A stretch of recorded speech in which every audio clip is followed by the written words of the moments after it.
narrative, stop smearing China, and stop politicizing origins tracing. White House officials careful not to confirm or deny the report, also stopping short of punching back at China. What the president wants is facts. He wants the whole government designed to go get those facts. And that's what we're doing. And we're just not there yet. Lawmakers now want to probe the Biden administration's response. Congressman Mike Gallagher writing, this administration must declassify all the relevant intelligence and provide information as to who was advising the members of the intelligence community who have dismissed or downplayed the concept of a lab leak. Something Biden officials were asked to explain to Congress before, like in June of last year when Dr. Anthony Fauci's emails showed a nonprofit executive who helped fund the Wuhan lab thanked Fauci for his public support of the natural origins theory over a lab leak. I said that I think the most likely origin is a jumping of species. I still do think it is, at the same time as I'm keeping an open mind that it might be a lab leak. The White House not weighing in on any lessons learned, but defending Fauci. Is it prudent to have members within the administration voicing support for one theory over another if there isn't a consensus? This is someone, again, who has spent his almost entire career fighting for the well-being, the health of the American people. And so I just want to call out the political attacks. Members of Congress are now demanding the Department of Energy, the FBI, and the State Department turn over relevant information for committee probes. There are 2 hearings set for the House tomorrow, and intelligence leaders are also expected to discuss this when they deliver their global threats briefing next week. At the White House, Jackie Heinrich, Fox News. The Environmental Protection Agency is ramping up its efforts to clean up the East Palestine, Ohio train derailment site after being forced to pause efforts over the weekend. Fox News multimedia reporter Stephen Goen has the story. Cleanup of toxic waste from the East Palestine, Ohio train derailment resumed Monday. Shipments were sent to 2 approved facilities in Ohio after EPA officials were forced to halt efforts over the weekend to disposal sites in Michigan and Texas due to oversight concerns. 2 new hazardous waste sites, an incinerator in Grafton, Ohio, and a landfill in Rochdale, Indiana, will also start taking shipments Tuesday. The addition of these disposal locations gets us closer to having enough capacity to finish the cleanup and to get all the waste out of East Palestine as quickly as possible. Efforts to get rid of waste come as many in the community report symptoms of feeling sick. The EPA says it's tested the air quality of more than 500 homes and found no signs of contaminants connected to the derailment.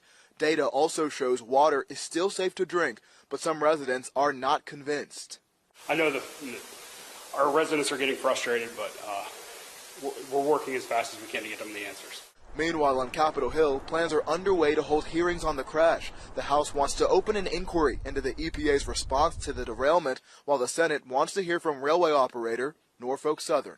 CEO Alan Shaw needs to come before the Senate, answer questions under oath, and explain to the American people exactly what went wrong and how they will prevent accidents like this from happening. Also on Tuesday, the head of the EPA, Michael Regan, is expected to visit the area for the 3rd time to meet with impacted residents. In East Palestine, Ohio, Stephen Goen, Fox News. At 98 years old, Jimmy Carter is the longest living former president. Now in hospice care, his loved ones are ensuring that he remains happy and comfortable as the world remembers his dedication to faith and to the service of others. Fox News correspondent Madeline Rivera has more from Plains, Georgia. The nation reflects on former President Jimmy Carter's lifetime of service as family members continue their support during his time in hospice. That sense of humility, that sense of humanity, that's something that Jimmy Carter is known for. An outpouring of love and respect for former President Jimmy Carter, who at 98 is now in his 2nd week of hospice care at his home in Plains, Georgia. Family members say he's in good spirits. He's eating and talking. He's still got some time in him. I just feel like it. During this Sunday service at Maranatha Baptist Church, where Carter regularly taught Sunday school, his niece Kim told parishioners her uncle's heart isn't heavy. One day, he's going to meet Christ. And he knows it. And our hearts are heavy. But his isn't. After Carter's one term as president, he and his wife Rosalind opened the Carter Center in 1982, promoting charity work and tackling human rights and health issues around the world. Brenda Smith worked as a page in the Georgia state capitol back when Carter was a governor. She remembers his selfless service and traveled to pay her respects at his longtime church this weekend. Just be in the same space where he taught Sunday school, where he studied about Christ, where everything was just open and available to him. I did that. According to the latest data from the CDC, roughly 1.6 million people in the U.S. receive hospice care. In Plains, Georgia, Martha Rivera, Fox News. Florida's Governor Ron DeSantis is expected to be the toughest opponent in the 2024 Republican primary for former President Trump.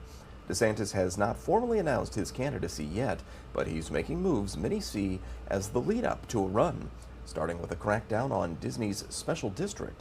Fox correspondent Lauren Blanchard explains it all from Washington. The most magical place on earth is getting some new rules. So just look at your watch and you'll know at what time the corporate kingdom finally came to an end. Florida Governor Ron DeSantis signed a law revoking Disney's self-governing power and places the House of Mouse under the control of a 5-member state board the governor appoints, which will oversee the government services it provides. The move is meant to penalize Disney after it criticized the governor's so-called Don't Say Gay law. How do you give one theme park its own government and then treat all the other theme parks differently? And so we believe that that was not good policy. The move could be part of the governor's campaign before his potential presidential campaign. DeSantis is releasing a book Tuesday titled The Courage to Be Free, Florida's Blueprint for America's Revival.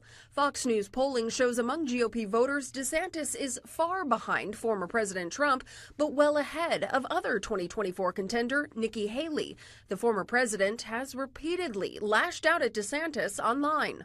Ron DeSantis has to, at least play nice somewhat with Trump. The Republican National Committee chair is trying to get ahead of in-party fighting. She said all GOP candidates will have to pledge support for the eventual nominee in order to be included in debates. In Washington, Lauren Blanchard, Fox News.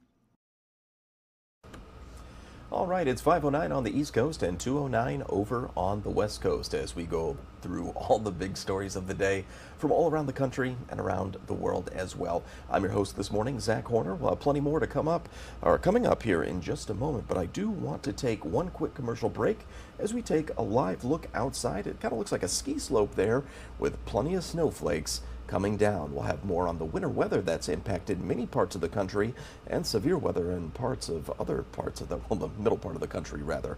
But stay with us. We'll be right back in just 2 short minutes.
And welcome back to Live Now from Fox. Well, the defense wraps up its case in the Alec Murdaugh double murder trial last week.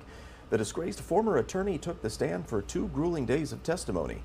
And I want to play a little bit of insight here. This is some analysis from 2 legal analysts, some attorneys here who have plenty to say about where the trial is and where things kind of go from here. And also analysis on everything we've heard over the past several days. Take a listen.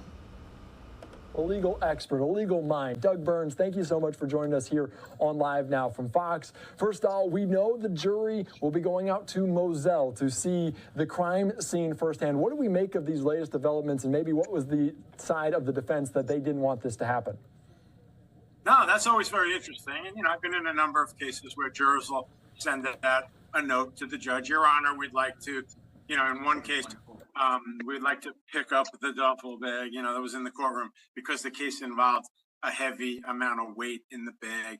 Or as in this case, we'd like to go visit the scene. I'm all in favor of visiting scenes, on both sides of the courtroom, to get a feel for it. But it's very, very interesting, A, that they asked to do that, and then B, that the judge is allowing them to do it. So, we'll see what comes of it. I think this jury, has to be absolutely, scratching their heads, for lack of a better term, on, put aside, the drug addict, put aside he stole money, on the X's and O's of did he kill these 2 human beings?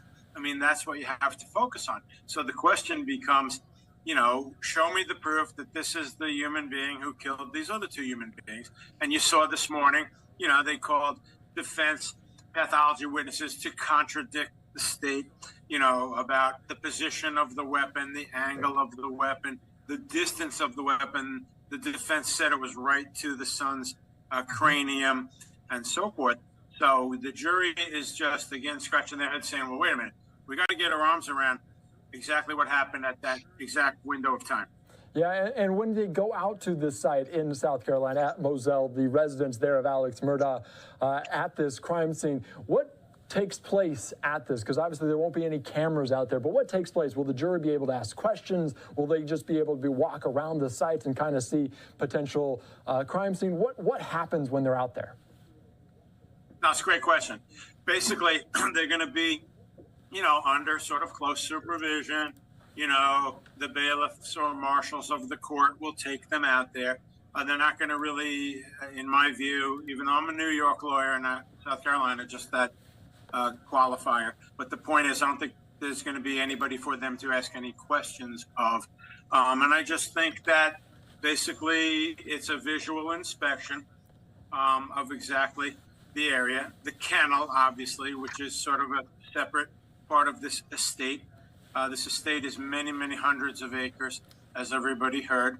And the kennel area, and particularly in that, time window that they're thinking in their minds of, 10 to 9 to 9:02, whatever.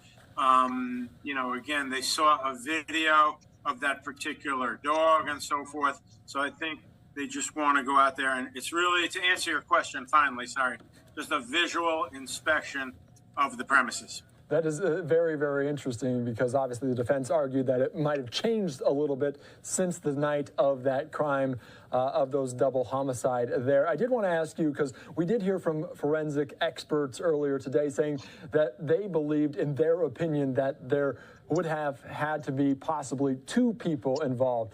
Is the confusion side of that the goal for the defense, just the confusion that they think there might be someone else, that Alec Murdaugh maybe didn't act alone?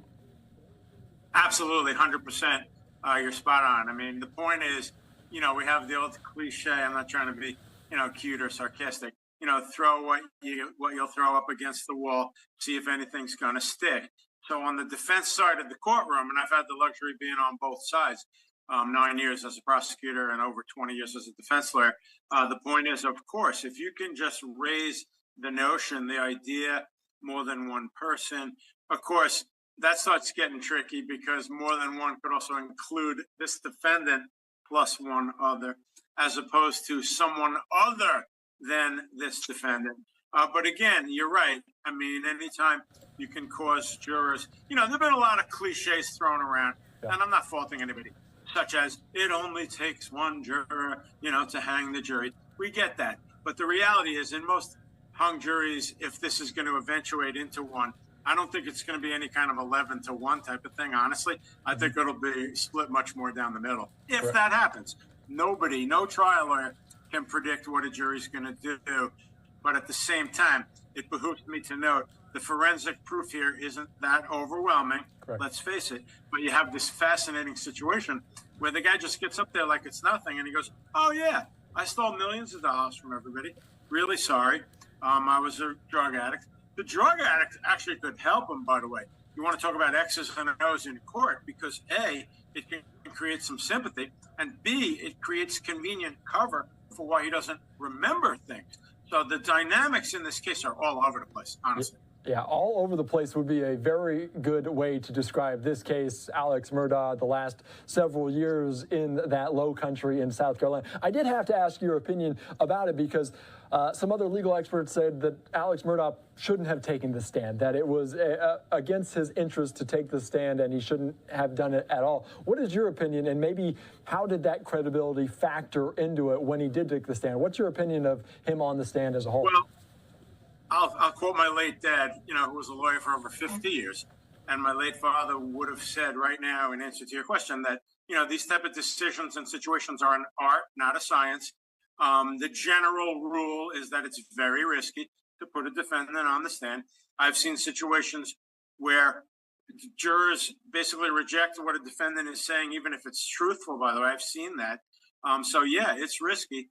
It's also risky when the individual does have these drug problems and these theft problems and so on. But here, this defendant may be smarter than everybody because his gambit, for lack of a better term, his gambit was, look, I'm freely admitting against my own interest. And by the way, this case is pending against me and I'm going to get hammered that I stole from everybody.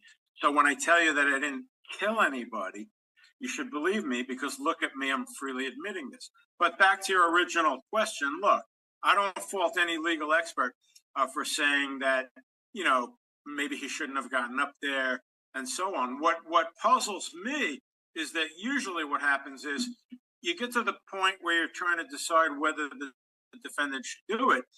And if you feel that the state has not proven the case, very strong argument for not getting up there. If you feel that maybe they have, you've got nothing to lose, you get up there.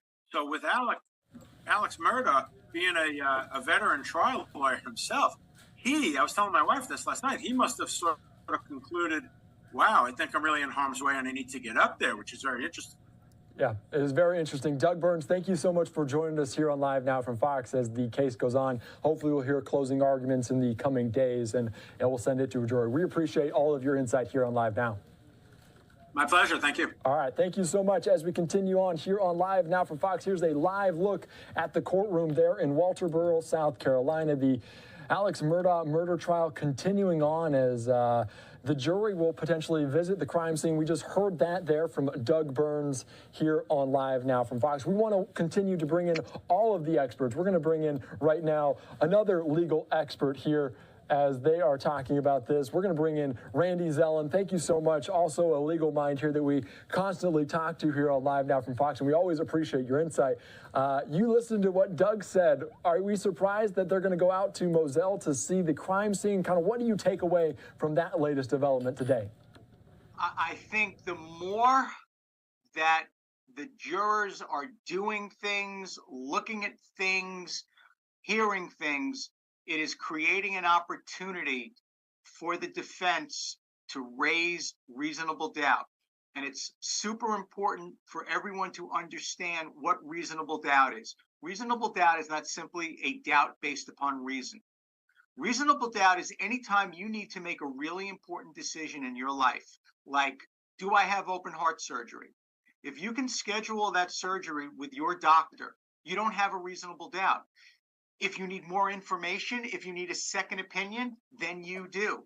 So I think taking the jurors out to the crime scene, it's not going to give them the forensic evidence that's missing. It's not going to give them the eyewitness that's missing. It's not going to give them the confession that's missing. It's not even going to give them the motive, which is super, super weak, that has been offered by the prosecution. So I think put that check mark in the column of the defense. What are they really going to see other than maybe, well, maybe those experts that are talking about the shooter needed to be 5'2", and maybe there's more than one shooter? They'll start playing in their own minds being at the scene. Wow, let me try to reconstruct this, and I'll be the amateur crime scene reconstructionist. That is a very good point, a great insight there about what we might see with the jury out there at Moselle. I did want to ask you, because we also talked with Doug Burns about the confusion it caused and the saying that the forensic expert today said that there possibly, in their opinion, their professional opinion, there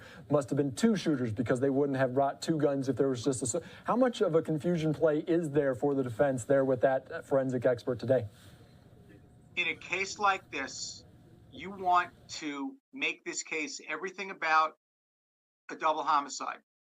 The defense has done a pretty good job of that by shifting the focus from this being a homicide trial to a financial crime and fraud trial. He's not on trial for that.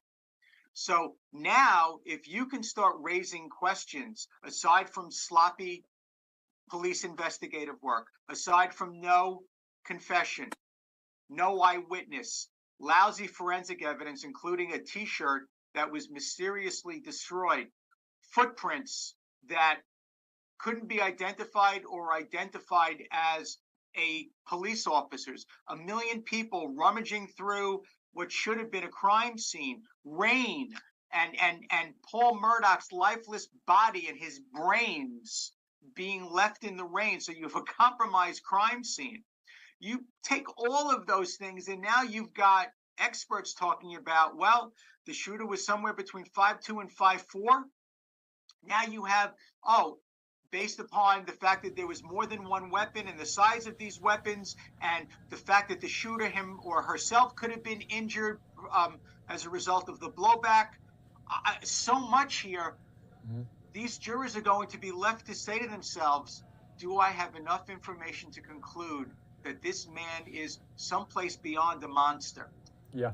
There's a lot of information here beyond just the case that we're watching, and that may overcloud some of the facts that were being presented here during this case, just all of the different circumstances there. And I do want to ask you, because I've asked other people about this as well, but Alec Murdaugh taking the stand. He is a disgraced lawyer, but he's a lawyer nonetheless, experienced for decades and decades in that field.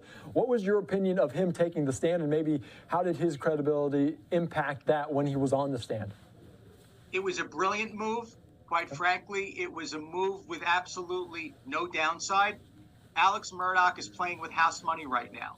He's facing 99 or 100 or 150 other charges. Odds are he's coming out of jail feet first, and he's already admitted to all of those crimes. So there isn't anything to even talk about.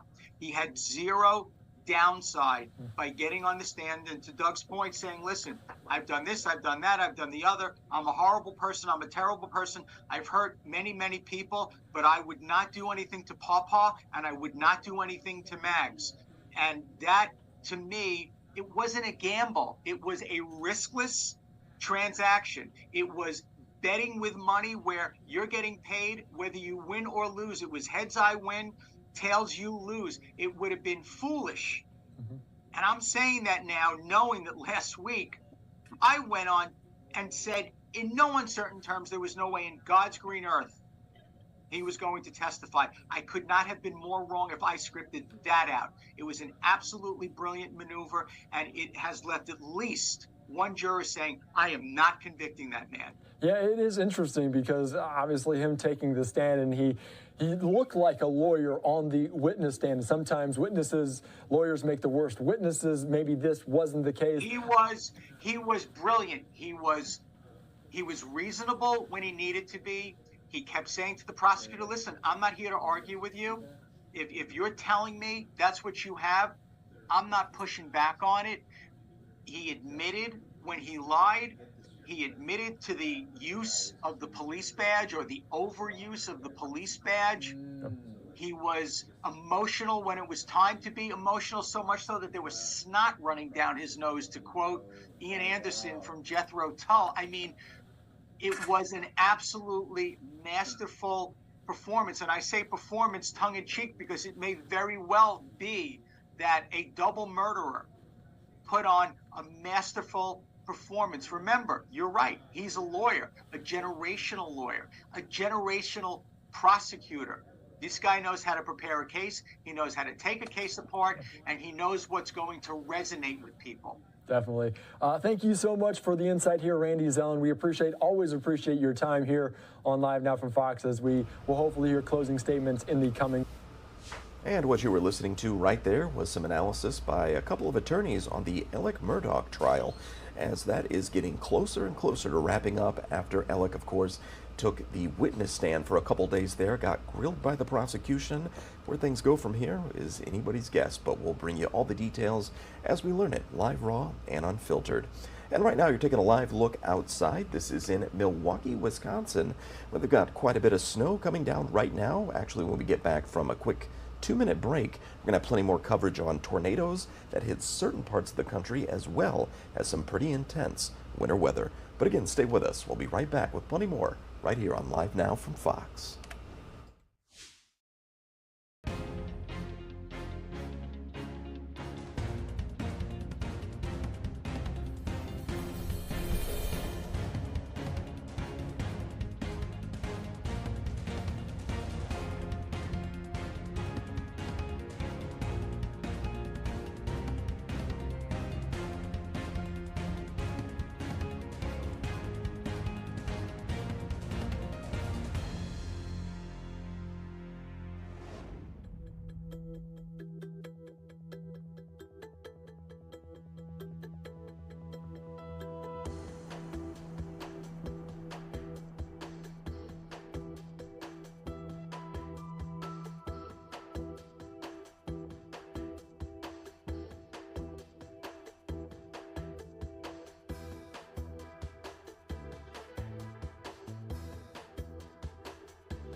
And welcome back to Live Now from Fox. The time is 5:29 on the East Coast and 2:30 just changed in the morning over on the West Coast. We're glad all of you could join us this morning as we get you caught up on all the big stories of the day from all around the country and around the world as well. And of course, we take a live look outside. This is on the East Coast, Washington, D.C., taking a live look right there at the White House. We'll see what kind of news comes out of D.C. today, off the heels of that EPA report saying that COVID-19 possibly leaked from a lab, very likely that being the case. So we'll see what comes out of Washington, D.C. today on that. But as I mentioned before the break, turning to some of the big stories of the day, weather, certainly a big one. In Oklahoma and Kansas, a series of tornadoes caused major damage and at least 12 injuries, and a heavy mix of rain and snow is bombarding the country coast to coast. Fox News correspondent Jackie Ibanez takes a look at which areas are bearing the brunt. It's been bad. Bouts of winter weather are striking communities coast to coast. Been sitting in this for over an hour. Swaths of California are in for more rain and snow through Wednesday after a line of storms already slammed the Golden State last week. In Northern California, the National Weather Service has issued a blizzard warning for several communities along the Sierra Nevada mountain range, where forecasters predict up to 6 more feet of snow could fall. In Nevada, western portions of the state are also on high alert. Heavy winds and several inches of snow are expected as a winter storm warning remains in effect till Wednesday morning. But not everyone is worried about the storms. I can't complain. You know, I think we've been a little spoiled. Pockets of Pennsylvania got a dusting Monday night into Tuesday as crews prepped roadways and sidewalks. We're going into March on Wednesday, the first day of March, and we haven't really had any, winter storms. Massachusetts, meanwhile, is expecting several inches of heavy, wet snow Tuesday after experiencing a mild winter that's had many local snowplow companies struggling. This is going to be our first real challenge because we really haven't worked out the bugs as we would normally do in a December or January storm. The storms causing portions of Rhode Island and Connecticut to cancel school Tuesday. New Yorkers are also in store for some wicked weather. Jackie Ibanez, Fox News. As parts of Oregon continue to recover from a major winter storm, people now need to plan for the work week ahead. One obstacle many people are facing is a hefty bill to recover those cars from towing companies. Fox's Soyoung Kim has more. People who live on Newberry Road in Portland say they've seen many cars stuck during the storm. 6 or 7 people stuck here on the side. Several cars were still abandoned in the West Hills on Sunday. You can see this car had crashed into a pole, and this car had driven off the roadway and ended in a ditch. If you do not have good tires, do not drive up any hills at all. Neighbors in the area say they've tried to help as many drivers as possible. The people I helped, they had AAA. They called them, and AAA told them they could not come. They were only taking emergency or dangerous situations. Now, as people plan for the work week ahead, one driver we spoke with says he needs to find a way to get his car back from a towing company. I ended up having to leave my car on the shoulder of the fast lane on 84 and just had to start hitchhiking, just put my thumb out. Thankfully, he found a ride home Wednesday night. I actually had a very, very nice gentleman from Florida pick me up. Now the issue is paying to get his car back. I find pretty crazy.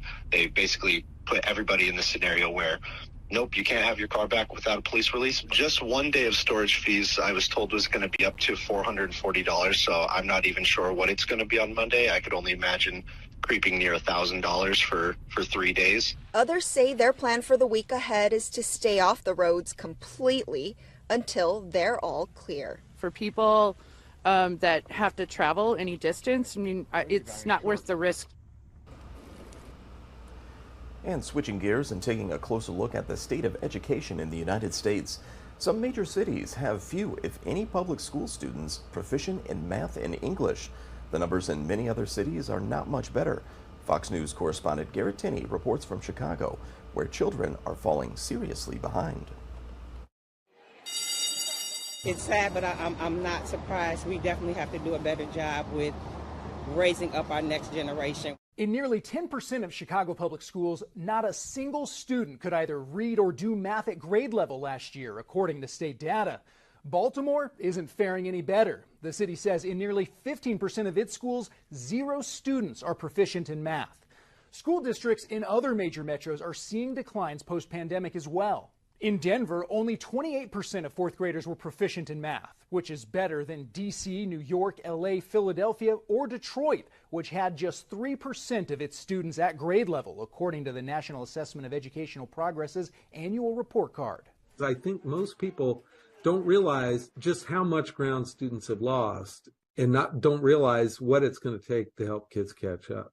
While many districts have released plans to tackle the learning loss, Harvard education researcher Thomas Kane says most aren't doing enough to get students back up to speed from months and years of learning loss during the pandemic, despite receiving $190 billion in aid from the federal government. And Kane's research shows most parents don't realize how far behind their kids are due to lost instruction time during the pandemic. There are a lot of kids who are getting A's and B's right now who, by any metric, are far behind where they should be. If schools don't get things turned around in the next year or two and this learning loss becomes permanent, Harvard's research estimates it could end up costing kids close to $1 trillion in lost wages over the course of their lifetimes. In Chicago, I'm Garrett Tinney, Fox News. Well, this is a pretty interesting story here. Peanut butter can be delicious, but it can also be deadly for some people. Fox News correspondent Jackie Ibanez takes a look at the groundbreaking research looking to provide relief and safety to those with peanut allergies. hope could be on the horizon for those suffering from severe peanut allergies. Scientists at Indiana University School of Medicine have created an injection designed to prevent peanut-related anaphylaxis, a potentially deadly allergic reaction that can cause difficulty breathing, shock, and more. So anaphylaxis is caused by the interactions of an allergen with an antibody called IgE on the surface of immune cells. And when the allergen binds, those cells then release a lot of mediators into the body to cause the anaphylactic reaction. What we developed was an inhibitor that blocks the interaction of peanut allergens with the antibodies that are on the surface of the immune cells. Peanut allergies are one of the most common food allergies, affecting roughly 1 in 50 kids in the U.S. So far, researchers have only tested their injection on animals, but the results are proving positive. That inhibitor works for up to 2 weeks once it's injected into one of the test animals. Officials hope to begin human trials in the next 5 to 10 years. One of the next steps is to do more detailed toxicology analysis and make sure that it's safe to put into patients. If those look promising, we would then apply for FDA approval to do clinical trials so that we could test for safety and efficacy. Long-term, researchers also want to develop injections to prevent allergic reactions to things like penicillin. Jackie Ibanez, Fox News. And the time right now is 5:38 on the East Coast and 2:38 over on the West Coast. Taking a live look outside, this here on the East Coast, this is Jacksonville, Florida, getting a shot there of the beautiful skyline as they wait for the sunrise to pop up. And we hope all of you at home are having a good start to your day as we go through all the big stories of the day to get you caught up on everything that's been going on around the country and around the world as well. I do want to take another quick 2-minute commercial break, but stay with us. There's plenty more to get into right here on Live Now from Fox.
And welcome back to Live Now from Fox. Well, the Biden administration Energy Department is admitting what many people thought all along about the coronavirus pandemic, that it likely came from a lab leak, according to a classified report provided to the White House. Fox News White House correspondent Jackie Heinrich has the story. China has repeatedly blocked the World Health Organization's COVID origins probe and now is swiftly rebuking the reported findings from the U.S. Department of Energy.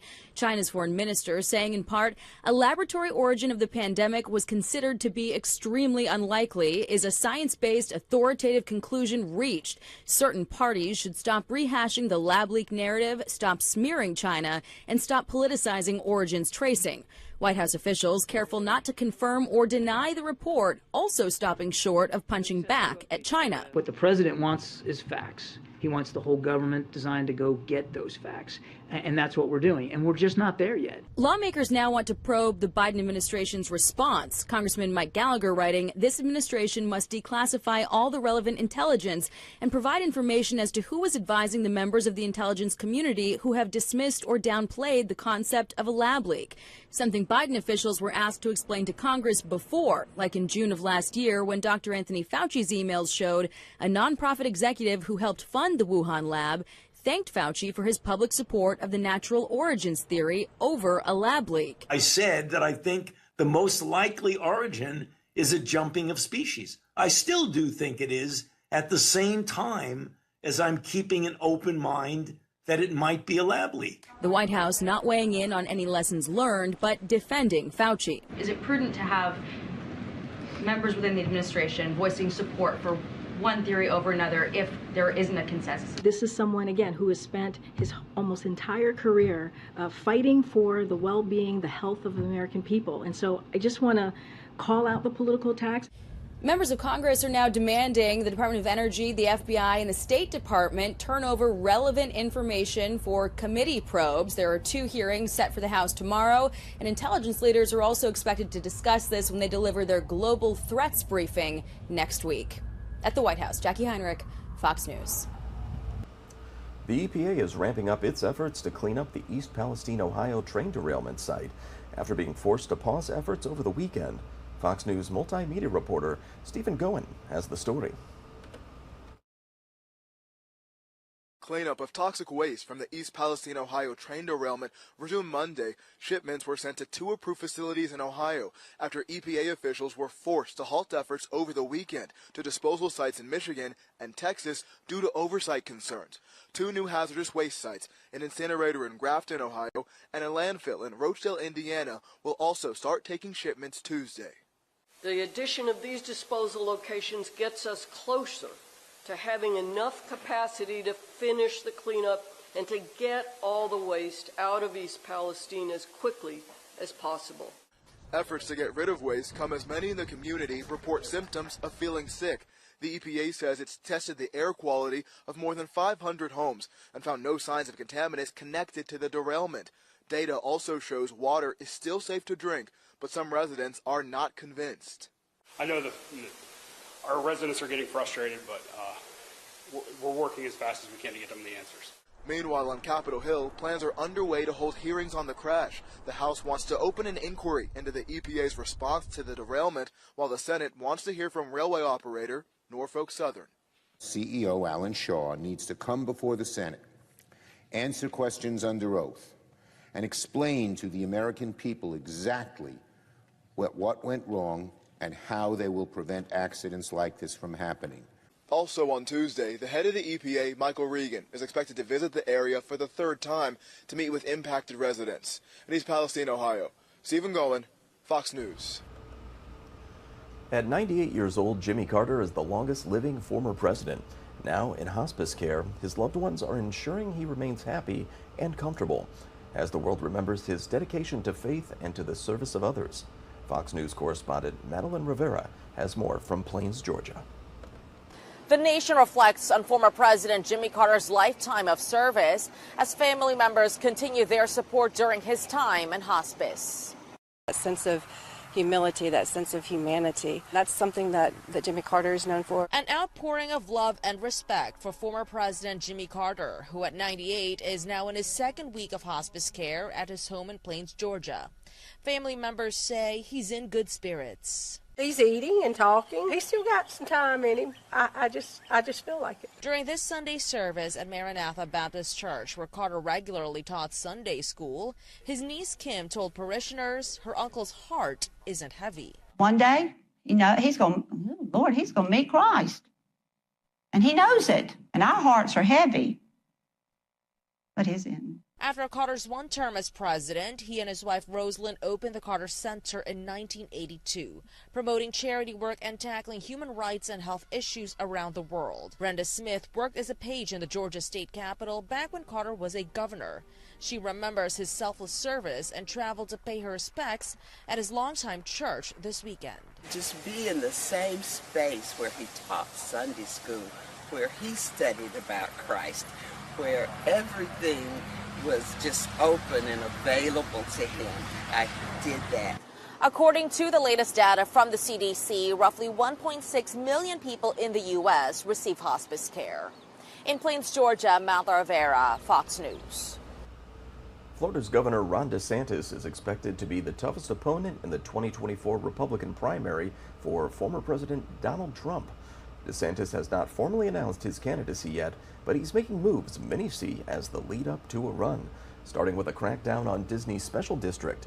Fox correspondent Lauren Blanchard explains it all from Washington. The most magical place on earth is getting some new rules. So just look at your watch and you'll know at what time the corporate kingdom finally came to an end. Florida Governor Ron DeSantis signed a law revoking Disney's self-governing power and places the House of Mouse under the control of a 5-member state board the governor appoints, which will oversee the government services it provides. The move is meant to penalize Disney after it criticized the governor's so-called Don't Say Gay law. How do you give one theme park its own government and then treat all the other theme parks differently?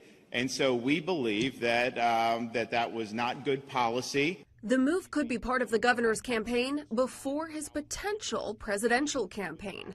DeSantis is releasing a book Tuesday titled The Courage to Be Free, Florida's Blueprint for America's Revival. Fox News polling shows among GOP voters, DeSantis is far behind former President Trump, but well ahead of other 2024 contender Nikki Haley.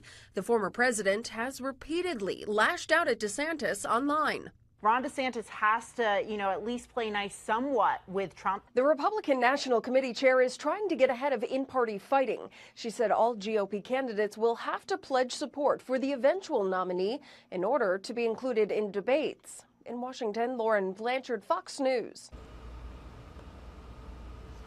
The defense wraps up its case in the Alec Murdaugh double murder trial. The disgraced former attorney took the stand for 2 grueling days of testimony.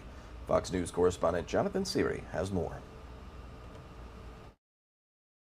You may proceed. Alec Murdaugh's defense team calling their final witnesses in his double murder trial. The disgraced former attorney is accused of killing his wife Maggie and their son Paul. Taking the stand Monday, a pathologist who countered testimony from a state witness regarding how Paul was killed. We're saying that we're at least 3 to 4 feet away.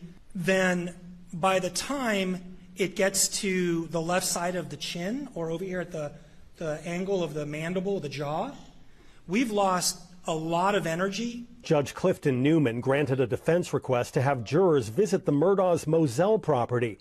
Maggie and Paul were killed near the family's dog kennel at that location. Prosecutors objected to the visit, saying the property has changed since the murders occurred. Just can't really appreciate the spatial issues without actually seeing them. Monday's testimony followed last week's grueling questioning of Murdaugh himself. On the stand, he admitted to lying to investigators about his whereabouts the night of the murders, but he insisted he did not kill his wife or son. By putting him on the stand, the defense turned it into somewhat of a litmus test. Either he's telling the truth and he's innocent, or he's lying and is guilty. Meanwhile, South Carolina authorities issued a new misdemeanor charge against Murdaugh on Friday. The charge is reportedly for possession of jailhouse contraband relating to a book Alec's sister gave him at the trial. Closing arguments are expected to take place later this week in Atlanta. Jonathan Siri, Fox News. And there are some of the top stories from all around the country and around the world as well that we are tracking here at LiveNOW from Fox. We're taking a live look outside right now at the nation's capital in Washington, D.C. with kind of an ominous orange-red glow to the sky. Pretty interesting shot there, but a beautiful day all around the country as we get you started. We'll have plenty more to get into after we get back from this 2-minute quick commercial break Stay with us right here on Live Now from Fox.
And welcome back to Live Now from Fox. The time is 5:53 on the East Coast and 2:53 over on the West Coast. I want to play this press conference for you. This is the latest from FEMA and local officials there in East Palestine, Ohio, as they talk about that toxic train derailment and the cleanup that is still ongoing there. So take a listen. Quality standards and outdoor air quality remains normal. I want to remind the community that EPA is continuing to offer the air screening service to any resident within the evacuation zone who wants a screening. For those interested, EPA recently set up a new information hotline. It's posted on EPA's website, and the number is 866-361-0526. Members of the community can call this dedicated phone line to be directed to various services, including the opportunity to begin the intake process for scheduling cleaning services. And something I'm very excited about, tomorrow Administrator Michael Regan will be on the ground in East Palestine for the third time. He, along with other federal partners, will participate in the grand opening of our new Community Welcome Center at 25 North Market Street. We're setting this place up as a location where members of the greater East Palestine community can drop in to meet with staff from EPA and other agencies and learn about services available to support the community. And we'll share more details tomorrow. And finally, another opportunity for residents to learn about the response and to ask questions of EPA and other responding agencies will be a public meeting and open house later this week. It'll be Thursday evening at 6 p.m. at the gym at the high school. In terms of waste disposal, at yesterday's briefing, I announced that we have identified 2 EPA-certified waste disposal facilities in Ohio that are able to accept at least some of the wastes from the derailment, meaning that the railroad was able to restart shipments this morning. And as I mentioned, these 2 facilities in Vickery and East Liverpool don't have enough capacity to handle all the liquid and solid waste from this cleanup. So we've continued working with the railroad and our state partners to identify other disposal locations. Today, I'm pleased to report that the Ross incinerator facility in Grafton, Ohio, will be able to accept some of the solid waste, and the railroad will start shipping to them tomorrow. In addition, tomorrow the railroad will begin shipping waste from the cleanup to the Heritage Environmental Services hazardous waste landfill in Rochdale, Indiana. We had promised to notify elected officials and our state agency partners before approving the shipment of any waste from the derailment to their state or district, and we have done that. The addition of these disposal locations gets us closer to having enough capacity to finish the cleanup and to get all the waste out of East Palestine as quickly as possible. I want to remind folks that EPA has decades of experience dealing with hazardous waste, both from cleaning up contaminated sites to regulating the landfills where it's disposed of. As I've said previously, we know it's far better to have it safely stored in a properly constructed and monitored disposal facility than to remain here any longer than is necessary. Every aspect of hazardous waste transportation and disposal is closely regulated and overseen by federal, state, and local government agencies. Let me go into a little more detail about the protections we have in place to keep people safe, from the moment trucks and rail cars are loaded until the waste is safely disposed of. Both EPA and the Department of Transportation have regulations that govern the transportation of waste from East Palestine to its destination.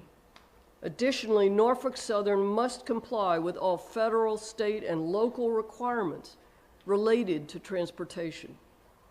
These extensive requirements cover everything from proper waste labeling, packaging, and handling, as well as requirements for shipping documents that provide information about the wastes and where they're going.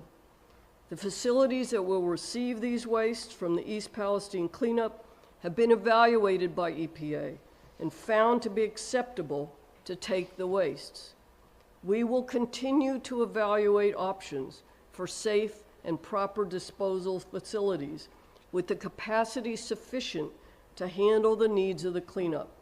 And we will continue to keep the community informed about our ongoing process. Thank you very much.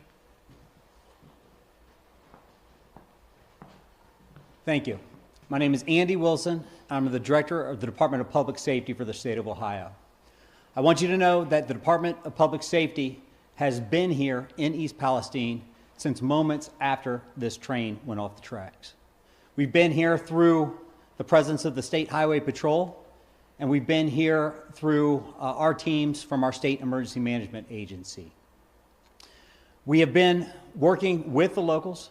We've been working with the chief. We've been working with the mayor through the critical response to this incident. As a matter of fact, those hours when the public safety was at risk from an imminent, uncontrolled explosion, the governor was on the phone with the fire chief, and the fire chief asked for additional help.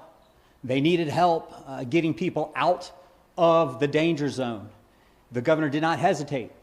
He worked with the chief as the incident commander, and he supplied the troops from the Ohio State Highway Patrol, and he supplied the guardsmen to come in and literally overnight go door to door to ensure that the residents of this town had the information they needed to take the action to keep themselves safe. At every step of this process, the governor has reached out to our local leaders, and he has asked them, what do you need? How can I help? And has provided really instant or immediate support with every request. And Chief, Mayor, I hope through this process you have felt the support from the governor that he has intended to give you. He was here on the ground while this emergency was still unfolding, talking to the chief, talking to the mayor, going through the assessment process with them and providing them with hopefully every resource you needed. I was with the governor this morning, and Chief and Mayor and citizens of this community. He wants you to know that we will be with you through this entire process. Whatever your needs are, whether it's from the state health, whether it's from state EPA, whether it's from the State Department of Public Safety, if you need something, you ask, and we will be here to support you. And we will be here to support you through the entire process. And that goes to the citizens of this community as well. Thank you.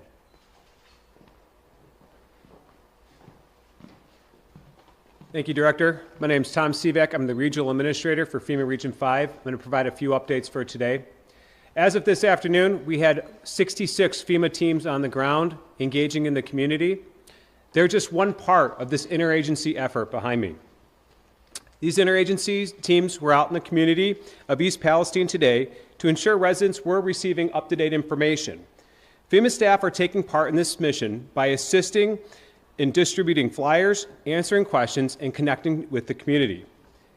As of mid-afternoon, the teams were able to engage and drop off flyers to over 190 residents, bringing the total number of engagements to 543 in the last couple of days. We will continue to emphasize getting information into the residents' hands and the community to meet the residents where they are. Over the next couple of days, we are going to be focusing on engaging, communicating, and listening to the community's needs. In the meantime, any residents with any questions at all, and those that are in the community that are receiving these pamphlets right here, should call the EPA hotline number. That number is 866-361-0526. Tomorrow, we will continue to connect with the residents and in the community to ensure that they're connected to local, state, and federal resources. FEMA will continue to support this incident as long as we are needed. We are committed to your safety and the well-being of the people of East Palestine and the affected community. Finally, as mentioned yesterday, this joint interagency press briefing will take place to ensure that the community receives the updates needed. Thank you.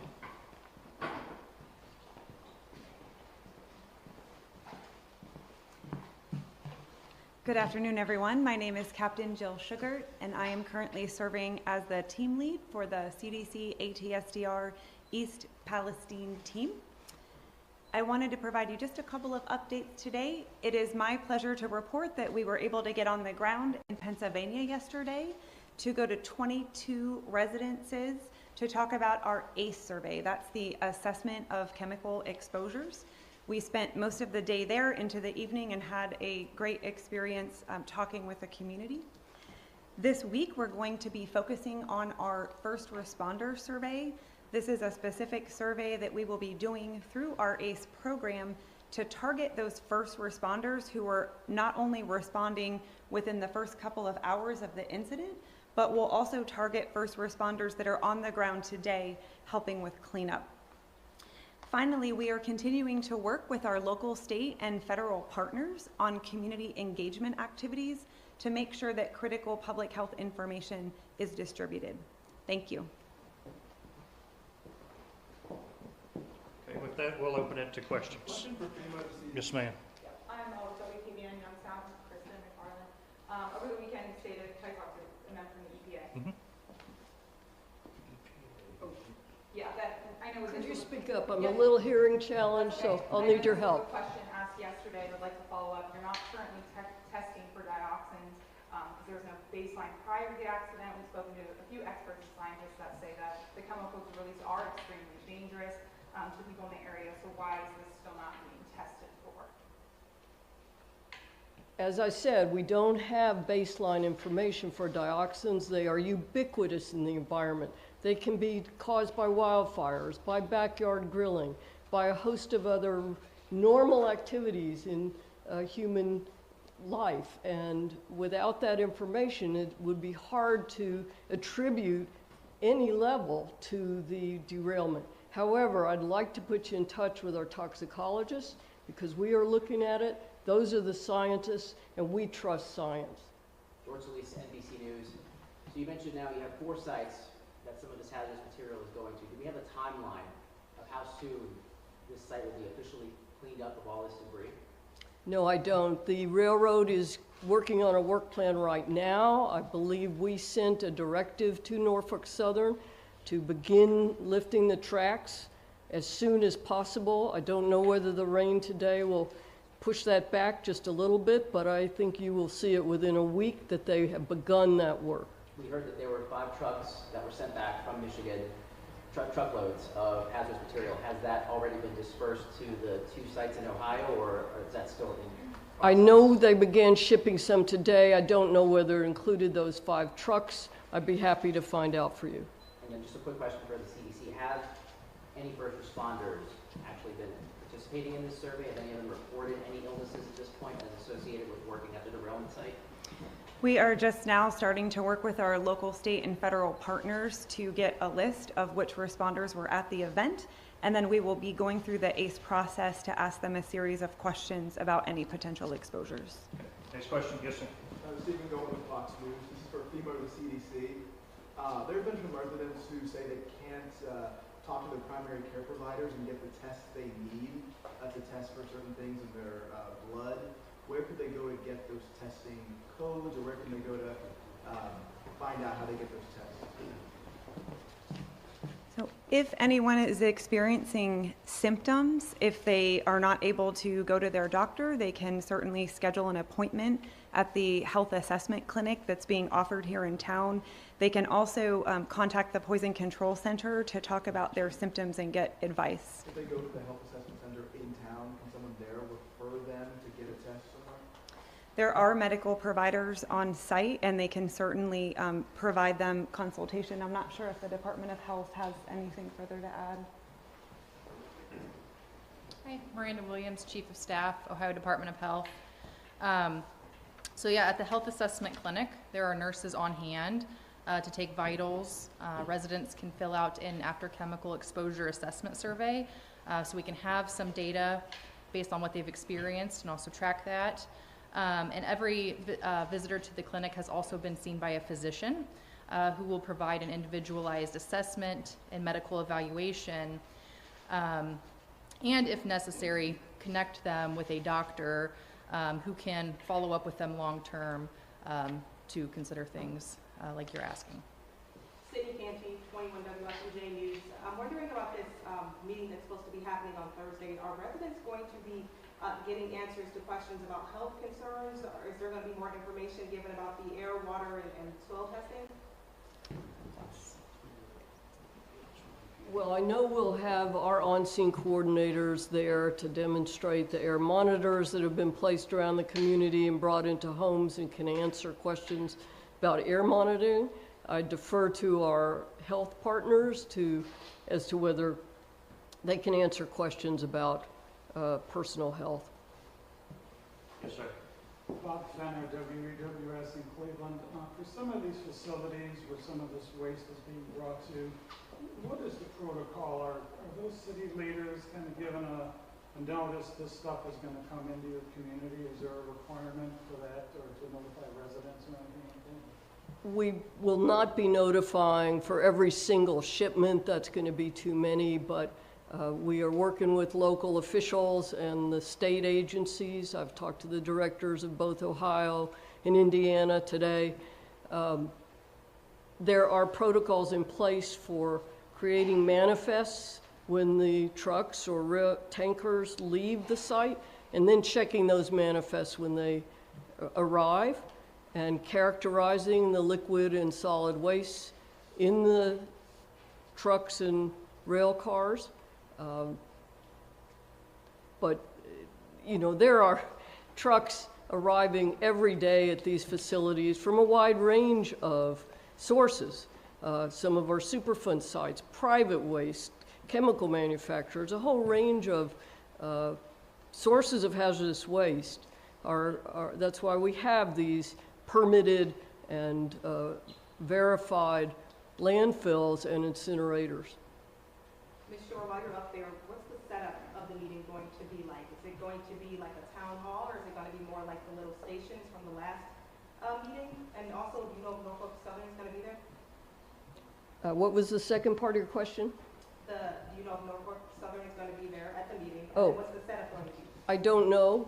Okay. I believe that each agency will have a table or a area for people to stop by and receive information, but I'm not entirely sure. But each agency is going to have representatives there and have information for the community and seek to answer their questions. Just a real quick question for the mayor or the fire chief. 3 weeks post the derailment, you still have residents who are telling us they don't trust what's being told by officials. They're still skeptical of their water, be it municipal or well water.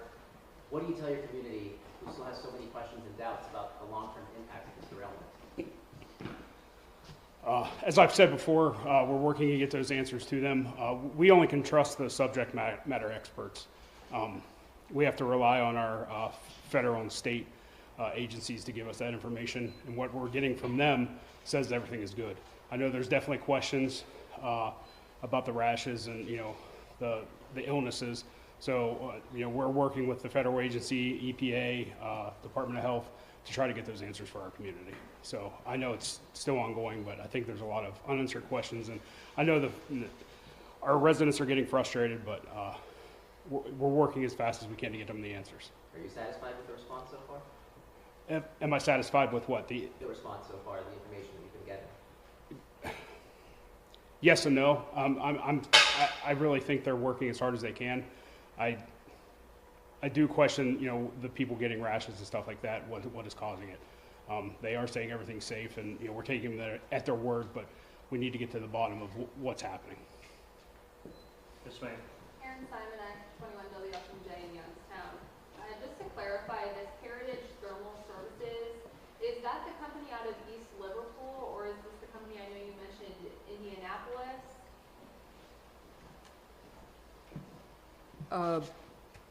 I believe it is called Heritage in East Liverpool, yes. Okay. Going off of that, the incinerator in East Liverpool, they agreed to pay a fine and comply with national air pollution standards. And if you are just joining us, this is a press conference from FEMA and local officials there in East Palestine, Ohio.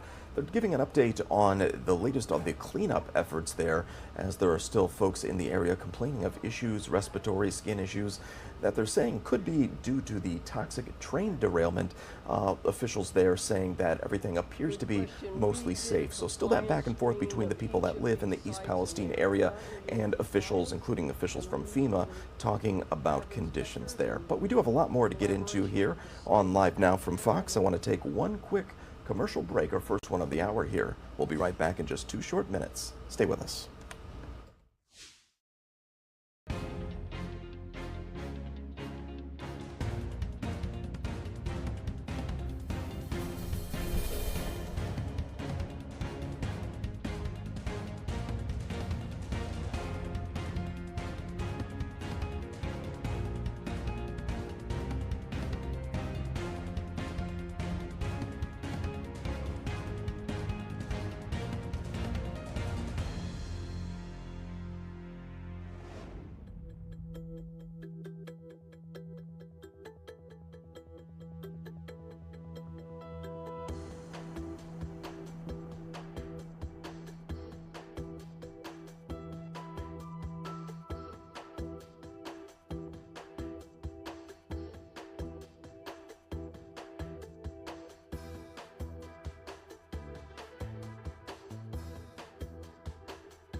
Welcome back to Live Now from Fox. Well, the Biden administration Energy Department is admitting what some people thought all along about the coronavirus pandemic, that it likely came from a laboratory leak. That's according to a classified report provided to the White House. Fox News White House correspondent Jackie Heinrich has the story. China has repeatedly blocked the World Health Organization's COVID origins probe and now is swiftly rebuking the reported findings from the U.S. Department of Energy. China's foreign minister saying in part, a laboratory origin of the pandemic was considered to be extremely unlikely, is a science-based authoritative conclusion reached. Certain parties should stop rehashing the lab leak narrative, stop smearing China, and stop politicizing origins tracing.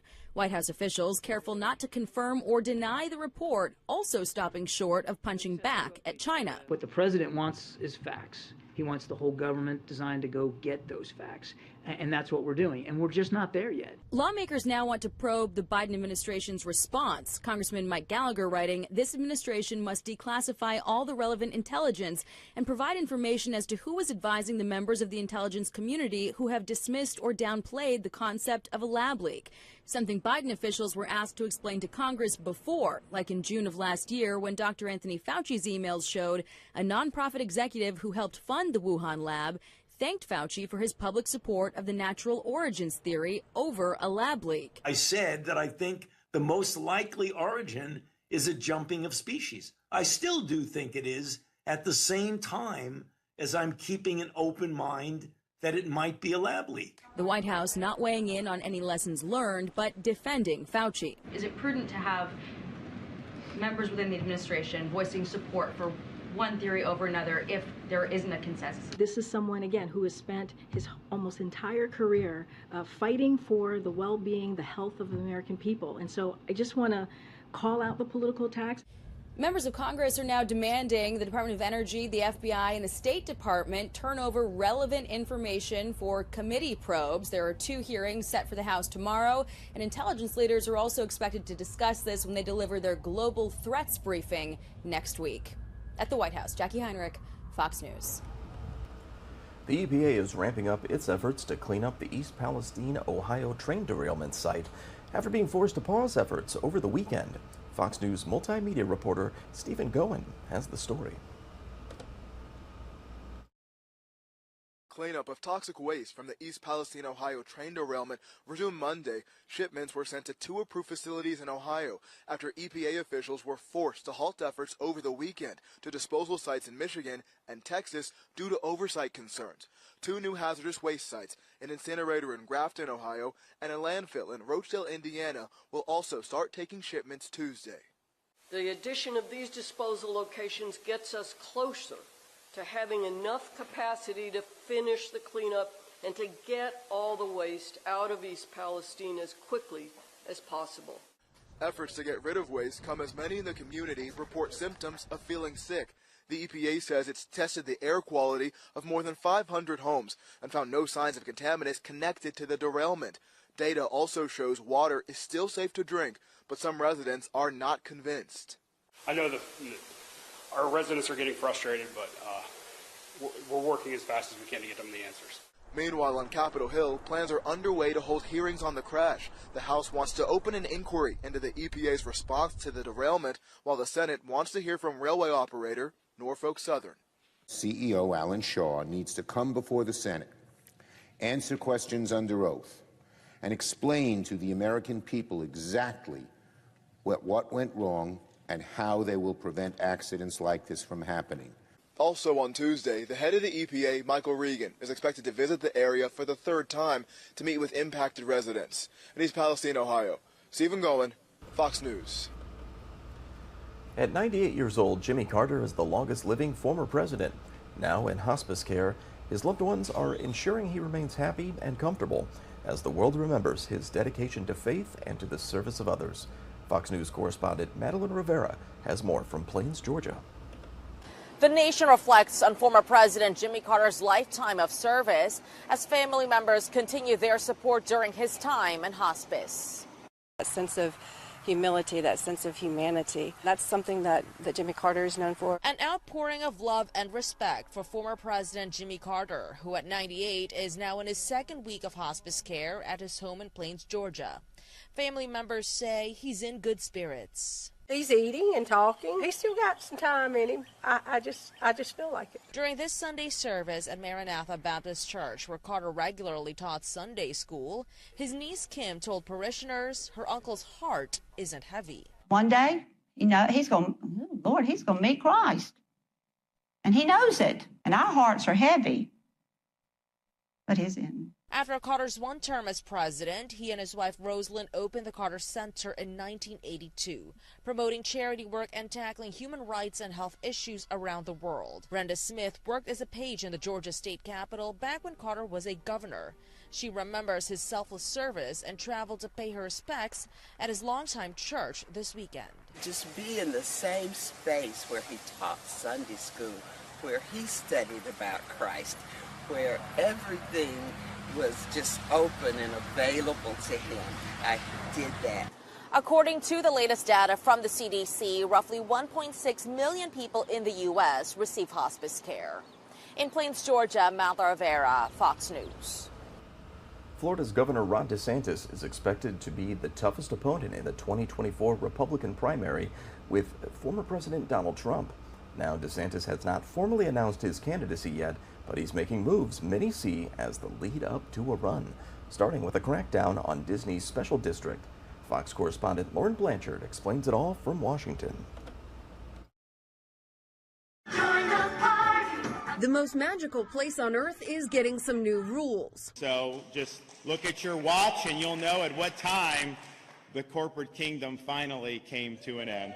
Florida Governor Ron DeSantis signed a law revoking Disney's self-governing power and places the House of Mouse under the control of a 5-member state board the governor appoints, which will oversee the government services it provides. The move is meant to penalize Disney after it criticized the governor's so-called Don't Say Gay law. How do you give one theme park its own government and then treat all the other theme parks differently? And so we believe that that was not good policy. The move could be part of the governor's campaign before his potential presidential campaign. DeSantis is releasing a book Tuesday titled The Courage to Be Free, Florida's Blueprint for America's Revival. Fox News polling shows among GOP voters DeSantis is far behind former President Trump, but well ahead of other 2024 contender Nikki Haley. The former president has repeatedly lashed out at DeSantis online. Ron DeSantis has to, at least play nice somewhat with Trump. The Republican National Committee chair is trying to get ahead of in-party fighting. She said all GOP candidates will have to pledge support for the eventual nominee in order to be included in debates. In Washington, Lauren Blanchard, Fox News. It's 6:24 on the East Coast and 3:24 in the morning over on the West Coast. I'm your host this morning, Zach Horner, as we get you caught up on all the big stories of the day from all around the country and around the world as well. As we take a live look outside, that's the Big Apple there, New York City. If you can make it out, pretty foggy there, looking pretty hazy as they get started there in New York City. We've got plenty more to get into here on Live Now from Fox, but we're going to take our second break of the hour. Stay with us. We'll be right back in just 2 short minutes.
And welcome back to Live Now from Fox. Well, we're going to tackle the latest on the Alec Murdaugh case. He was on the stand there getting grilled by the prosecution for 2 days, also questioned by his own attorneys as well.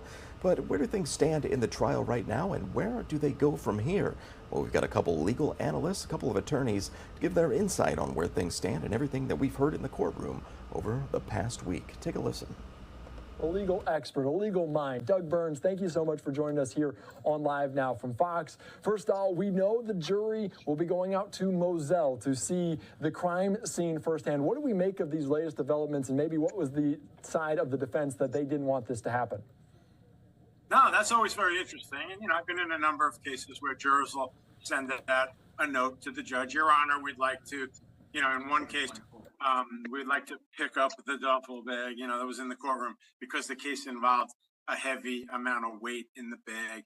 Or as in this case, we'd like to go visit the scene. I mean, I'm all in favor of visiting scenes, on both sides of the courtroom, to get a feel for it. But it's very, very interesting, A, that they asked to do that, and then B, that the judge is allowing them to do it. So, we'll see what comes of it. I think this jury, has to be absolutely, scratching their heads, for lack of a better term, on, put aside, the drug addict, put aside he stole money, on the X's and O's of did he kill these two human beings?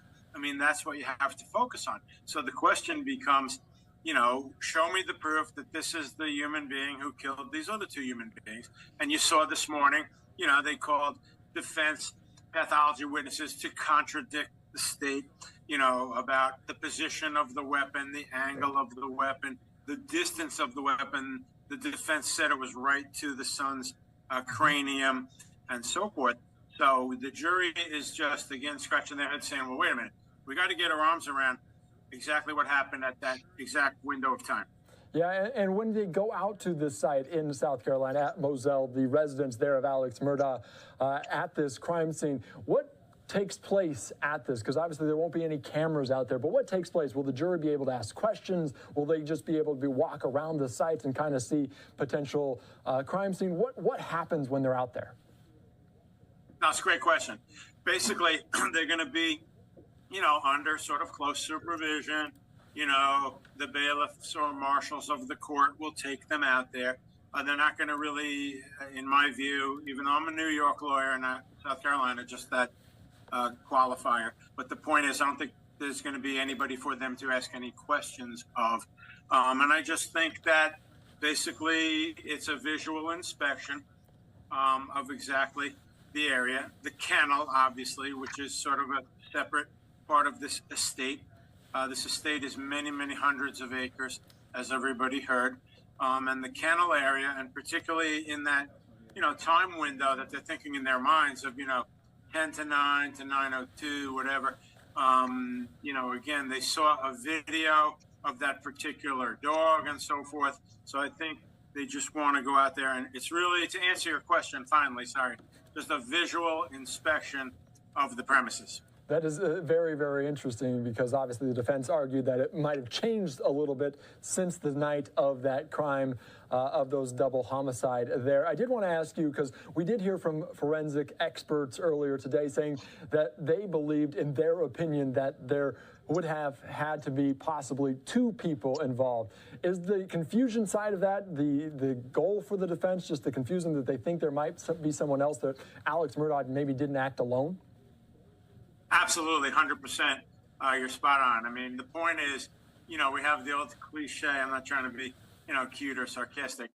Throw what you'll throw up against the wall, see if anything's going to stick. So on the defense side of the courtroom, and I've had the luxury of being on both sides, 9 years as a prosecutor and over 20 years as a defense lawyer. The point is, of course, if you can just raise the notion, the idea, more than one person, of course, that starts getting tricky, because more than one could also include this defendant plus one other, as opposed to someone other than this defendant. But again, you're right. Anytime you can cause jurors, there've been a lot of cliches thrown around, and I'm not faulting anybody, such as it only takes one juror, to hang the jury. We get that. But the reality is, in most hung juries if this is going to eventuate into one. I don't think it's going to be any kind of 11-1 type of thing, honestly. I think it'll be split much more down the middle. If that happens, no trial lawyer can predict what a jury's going to do. But at the same time, it behooves me to note the forensic proof here isn't that overwhelming. Let's face it. But you have this fascinating situation where the guy just gets up there like it's nothing and he goes, oh, yeah, I stole millions of dollars from everybody. Really sorry. I was a drug addict. The drug addict actually could help him, by the way. You want to talk about X's and O's in court because A, it can create some sympathy, and B, it creates convenient cover for why he doesn't remember things. So the dynamics in this case are all over the place, honestly. Yeah, all over the place would be a very good way to describe this case. Alec Murdaugh, the last several years in that low country in South Carolina. I did have to ask your opinion about it because some other legal experts said that Alec Murdaugh shouldn't have taken the stand, that it was against his interest to take the stand and he shouldn't have done it at all. What is your opinion, and maybe how did that credibility factor into it when he did take the stand? What's your opinion of him on the stand as a whole? Well, I'll quote my late dad, who was a lawyer for over 50 years. And my late father would have said right now, in answer to your question, that, these type of decisions and situations are an art, not a science. The general rule is that it's very risky to put a defendant on the stand. I've seen situations where jurors basically reject what a defendant is saying, even if it's truthful, by the way. I've seen that. So, yeah, it's risky. It's also risky when the individual does have these drug problems and these theft problems and so on. But here, this defendant may be smarter than everybody because his gambit, for lack of a better term, his gambit was, look, I'm freely admitting against my own interest. And by the way, this case is pending against me and I'm going to get hammered that I stole from everybody. So when I tell you that I didn't kill anybody, you should believe me because look at me, I'm freely admitting this. But back to your original question, look, I don't fault any legal expert for saying that, maybe he shouldn't have gotten up there and so on. What puzzles me is that usually what happens is you get to the point where you're trying to decide whether the defendant should do it. And if you feel that the state has not proven the case, very strong argument for not getting up there. If you feel that maybe they have, you've got nothing to lose, you get up there.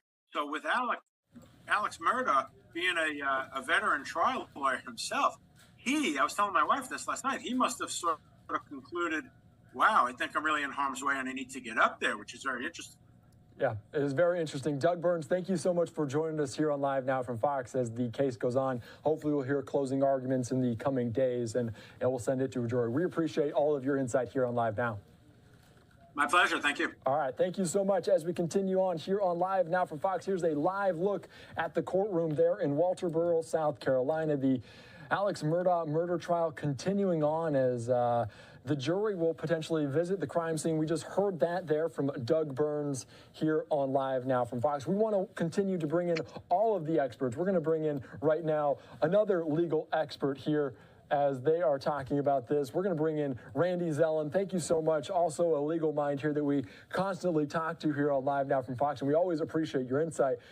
You listened to what Doug said. Are we surprised that they're going to go out to Moselle to see the crime scene? Kind of what do you take away from that latest development today?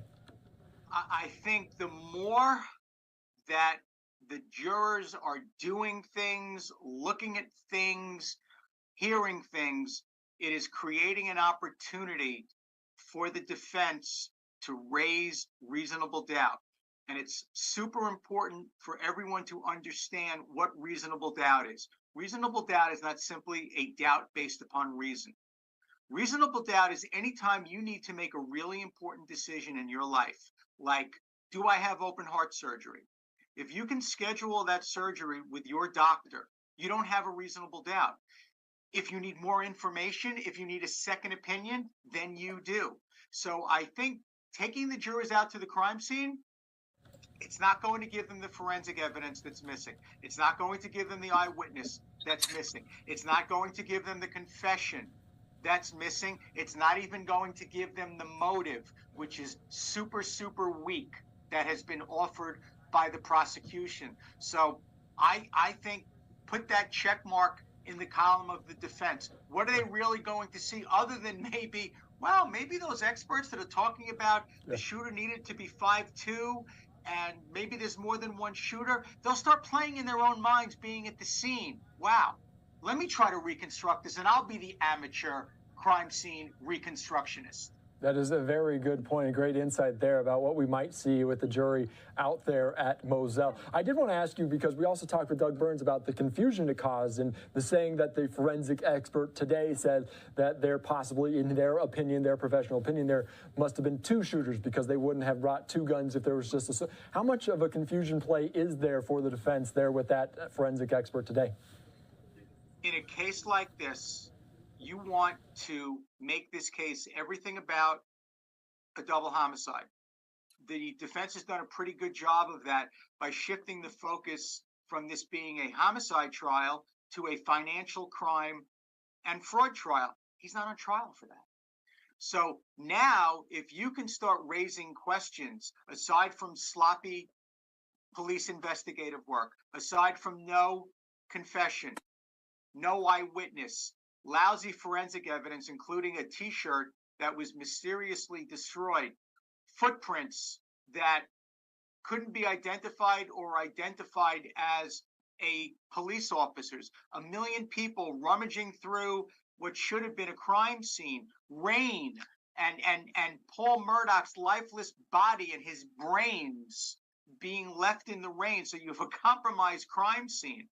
You take all of those things, and now you've got experts talking about, well, the shooter was somewhere between 5'2" and 5'4".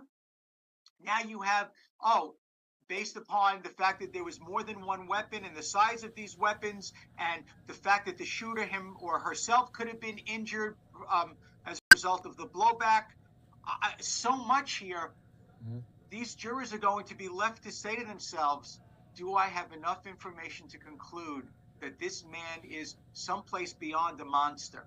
Yeah. There's a lot of information here beyond just the case that we're watching, and that may overcloud some of the facts that were being presented here during this case, just all of the different circumstances there. And I do want to ask you, because I've asked other people about this as well, but Alec Murdaugh taking the stand, he is a disgraced lawyer, but he's a lawyer nonetheless, experienced for decades and decades in that field. What was your opinion of him taking the stand, and maybe how did his credibility impact that when he was on the stand? It was a brilliant move. Quite frankly, it was a move with absolutely no downside. Alec Murdaugh is playing with house money right now. He's facing 99 or 100 or 150 other charges. Odds are he's coming out of jail feet first, and he's already admitted to all of those crimes. So there isn't anything to even talk about. He had zero downside by getting on the stand, and to Doug's point, saying, listen, I've done this, I've done that, I've done the other. I'm a horrible person. I'm a terrible person. I've hurt many, many people, but I would not do anything to Pawpaw, and I would not do anything to Mags. And that, to me, it wasn't a gamble. It was a riskless transaction. It was betting with money where you're getting paid whether you win or lose. It was heads I win, tails you lose. It would have been foolish. And I'm saying that now, knowing that last week I went on and said in no uncertain terms there was no way in God's green earth he was going to testify. I could not have been more wrong if I scripted that out. It was an absolutely brilliant maneuver, and it has left at least one juror saying, I am not convicting that man. Yeah, it is interesting because obviously him taking the stand, and he looked like a lawyer on the witness stand. Sometimes lawyers make the worst witnesses. Maybe this wasn't the case. He was brilliant. He was reasonable when he needed to be. He kept saying to the prosecutor, listen, I'm not here to argue with you. If you're telling me that's what you have, I'm not pushing back on it. He admitted when he lied. He admitted to the use of the police badge, or the overuse of the police badge. He was emotional when it was time to be emotional, so much so that there was snot running down his nose, to quote Ian Anderson from Jethro Tull. I mean, it was an absolutely masterful performance. And I say performance tongue-in-cheek because it may very well be that a double murderer put on a masterful performance. Remember, you're right. He's a lawyer, a generational prosecutor. This guy knows how to prepare a case. He knows how to take a case apart, and he knows what's going to resonate with people. Definitely. Thank you so much for the insight here, Randy Zellen. We always appreciate your time here on Live Now from Fox, as we will hopefully hear closing statements in the coming days, and we'll hand it over. All right, it is 6:42 on the East Coast and 3:42 over on the West Coast. Taking a live look in downtown at New York City there. A lot of fog this morning. Kind of hard to see the buildings in the background. But we're going to be talking more about weather here after this short 2-minute break. So stay with us. Plenty more to get to here on Live Now from Fox.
And welcome back to Live Now from Fox as we take a live look there at New York City, taking a look at a very hazy, very foggy situation there in the Big Apple. But I want to turn our attention to some of the bigger news of the day with regard to weather. We've seen crazy winter weather hitting parts of the country, but also seeing some of that turn into tornadoes in the middle of the country. So I want to go to Fox Weather's Brandy Campbell. She joins us live from Oklahoma, there on the ground in the midst of all that damage. Brandy, what are you seeing? Where does everything stand there? Good morning. Well, I'll tell you, it's a dark morning out here in this neighborhood in Norman, Oklahoma, where several homes were either destroyed or minorly damaged. There were about 40 homes that were majorly destroyed or completely destroyed. One of them behind me, you can see this red vehicle on top of the silver one, also leaning on top or on the side of this home, and the home next to me, severe damage. The roof majorly exposed if you're inside of it. Thankfully, this storm has only caused one death, although that is too many. And there were about 55 people across the state that were injured as those storms came through. The National Weather Service says there are about 7 tornadoes that they have been working to confirm. The one that passed through here, they believe, was an EF2. So yesterday, we spent a lot of time in this neighborhood where we're standing this morning. Residents had family members, friends out, helping them already start the cleanup process. There were also a lot of contractors out here working to get people's roofs started tarped and also start some plans to get them replaced. The Salvation Army and the Red Cross also on site to help out people. And we even saw just residents out setting up tables to provide just free snacks to everybody that's out here or was out here yesterday working hard under the sun to try to clean up what happened. So we expect likely the same scenario today, but they did get quite far yesterday. Just one day after Sunday night's storm. Back to you. Just an unbelievable amount of damage there on the ground. Seeing it in that video and also there behind you. I wanted to ask you though, any word on power outages in your neck of the woods? Are we seeing a lot of people without power as a result of these storms? Yeah, well, this neighborhood is completely dark. The only lights you're seeing behind me are provided from my photographer. So they're in the dark here, and there are some people that are staying in their homes here. But of course, the ones that you see behind me are empty. And I do know there are about 3,000 power outages across the state right now. But the power company says that they're hoping by tonight at 11 o'clock that 95% of the customers who can receive power will have it. So they've been hard at work trying to get those power lines back up and restored. Yeah, plenty of people need power and a big cleanup job there ahead. Brandy Campbell with Fox Weather, we appreciate you joining us this morning. Thank you very much. Of course. All right, it's 6:47 on the East Coast and it's 3:47 over on the West Coast. We've got plenty more to get into on this edition of Live Now from Fox, so stay with us. We're going to take a quick 2-minute commercial break.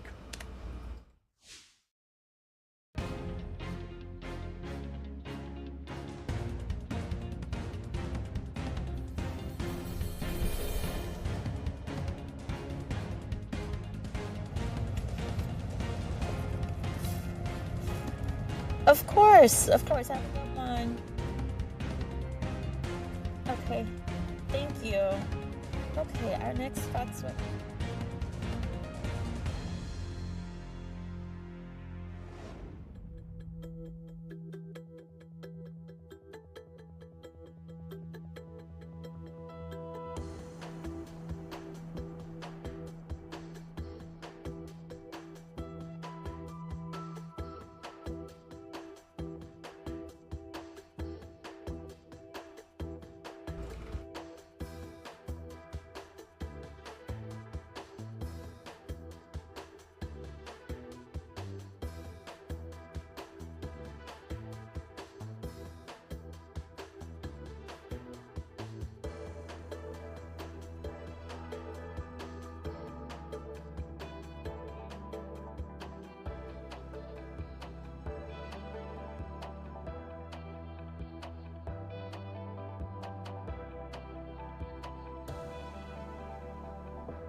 Welcome back to Live Now from Fox. The time is 6:50 on the East Coast and 3:50 in the morning over on the West Coast. I want to play this press conference for you. This is President Joe Biden and Vice President Kamala Harris giving some remarks at a Black History Month conference here. So it is still Black History Month. So I want to play this for you so we can listen to the President and the Vice President as well. Take a listen.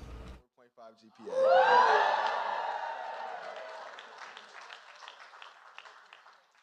2 weeks ago, my classmates were invited to a screening of the movie Till here at the White House. Emmett Till was about my age when he left Chicago to visit his family in Mississippi. We all know the story of how he never came back, but how he never left our nation's conscience. I wasn't able to attend the screening, but my friends told me how cool it was to see President Biden and what it means to be in a place where you feel seen in the history of our country. I thought I missed my chance for good, until the White House asked that I join you all today. And it is truly amazing to be here, especially with my mom. She instilled in me the values of hard work, faith, and service. As a family, we volunteer at food pantries and clothing drives. Seeing how mental illness impacts my peers, I've organized events to raise awareness and advocate for additional services. I also mentor middle school students and collaborate with nonprofits in the Chicagoland area to safeguard our environment. For me, Black history isn't just about the past. It's about what we all do in big and small ways to build the future we all want for our communities and our country. That's why it's incredible to be with two people who are making that future possible. President Biden, thank you for welcoming me and my mom and all my friends to the White House.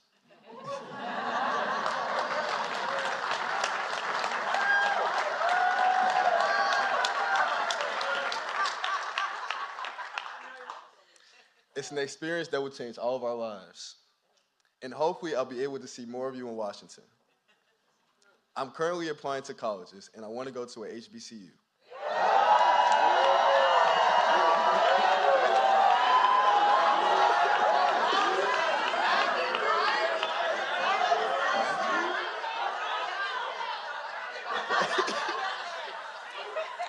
But my top choice is Howard University.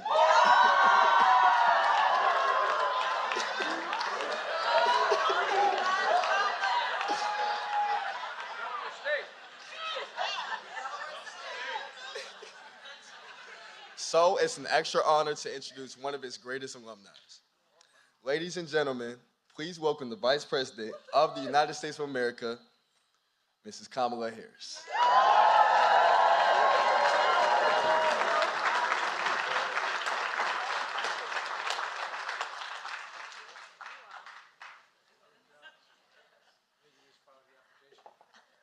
I think he's gonna get in.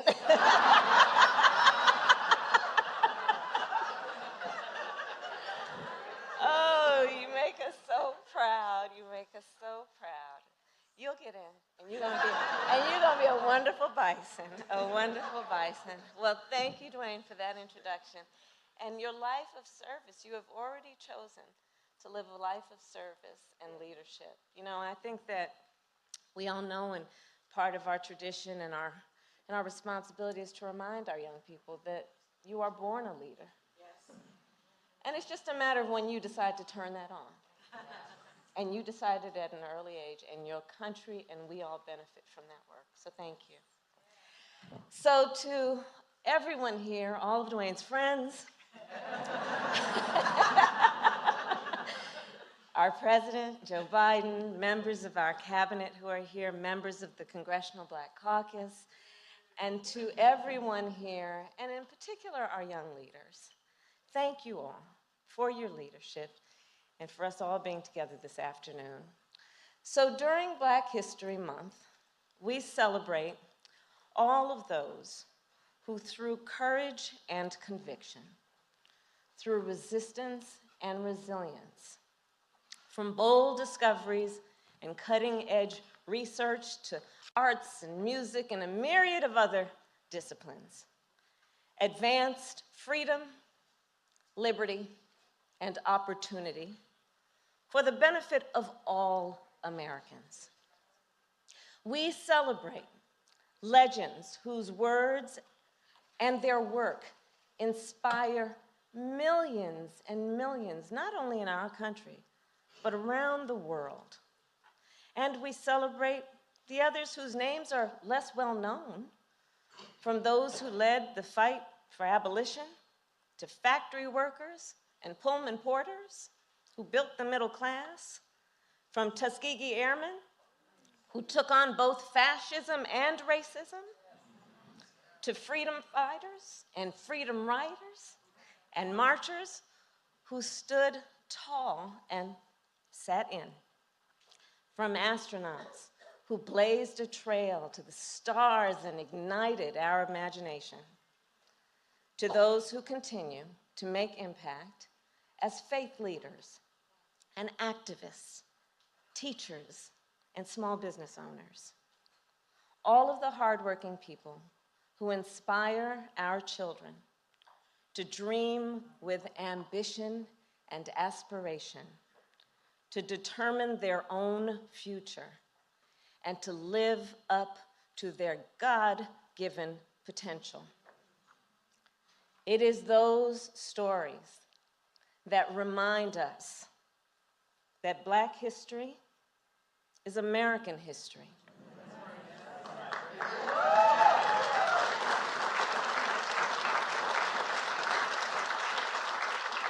living history, breathing history, history that we create every day, and history that we then must teach and celebrate. A history that helps us to understand how the past has influenced the present and potentially our future. And let us all be clear, we will not as a nation build a better future for America by trying to erase America's past.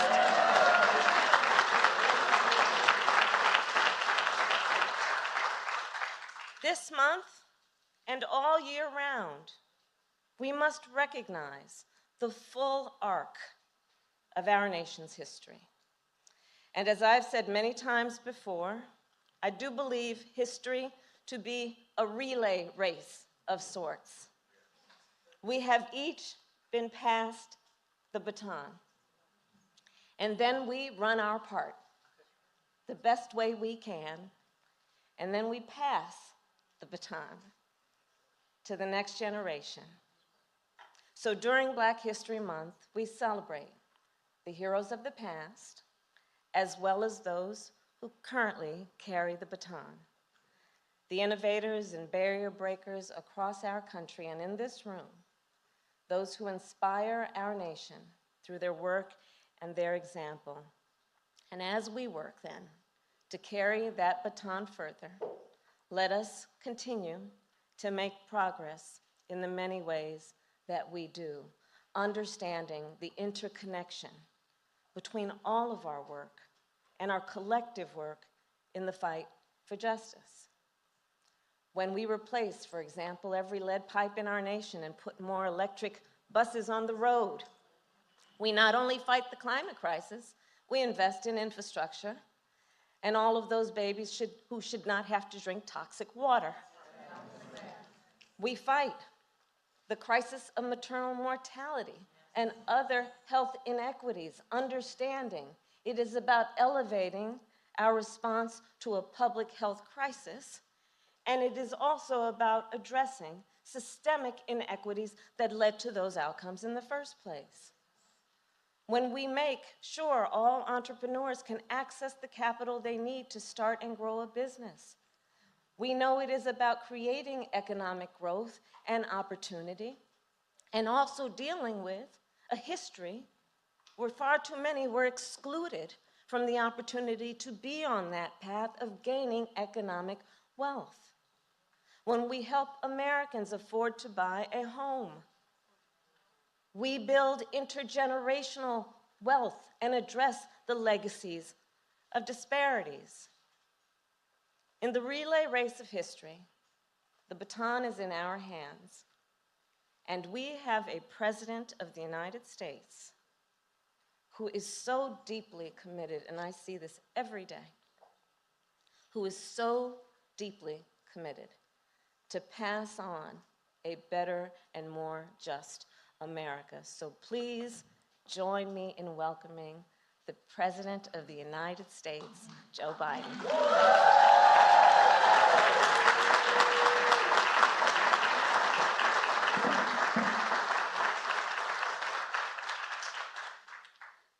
Well, thank you for that introduction. I want to thank Doug and Kamala. You know, Jill, my wife, or I'm her husband. You all think I'm kidding.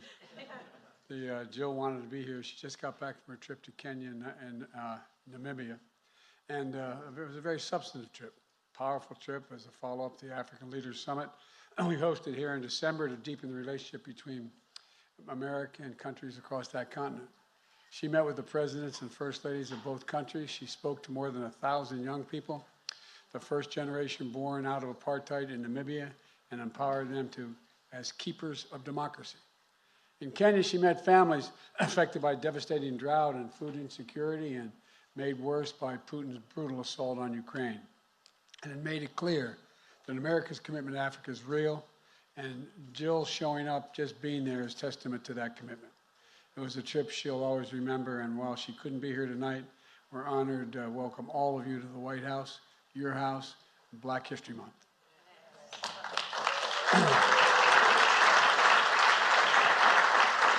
A special thanks to members of the most diverse administration in history who are here. The most diverse administration in history, right, Jim? Jim Carver. I tell you what, man. By the way, I wouldn't be standing here without Jim.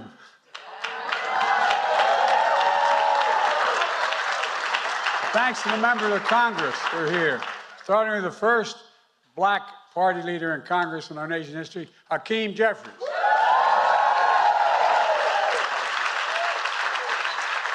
He's here in spite of the fact when he ran the first time I campaigned for him. What the? And the chair of the Congressional Black Caucus, Stephen Harsford. Stephen, where are you? I campaigned for him, too. I don't know what this means. They don't talk to me anymore, though. I'm only kidding. And the civil rights and business leaders are here today. And by the way, I've worked a long time with the presidents of my home state, HBCU, Delaware State. Yes, sir. Now, by the way, you said you played basketball? I want to introduce you to an All-American. Come here, pal.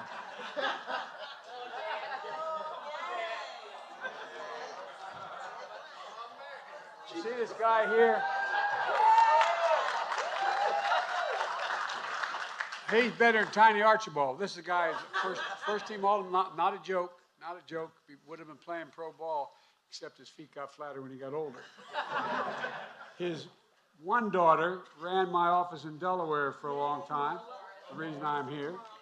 And his second daughter here happens to be the congressman from the state of Delaware.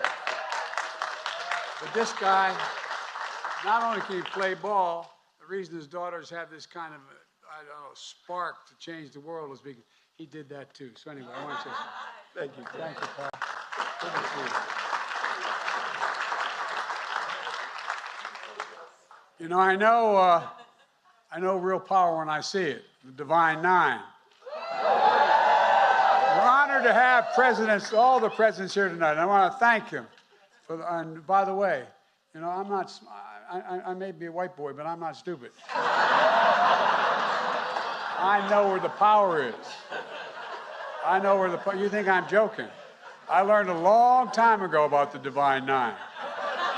That's why I spent so much time at Delaware State campaigning and organizing my campaign in Delaware. But all the presidents are here. I know we are the first administration in history to not only have all the presidents here at one time, but we have a permanent office here with the Divine Nine. But I got worried. We got so many damn guys working with me from Morgan State. Morgan, man, I'm a little worried about it. Anyway, I'm not going to get in the middle of that. I shouldn't kid about it. I should know better. Look, folks, we also want to thank the marching band of Virginia State University.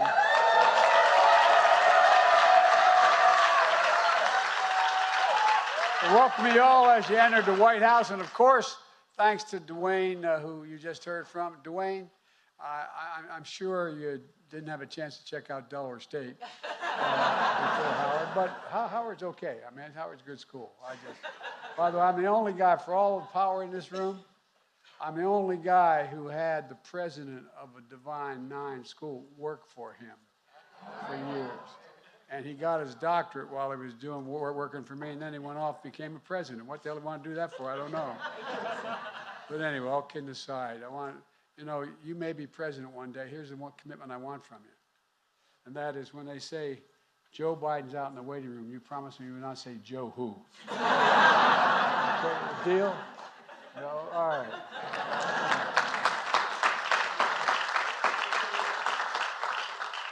As Dwayne just referenced, we recently hosted a screening of the movie Till. We hosted a screening because it's important to say from the White House for the entire country to hear, history matters. History matters, and Black history matters. Look, I can't just choose to learn what we want to know. We learn what we should know. We have to learn everything, the good, the bad, the truth, and who we are as a nation. That's what great nations do. That's what great nations do. And we're a great nation. And that's why the great historian, Carter G. Woodson, Dean of Howard University, more than 100 years ago, had a vision and a purpose. He thought there should be a Black History Month. First guy to do it, to the best of my knowledge. And it's turned into Black History, I think he said Black History Week the first time. And it turned into Black History Month. And look, the legacy that's been continued by the Association for the Study of African American life and history. It's a legacy that continues today as we celebrate the vast contributions Black Americans have made to American history. No, we celebrate all of you and the progress we made together the past 2 years. Progress to lay the foundation for a stronger, more resilient, more equitable economy that grows from the bottom up and the middle out. So the poor have a ladder up, the middle class do well, and the wealthy always do well when everybody else does well. So I ain't worried about them. All kidding aside, they do well. This idea somehow we're only focusing on middle class and the poor. The wealthy do very well when the middle class are doing well. We created over 12 million jobs, the strongest job growth of any presidency in the first 2 years of our history. Black unemployment is near record lows. Wages for black workers are up in the 2 strongest years ever for small business creation, which includes strong growth in black small businesses. And guess what? It's not just the business that gets started. Imagine what the neighborhoods would be without those small businesses, without the beauty shop, the drugstore. It's the center of what creates a community, the engines and glue that keep communities going. So it's not just the small business. More black Americans have health insurance today than any previous time in American history. And with the help of many of you, we've got millions of people insured under the Affordable Care Act by making it easier for them to sign up and making it more affordable, saving millions and millions of dollars overall for people making, and people getting an $800 a year break in their health insurance. For the first time, we've empowered Medicare to negotiate drug prices. We finally beat them. Finally took them on because of the people in this room. That means instead of paying $300-400 a month for insulin, as of January 1st, it's capped at $35 a month, period, for those on Medicare. The parents, grandparents, aunts, and uncles are also capped out-of-pocket costs for seniors in Medicare at a maximum of $2,000 per year, no matter what their costs are. They're not going to be more than $2,000 beginning in 2025 because some of those cancer drugs they have to pay for are $10,000, $12,000, $14,000 a year. Total $2,000 a year, no matter how much your costs are. We passed a law to make the biggest investment ever in climate than any time, anywhere in history. And look, in particular focus, what we talked about a lot, Jim and others and I, we talked about those fence line communities. Those fence line communities suffered the most consequences of being smothered by pollution. Think of Cancer Alley in Louisiana or Route 9 in the state of Delaware. They're the first out we're going to take care of. They're the first of the Americans we're going to take care of with this new legislation. And our once-in-a-generation infrastructure law is modernizing Americans' roads, bridges, ports, airports, and with equity at the center of everything we do. Our Justice 40 initiative means that 40% of the overall benefits for clean energy, transit, and clean transit, and many other things, is going to go to those underserved communities. That's the objective. We're replacing, as was mentioned by my colleague, our vice president, poisonous lead pipes for every child in America being eliminated. We got schools, 400,000 schools and nurseries that have these lead pipes in them. We can turn on a faucet at home and drink clean water. We're delivering affordable high-speed internet to every single household. No parent should have to pull up in front of McDonald's for their kid to be able to do their homework. No, it's for real. Speaking of education, instead of a photo ops, we're delivering nearly $6 billion. I promise we would do $6 billion to HBCUs.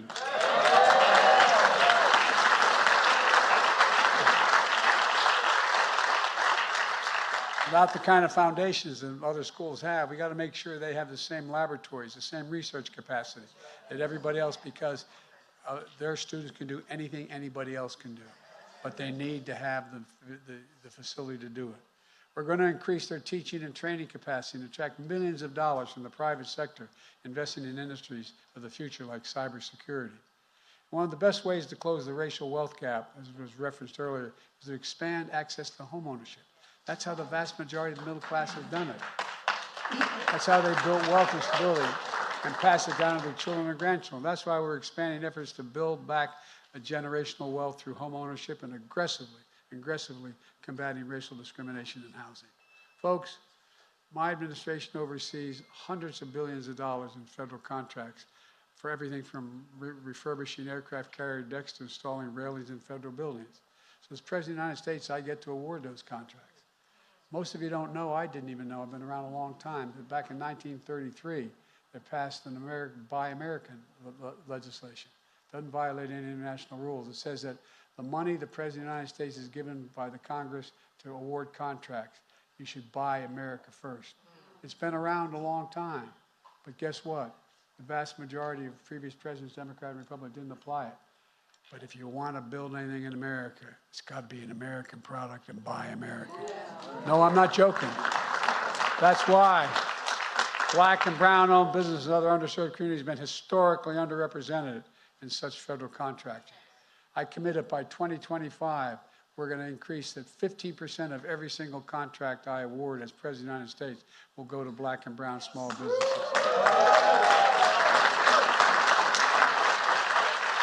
And the effect of that is that'll bring an additional $100 billion in federal contracting money to these communities. To deliver equal justice under the law, we're building a federal bench with judges that reflect all of America, led by Ketanji Brown Jackson.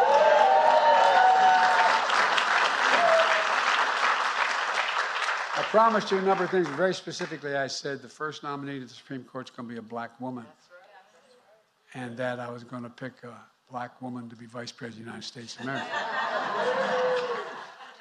We've appointed more black women to the Federal Circuit courts than every other president in history combined. Every single solitary one.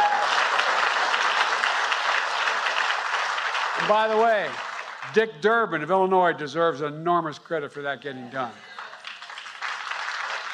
Look, after Senate Republicans blocked the George Floyd Justice and Policing Act last year, with your help, and some of you in this room actually helped me write it, I signed a historic executive order requiring key elements of that bill in federal law enforcement. I banned chokeholds, greatly restricted no-knock warrants, created a national database for officers' misconduct, and to lighten use of force policies emphasizing de-escalation in the way in which police officers work. To take a fresh approach to recruit, hire, train law enforcement, all of which are tied to effective and accountable community policing and advance public trust and safety. And as I made clear in the State of the Union, with the presidents of Tyree Nichols as our guests, his mom and dad, we need a Congress to come together to pass police reform legislation.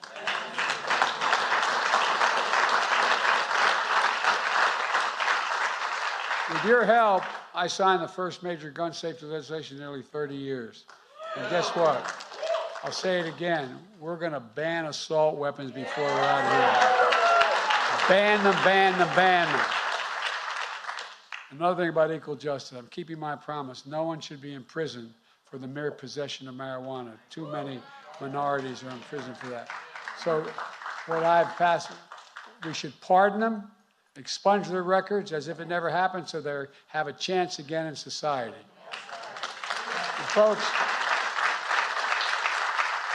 I just signed legislation most people don't think is going to be very consequential, but it is to the people there. Legislation to cap the cost of phone calls in prisons, that prisons charge incarcerated people, just a step toward basic dignity. And folks, last year after the mass shooting in Buffalo, Jill and I spent time, I met with all those families. I also convened the first of its kind White House Summit Against Hate-Fueled Violence that many of you called for and supported. Together we're saying loud and clearly that in America, hate will not prevail. Hate will not prevail. Silence is complicity. Yes. Silence, and we're not going to remain silent. Denialism is worse, and it is unacceptable. With your help, I signed a law more than 100 years in the making to finally make lynching a federal hate crime, the Emmett Till law. Amazing, 100 years ago. I mean, it's astounding. You've joined me at the bill signing for other victories to protect the right of interracial and same-sex marriages, to make Juneteenth a federal holiday. You know, you've been key partners on executive orders I've signed advancing racial equality and justice and support underserved communities. But we have to keep going. We're not finished yet. Many of you have been working on these issues for a long, long time. We've gotten a lot done together, but we have a lot more to do. And people know, we have to, first of all, let people know what we've done, even in your communities. They don't know all that we've done. We have to make it clear, and we're not stopping, because that gives them confidence that we're going to keep going. Remind them why it's important to get engaged, and their voices do matter.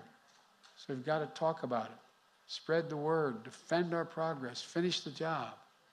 For example, my student debt relief plan, which will help tens of millions of folks and on Pell Grants hit hard by the pandemic. About 70% of black college students receive Pell Grants. For many black students, this savings will be so significant, including wiping out their entire student debt completely. But currently, the only thing blocking that plan is opponents of the plan suing us. Today, there was argued in the Supreme Court whether or not my plan is able to be done by executive order. They're the same folks who had hundreds of thousands of dollars, even millions of dollars in pandemic relief loans forgiven, and many of them in Congress, by the way, Republicans, who voted for tax sets for overwhelmingly benefit the wealthiest people in America, who were the people who paid to bring these suits. Look, folks, you got to give me a break. My administration is making our case in the Supreme Court, and I'm confident the legal authority to carry out that plan is there. I promise you, I have your back, and this is so much more we can do. Folks, we have to stand together to protect women's right to choose. We have to continue to fight for racial justice. We cut black child poverty in half. You're streaming live now from Fox. We are taking a look back as President Biden is joined by Vice President Kamala Harris, the two commemorating Black History Month. Let's go ahead and switch gears and take a live now look from our XRAD weather forecast. You can see the temperatures on your screen. Take a look at how things are faring in your area.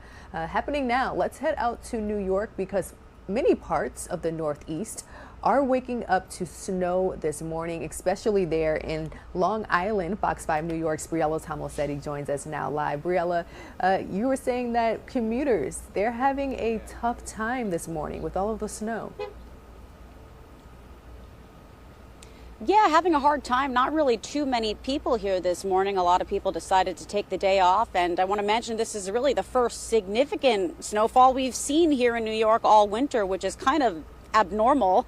And if you look here, it looks really pretty. It looks like you've got the plants snow-capped and the railings covered with snow. But the reality of this entire situation is it's kind of just a slushy mess. You can see the commuters coming in the parking lot right now. The ground is wet, saturated. You've got some cars that are just covered in snow. So that's going to be a nice surprise for whoever comes back to clean that off a bit later this morning. Now, those plows were out here since about 4 o'clock this morning for hours, clearing the parking lot. Earlier, again, it was entirely covered. They were armed with shovels and huge bags of salt. The Long Island Railroad workers, the town of North Hempstead, really just getting the job done to make it as easy as a morning as possible for these commuters. Again, the side streets and the vacant lots really seem to be the big issue, but nothing much to report on the main roads. It was pretty much smooth sailing earlier in the morning, even until now. The traffic is flowing pretty well. The main thoroughfare in this neighborhood, Plandome Road, drivers were warned of wet road conditions, but nothing, again, too big to report. I do want to get to the rails, though. That's a big thing to talk about. The Long Island Railroad tweeting earlier today that people should be careful on trains, platforms, and staircases. Surfaces during the winter storm could be slippery, and that is obviously something we knew already, to take caution when the roads and the surfaces are all wet like this. Commuters we spoke with say it's not really too much of a big deal. They're still making their way into work. We are New Yorkers. We are resilient. This is just another day here in the Northeast, and maybe we'll see some more snow after this, but right now, it's nothing we can't handle. Rain, we'll send it back to you. Alrighty, huge thank you to our Fox 5 New York team for joining us with that live update. Now, we are seeing a heavy mix of rain and snow across the country, really coast to coast this morning. Let's check in with Fox News correspondent Jackie Ibanez. She's taking a look at the areas which are bearing the brunt.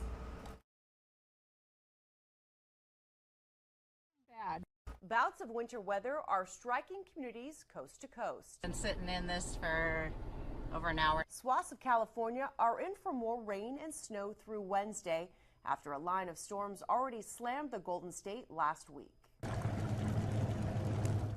In Northern California, It's been bad.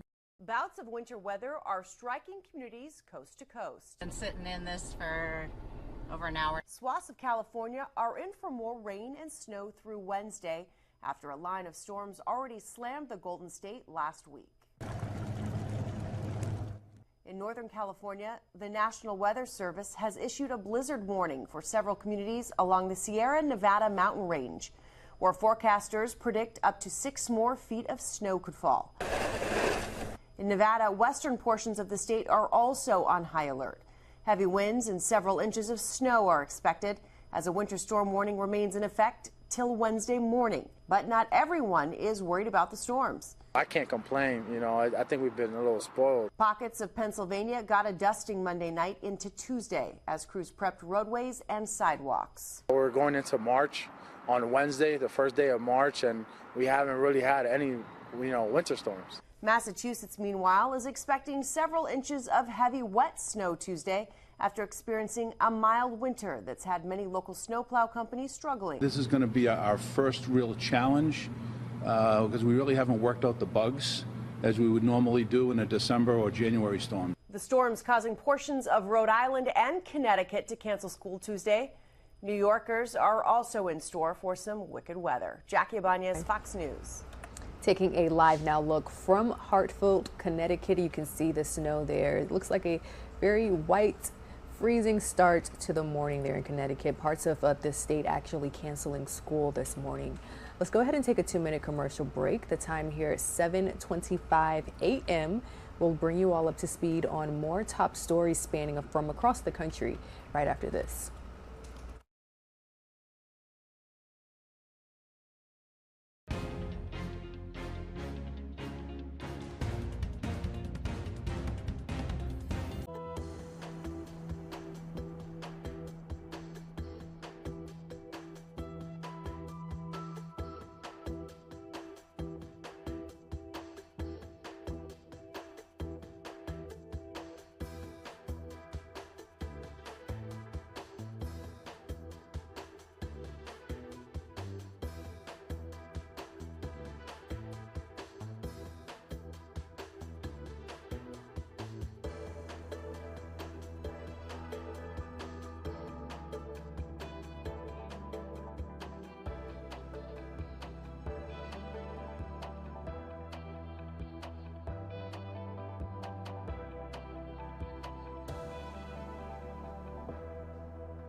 Good morning, everyone, and welcome back to Live Now from Fox. We're your source for top stories and breaking news taking place across the country. As we take this Live Now look from Connecticut, we are monitoring severe weather spanning from across the country. Also, if you take a look on the left-hand side of your screen, here's a look at the top headlines that we are following this morning. President Biden's student loan forgiveness plan is expected to go before the Supreme Court today. Millions of Americans could see up to $20,000 of their student debt wiped under the plan. We're also closely following again severe weather. We will touch base with our news partners at Fox Weather. They have teams in certain cities across the country. And again, we're continuing to bring you all inside of the courtroom. Alec Murdaugh's defense team called their final witnesses to the stand on Monday in this double murder trial. The testimony follows a grueling 2 days of trial that saw Murdaugh himself take to the stand. So a very busy morning here at LiveNOW from Fox, but let's continue to bring you all the latest when it comes to President Biden's student loan relief plan. The plan is currently on hold after a federal judge in Texas declared it unlawful, and the Biden administration is no longer accepting applications. Here's more from Fox News correspondent Doug Luzader. Now, the question here isn't whether forgiving student loans is a good idea, it's whether the president should have come to Congress to make it happen. There has been a small group of protesters overnight in front of the Supreme Court, anxiously waiting for today's arguments.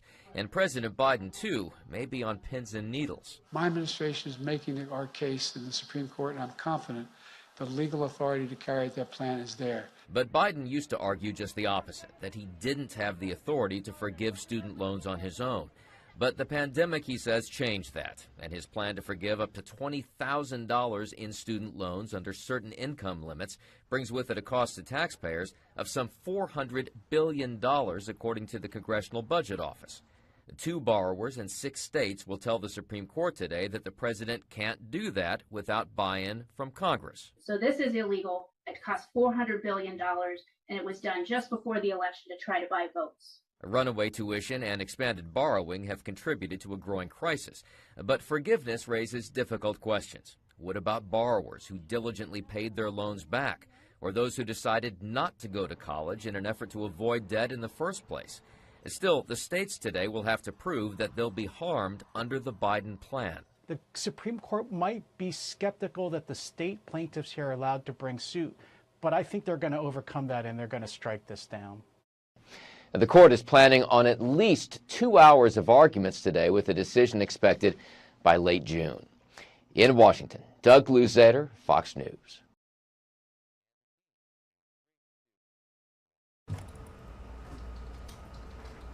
Moving right along with other top stories this morning, the United States Energy Department has concluded that the COVID pandemic most likely arose from a laboratory leak, according to classified intelligence reporting. Let's check in with Fox News correspondent Jackie Ibanez, who's bringing us the latest.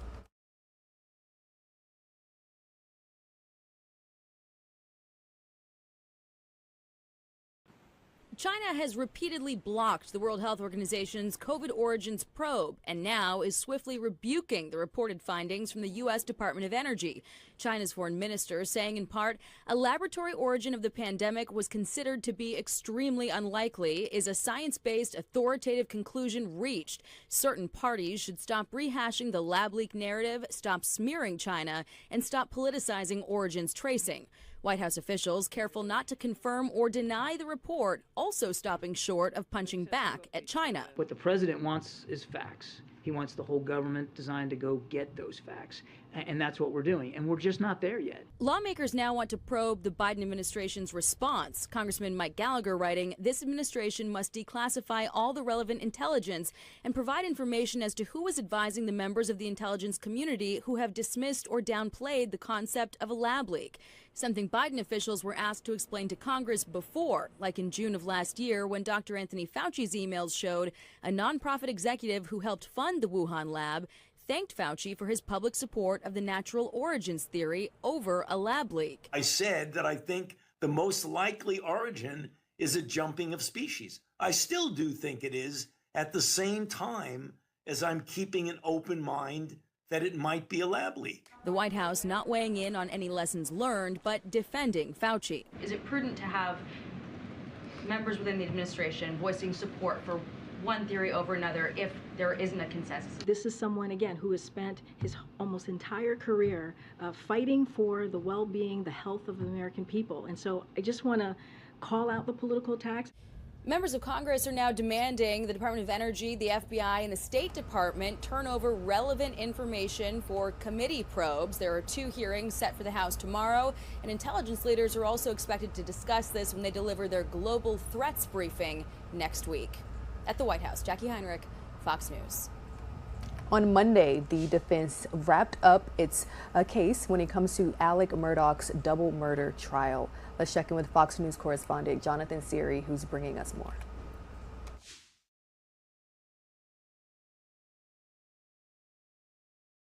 You may proceed. Alec Murdaugh's defense team calling their final witnesses in his double murder trial. The disgraced former attorney is accused of killing his wife Maggie and their son Paul. Taking the stand Monday, a pathologist who countered testimony from a state witness regarding how Paul was killed. We're saying that we're at least 3 to 4 feet away. Then by the time it gets to the left side of the chin or over here at the angle of the mandible, the jaw, we've lost a lot of energy. Judge Clifton Newman granted a defense request to have jurors visit the Murdaugh's Moselle property. Maggie and Paul were killed near the family's dog kennel at that location. Prosecutors objected to the visit, saying the property has changed since the murders occurred. Just can't really appreciate the spatial issues without actually seeing them. Monday's testimony followed last week's grueling questioning of Murdaugh himself. On the stand, he admitted to lying to investigators about his whereabouts the night of the murders, but he insisted he did not kill his wife or son. By putting him on the stand, the defense turned it into somewhat of a litmus test. Either he's telling the truth and he's innocent, or he's lying and is guilty. Meanwhile, South Carolina authorities issued a new misdemeanor charge against Murdaugh on Friday. The charge is reportedly for possession of jailhouse contraband relating to a book Alec's sister gave him at the trial. Closing arguments are expected to take place later this week in Atlanta. Jonathan Siri, Fox News. And since this report was filed, we have learned that the jury will in fact visit the crime scene ahead of closing arguments wrapping up this week. So let's check in with LiveNOW from Fox's Andy Mack. He had a sit-down conversation with Doug Burns, a legal analyst, and the two are bringing us everything we need to know, really adding more context to this case. Expert, a legal mind. Doug Burns, thank you so much for joining us here on LiveNOW from Fox. First of all, we know the jury will be going out to Moselle to see the crime scene firsthand. What do we make of these latest developments, and maybe what was the side of the defense that they didn't want this to happen? No, that's always very interesting. And, I've been in a number of cases where jurors will send a note to the judge. Your Honor, we'd like to, in one case, we'd like to pick up the duffel bag, that was in the courtroom because the case involved a heavy amount of weight in the bag. Or as in this case, we'd like to go visit the scene. I mean, I'm all in favor of visiting scenes, on both sides of the courtroom, to get a feel for it. But it's very, very interesting, A, that they asked to do that, and then B, that the judge is allowing them to do it. So, we'll see what comes of it. I think this jury, has to be absolutely, scratching their heads, for lack of a better term, on, put aside, the drug addict, put aside he stole money, on the X's and O's of did he kill these two human beings? That's what you have to focus on. So the question becomes, show me the proof that this is the human being who killed these other two human beings. And you saw this morning, they called defense pathology witnesses to contradict the state, about the position of the weapon, the angle of the weapon, the distance of the weapon. The defense said it was right to the son's cranium and so forth. So the jury is just, again, scratching their head saying, well, wait a minute, we got to get our arms around exactly what happened at that exact window of time. Yeah, and when they go out to this site in South Carolina, at Moselle, the residence there of Alec Murdaugh, at this crime scene, what takes place at this? Because obviously there won't be any cameras out there, but what takes place? Will the jury be able to ask questions? Will they just be able to walk around the site and kind of see potential crime scene? What happens when they're out there? That's a great question. Basically, they're going to be, under sort of close supervision. The bailiffs or marshals of the court will take them out there. They're not going to really, in my view, even though I'm a New York lawyer, not South Carolina, just that qualifier. But the point is, I don't think there's going to be anybody for them to ask any questions of. And I just think that basically it's a visual inspection of exactly the area. The kennel, obviously, which is sort of a separate part of this estate. This estate is many, many hundreds of acres, as everybody heard. And the kennel area, and particularly in that time window that they're thinking in their minds of, 10 to 9 to 9:02, whatever. Again, they saw a video of that particular dog and so forth. So I think they just want to go out there, and it's really, to answer your question, finally, sorry, just a visual inspection of the premises. That is very, very interesting, because obviously the defense argued that it might have changed a little bit since the night of that crime, of those double homicide there. I did want to ask you, because we did hear from forensic experts earlier today saying that they believed, in their opinion, that there would have had to be possibly 2 people involved. Is the confusion side of that the goal for the defense, just the confusion that they think there might be someone else, that Alex Murdaugh maybe didn't act alone? Absolutely, 100%. You're spot on. I mean, the point is, we have the old cliche. I'm not trying to be, cute or sarcastic. Throw what you'll throw up against the wall, see if anything's going to stick. So on the defense side of the courtroom, and I've had the luxury of being on both sides, 9 years as a prosecutor and over 20 years as a defense lawyer. The point is, of course, if you can just raise the notion, the idea, more than one person, of course, that starts getting tricky, because more than one could also include this defendant plus one other, as opposed to someone other than this defendant. But again, you're right. I mean, anytime you can cause jurors, there have been a lot of cliches thrown around, and I'm not faulting anybody, such as it only takes one juror, to hang the jury. We get that. But the reality is, in most hung juries, if this is going to eventuate into one, I don't think it's going to be any kind of 11 to 1 type of thing, honestly. I think it'll be split much more down the middle, if that happens. No trial lawyer can predict what a jury's going to do.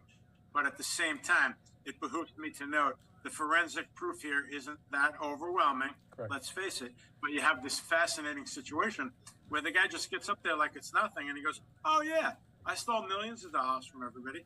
Really sorry. I was a drug addict. The drug addict actually could help him, by the way. You want to talk about X's and O's in court, because A, it can create some sympathy, and B, it creates convenient cover for why he doesn't remember things. So the dynamics in this case are all over the place, honestly. Yeah, all over the place would be a very good way to describe this case. Alex Murdaugh, the last several years in that low country in South Carolina. I did have to ask your opinion about it, because some other legal experts said that Alex Murdaugh shouldn't have taken the stand, that it was against his interest to take the stand, and he shouldn't have done it at all. What is your opinion, and maybe how did that credibility factor into it when he did take the stand? What's your opinion of him on the stand as a whole? Well, I'll quote my late dad, who was a lawyer for over 50 years. And my late father would have said right now, in answer to your question, that, these type of decisions and situations are an art, not a science. The general rule is that it's very risky to put a defendant on the stand. I've seen situations where jurors basically reject what a defendant is saying, even if it's truthful, by the way. I've seen that. So, yeah, it's risky. It's also risky, when the individual does have these drug problems and these theft problems and so on. But here, this defendant may be smarter than everybody, because his gambit, for lack of a better term, his gambit was, look, I'm freely admitting against my own interest. And by the way, this case is pending against me, and I'm going to get hammered, that I stole from everybody.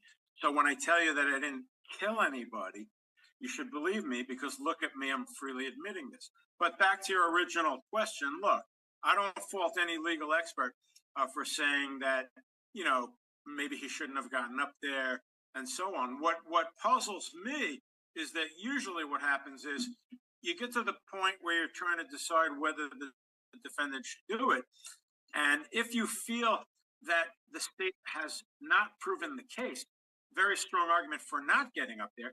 If you feel that maybe they have, you've got nothing to lose, you get up there. So with Alex Murdaugh being a veteran trial lawyer himself, I was telling my wife this last night, he must have sort of concluded, wow, I think I'm really in harm's way and I need to get up there, which is very interesting. Yeah, it is very interesting. Doug Burns, thank you so much for joining us here on Live Now from Fox as the case goes on. Hopefully we'll hear closing arguments in the coming days, and we'll send it to a jury. We appreciate all of your insight here on Live Now. My pleasure. Thank you. All right. Thank you so much. As we continue on here on Live Now from Fox, here's a live look at the courtroom there in Walterboro, South Carolina. The Alec Murdaugh murder trial continuing on as the jury will potentially visit the crime scene. We just heard that there from Doug Burns here on Live Now from Fox. We want to continue to bring in all of the experts. We're going to bring in right now another legal expert here as they are talking about this. We're going to bring in Randy Zellin. Thank you so much. Also a legal mind here that we constantly talk to here on Live Now from Fox, and we always appreciate your insight. You listened to what Doug said. Are we surprised that they're going to go out to Moselle to see the crime scene? Kind of what do you take away from that latest development today? I think the more that the jurors are doing things, looking at things, hearing things, it is creating an opportunity for the defense to raise reasonable doubt. And it's super important for everyone to understand what reasonable doubt is. Reasonable doubt is not simply a doubt based upon reason.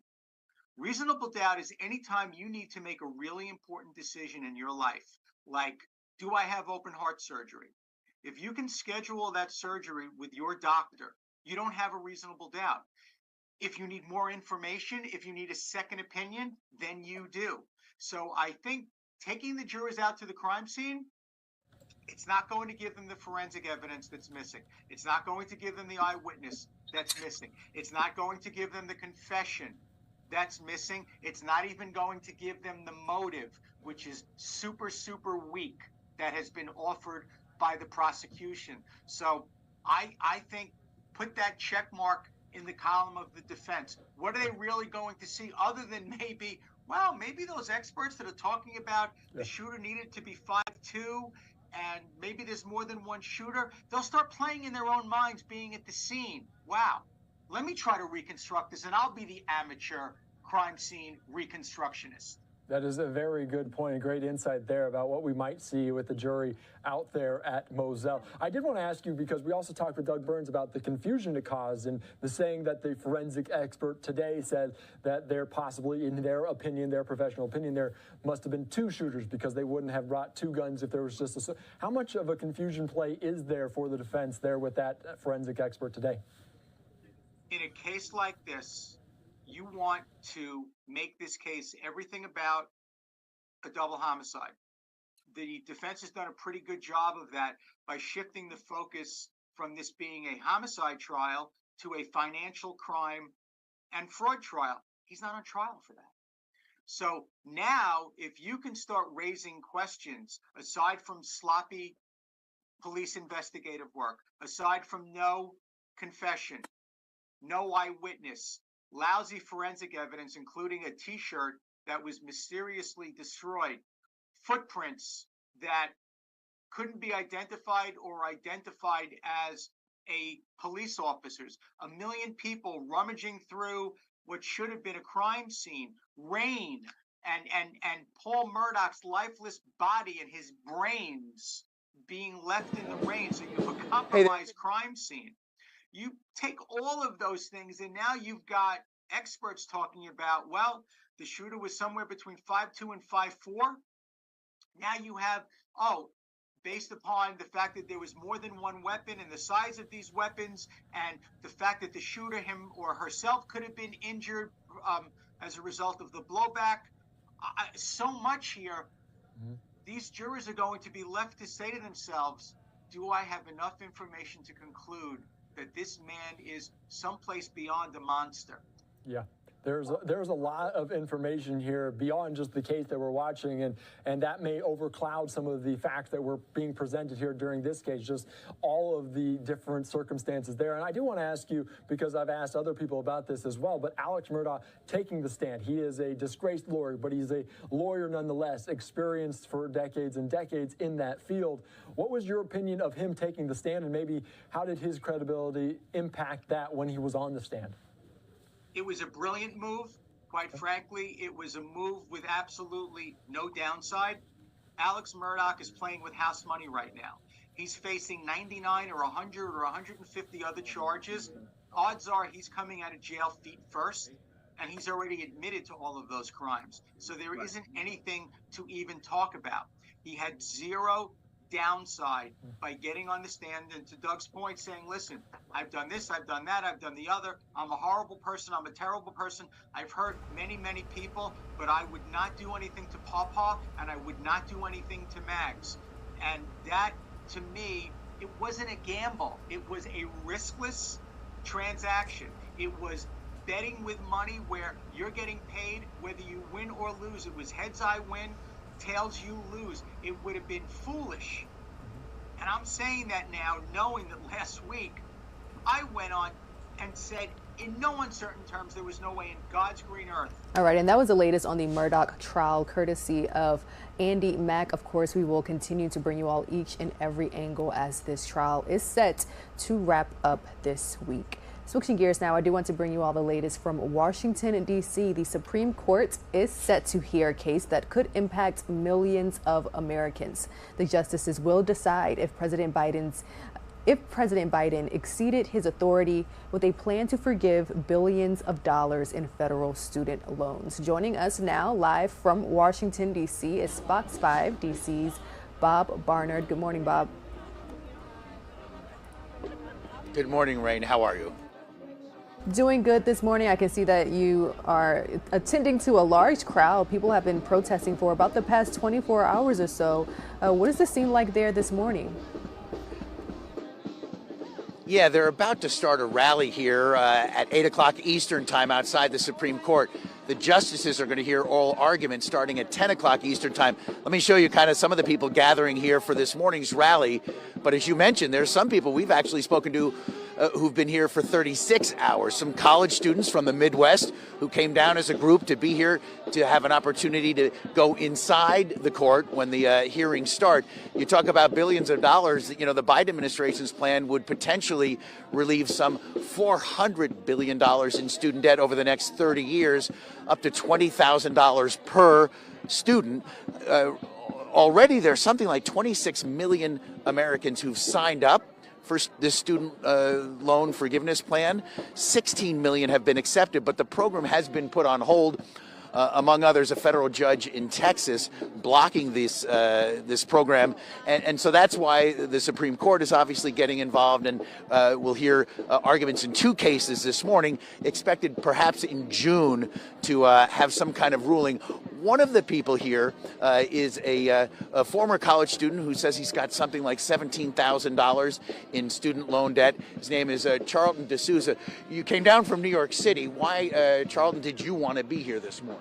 Because I feel it's so important to be in support of all the students and, you know, for the next generation. Unfortunately, I owe $17,000, but hopefully if the Supreme Court does the right thing today, that will benefit so many other generations behind me. It impacts your bottom line, I would imagine, right? Even though you're an adult in the working world, you still have debt from when you were a college student. Yes, in 2001. Really?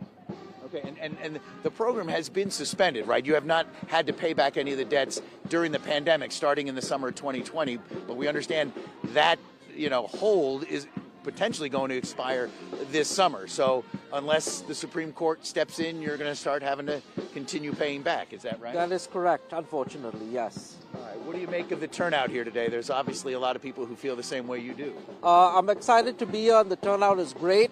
And we hope the Supreme Court will get the message today that we need student loans, you know, dismissed. And we hope our congressional leaders and Biden and everyone will come together and do the right thing. All right, Charles, thanks very much. Thanks for speaking with us. And there, I think Senator Chuck Schumer is among some of the speakers who are going to be here attending this rally, which is already kind of starting with music, as you can hear and see, Rain, but supposed to start at 8 o'clock this morning and go till noon, kind of coinciding with the oral arguments before the Supreme Court. And again, this is all about ideally, perhaps, if the president, the Supreme Court rules, didn't overstep his, authority to relieve billions of dollars in student debt for millions of Americans. Right, a huge thank you to our Fox 5 DC team for bringing us that live report. Again, the Supreme Court poised to hear arguments in two cases. The first challenge is being brought by 6 Republican-led states. They argue that the Biden administration overstepped its authority in the program, what caused the states to lose tax revenue. The second challenge is by 2 student loan borrowers who do not qualify for the full relief. Quickly approaching the 8 a.m. hour, the time here on the East Coast is 7:52. Let's take a quick break. Live Now from Fox returns right after this.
Good morning, everyone, and welcome back here to Live Now from Fox, covering several top stories this morning, including the Supreme Court hearing arguments in a lawsuit against President Biden's student loan relief plan.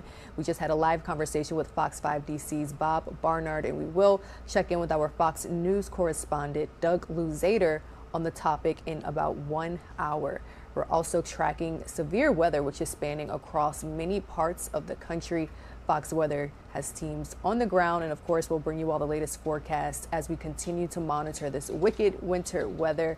And we are following the Alec Murdaugh trial. Alec Murdaugh's defense team called their final witnesses to the stand on Monday. And the testimony, of course, following that grueling 2 days of trial that saw Murdaugh himself on the stand. We have since learned that the jury will, in fact, visit the crime scene in this case.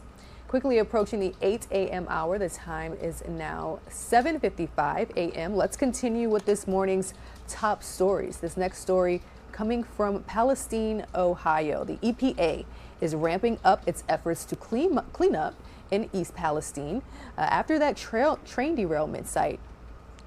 It's being forced to pause efforts.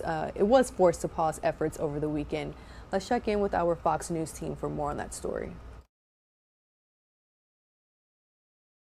Cleanup of toxic waste from the East Palestine, Ohio train derailment resumed Monday. Shipments were sent to 2 approved facilities in Ohio after EPA officials were forced to halt efforts over the weekend to disposal sites in Michigan and Texas due to oversight concerns. 2 new hazardous waste sites, an incinerator in Grafton, Ohio, and a landfill in Rochdale, Indiana, will also start taking shipments Tuesday. The addition of these disposal locations gets us closer to having enough capacity to finish the cleanup and to get all the waste out of East Palestine as quickly as possible. Efforts to get rid of waste come as many in the community report symptoms of feeling sick. The EPA says it's tested the air quality of more than 500 homes and found no signs of contaminants connected to the derailment. Data also shows water is still safe to drink, but some residents are not convinced. I know that our residents are getting frustrated, but we're working as fast as we can to get them the answers.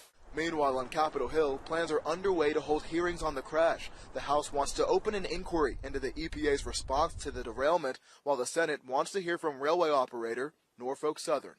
CEO Alan Shaw needs to come before the Senate, answer questions under oath, and explain to the American people exactly what went wrong and how they will prevent accidents like this from happening. Also on Tuesday, the head of the EPA, Michael Regan, is expected to visit the area for the third time to meet with impacted residents. In East Palestine, Ohio, Stephen Goen, Fox News. Tributes are continuing to pour in for former President Jimmy Carter, who at 98 years old remains in home hospice care. The church, where he taught for decades, is continuing his legacy. Let's check in with Fox News correspondent Madeline Rivera. She's bringing us more from Plains, Georgia. The nation reflects on former President Jimmy Carter's lifetime of service as family members continue their support during his time in hospice. A sense of humility, that sense of humanity. That's something that Jimmy Carter is known for. An outpouring of love and respect for former President Jimmy Carter, who at 98 is now in his second week of hospice care at his home in Plains, Georgia. Family members say he's in good spirits. He's eating and talking. He's still got some time in him. I just feel like it. During this Sunday service at Maranatha Baptist Church, where Carter regularly taught Sunday school, his niece Kim told parishioners her uncle's heart isn't heavy. One day, he's going to meet Christ. And he knows it. And our hearts are heavy. But his isn't. After Carter's one term as president, he and his wife Rosalind opened the Carter Center in 1982, promoting charity work and tackling human rights and health issues around the world. Brenda Smith worked as a page in the Georgia State Capitol back when Carter was a governor. She remembers his selfless service and traveled to pay her respects at his longtime church this weekend. Just be in the same space where he taught Sunday school, where he studied about Christ, where everything was just open and available to him. I did that. According to the latest data from the CDC, roughly 1.6 million people in the U.S. receive hospice care. In Plains, Georgia, Madeline Rivera, Fox News. Florida Governor Ron DeSantis is expected to be the toughest opponent against former President Donald Trump in the 2024 Republican primary for president. Now, DeSantis has not formally announced his candidacy, but he's making moves many see as a lead up for a run, starting with a crackdown on Disney's special district. Fox News correspondent Lauren Blanchard explains it all from Washington. The most magical place on earth is getting some new rules. So just look at your watch and you'll know at what time the corporate kingdom finally came to an end. Florida Governor Ron DeSantis signed a law revoking Disney's self-governing power and places the House of Mouse under the control of a 5-member state board the governor appoints, which will oversee the government services it provides. The move is meant to penalize Disney after it criticized the governor's so-called Don't Say Gay law. How do you give one theme park its own government and then treat all the other theme parks differently? And so we believe that that was not good policy. The move could be part of the governor's campaign before his potential presidential campaign. DeSantis is releasing a book Tuesday titled The Courage to Be Free, Florida's Blueprint for America's Revival. Fox News polling shows among GOP voters, DeSantis is far behind former President Trump, but well ahead of other 2024 contender Nikki Haley. The former president has repeatedly lashed out at DeSantis online. Ron DeSantis has to, at least play nice somewhat with Trump. The Republican National Committee chair is trying to get ahead of in-party fighting. She said all GOP candidates will have to pledge support for the eventual nominee in order to be included in debates. In Washington, Lauren Blanchard, Fox News. Let's continue to talk about this topic. Florida Governor Ron DeSantis signed a law revoking Disney's self-governing power. He did hold a brief press conference on yesterday explaining the move. Let's go ahead and listen in. Of course, this move is reportedly meant to penalize Disney after it criticized the governor's so-called Don't Say Gay law. And so we believe that that was not good policy. We believe being joined at the hip with this one California-based company was not something that was justifiable or sustainable. And so we said we're going to do something about it. And so now we're basically, Disney's going to be treated like SeaWorld is treated or like any of these others. And that's really the fair thing to do. So I'll be signing the bill momentarily, and that will officially end the self-governing status here in Central Florida for Disney.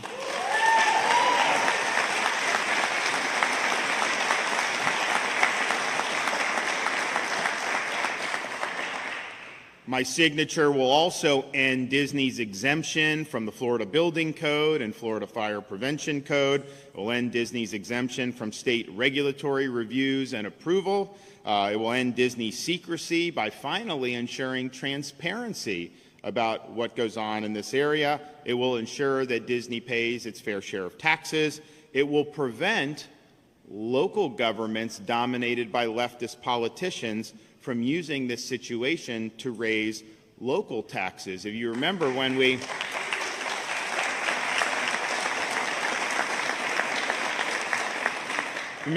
first said that we were going to go in a different direction and change the status quo, local politicians, particularly in Orange County, were saying that that would mean that the debt of Disney would get dumped on their taxpayers, they would have to do services, and it would cause major property tax increases for people in Central Florida. Now, I rejected that. A lot of media reported that that would happen, and I said that will not happen. And so even though, and I'll announce here who's going to be running Disney on behalf of the state, even though I would like eventually the local governments to just take this, I was not going to put taxpayers at risk, and I did not trust them to be able to handle this at this point. So it's under state control, not local control. They may be able to negotiate something in the future, but right now there will be no additional tax burden on any Floridian in Central Florida or otherwise. And in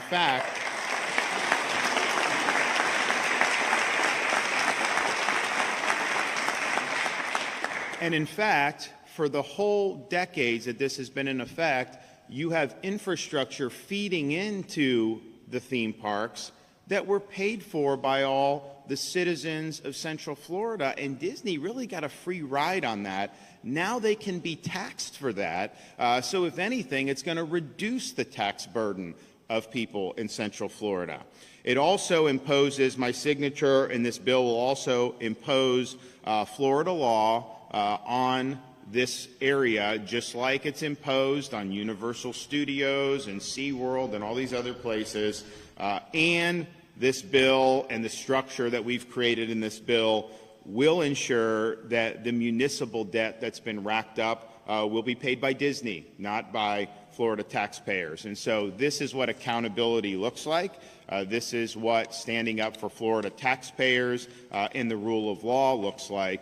And I'm really happy that the legislature was able to do this. You know, last year when we did the initial, people were saying the debts, all this other stuff. We said, we're going to take care of it. Don't worry. We're going to take care of it. We got time to think about the best way to do it. And I'm confident that this is a way that is going to vindicate the best interest of the state of Florida. So Disney loses self-governing status. The state of Florida is the new sheriff in town. But, you know, I got a lot on my plate. I can't be running this, from the governor's office. So we've created a state control board that is going to be responsible for governing this area. And I'm pleased to announce that I am going to later today formally appoint the following to the control board. So Martin Garcia from Tampa, whom I'm appointing as chair of the board. Bridget Ziegler, a member of the Sarasota County School Board. Brian Ungst from Pinellas County, Mike Sasso, a lawyer here in Central Florida, and businessman Ron Perry. They've got a lot of work to do. They know that our vision is, okay, yes, Disney no longer has its own government, but you got to ensure that all these laws are applied. You got to ensure the debt is paid, and you got to ensure the fair share of taxes are paid. And so they're going to be getting to work very soon. There's a board meeting scheduled a week from Wednesday. And so they will be in charge during that board meeting. So buckle up. There's a lot to get done. And one of the things that I've asked them to do when they convene a week from Wednesday is to look at the compensation for the first responders and give them more compensation for doing a good job. And so I hope we'll be able to get that done.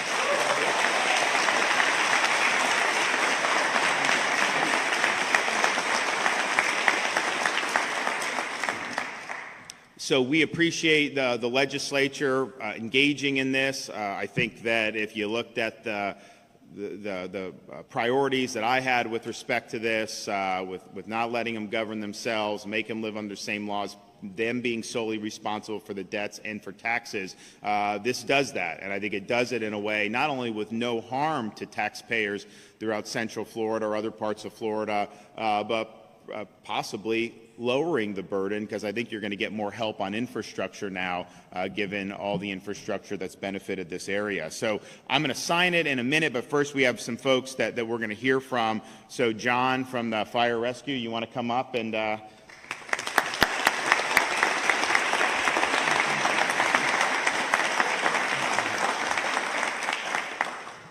Good morning, everybody. I wanted to start this off by first and foremost thanking our governor, Ron DeSantis, and everyone that's here in attendance for taking time out of their day to be here. It is our great honor to have all of you here at our firehouse for this historic event. For those of you who don't know me, my name is John Shirey. I'm the president of the Reedy Creek Professional Firefighters. And I just wanted to speak briefly about why the signing of this bill today is of such great importance to the 200 firefighters, paramedics, EMTs, 911 communicators, and fire prevention personnel here at the Reedy Creek Fire Department. For many years, there has been a blatant disregard and a bias against the first responders here.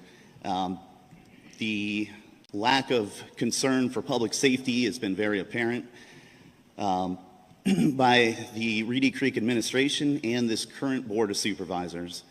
This bias has created major public safety shortcomings. In the past 2 years, we have faced major shortages of firefighter paramedics as well as ambulances, which oftentimes led to major delays in responding to emergency calls. Across the district in the fire department, on any given day, we do not have the bare minimum number of firefighters recommended by the National Fire Protection Association to respond to a structure fire in the majority of our response areas. Our emergency vehicles like fire trucks and ambulances are in disrepair. Oftentimes, we can't even put the bare minimum number of fire apparatus on the roads to respond to emergencies. While these things continue to occur, the district's communication director misleads the public with inaccurate statements about our emergency vehicle readiness, the adequacy of the number of first responders on property, as well as our overall emergency services capabilities. And while that goes on, the current district administrator boasts about the fact that he was able to roll over $30+ million from a single year's budget alone. It would seem that keeping Disney's money in the district's bank accounts has become more of a priority than protecting and adequately equipping the fire department to respond to the calls and protect the guests and property here at Disney. My point in speaking on all of this is that our governor, Ron DeSantis, has proven time and time again to be a champion for public safety and for the first responders in the great state of Florida. By removing the single interest Disney-controlled board of supervisors, and with his upcoming appointment of the new board, who I have full faith will properly oversee and run the district and put administrators in place that take their responsibility to the public seriously.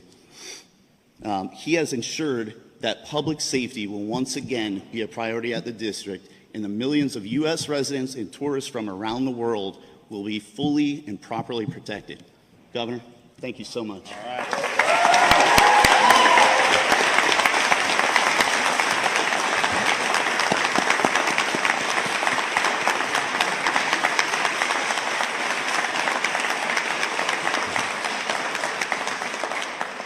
Well, Well, thank you, John. Okay, Mandy Schaefer.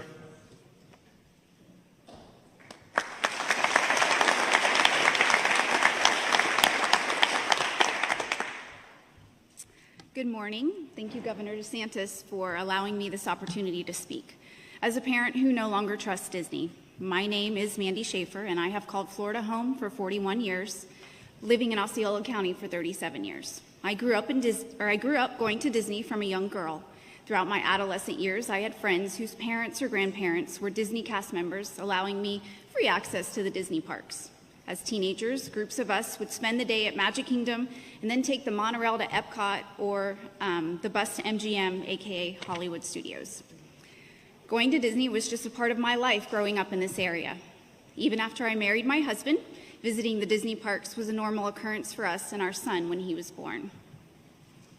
I vividly remember the Christmas morning we first received our annual passes. My parents came over to open gifts, and my husband surprised all 5 of us with annual passes for Disney. That was 14 years ago, and I still remember that morning. Our passes were our family entertainment, and we used them often. Our family traditions revolved around different events that Disney would have based on seasons, like Mickey's Not So Scary Halloween and then Mickey's Very Merry Christmas Party. Our absolute favorite tradition was candlelight. We always picked the dinner package. That way we were guaranteed a seat at the processional. As pass holders, we also vacationed many times to the various resorts, Fort Wilderness being our favorite. My son would bring a friend, and we would camp for the weekend, enjoying all the amenities. Even as a teenager myself, I would go camping at Fort Wilderness with friends' families every Memorial Day weekend. The families that I would go with were ranchers, and we would take what felt like 50 kids. And everybody had a bike, because that's how you got around. So my friend's dad would load up his horse trailer full of bikes. I'm sure we were a sight to see, but wow, the memories that place provided. Fast forward to 2020, the year that remains in all of our memories and will forever. Once Disney closed the parks down because of the pandemic, our family decided we were going to opt out of keeping our passes. There were too many rules about face masks, and then being told when we needed to make reservations to use our annual passes just seemed too restrictive for us, and I guess the rebellious side of me didn't like being told when I could go to the parks. That was the first step in our divorce from Disney. Disney, through the years, was always wholesome entertainment for the entire family. Generally speaking, the Disney image reflected and promoted godly standards and morality that I embrace because of my faith in and surrender to Jesus Christ. I felt safe exposing my child to Disney's content without fear of evil programming. Then something happened. We became aware the Disney content was changing by including and promoting more and more immorality. Disney no longer withstood the moral decline of the culture, but became a purveyor of that decline. I simply don't want Disney, which I once trusted, to teach my child or any children to be comfortable with or to participate in immorality. Then the Parental Rights and Education Bill was passed by the state legislature and signed by the governor. Disney decided to come out in opposition to the bill. They chose the wrong side of the moral argument. And that was the icing on the cake for our family.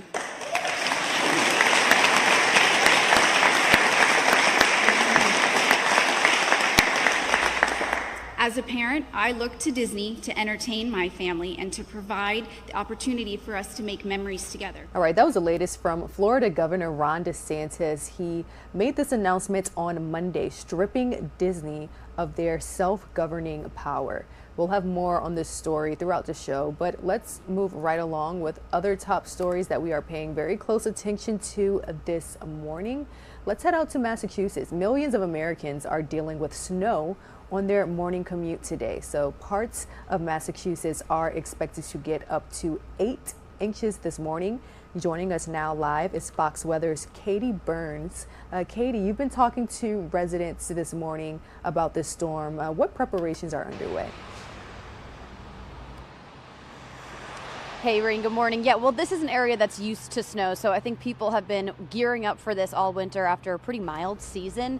We've got winter storm alerts all across parts of Massachusetts, Connecticut, Rhode Island. As of right now, it looks like Western Massachusetts and Connecticut are kind of the top winners when it comes to snowfall totals. People there seeing anywhere from 8 to 12 inches this morning.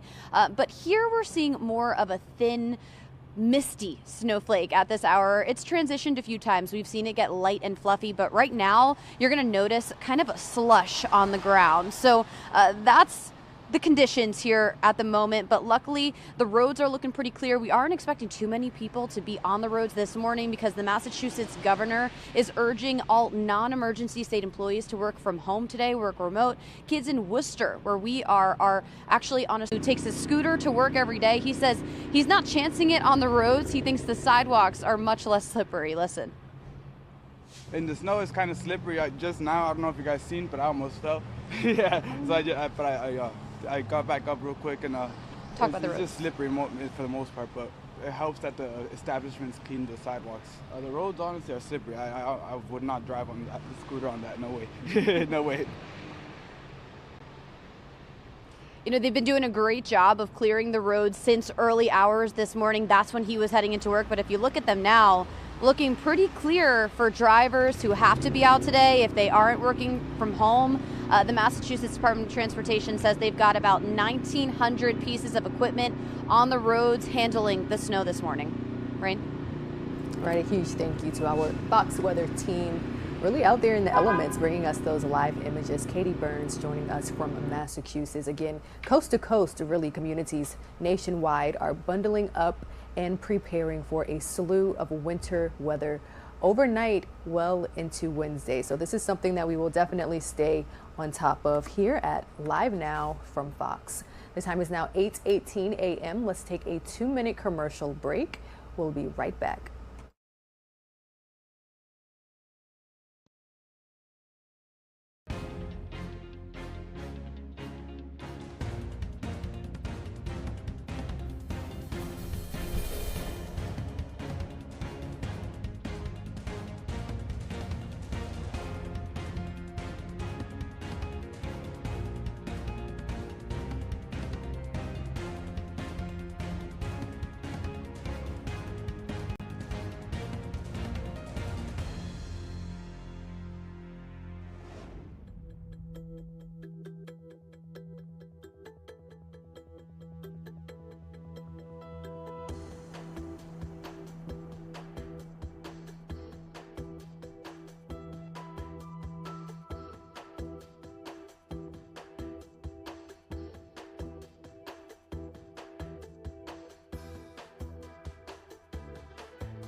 Welcome back to Live Now from Fox, continuing to monitor wicked winter weather taking place across the country as parts of Oregon, for example, continue to recover from a major winter storm. People now need a plan for the work week ahead.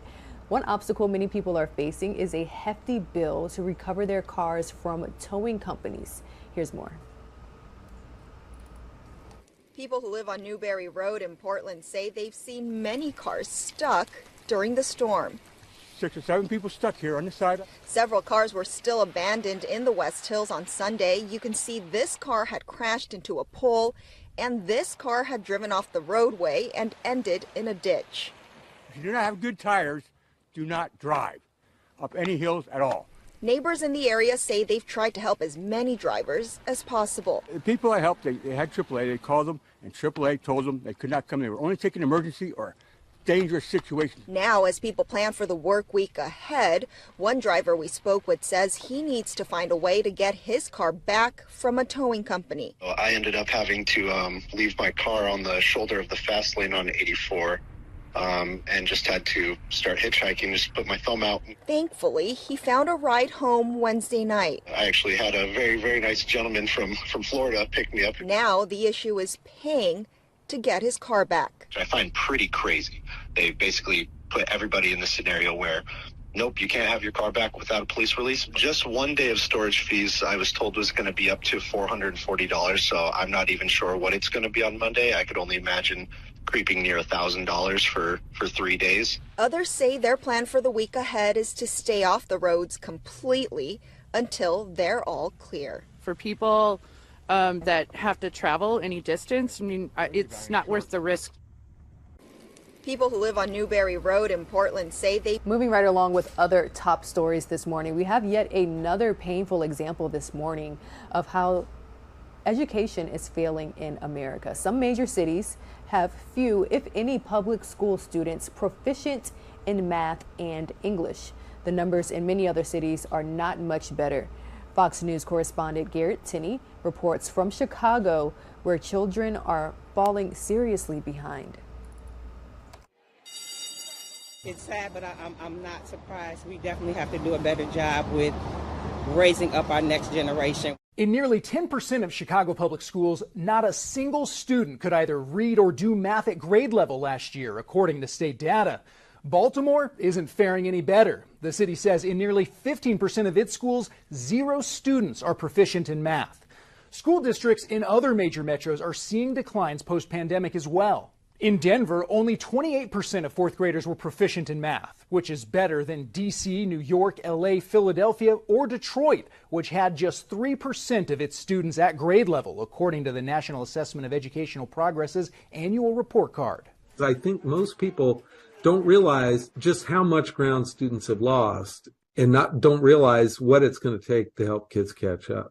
While many districts have released plans to tackle the learning loss, Harvard education researcher Thomas Kane says most aren't doing enough to get students back up to speed from months and years of learning loss during the pandemic, despite receiving $190 billion in aid from the federal government. And Kane's research shows most parents don't realize how far behind their kids are due to lost instruction time during the pandemic. There are a lot of kids who are getting A's and B's right now who, by any metric, are far behind where they should be.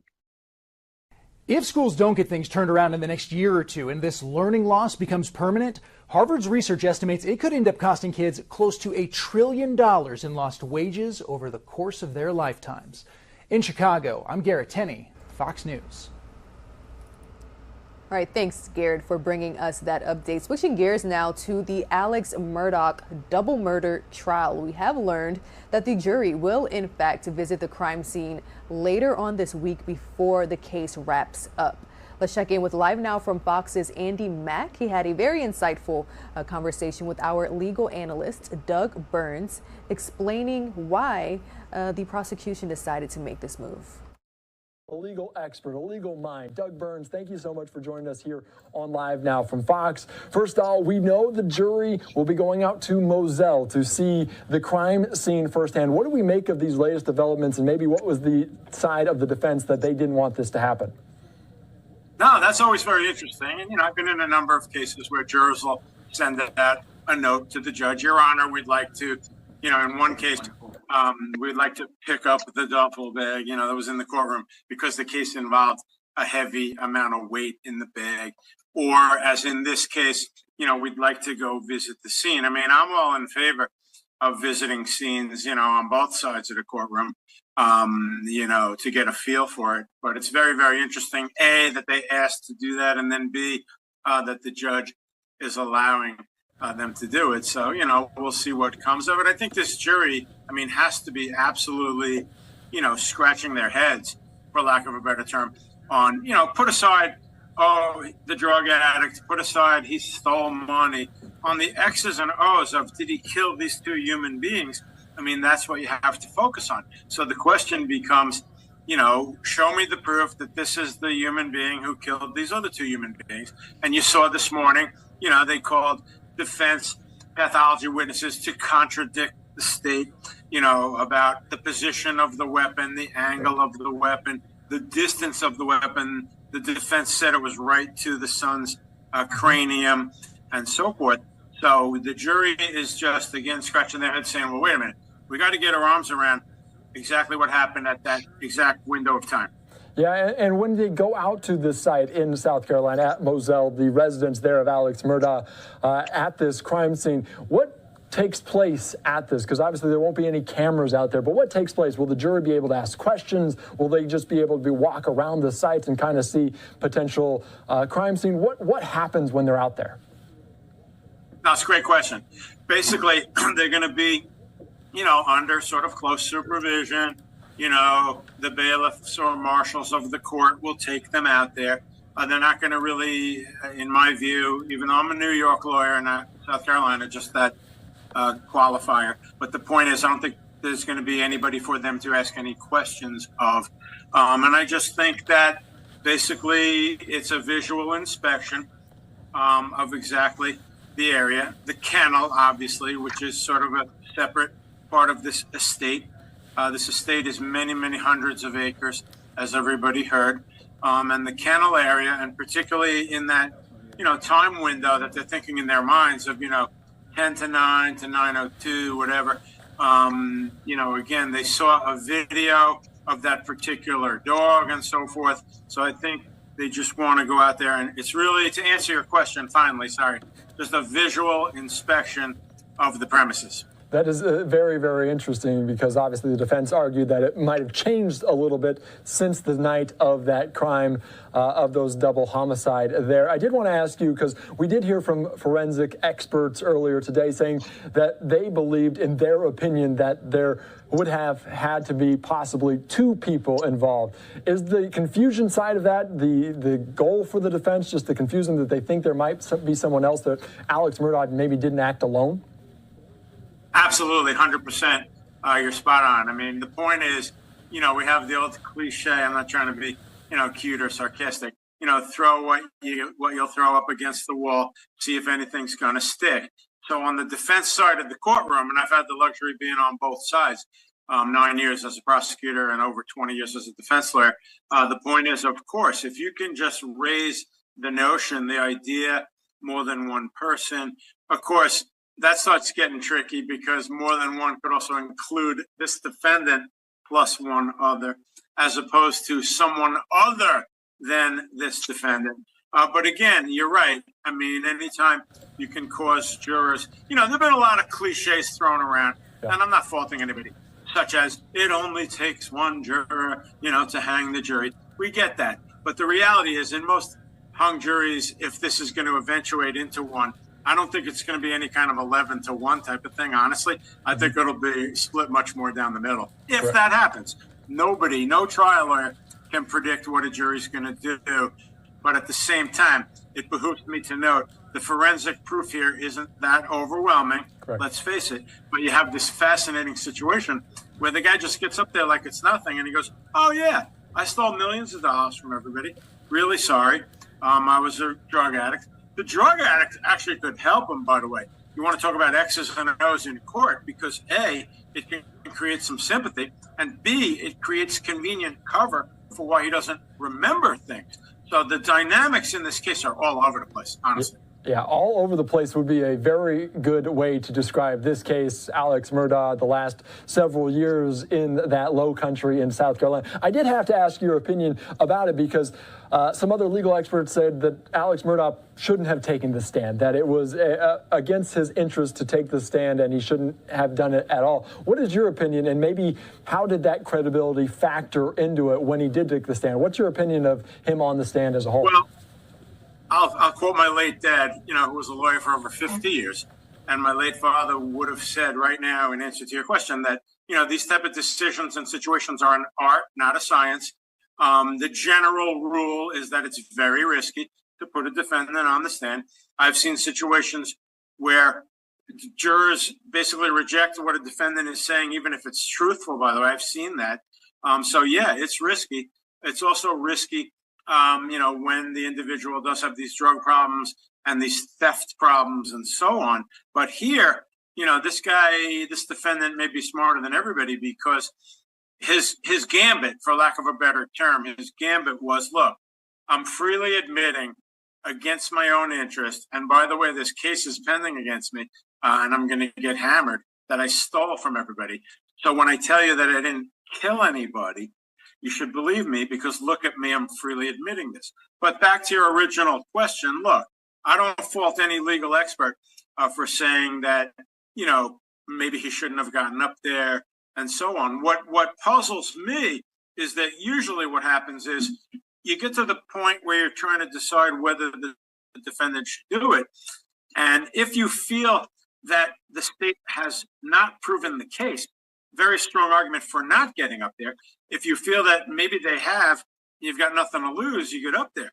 So with Alec Murdaugh being a veteran trial lawyer himself, I was telling my wife this last night, he must have sort of concluded, wow, I think I'm really in harm's way and I need to get up there, which is very interesting. Yeah, it is very interesting. Doug Burns, thank you so much for joining us here on Live Now from Fox as the case goes on. Hopefully we'll hear closing arguments in the coming days, and we'll send it to a jury. We appreciate all of your insight here on Live Now.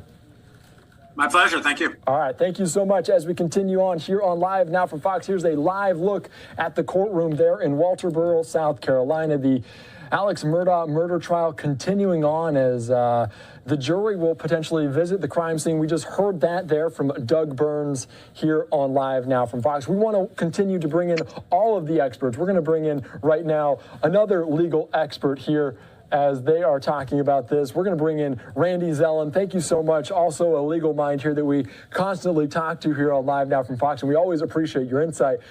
You listened to what Doug said. Are we surprised that they're going to go out to Moselle to see the crime scene? Kind of what do you take away from that latest development today? I think the more that the jurors are doing things, looking at things, hearing things, it is creating an opportunity for the defense to raise reasonable doubt. And it's super important for everyone to understand what reasonable doubt is. Reasonable doubt is not simply a doubt based upon reason. Reasonable doubt is anytime you need to make a really important decision in your life, like, do I have open heart surgery? If you can schedule that surgery with your doctor, you don't have a reasonable doubt. If you need more information, if you need a second opinion, then you do.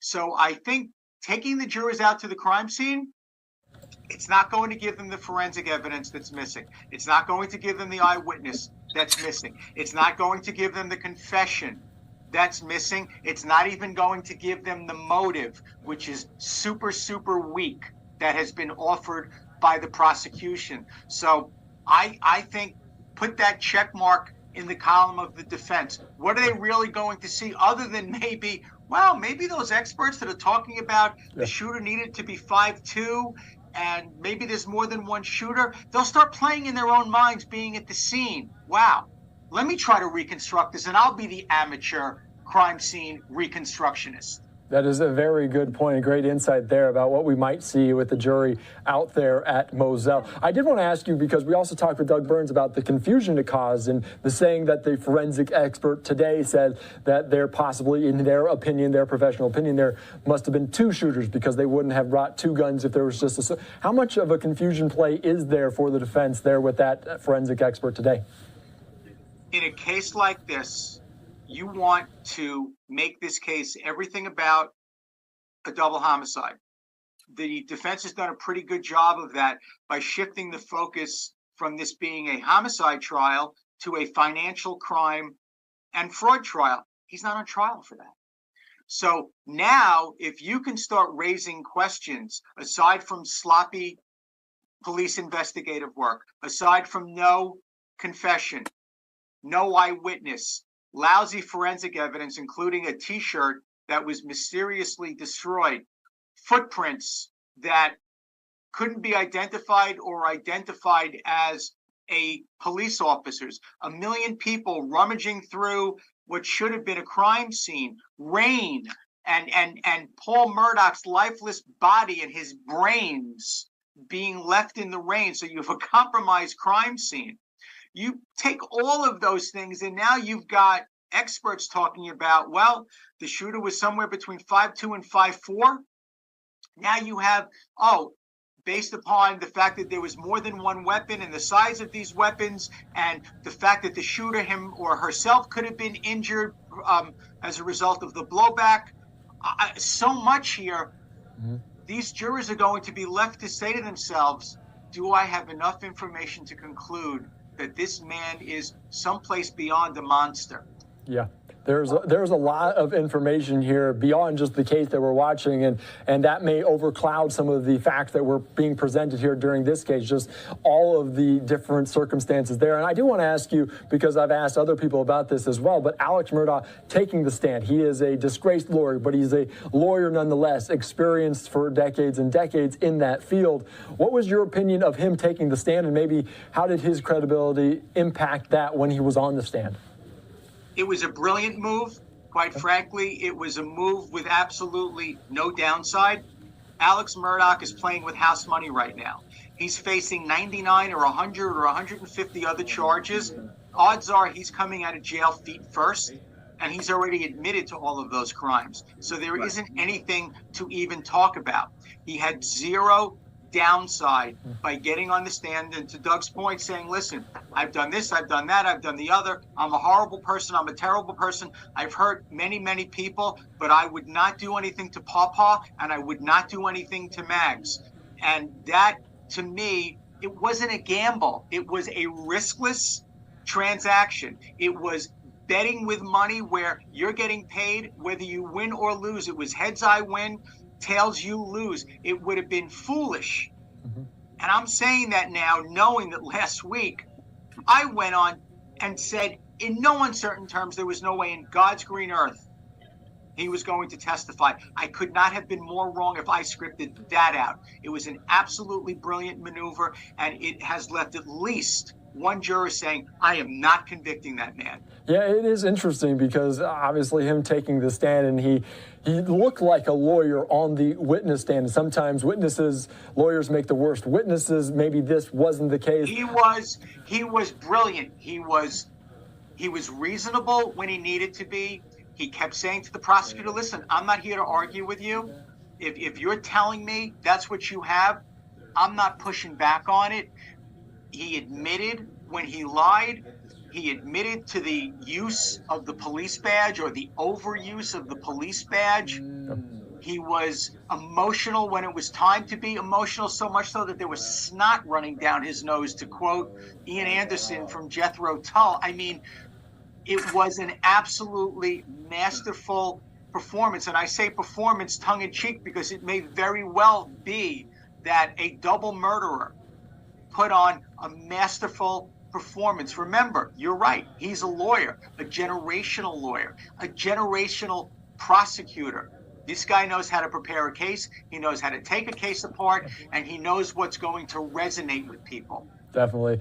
Thank you so much for the insight here, Randy Zellin. We always appreciate your time here on Live Now from Fox, as we will hopefully hear closing statements in the coming days. All right, a huge thank you to Live Now from Fox's Andy Mack, bringing us that very insightful conversation with legal analyst Doug Burns. Right now, we are taking a Live Now look from Washington, D.C., the steps of the Supreme Court, to be exact. You can see what looks like hundreds of people gathering there on the Supreme Court steps. This morning, there's a blockbuster case going before SCOTUS, and it could have a huge impact on college borrowers and taxpayers. Justices will decide whether President Biden exceeded his legal authority by attempting to forgive billions of dollars in federal student loans. Joining us now live with more is Fox's Doug Lou Zader. Good morning, Doug. Good morning. The court this morning is really going to consider not whether this is a good idea to dispense of student loan debt, but whether the president should have come here to Congress to get them to sign off on it first. We may never get the full story of what happened at this lab in Wuhan, China, but the Wall Street Journal says the U.S. Department of Energy believes the virus likely spread via a mishap at a Chinese laboratory. That classified conclusion, according to The Journal has now been delivered to the White House and some members of Congress, where there will be, no doubt, more calls for investigations. Well, I think we need to have public hearings on this and really dig into it. The FBI had already reached a similar conclusion, but the Department of Energy brings its own level of expertise, overseeing a number of labs in the United States. But there is no certainty here, and the Biden administration says that the jury is still out. Some elements of the intelligence community have reached conclusions on one side, some on the other. A number of them have said they just don't have enough information to be sure. Still, it's clear that the lab leak theory, once dismissed as fringe or even racist, has become more mainstream, even as some have long questioned the idea of a natural origin for the virus. Most pandemics, most outbreaks do happen from natural spillover. You find it in the wild, but to date, they still haven't found a genetically similar virus to the one that causes COVID-19 in the wild. All right, Doug Luzader joins us very often for several top stories each and every day. So that was another story that you brought us, Doug, about the Chinese laboratory theory when it comes to COVID-19. Let's move right along with other top stories. Let's continue to talk about the situation taking place in Washington, the Supreme Court hearing that challenge to President Biden's student loan debt plan. There has been a small group of protesters overnight in front of the Supreme Court, anxiously waiting for today's arguments. And President Biden, too, may be on pins and needles. My administration is making our case in the Supreme Court, and I'm confident the legal authority to carry out that plan is there. But Biden used to argue just the opposite, that he didn't have the authority to forgive student loans on his own. But the pandemic, he says, changed that, and his plan to forgive up to $20,000 in student loans under certain income limits brings with it a cost to taxpayers of some $400 billion, according to the Congressional Budget Office.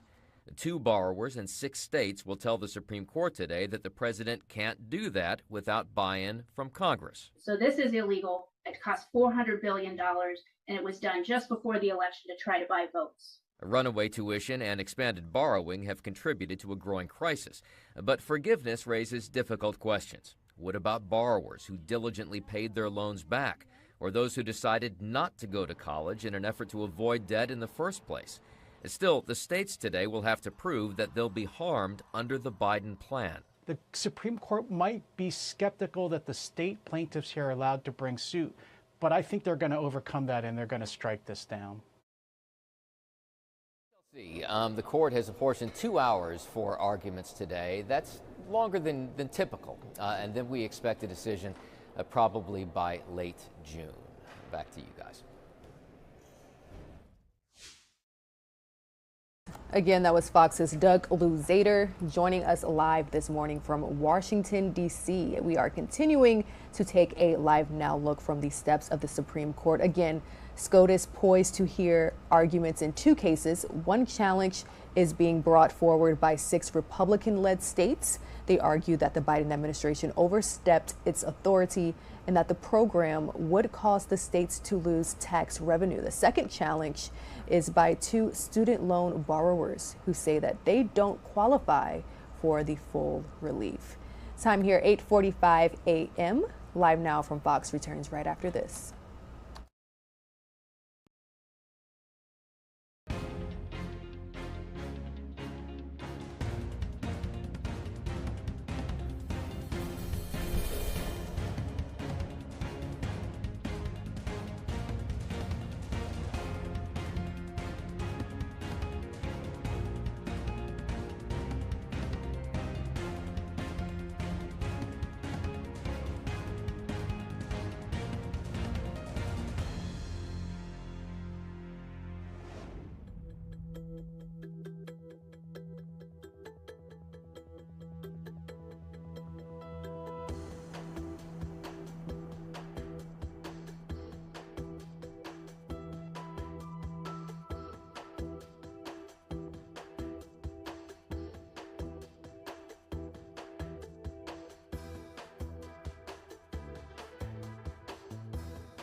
Hello. Welcome back here to Live Now from Fox. President Biden holding a Black History Month event at the White House on Monday. The president joined by Vice President Kamala Harris, commemorating the end of Black History Month by discussing various initiatives that the Biden administration has taken to promote equality.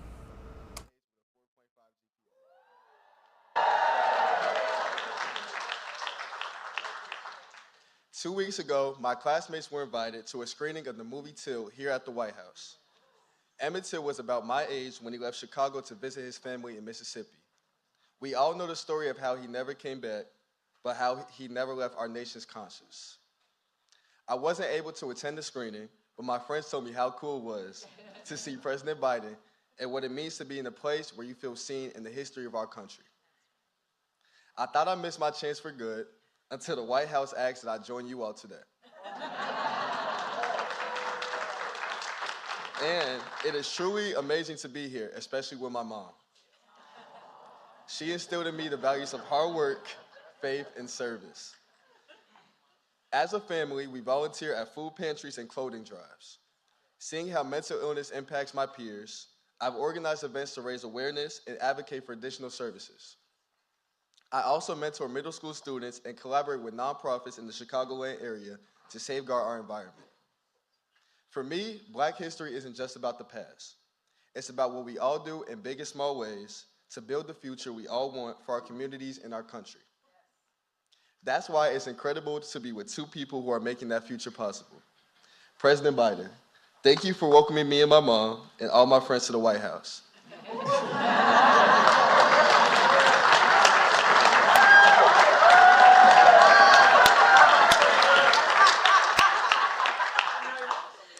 It's an experience that will change all of our lives. And hopefully I'll be able to see more of you in Washington. I'm currently applying to colleges and I want to go to a HBCU.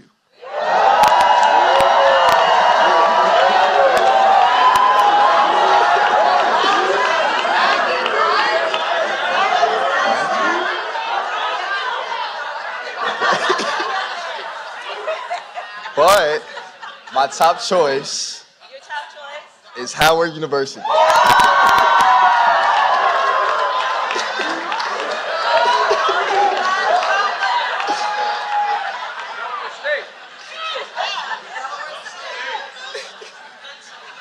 So it's an extra honor to introduce one of its greatest alumni. Ladies and gentlemen, please welcome the Vice President of the United States of America, Mrs. Kamala Harris.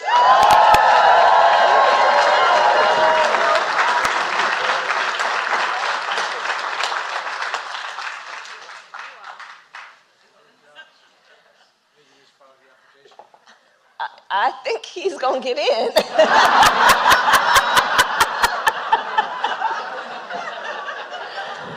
Oh, you make us so proud. You make us so proud. You'll get in, and you're gonna be a wonderful bison, a wonderful bison. Well, thank you, Dwayne, for that introduction. And your life of service, you have already chosen to live a life of service and leadership. You know, I think that we all know, and part of our tradition and our responsibility is to remind our young people that you are born a leader. Yes. And it's just a matter of when you decide to turn that on. And you decided at an early age, and your country and we all benefit from that work. So thank you. So to everyone here, all of Dwayne's friends, our President, Joe Biden, members of our cabinet who are here, members of the Congressional Black Caucus, and to everyone here, and in particular our young leaders, thank you all for your leadership and for us all being together this afternoon. So during Black History Month, we celebrate all of those who through courage and conviction, through resistance and resilience, from bold discoveries and cutting-edge research to arts and music and a myriad of other disciplines, advanced freedom, liberty, and opportunity for the benefit of all Americans.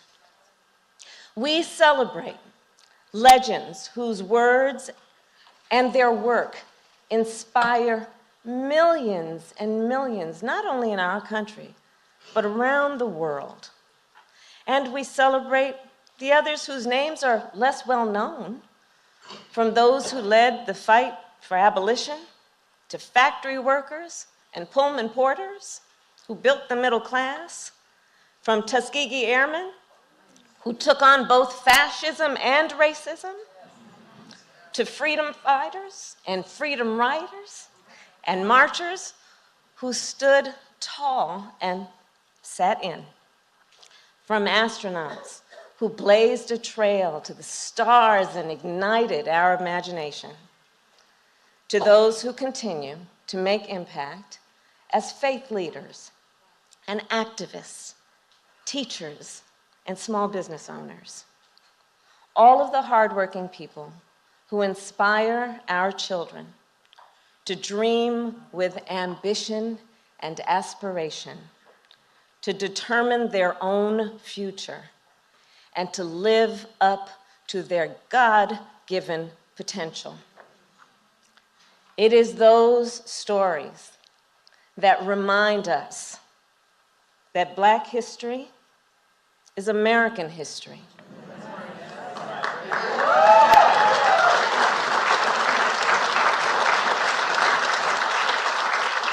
Living history, breathing history, history that we create every day, and history that we then must teach and celebrate. A history that helps us to understand how the past has influenced the present and potentially our future. And let us all be clear, we will not as a nation build a better future for America by trying to erase America's past.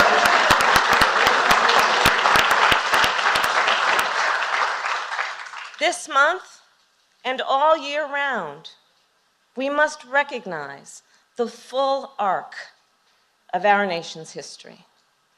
And as I've said many times before, I do believe history to be a relay race of sorts.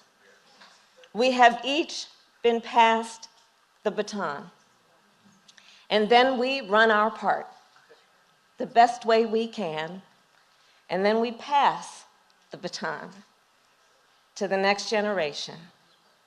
So during Black History Month, we celebrate the heroes of the past, as well as those who currently carry the baton. The innovators and barrier breakers across our country and in this room, those who inspire our nation through their work and their example. And as we work then to carry that baton further, let us continue to make progress in the many ways that we do, understanding the interconnection between all of our work and our collective work in the fight for justice. When we replace, for example, every lead pipe in our nation and put more electric buses on the road, we not only fight the climate crisis, we invest in infrastructure and all of those babies who should not have to drink toxic water. We fight the crisis of maternal mortality and other health inequities, understanding it is about elevating our response to a public health crisis, and it is also about addressing systemic inequities that led to those outcomes in the first place. When we make sure all entrepreneurs can access the capital they need to start and grow a business, we know it is about creating economic growth and opportunity, and also dealing with a history where far too many were excluded from the opportunity to be on that path of gaining economic wealth. When we help Americans afford to buy a home, we build intergenerational wealth and address the legacies of disparities. In the relay race of history, the baton is in our hands, and we have a President of the United States who is so deeply committed, and I see this every day, who is so deeply committed to pass on a better and more just America. So please join me in welcoming the President of the United States, Joe Biden.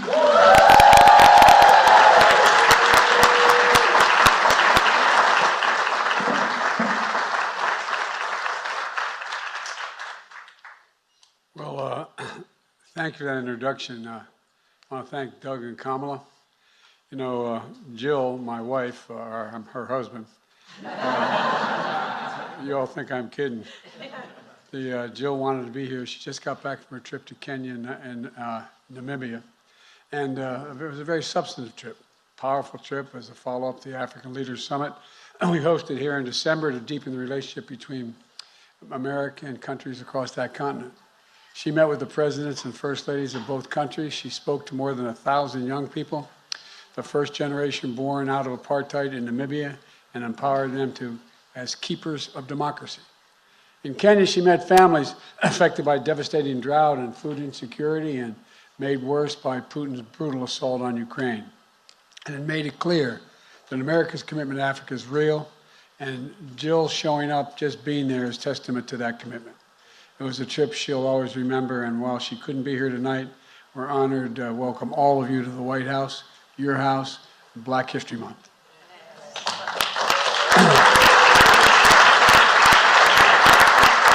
A special thanks to members of the most diverse administration in history who are here. The most diverse administration in history, right, Jim? Jim Carver. I tell you what, man. By the way, I wouldn't be standing here without Jim.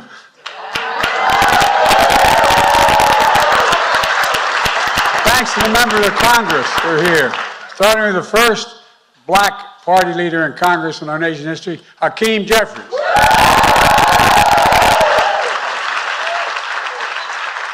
He's here in spite of the fact when he ran the first time I campaigned for him.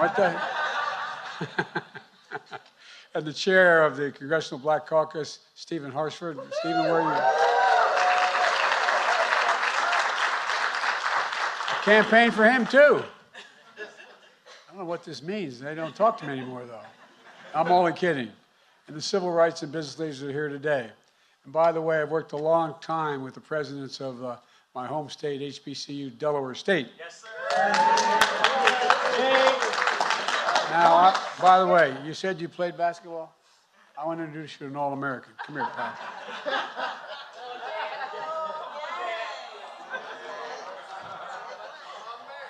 You see this guy here?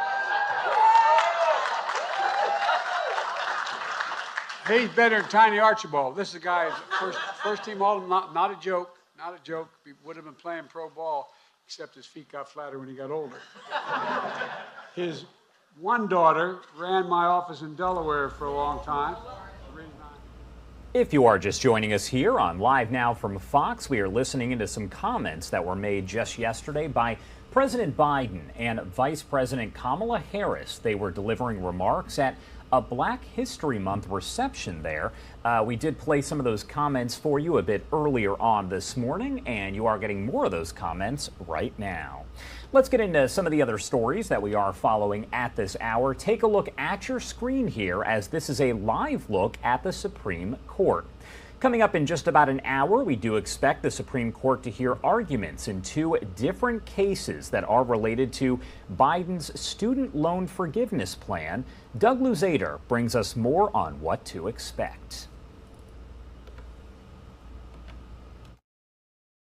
Giving student loans is a good idea. It's whether the president should have come to Congress to make it happen. There has been a small group of protesters overnight in front of the Supreme Court, anxiously waiting for today's arguments. And President Biden, too, may be on pins and needles. My administration is making our case in the Supreme Court, and I'm confident the legal authority to carry out that plan is there. But Biden used to argue just the opposite, that he didn't have the authority to forgive student loans on his own. But the pandemic, he says, changed that, and his plan to forgive up to $20,000 in student loans under certain income limits brings with it a cost to taxpayers of some $400 billion, according to the Congressional Budget Office.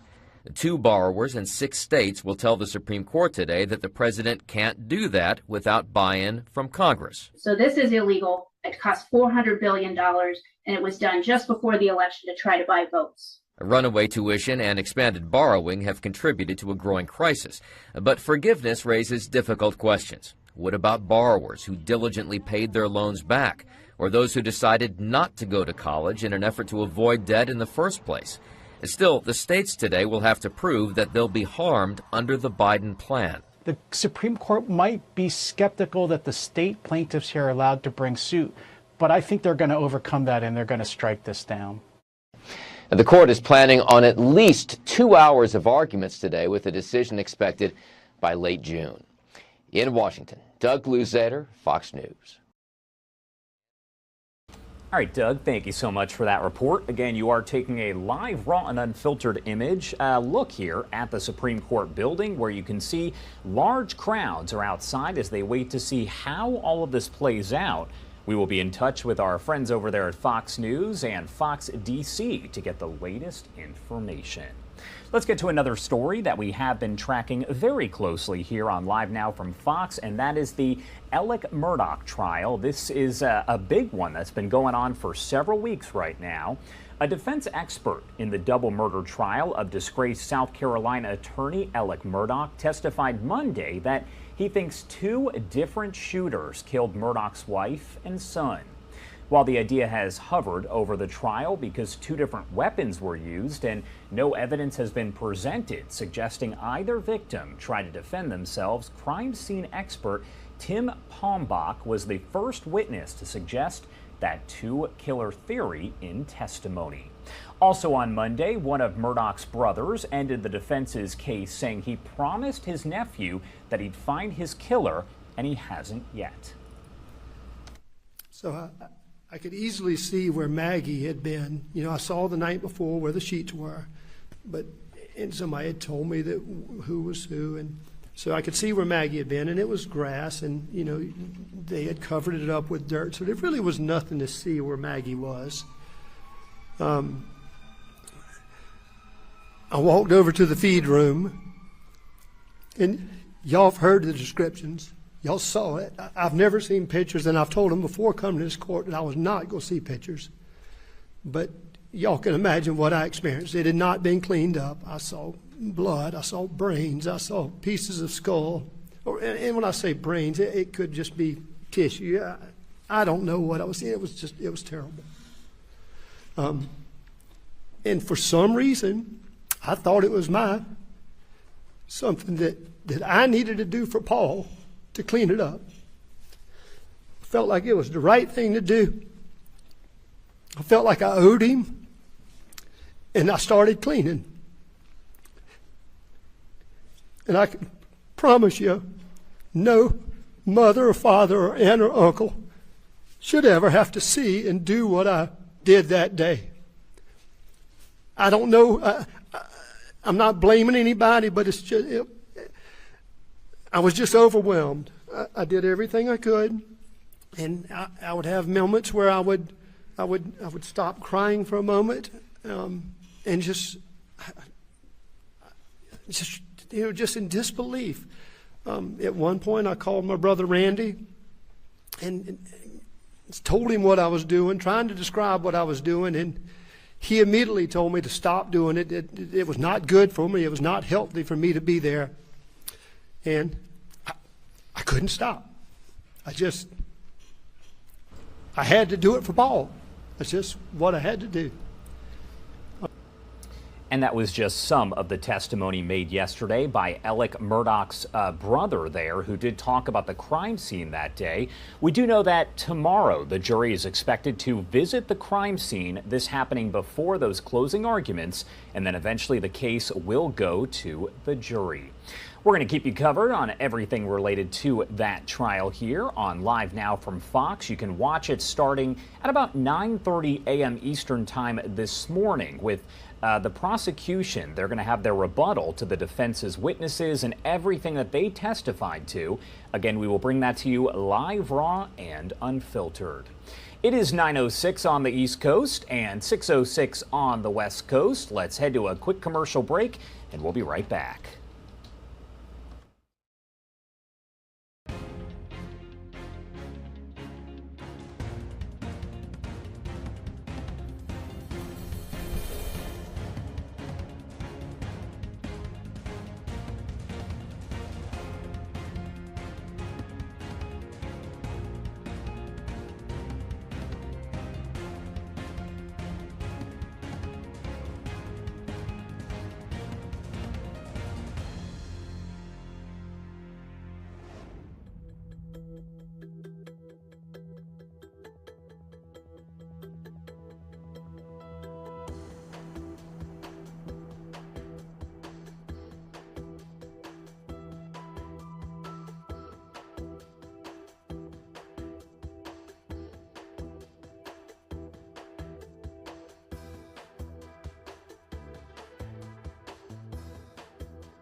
Welcome back. Here on Live Now from Fox, we have cameras that are all over the country and all over the world, and I do want to take you out to Catskill, New York. As you can see, the snow is still coming down. So many of our cameras around that area look pretty much the same as the snow just keeps on falling. As of right now, we've been checking FlightAware.com, and there are 450 flight cancellations. That number expected to rise, and more than 600 delays so far, as there are numerous snowstorms across the country. I do actually want to head now over to Greenwich, Connecticut. That is where we find Fox 5 New York's Lizette Nunez driving around in the car here, taking a look at those conditions. Thank you so much for being here. Hey, good morning, Josh. A lot of snow lovers were looking forward to this day. This is one of the first measurable snow days in the New York City metro area. So we're driving around Greenwich, Connecticut. Gotta say, it looks beautiful out here. I want to say we have about anywhere from 2 to 3 inches. I mean, take a look. It looks like straight out of a Hallmark card. We're seeing the snow cover the trees, mostly sticking to the grassy areas. I gotta say that the Connecticut Department of Transportation has done a pretty good job. We have seen plenty of snow plows since early this morning. It was around 3 and 4 o'clock in the morning. That's probably when we saw the heaviest snowfall, and at times making it difficult to drive. But once again, snow plows were out and about. They had over 900 drivers and also over 600 pieces of trucks going out, removing snow and also salting the roads. You know, the trickiest part right now so far are the side streets. Still some slushiness there, but overall, highways, main roads are looking pretty good. I think this is enough snow for a snowball fight. Probably not enough for a snowman, maybe a little snowman, but overall, things are looking pretty good here in Greenwich, Connecticut. We'll send things back inside, Josh. All right, Lizette, thank you so much. So are you seeing any other cars on the roads there? Because it looks pretty clear, and surprisingly, as you mentioned, the roads themselves have been plowed by those snow plows. You know, we haven't seen that many cars, and we're thinking a lot of people chose to either work from home. Even the highways, we're on a smaller road, so you probably won't see too many cars to begin with. But even the highways, we were driving along Route 15 and also 95, some of the major highways that go through Connecticut, And they were pretty empty, surprisingly, around 7, 8 o'clock in the morning. That's when we usually see it pretty packed as folks head into New York City or into the office. But things were surprisingly really slow. I think people just chose to have a work from home day instead. I mean, that's what I would do. Honestly, a work from home day every day if I could. Lizette Nunez there with our Fox 5 New York nice, team. right? Right? All right. Thank you so much as always. We appreciate it. All right, let's talk about some of the other weather here that we are keeping an eye on across the country and across the world. What you are looking at right now is over in Norman, Oklahoma. That is where they are dealing with the aftermath of tornado damage there. Take a look at your screen. Our Fox Weather's Brandy Campbell has more on the situation there. I'm kind of at a loss of words, you know, like my shed is gone, everything that we owned, everything that I feel like, you know, we kind of worked for is just in the wind now. In Norman, Oklahoma, residents still processing after a tornado spun through Sunday night. As soon as this closed, this window exploded. I am so thankful that we were not standing here. This door was open, and you can see what happened. The storm came early for Oklahomans. It was the first time the state had tornadoes in February since 2011, sending residents like Stanley and his wife into their storm shelter. Yeah, so once we got past all the crazy glass and everything that was going on in there, we came running in here, and thankfully we have a storm shelter that we've haven't had to use, I should say. And so we got it open, and my wife's biggest concern was the spiders. Jordan Mulligan described what he heard when he and friends also took shelter. Very, very almost ear-ringing loud noise hitting the garage door. The storm caused thousands to go without power as crews worked to restore it and still are. Windows were shattered, insulation splattered everywhere, and contractors, family members, and friends moved in quick to help those impacted. My grandmother, my auntie, my brother, and my lady were all out here working together. So after this, I guess we're just going to go save my mom until we... And don't forget to download the Fox Weather app. Just head over to the App Store or Google Play Store, type in Fox Weather, and hit that download button. You can keep an eye on all of the storms that are across the country at any time and gets alerts specifically there for your area. Let's take a look at more of the wild weather that we are seeing across the country and the world here. A heavy mix of rain and snow bombarding the country coast to coast. Fox News correspondent Jackie Ibanez takes a look at which areas are bearing the brunt of it. It's been bad. Bouts of winter weather are striking communities coast to coast. Been sitting in this for over an hour. Swaths of California are in for more rain and snow through Wednesday after a line of storms already slammed the Golden State last week. In Northern California, the National Weather Service has issued a blizzard warning for several communities along the Sierra Nevada mountain range, where forecasters predict up to 6 more feet of snow could fall. In Nevada, western portions of the state are also on high alert. Heavy winds and several inches of snow are expected as a winter storm warning remains in effect till Wednesday morning. But not everyone is worried about the storms. I can't complain, you know, I think we've been a little spoiled. Pockets of Pennsylvania got a dusting Monday night into Tuesday as crews prepped roadways and sidewalks. We're going into March on Wednesday, the first day of March, and we haven't really had any, winter storms. Massachusetts, meanwhile, is expecting several inches of heavy, wet snow Tuesday after experiencing a mild winter that's had many local snowplow companies struggling. This is going to be our first real challenge because we really haven't worked out the bugs as we would normally do in a December or January storm. The storms causing portions of Rhode Island and Connecticut to cancel school Tuesday. New Yorkers are also in store for some wicked weather. Jackie Ibanez, Fox News. Jackie, thank you so much for that report there. I do want to get to some breaking news on a story that we have been following very closely here at Live Now from Fox. The teen accused of killing an Orlando journalist and a 9-year-old girl during a shooting spree in Pine Hills, Florida last week, now facing new charges in their deaths. First-degree murder charges have been filed against 19-year-old Keith Moses, who you saw a moment ago on your screen. Those charges in the deaths of Spectrum News 13 reporter Dylan Lyons and 9-year-old Tiana Major. Moses was charged earlier in the death of a 38-year-old woman. Now he's also facing attempted first-degree murder charges in the shootings of Tiana's mother, Brandy, and Spectrum News 13 photojournalist Jesse Walden. Moses also charged with armed burglary. Orange County Sheriff John Mina told reporters that Moses has not provided an immediate motive in any of those shootings. However, he said that Moses was, quote-unquote, an acquaintance of the woman who was killed Wednesday morning. He also does not appear to have any connection here to the journalist or to the mom and her daughter. As we get more details on this developing story, we'll bring that to you live, raw, and unfiltered. 9:17 on the East Coast and 6:17 on the West Coast. Time to head to a quick 2-minute commercial break.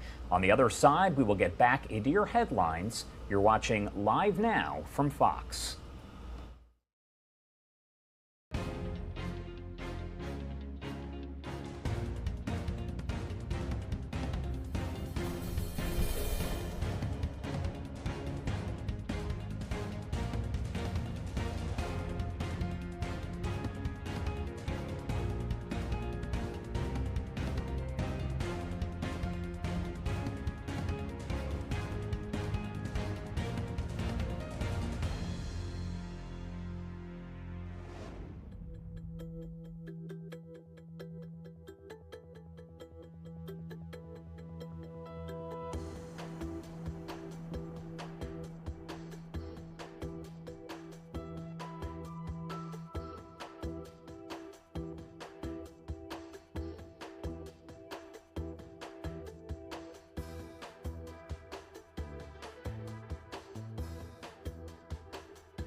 Welcome back here on Live Now from Fox, and I do want to go back to Florida where we were before the break here. Florida Governor Ron DeSantis on Monday signing a bill that gives him control of Walt Disney World's self-governing district, punishing the company over its opposition to the so-called Don't Say Gay law.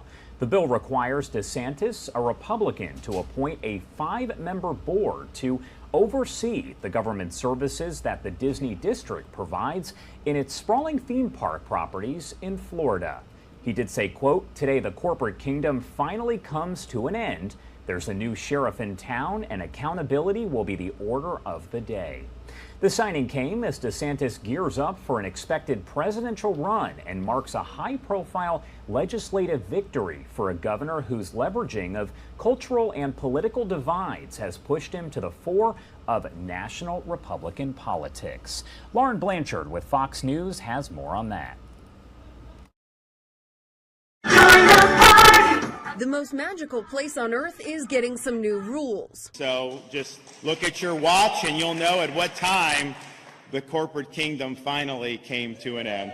Florida Governor Ron DeSantis signed a law revoking Disney's self-governing power and places the House of Mouse under the control of a 5-member state board the governor appoints, which will oversee the government services it provides. The move is meant to penalize Disney after it criticized the governor's so-called Don't Say Gay law. How do you give one theme park its own government and then treat all the other theme parks differently? And so we believe that that was not good policy. The move could be part of the governor's campaign before his potential presidential campaign. DeSantis is releasing a book Tuesday titled The Courage to Be Free, Florida's Blueprint for America's Revival. Fox News polling shows among GOP voters, DeSantis is far behind former President Trump, but well ahead of other 2024 contender Nikki Haley. The former president has repeatedly lashed out at DeSantis online. Ron DeSantis has to, at least play nice somewhat with Trump. The Republican National Committee chair is trying to get ahead of in-party fighting. She said all GOP candidates will have to pledge support for the eventual nominee in order to be included in debates. In Washington, Lauren Blanchard, Fox News. Lauren, thank you so much for that report. And sticking on this subject here, Florida Governor Ron DeSantis spoke with Fox and Friends about this entire situation and his possible presidential run just about an hour ago. I do want to play that for you here. You can't hear the host asking questions, so you're going to see a white flash as he goes from question to question.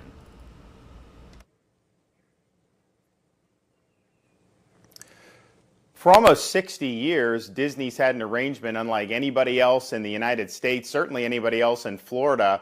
They've actually had their own government as a corporation.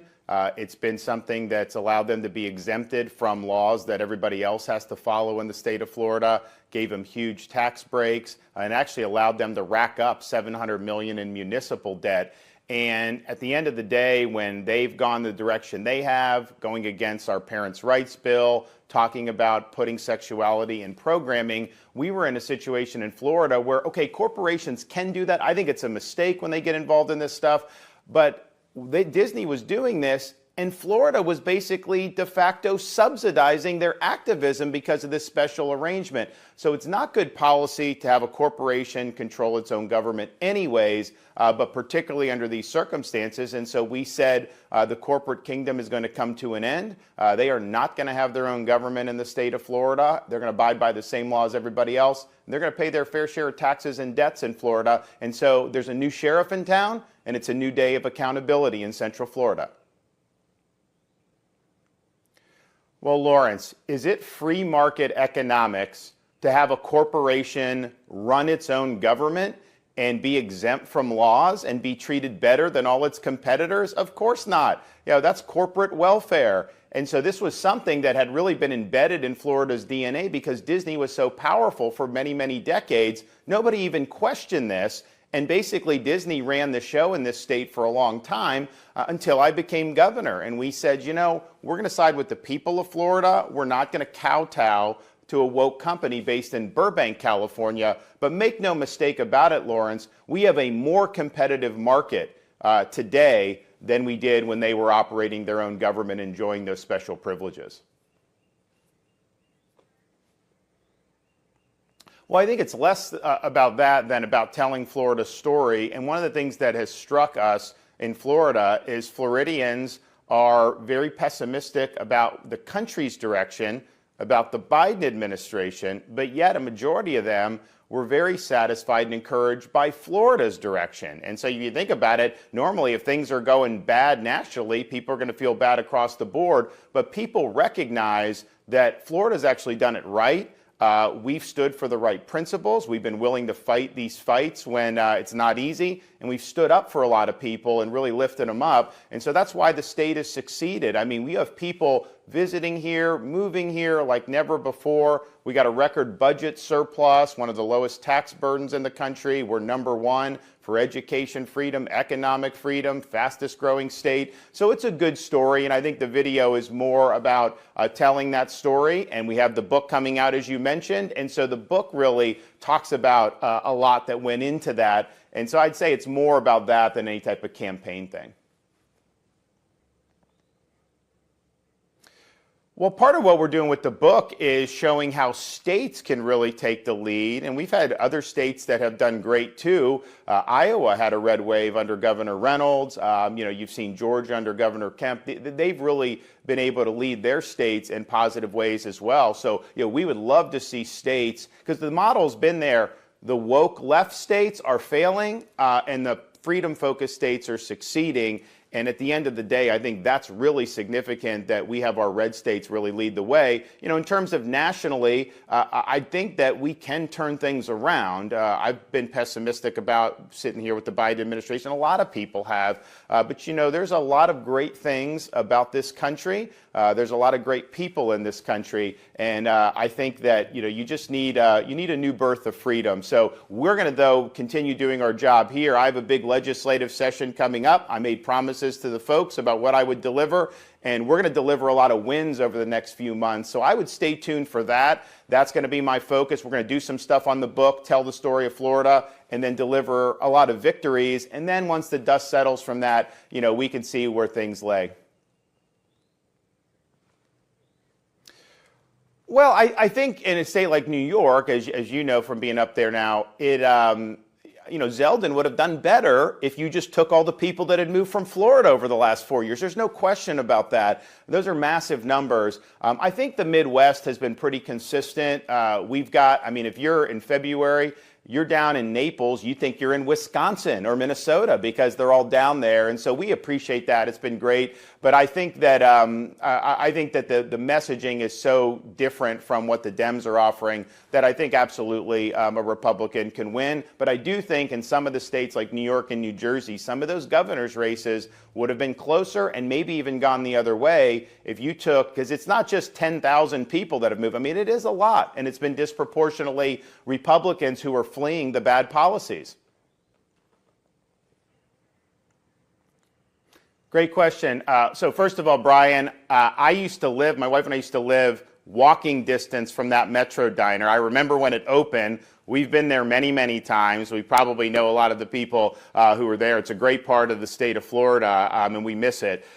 So the good news is we've increased teacher pay by over $2 billion. We did focus a lot on recruiting new teachers by increasing the average minimum salary. We've succeeded in that. So we're going to do a $1 billion categorical in our budget, and all of that increase can go however the school districts want. It's got to go to teachers. They can do all of that increase for veteran teachers if they want. But I'll tell you, one of the things that we saw this year, there was massive money for teacher increases. Some of the school unions were holding it up, and we had 6-9 months after the budget was signed, the teachers still didn't get a pay increase. So what we may do this year is put a limit to say, once we approve this in the budget, get it into the pockets of the teachers. So you're going to definitely see increased salaries and money for the school districts to raise teacher pay.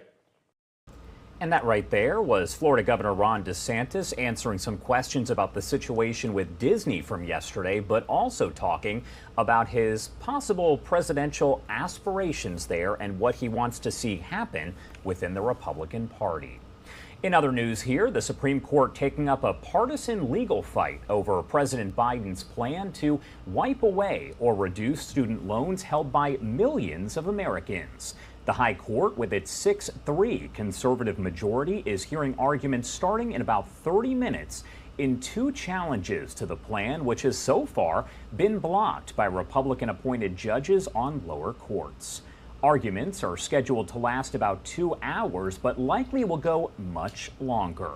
The public can listen in on the court's website here. There is actually I guess you could say, press conference, news conference going on right now outside of the Supreme Court for people who are for that student loan plan. I do want to head out there live and pop up that audio. Choice here, uphold the law, and we can call it a day. But this court has let us down before, overturning and obstructing the will of the people. This court has been weaponized. This court has torn away our fundamental rights. But by hell or high water, we are going to get you the student debt cancellation that President Biden promised. Like millions of black borrowers denied the ability to build generational wealth, I know the burden of student loan debt. I know what it is to land in default when your family is tripped up on economic hard times. And I want to talk about the shame that many borrowers carry. I'm beyond grateful to each of you who shared your story to make the case for national student debt cancellation. But let me be clear, the shame was never yours to carry. The only shame is that this nation has burdened families with this crushing debt, but we changed that. With the flick of a pen, President Biden took decisive and historic action, and 43 million people stand to benefit from this relief. I won't say forgiveness because the shame is not yours, and you don't need to be forgiven anything.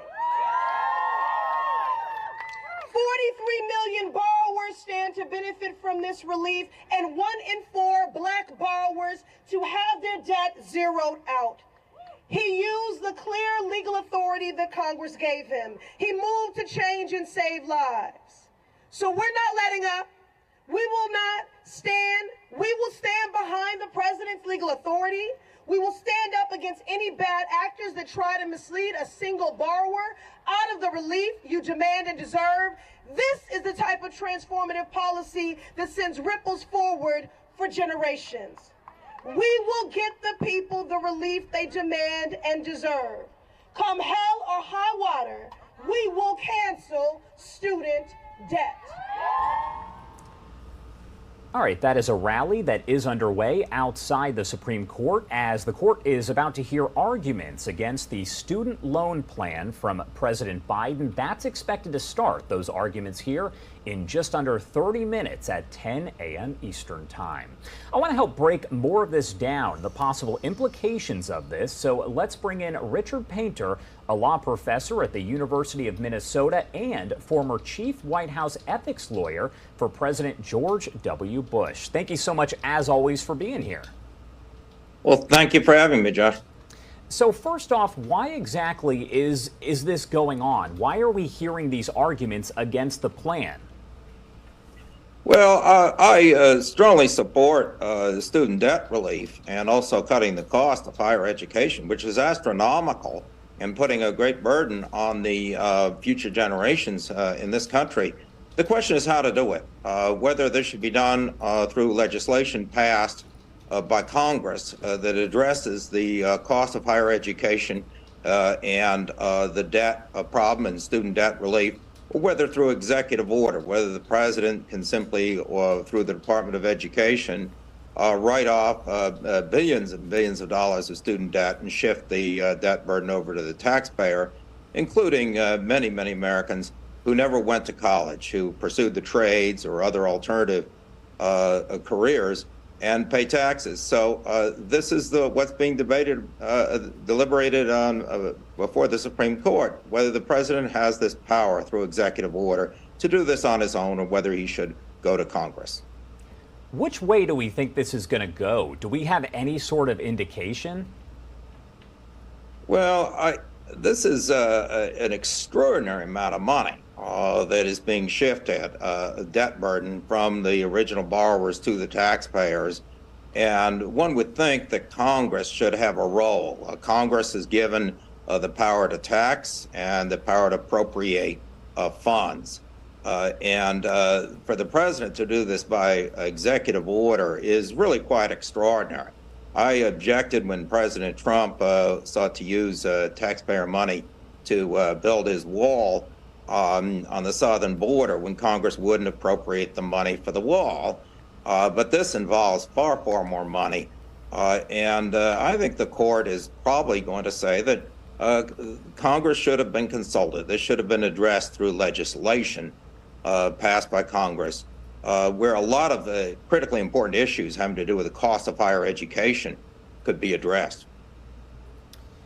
So my next question here is about the policy implications of all of this.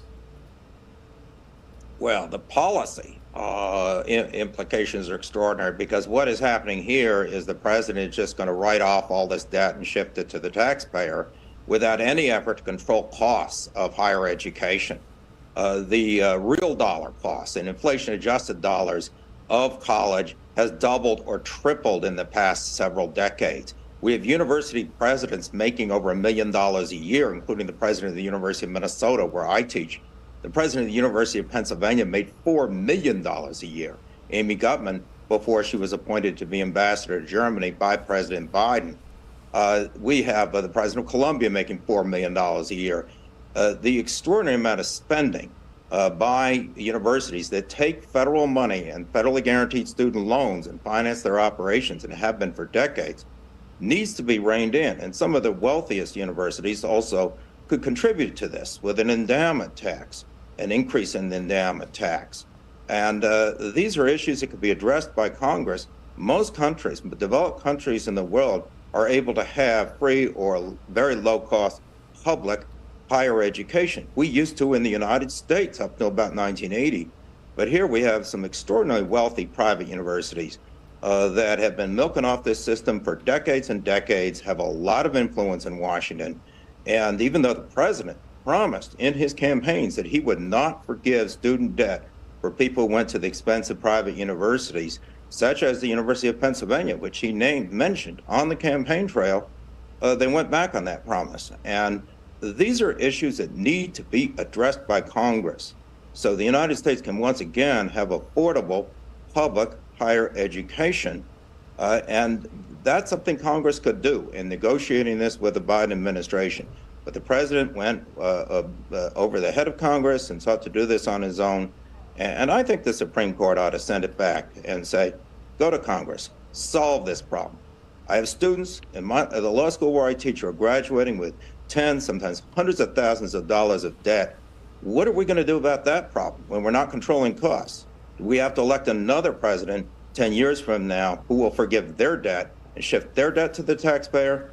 Or are we going to address the skyrocketing cost of higher education, the wasteful spending, the enormous bureaucracies in these universities, so we can have affordable public higher education like the rest of the world? How long do you expect this to last? Do you think that we're just going to have, I know they allotted about 2 hours per person. Do you think we're going to have a decision today, or how does this play out from here? You might be able to tell from the course of the oral argument where some of the justices are leaning, although some of them play devil's advocate, so no one knows for sure. We won't know the result until the Supreme Court hands down its decision, and that is within the discretion of the court. It could be a matter of weeks. It could be a matter of months.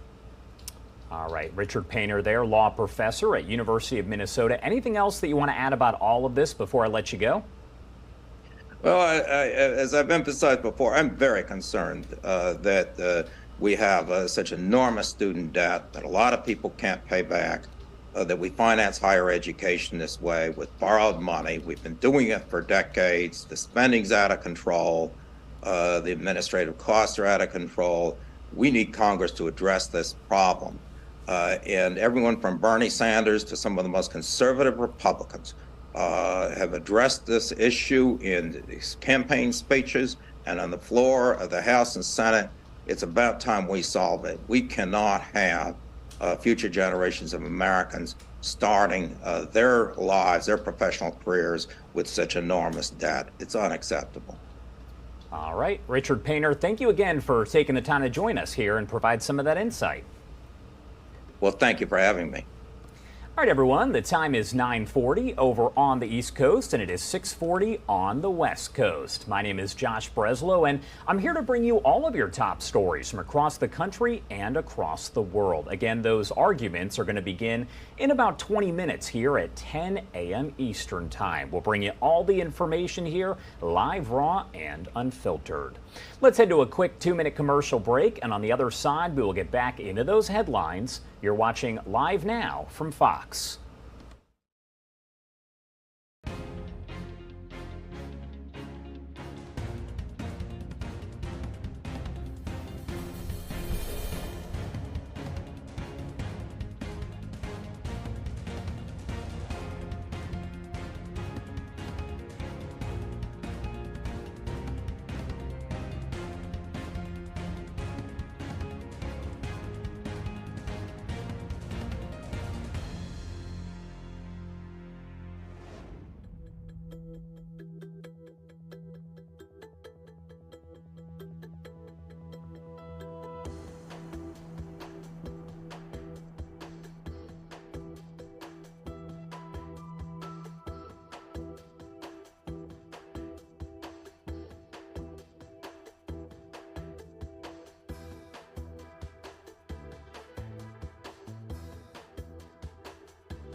All right, everyone, welcome back here on Live Now from Fox. You are taking a live look inside the courtroom here in Walterboro, South Carolina, as the day is about to get underway here in the double murder trial for Alec Murdaugh. We know that he is accused of murdering his wife and son back in 2021. I do want to bring in Fox News' Jonathan Seri, who has been covering this around the clock, to talk a little bit more about how things played out yesterday and what happens here in the coming days. Thank you so much, as always, for being here. Yeah, good to be with you again, Josh. Today we're going to be looking at the prosecution calling some rebuttal witnesses to the stand.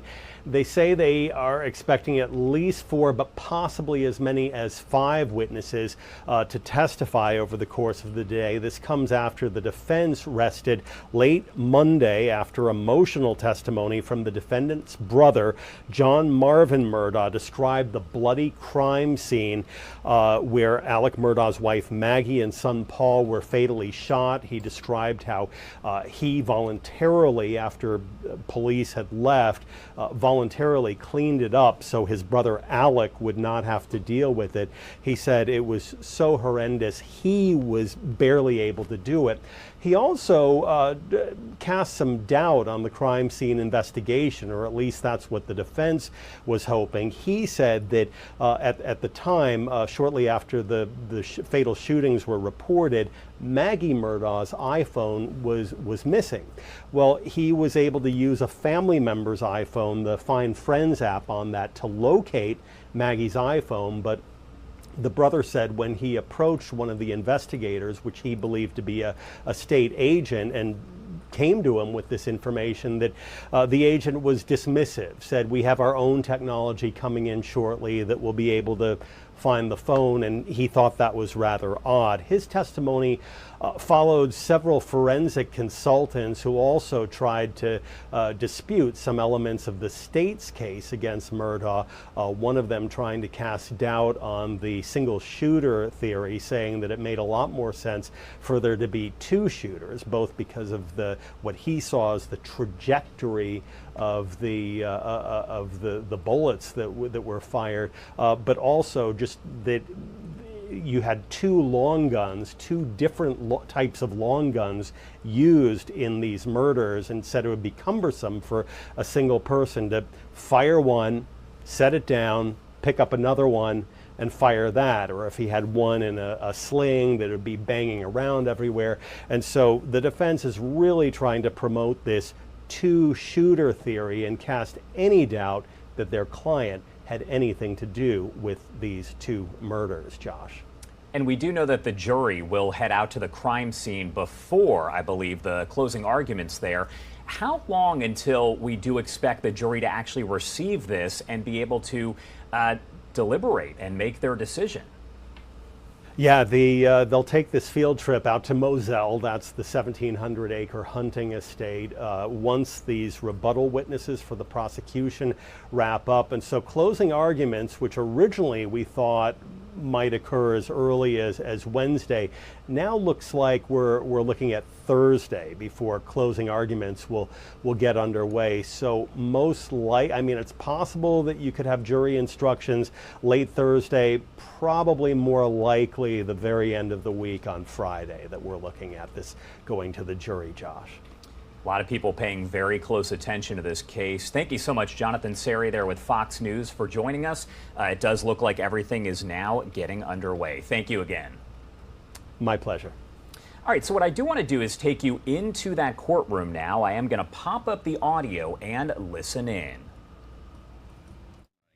My focus here on reply is not to just repeat testimony, but to focus on specific issues raised during the defense case, that specific witnesses have something that contradicts or puts that in the appropriate context, and that is our focus. We intend to move very expeditiously through that. But ultimately, as it relates to the pathologist, just like Kinsey, it relates specifically to the conclusions offered by the defense experts. It is not just mere repetition of testimony already received, but comment on factors identified by those defense experts and why those are incorrect. Your Honor, briefly. Let's take Mr. Kinsey, for instance. There was testimony yesterday that our expert believes there were two shooters. Obviously, something that he was not asked. Obviously, something that's a new matter. Obviously, proper for reply. But there are minute details, perhaps, that will be these witnesses will be questioned about. And simply because there might be a hook doesn't mean they get to go into everything. I mean, this is, again, this was an estimate, 3-week trial. We're now in week 6. This will go into week 7. It seems to me the state's position is let no dead horse go unbeaten. This has got to stop. Thank you. Of course, the defense, of course, when we had the meeting with Judge Price, at the time we all agreed with that estimate. It was not just the state. I realize this has gone long. I intend to move expeditiously, but the state has the right and the opportunity to do appropriate rebuttal evidence to a defense case, and that will be the focus of the testimony here today. Your Honor, the right they have is the same right I have. It's the right you allow. I just want to make sure he hadn't got a right to do anything. Thank you. Well, certainly the state cannot retry the entire case, but the state has the right to reply to contradict certain issues presented by the defense or certain issues of credibility.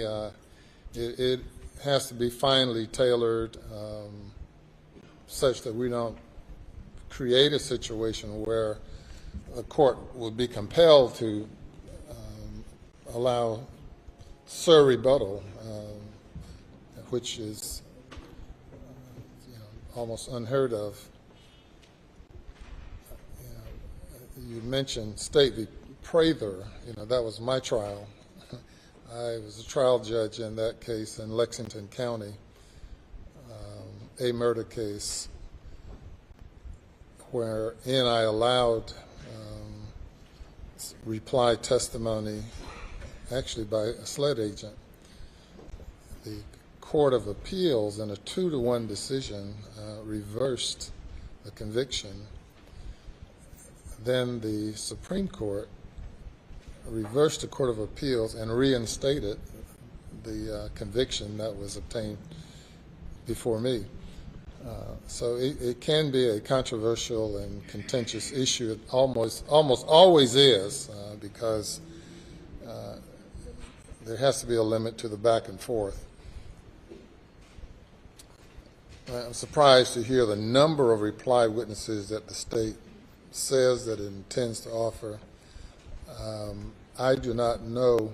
The case is so complex. We've had so much testimony. I cannot sit here in advance and rule as to what would be appropriate and what not. I just have to deal with it on an issue-by-issue, objection-by-objection basis. And with that, so bring the jury.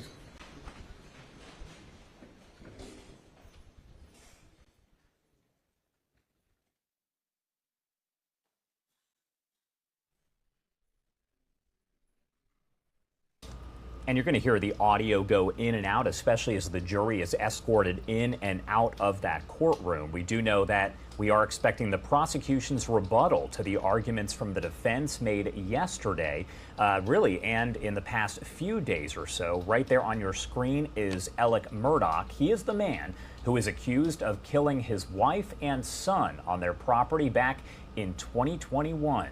Investigators say the two were killed execution style. We do know the prosecution here is asking for life in prison without the possibility of parole. They are not seeking the death penalty.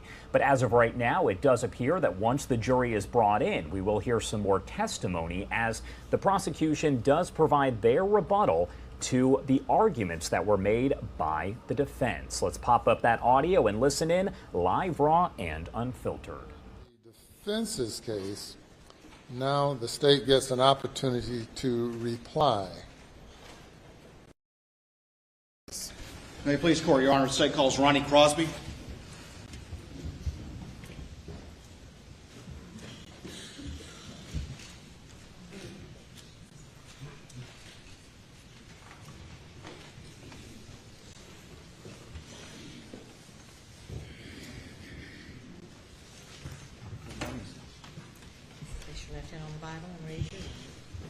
Do you swear or affirm the testimony you give today will be the truth, the whole truth, and nothing but the truth, so help you God? I do. Thank you.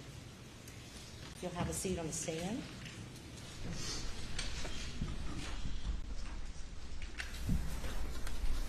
If you would state your name for the record and spell your last name, please. Ronnie Crosby, C-R-O-S-B-Y. Good morning, Mr. Crosby. Good morning. Just want to go over a few things very quickly in reply to some of the defense case. And the first thing I want to ask you is, you had previously testified about your close relationship with Paul, didn't you? Yes, I did. All right.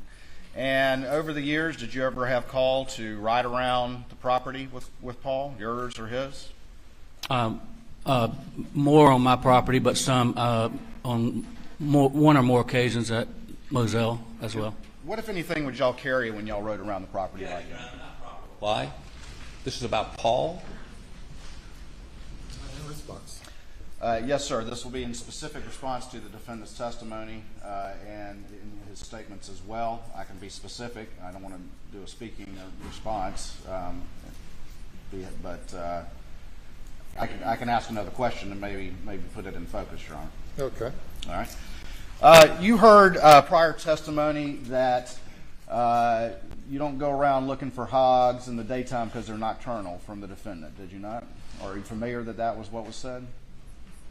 Objection, Your Honor, if it's based on what he's heard or seen.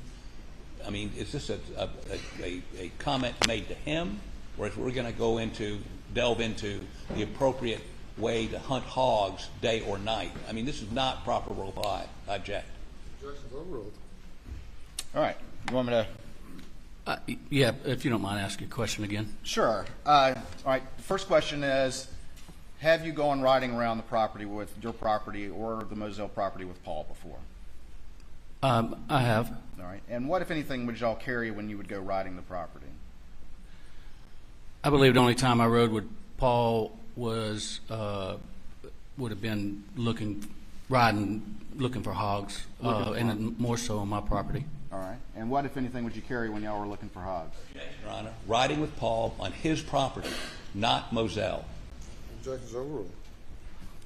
Well,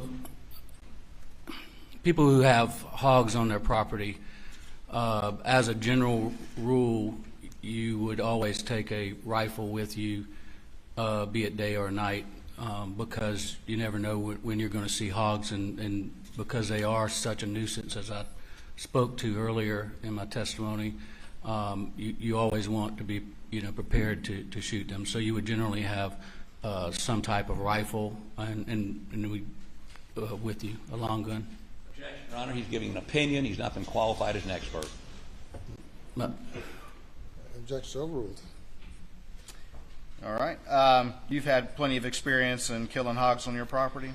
Yes, I would disagree with Mr. Harpootli, and I am pretty much an expert about killing hogs. All right. And you've had plenty of opportunity to go hunting with Paul? Objection, Your Honor. I apologize to the witness.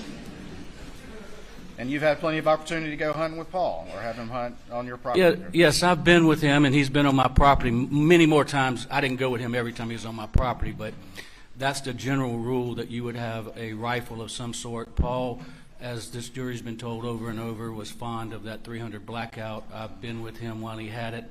I usually use some other type of AR-framed gun to shoot hogs. A .223? Well, .223 or a 6.5 Creedmoor, which is on a AR-10 frame. Is it common, though, to carry your rifle and look for hogs in the daytime and to see hogs in the daytime? Yes. You don't always see them. Sometimes night's better if you're using a night vision scope, but I've killed hundreds of hogs in the daytime riding. And it's just something, because there's such a nuisance in the low country and really across the state right now and across the South, that we have a rule that you don't ride the property without a rifle, because you want to try to eliminate as many hogs as you can, and we also trap them. To your observation, did Alec have a good relationship with the local law enforcement community? My observation was Alec had a very good relationship with, probably better than the rest of us, saving his father. Did you on multiple occasions go over in great detail Alec's original story as to what he did on the night of the murders? On more than one occasion, we discussed his story as I testified to, I don't know how many weeks ago that was, but it was a while. And what, if anything, did the defendant tell you about whether or not he checked Paul and Maggie before calling 911? My understanding of what he told me was that he checked them before he called 911. And was he clear on that point to you? That was clear to me. When was the first time you've heard the defendant's latest story admitting that he was in fact at the kennels minutes before the victims were killed? I haven't watched all of this trial like a lot of people have, but when I heard that Alec was taking the stand, I believe it was last Thursday, I did set up my workstation so that I could watch his testimony, and it would have been when he told you that he was at the kennels was the first time that I'd ever heard that. Did Alec ever tell you that he thought the boat case had anything to do with the murders?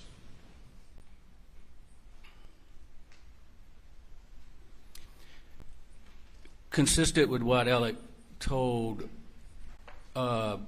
in his testimony, he specifically told me that and told us that he did not believe that anyone on the boat had anything to do with it.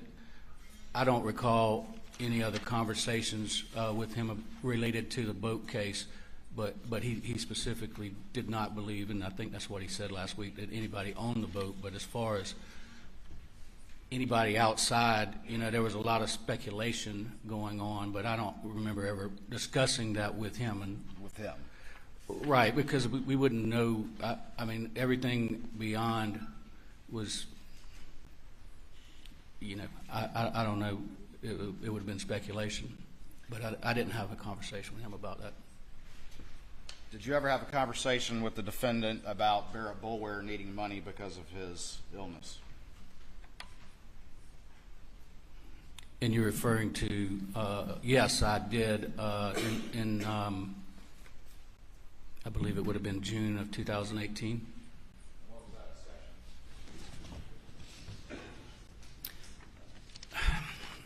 that session?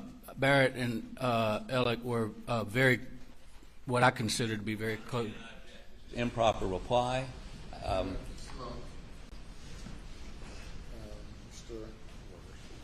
Yes, sir. The defendant during cross-examination was specifically asked about this particular transaction and that we're about to discuss, and Mr. Crosby's testimony would be in response to what the defendant said about the money, and in as much as he tried to imply that, well, Barrett kind of owed me money anyway, as justification for him stealing money from one of his best friends. He did not ask him about a conversation he had with Mr. Crosby about that money.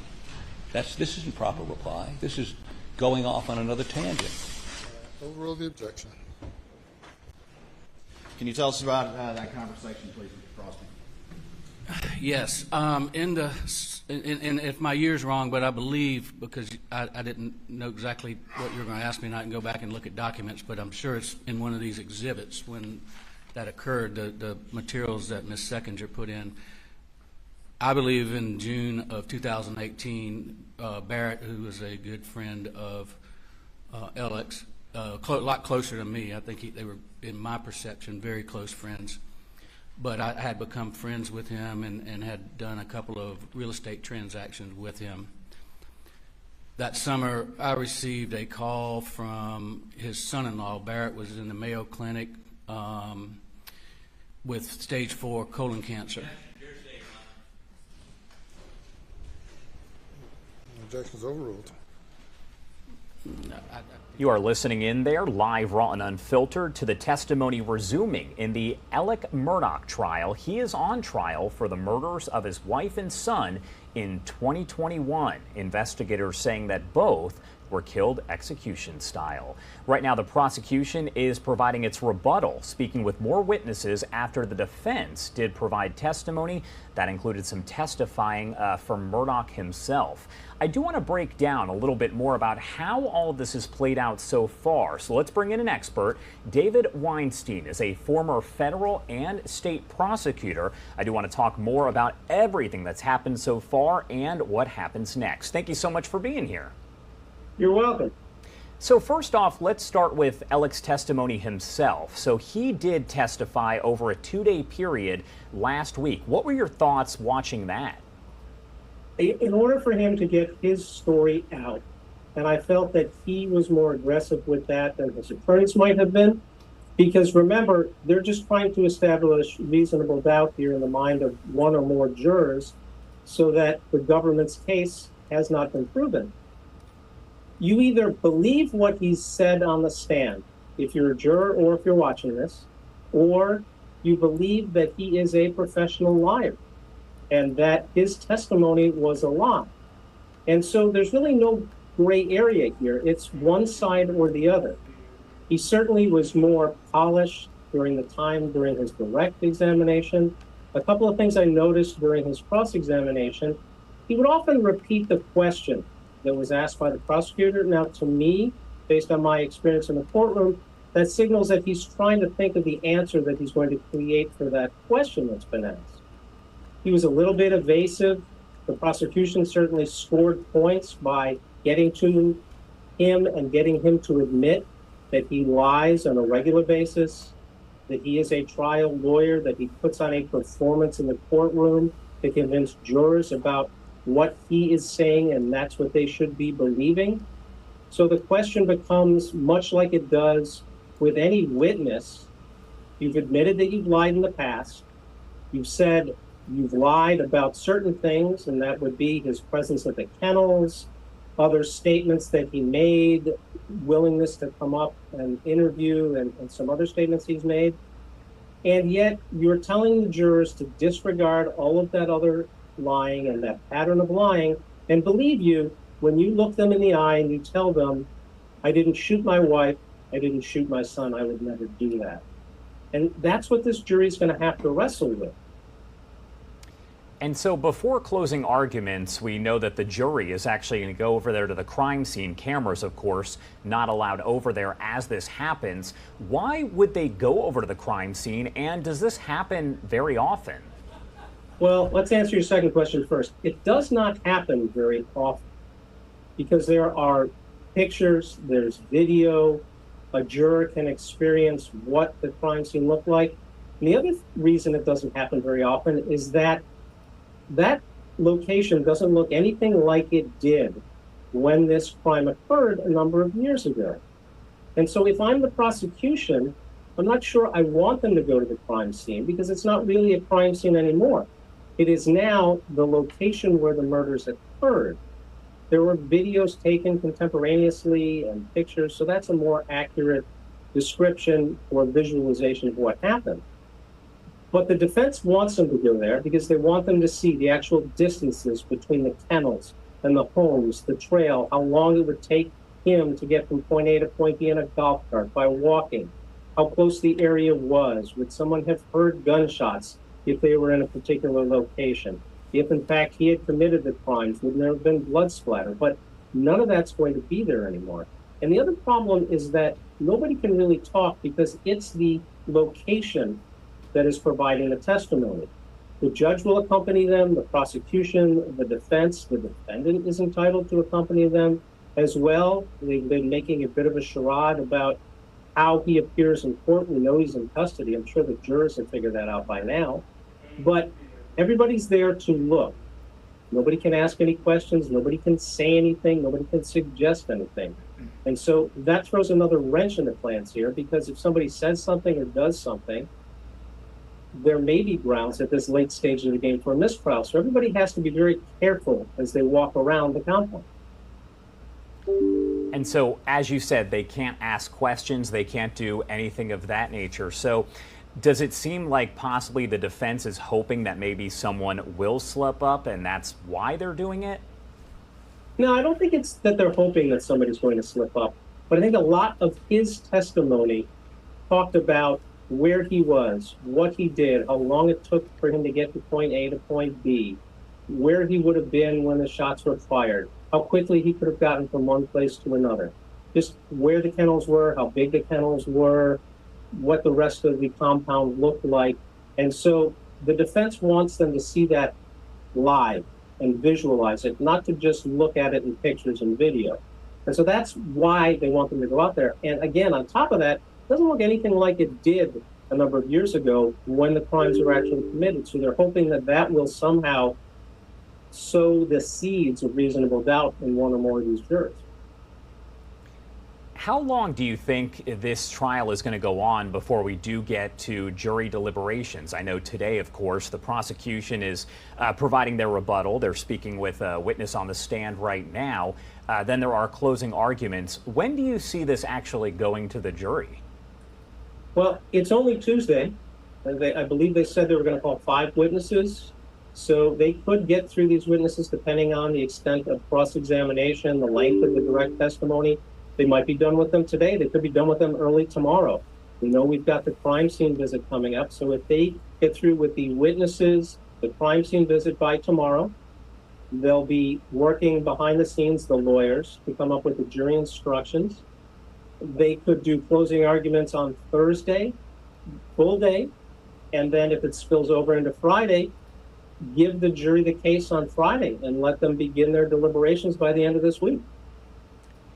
And my last question for you here, just based on your experience, which way is this leaning now based on everything that we've heard and seen during this trial? Strange things happen in that jury room, things that none of us can really account for. I've seen cases that seem pretty open and shut, and a jury comes back with an acquittal. I've seen other cases where prosecution is really stretching it. Everyone thinks it's going to be an acquittal. Those jurors go in there and very quickly come back with a guilty verdict. So I can't really tell you which way I see it going, but I will tell you this. The defense has planted seeds of reasonable doubt. There is no confession by a defendant. There is no video evidence of the crimes being committed. Even the audio from the kennels doesn't include gunshots. There was a theory put out there yesterday by the defense experts that there was a second shooter, that it would have been impossible for him to have both guns and have committed this crime, that he should have had some blood on him somewhere, perhaps some gunshot residue. They've also talked about sloppy police work. His testimony, even of itself, might create reasonable doubt. So I think all of those seeds of reasonable doubt have been brought to this jury. The question is, based on his reputation in the community, these are a jury of his peers. Are they going to believe him when he sat there in the stand and say, I didn't do it? Or are they going to see that as just another example of him trying to lie his way out of something, use his influence, and get out of a crime that he committed? So I think, quite frankly, both sides have a good chance of getting the verdict that they're looking for here. Closing arguments will be important. Let's hear what they have to say to these jurors before they send them back into the jury room. Thank you so much for taking the time to provide that insight there. Anything else that you do want to add before I let you go? I think the one thing that we all need to be wary of a little bit is, again, trying to predict what these 12 people actually observed and saw and what was so important to them. Again, no murder weapons, no video of how it happened. In today's age, with social media and everybody having a cell phone, if there are no pictures, then it didn't happen. So the prosecution has that working against them. For the defense, a defendant who gets on the stand is an unusual situation. Most defendants don't testify. And so he took a big risk here. If these jurors viewed him as someone who is just a polished and professional liar, and they're going to say, you've lied before, you're lying again, the government has proven their case, the state has brought forward enough, then they're going to go in. To me, I think if it's a quick verdict, I think that's one that leans towards a guilty verdict. The longer they deliberate, the better it is for the defense, meaning one or more jurors are holding out and they're refusing to change their mind. All right. Thank you again for joining us here. I'm sure I'll be bugging you in the coming days as the trial does continue and gets close to an end. Thank you again. You're welcome. Always glad to help. All right, everyone, I do want to head back into the courtroom. This is a live look in Walterboro, South Carolina, as the prosecution is calling some more witnesses, providing some rebuttal there after the defense's testimony. Now, after this is all over, that is when the jury is expected to go to the crime scene. Cameras will not be allowed there. After that, there will be closing arguments. Let's head to a quick 2-minute commercial break, and on the other side, we'll head back into that courtroom and pop up the audio. You're watching Live Now from Fox.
Welcome back here on Live Now from Fox. I do want to go live to Walterboro, South Carolina, as testimony does resume in the double murder trial for Alec Murdaugh. He is the man accused of killing his wife and son back in 2021. As of right now, we know the prosecution is asking for life in prison. Without the possibility of parole, they are not seeking the death penalty. Let's pop up the audio and listen in live, raw, and unfiltered. Other people's statements, looking at video, that would not be unusual in your business. I think you just said it would not be unusual, correct?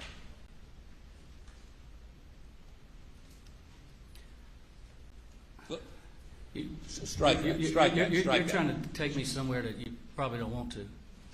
Oh, no, I think I want to. Answer the question. Withdraw the question. Let me ask you this question. Maybe this gets to the meat of matter here. Have you had to come out of pocket to pay back the money he stole? Yes, and if you... How much? Don't tell me you don't know. Well, we're still counting, Mr. Harpootlian. Well, how much have you paid so far? We have had to borrow millions to pay back. No, how much have you had to come out of pocket? Well, when you borrow it, you got to pay it back, and I couldn't tell you how much has exactly been paid back as of we sit here today. But yes, and if you're implying that I would come in here and somehow shade truth in any way because of that, I would take high offense with that, Mr. Harpootlian. I'm concerned about your high offense. Are you angry at him for stealing your money? I have no feeling one way or the other. You don't have any feeling about Alec Murdaugh betraying you and stealing your money.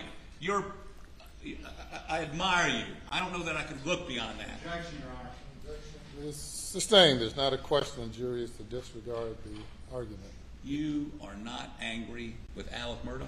I have had anger with him, extreme anger, Mr. Harpootlian, because of what he did to my law firm, my partners, my client, his clients, our clients, what he did to his family, what he's did to so many people. Yes, I experienced a lot of anger. But you can't walk around with anger. You have to find a way to deal with it and move forward. And I have done that. And if you suggest, you are dead wrong if you think I've come in here and told this jury something because of money. When we're talking about two people who were brutally murdered, then you're headed in the wrong direction. Do you think he did it? I don't have an opinion. I don't have the benefit of the materials you have. Well, let me ask you this.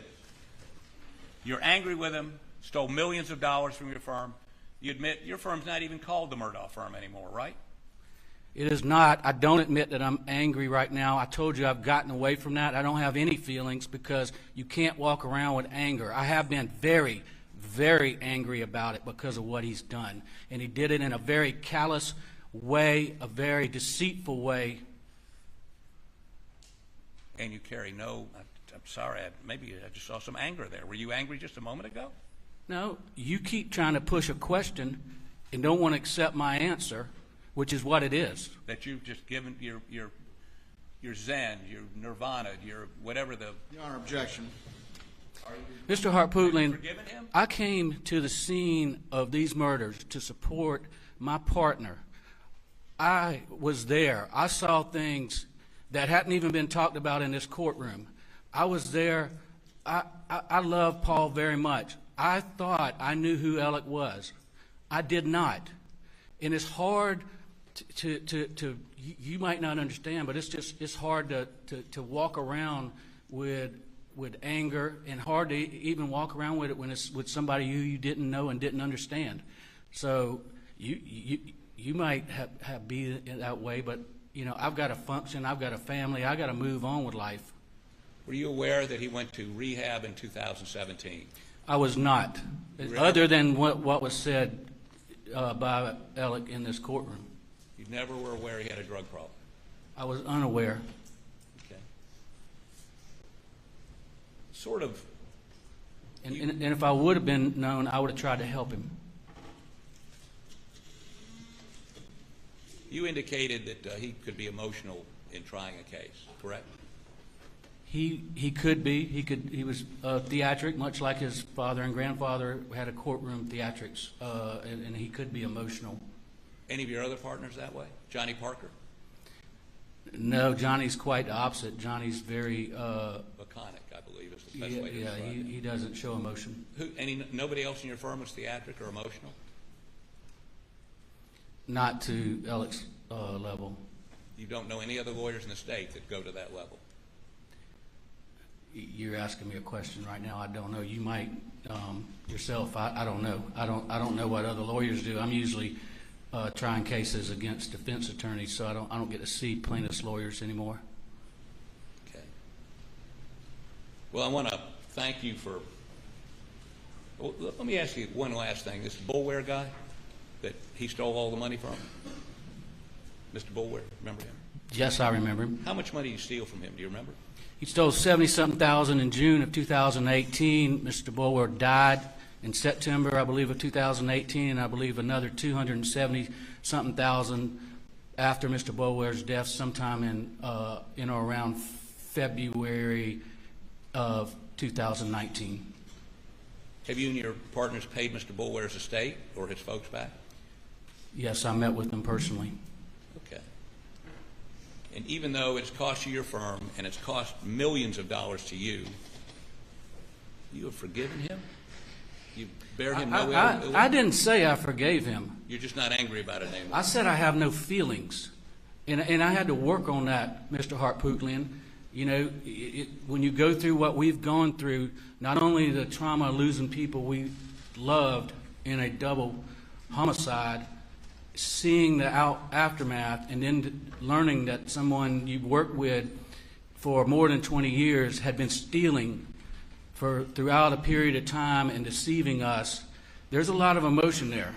And yes, it was bad in the fall of 2021, and I have found a way to have no feelings. It's not forgiveness, it's just I don't You're not angry here today. You're not angry at him at all. I'm not angry. If I raise my voice, it's only because of the implication that you were trying to The make implication out of it. that you might not want to help him in front of this jury here today because let me finish the question, because he destroyed your firm.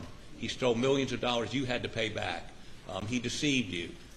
All that's away and is not influencing your testimony here today at all. If you'd answer that yes or no, then you can explain. All those things happened, and it does not influence my testimony. I take the oath that I just took very seriously, and if you've got any indication that anything I said was inaccurate, I'll be glad to address it with you. Well, the jury can judge that. Thank you.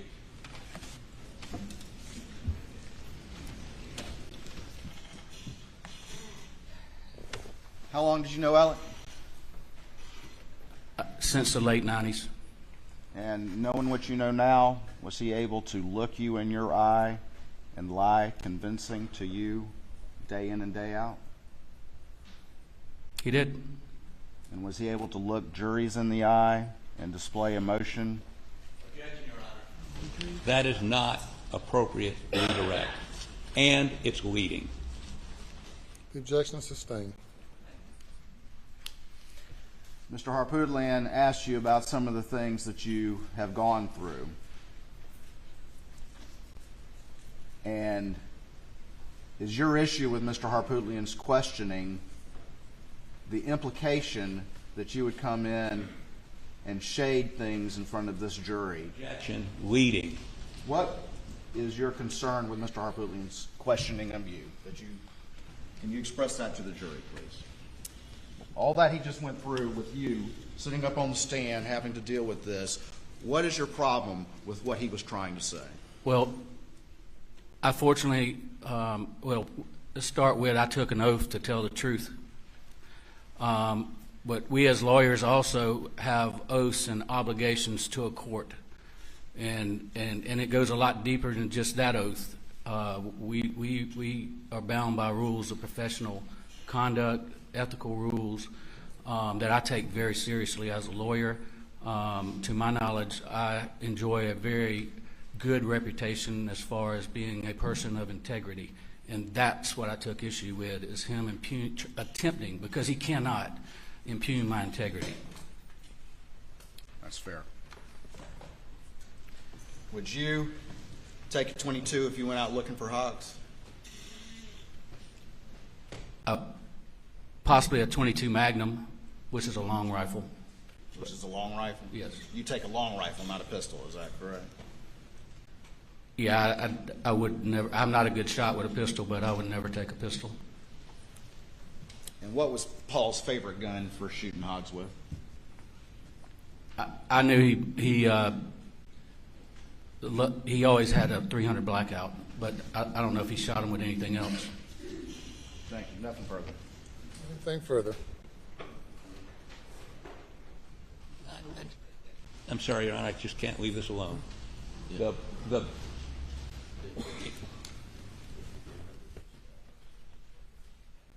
Is the .300 Blackout that's in evidence his favorite? The .300 Blackout with a thermal scope on it? Yes. Okay, thank you. I'm going to step down.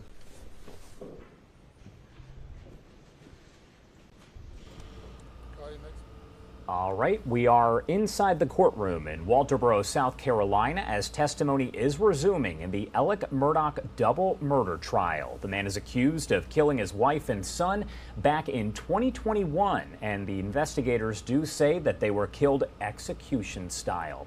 We have been covering this around the clock here. You can see another witness being called up, so let's pop up the audio and listen back in live, raw, and unfiltered.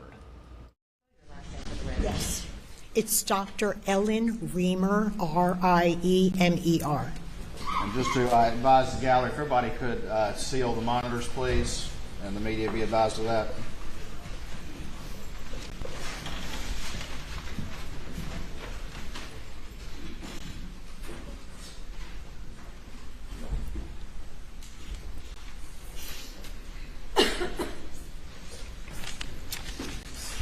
Dr. Reamer, I want to move through this. Yes.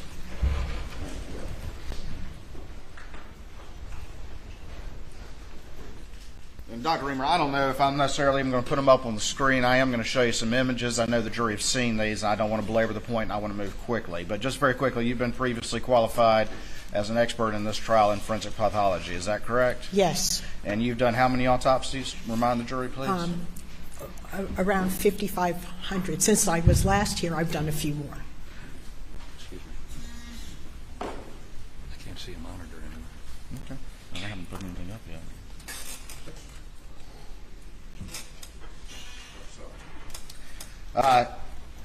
You actually conducted the autopsies of Paul and Maggie in this case? Yes, I did both of the autopsies at the request of the Colleton County coroner, who called MUSC Forensic Pathology, requesting autopsies on 2 individuals that died under his jurisdiction. I was not asked by the prosecution to perform an autopsy. It was an independent autopsy. Your autopsy is independent. You're not hired by the prosecution or law enforcement or anything like that? No, it's just at the request of the coroner.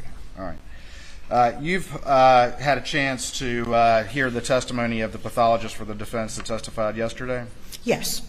All right. I want to ask you a couple of general questions and then move specifically to some of the conclusions that individual reached. But just very quickly, with skin tags, can you tell me the reliability of that in determining directionality just as a general matter? Yeah. Well, you know, we look at these things, but just like every other thing at, finding at the autopsy, we take it in the context. So sometimes skin tags support your findings, and sometimes they're not really so reliable. So, skin tags don't tell you necessarily the direction of a wound, especially going through very soft tissue. All right. And I'm going to show you a couple of exhibits that have been previously introduced in this particular case. I'm going to try to be very careful with these.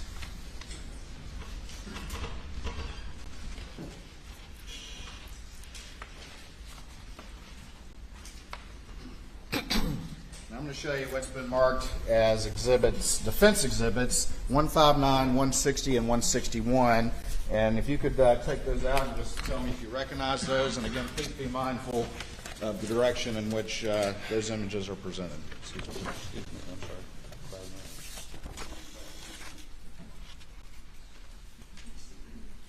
Yes, I've seen these. All right. And what are those images of? They're autopsy photographs of Maggie. All right. You heard the testimony of the defense pathologist who testified yesterday that the directionality of the injury to the side of Maggie's head with the associated injury to the breast and the abrasion actually was coming from the top down as opposed, and I say top down as if somebody's standing upright, as opposed from going towards the bottom of the body up, correct? Yes, that's what I said. And can you please look at the images that you have and explain to the jury your conclusions and why that defense pathologist is incorrect, and who didn't conduct the autopsy to begin with, why he's incorrect? Okay. Do you want me to show the photos? You can, and let's just go ahead and put them up on the screen. So I'll take them. And if you could step down, please, if that's okay with your honor.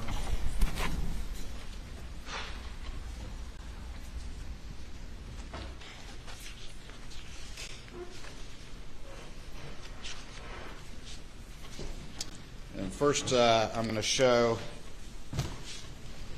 Defense Exhibit 160. Are we secure? We good? All right.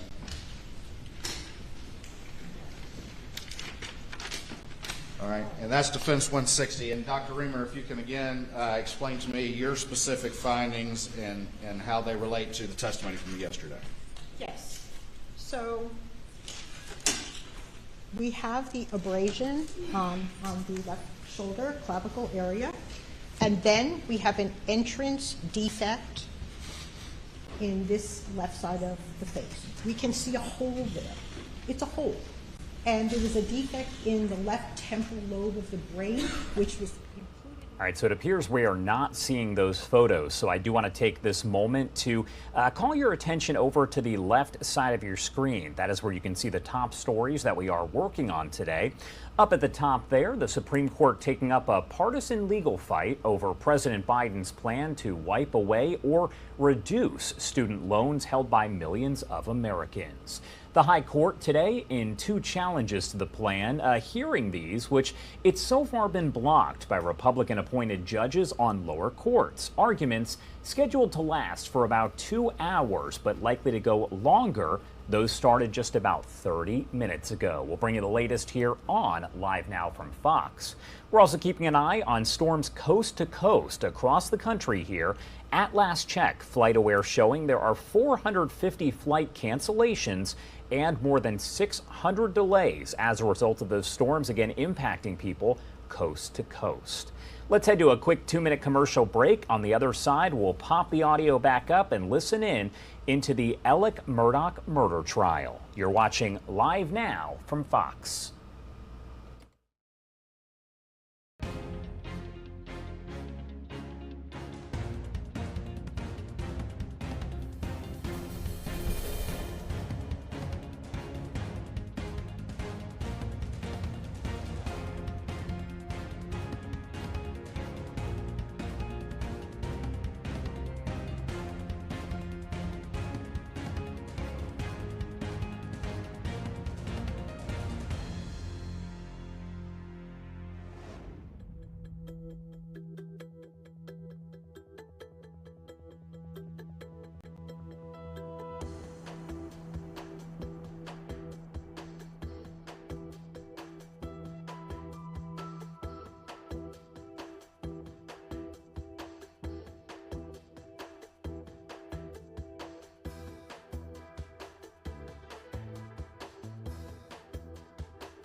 Welcome back here on Live Now from Fox, 10:35 on the East Coast and 7:35 on the West Coast. We want to take you now back over to Walterboro, South Carolina. That is where Alec Murdaugh is on trial for the murders of his wife and son, those happening back in 2021.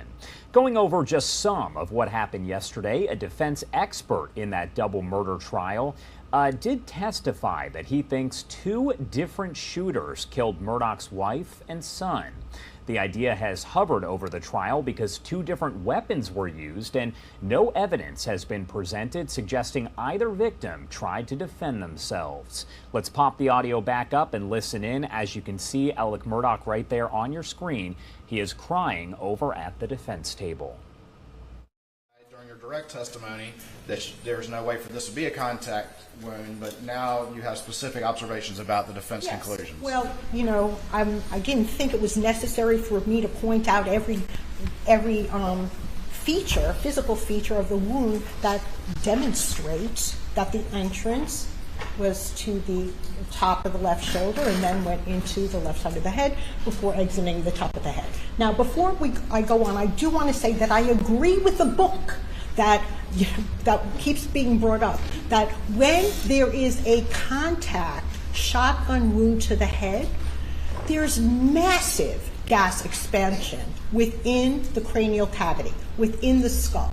And what that does, it doesn't just create a hole with some, bones this was, I understand this was like the most severe thing you have ever seen. And you probably can't imagine that the damage to the head could be any worse. But a contact shotgun wound to the head with the associated gas expansion to the skull would not have, his face was basically intact. We would have had tears of the skin, and his eyes would have been either displaced from the orbital bones. The orbital bones were intact. Anytime there's massive gas buildup within the cranial cavity from a contact shotgun wound to the head, which the book does say is when we have the worst gas expansion, the entire face, he would have not even had a face left. I mean, I know what you saw was awful, and it was absolutely awful, but the damage would have been a lot worse. He would have had, like, the sides of his head would have down, and he would have had, his entire face would have been split open, because there's no way all of that gas expansion could occur and not cause fractures of these delicate bones in the face. His forehead was even still there. So, I agree with the book that a contact shotgun wound would cause severe gas expansion and damage to the head. What we have here is not consistent with a contact shotgun wound to the head. The damage to the head would have been much worse, even though this was already horrible. Okay, that being said, there are photographs. Okay. Yep, and I'm going to put up what's already been admitted into evidence as Stage 486. And if you could, Doctor, just talk a little bit about this image as it illustrates what you're talking about with the face, but also, if you could, we'll go ahead and talk about with the face, and then I want to talk about the shoulder a little bit as well. There's no skin, like, torn apart of his face. His eyes are still in their correct locations. It's hard to imagine that, anything could be worse than a hole at the top right side of the back of the head. But in my 20-plus years of experience doing autopsies and seeing contact shotgun wounds to the head, which are associated with massive gas expansion in the skull, this entire face, he would have had tears. The eyes would have been either hanging down or lost, blown out. There's no way that these features are consistent with a contact shotgun wound to the head. All right. Now, there was some discussion by the defense pathologist about shaving the top of the head for stippling or checking for stippling. And can you comment on the necessity of that in your actual autopsy that you conducted? Okay.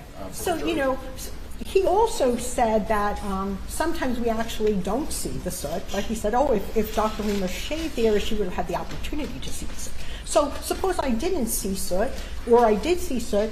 First of all, I'm confident there would not have been soot, because the features of this wound are not consistent with a shotgun wound to that location. First of all, the damage to the head and face would have been far more severe than it was. And then also, the wounds to the shoulder and left side of the cheek have all the features of entrance wounds. All right. And one of the things discussed by the defense experts was sort of the large sort of oblong shape of the shoulder. Can you explain how that does not contradict your findings of that shot coming this way, that we see this injury here? And I'm going to actually put up Defense Exhibit 162 to illustrate what we're talking about. All right. Well, so we've got basically an oblong wound here, and that's because the wound is entering at an angle along the top of the shoulder. It's not hitting the shoulder at a perpendicular angle. So it kind of grazing along the top of the shoulder. Okay, now is this, okay. So, and actually, he said that the pellets are going down. Okay, well, if you look at it as an entrance wound, they're actually going up. So it depends where you're looking at it from. If he's thinking that this is an exit wound, that this is, that the end of the wound path, then it would look to him as if the pellets are going down. But we can see this is actually an entrance wound for a few reasons. First of all, if it were an exit wound, do you remember all those pellet exit wounds on Paul's left arm that came from the chest. The pellets are not just going to stop in the shoulder. There's like no resistance there. The pellets are going to continue going until they exit the left side of the arm. Okay, so they don't just stop there. The reason they're there is that's because they started there. Okay. In addition, you see all of this white material here on the edge of the entrance wound. That's styrofoam packing material that's between the pellets. So the pellets are contained within wadding, and there's styrofoam packing material between. And that would never have been deposited there. So I did not think it was when I was telling you the direction, my determination of the direction of this wound. I did not have to necessarily, it was my... If you are just joining us here, the time is 10:43 on the East Coast and 7:43 on the West Coast. You are listening in live, raw, and unfiltered there in Walterboro, South Carolina, as testimony does resume in the Alec Murdaugh murder trial. He is accused of killing his wife and son back in 2021, and investigators do say they died execution style. We know that at this point, the jury is expected to head over to that crime scene to take a look and tour the area for themselves, possibly tomorrow. Right there on your screen, you see Alec is in tears at the defense table. We are going to continue to follow this and bring you more here on Live Now from Fox. Let's get back to some of the other headlines that we are following here. As I mentioned earlier, 450 flight cancellations and more than 600 delays amid snowstorms all over, really, the country here. We're talking coast to coast. Take a look at this video coming in out of Grapevine, California. Just some of the video showing intense snow that we have seen over the past several days. Now, over in San Bernardino, California, that is where we are seeing a state of emergency issued, as we are told by investigators that some families are actually trapped in their homes there. I do want to head out live to Mario Ramirez with our Fox 11 LA team to get a little more information about that. Mario, thanks for being here. Josh, good morning to you. And we've heard from some of those families desperately trying to get much needed supplies snowed in. We're about 60 miles northeast of Los Angeles near the San Bernardino Mountains at the base. And we saw record snowfall over 6 feet over the last couple of days. And that's left some trapped, snowed in up in the mountains. And the resources have arrived. You'll notice this long line of trucks here.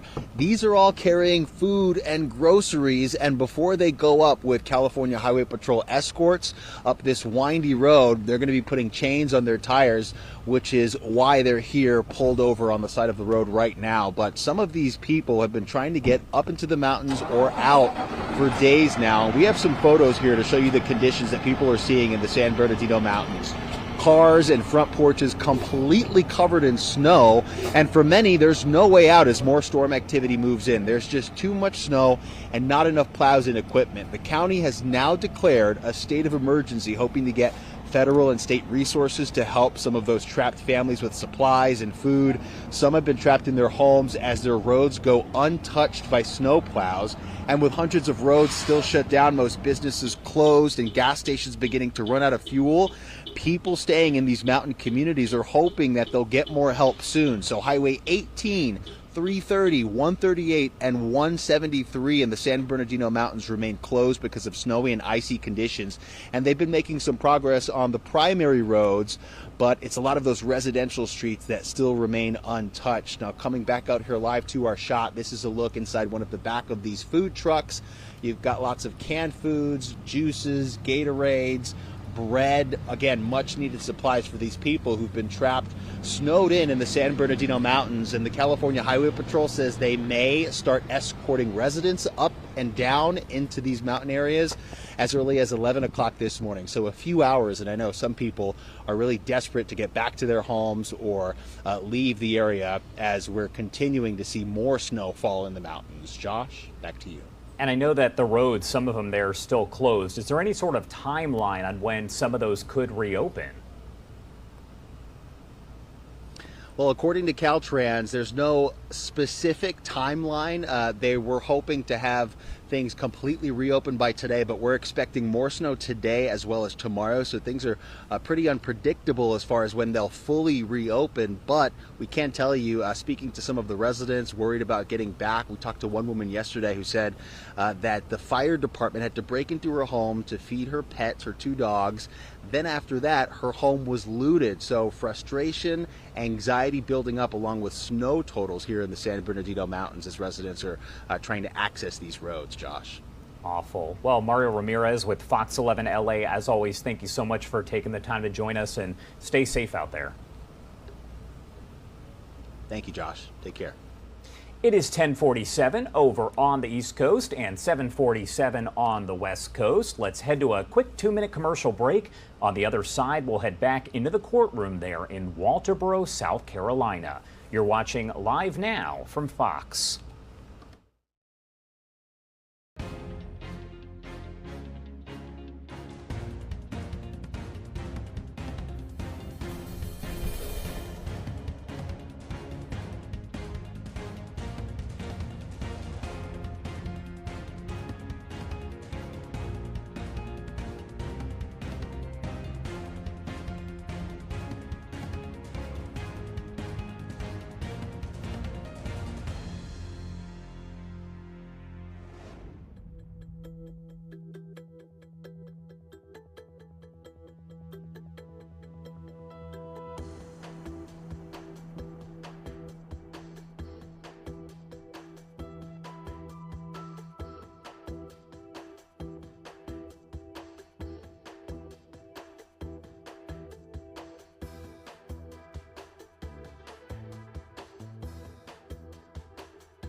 Welcome back here on Live Now from Fox, taking a live look inside the courtroom there in Walterboro, South Carolina, as Alec Murdaugh does remain on trial for the murders of his wife and son. Let's pop that audio back up and listen in live, raw, and unfiltered. It goes through his neck and out the top of his head. It was about 3 feet away. That would be about right. Okay. Now, you're familiar with this page from, I believe you've described it. Oh, yes, I've seen it many times. Okay. And as you see, the gas comes out, right, in the first shot, the top Yes. shot. And then actually there's sort of a blowback of gas as the, as we can see right here, the projectile, which is the pellets, are extruded from the barrel, right?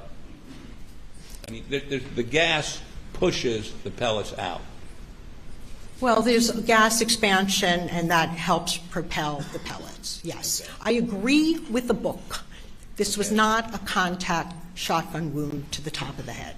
Okay, well, the book doesn't say that. But what the book does say is that as the pellets come out, at some point they begin to, the container opens and the pellets expand or move out in a pattern, a circular pattern. It becomes bigger as the further away you get, correct? Yes, and that's what we have here.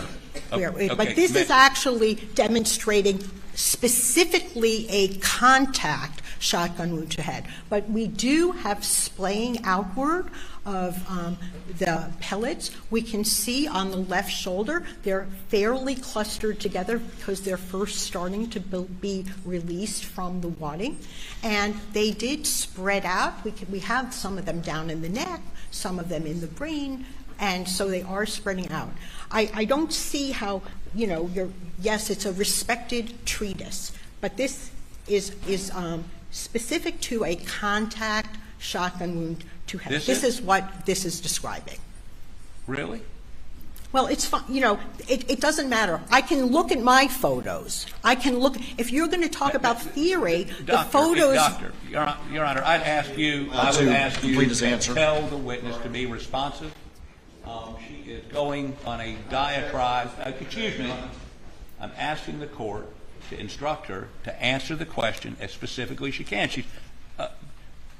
She goes off on tangents, and I'm sorry. I'm sorry. All right, Pruitt, you may continue answering the question. You remember what the question was? No, that's your question. Is this series of shots from the book depicting a contact wound? I think that's what I understood. Yes. Yes. Okay. So where, if you step down here, show me, please, where the contact is with the body or the head. Here, let me give you this pointer. Well, the contact would be at the first area. Right here? Yes. Well, what's it contacting? It's not. It's just a theoretical depiction. It's a theoretical. Is that depiction. what the book says? Yeah. Well, go ahead. I don't recall the exact. Why don't you read it to me? Well, why don't you tell me? Is that a contact wound? I don't know what this is. This is. That's a shotgun. That's a shotgun. That's a shotgun being fired. Those are the pellets coming out. Object Those are the counsel pellets. testifying. Yeah, I think this is a book showing the series of steps after a shotgun is fired. But it has nothing to do with what I found in the body and does not help me determine the direction of the wound. All right. So. And I'm not going to describe to you. You can read it in the book. I don't remember how he says all of this. The book isn't testifying. You are. You've testified that depicts a contact wound. Yes? Well, I don't know what this is depicting. It could be that this is a contact wound. I don't know where you're going with this. Well, here's where I'm going. Is that barrel in contact with anything? It's not in contact with anything. It looks like it's just blowing into the air. Okay, and you've been. That's fine. And your testimony is that barrel is at least 3 feet away from Paul's shoulder. Is that correct? It could be, depending on the weapon, it could be, it's not closer than 2 feet because we don't have the sibling. But we do have packing material. Okay. So, as we see here, these pellets are beginning to separate. Is it your testimony that those pellets had separated when they hit Paul's shoulder at all?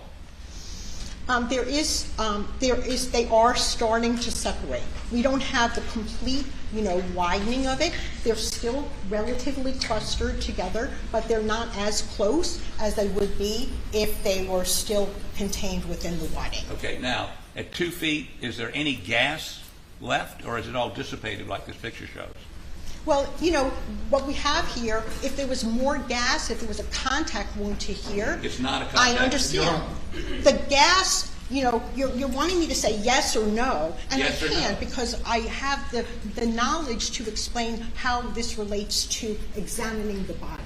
Okay, I don't give theoretical talks or I don't start looking up in this book while I'm doing an autopsy. I use my practical reasoning and my experience and knowledge of things. If there'd been gas in the wound, or when it hit his shoulder or his neck, would you expect to find some physical manifestation of that? Well, there would have been, a lot more expansion, shoulder expansion. This was fairly contained on the left shoulder. Your testimony is there would have been little or no gas going to his shoulder, to his neck. Well, there is always some gas, but it's not the kind of gas that we get in a contact shotgun. Exactly. So, and you can go ahead and take the stand again, please.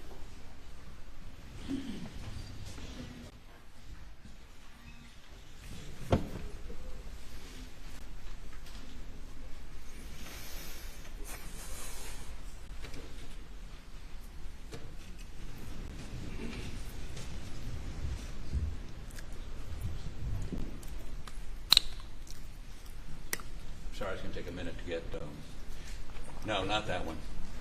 Paul.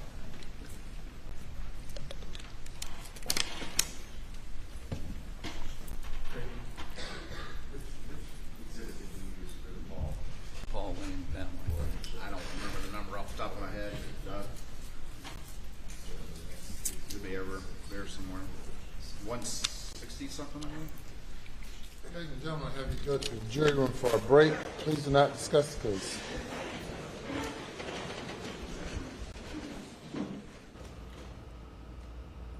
All right, everyone, if you are just joining us, they are on a break right now during the Alec Murdaugh murder trial. As you can see there, he is still seated, but they are taking a quick break. Usually they're about 15 minutes or so, so once they do resume court, we will bring you in there live, raw, and unfiltered. For now, though, I do actually want to bring you the latest out of the courtroom from yesterday. That is when a defense expert in the double murder trial of South Carolina attorney Alec Murdaugh testified that he thinks 2 different shooters killed Murdaugh's wife and son.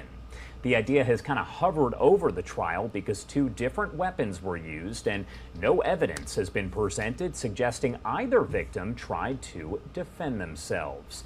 Investigators have said 52-year-old Maggie Murdaugh was shot 4 or 5 times with a rifle, while 22-year-old Paul Murdaugh was killed by 2 shotgun blasts near some kennels on the family's property there. This happening back on June 7th of 2021. We will keep an eye on the camera here, and as court does continue, we'll bring it to you live, raw, and unfiltered. For now, I do want to bring you to some of the other big stories that we are covering at this point, and we've been talking a lot this morning about the student loan relief situation involving President Biden here. So we know that the Supreme Court is taking up this partisan legal fight over that plan to wipe away or reduce student loans held by millions of Americans. This is underway in the Supreme Court right now. I do believe we have audio of it, so I want to try to pop it up and see if you can hear raw and unfiltered.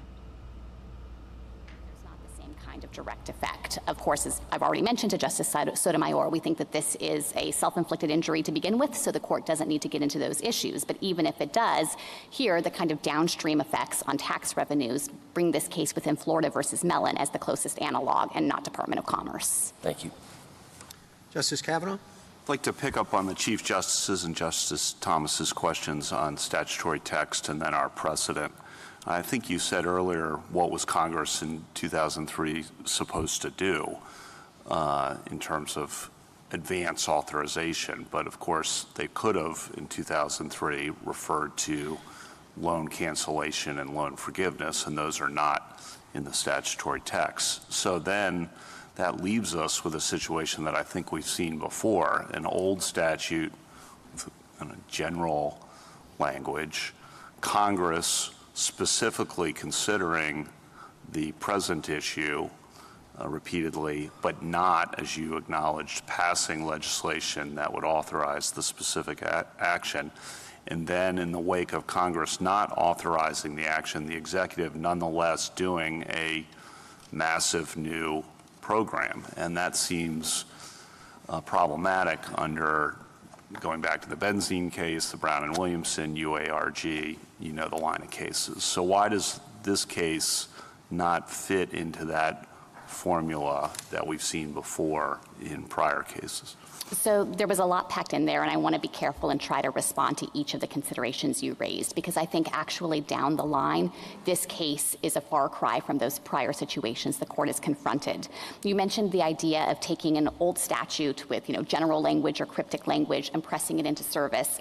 I don't think that that is a fair characterization of this use of the HEROES Act. The whole point of this statute, its central mission and function, is to ensure that in the face of a national emergency that is causing financial harm to borrowers, the Secretary can do something. He can alter the student loan program to ensure that they're not worse off. So there's not the same mismatch here of taking an old statute and dusting it off and deploying it in a context where Congress could never have imagined it would be used before. Instead, this is a perfect fit with the problem that the Secretary confronted.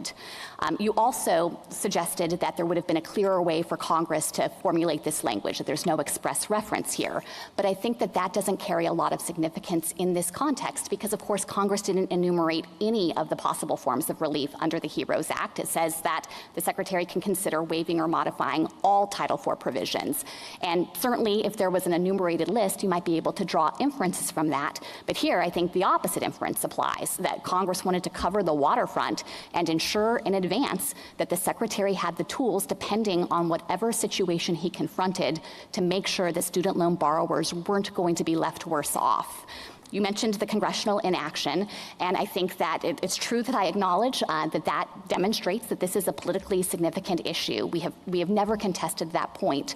But there again, as I mentioned to the Chief Justice, we have inaction on both sides. Congress has not amended the HEROES Act and instead enacted the provision of the American Rescue Plan that anticipated this program in particular and facilitated it by ensuring that those discharges would not be subject to federal taxation. And then the other thing I would add, you did not put this in, but if you'll indulge me, this is not a situation where the Secretary is acting outside the heartland. All right, everyone, if you are just joining us, 11:03 on the East Coast, and it is 8:03 on the West Coast. If you look off to the top right-hand side of your screen, the Alec Murdaugh trial is in recess right now. It should be back in about 10-15 minutes. Once testimony does resume, we will pop up the audio and listen back in. What you were listening to there were some of the oral arguments in the Supreme Court. The court is taking up that partisan legal fight over President Biden's plan to wipe away or reduce student loans held by millions of Americans. The High Court is hearing those arguments in two challenges to the plan, which so far has been blocked by Republican-appointed judges on lower courts. We're told that arguments are scheduled to last about 2 hours, but will likely go much longer than that. And of course, we are going to pop up the audio every now and then so we can take a listen in. I do want to look at some of the other live events that we do have going on right now, as there is a House hearing underway about the border crisis. Let's head over in that direction right now and listen in live, raw, and unfiltered. All and other hard drugs are smuggled through ports of entry into the U.S. by, unfortunately, U.S. citizens. These drugs are usually hidden in vehicles, cargo, or on a person in the hopes that it won't be detected by CBP as they process people and goods into the country. What policy changes can we make to allow personnel at ports of entry to focus on interdiction of drugs? Well, the most important policy change that can be made in this area addresses the demand for drugs. Ultimately, if U.S. consumers are willing to pay for illicit narcotics to come into the country, the black market will supply it. And we've seen that for the last century of prohibition, whether it's alcohol prohibition, whether it's drug prohibition, we have seen this phenomenon. And unfortunately, during the pandemic, when we greatly restricted trade and travel, it forced the shift from heroin to fentanyl, which is a far more potent and more deadly substance. And so I do not believe that there is a solution to fentanyl smuggling at ports of entry. At the end of the day, the black market is supplying drugs to U.S. consumers who are paying for it. And as long as we focus on supply and ignore the drug war victims and not address their needs, not provide them with options to protect themselves against fentanyl, wouldn't it be great if fentanyl test strips were legalized nationwide so that people can know what they're ingesting so they're not ending up like victims that we've heard about today? We need options. We need physicians to be able to actually treat addiction in this country and not be prohibited from for example, prescribing methadone to their patients. So there are options out there. I do not believe that restricting trade and travel and trying to crack down on immigration or even on U.S. citizens travel abroad is the solution to the pandemic of fentanyl poisonings. And so you're saying that the demand is so great that there's always going to be opportunities for people to try to benefit on that. Is that correct? Absolutely. For example, marijuana is trafficked between ports of entry. We know this has been the case for decades. We ended up during the early 2000s increasing the Border Patrol, doubling the size of the Border Patrol. We doubled the amount of marijuana seizures, but the amount of marijuana in the United States did not go down because the difference in cost of production in Mexico and elsewhere is so low, it's easy to just smuggle some more. And so it didn't work. In fact, it backfired in that case as well because marijuana potency, according to the DEA, increased by more than 30% as a result of that crackdown. So we see it again and again and again. Crackdowns produce higher potency drugs, which are more dangerous to drug users. We need to focus on protecting drug users, not more crackdowns, not more border crackdowns, not more banning of asylum. That's not the answer to this problem. Thank you. And with that, Mr. Chairman, I'll yield back. Gentleman yields back. I now recognize Mr.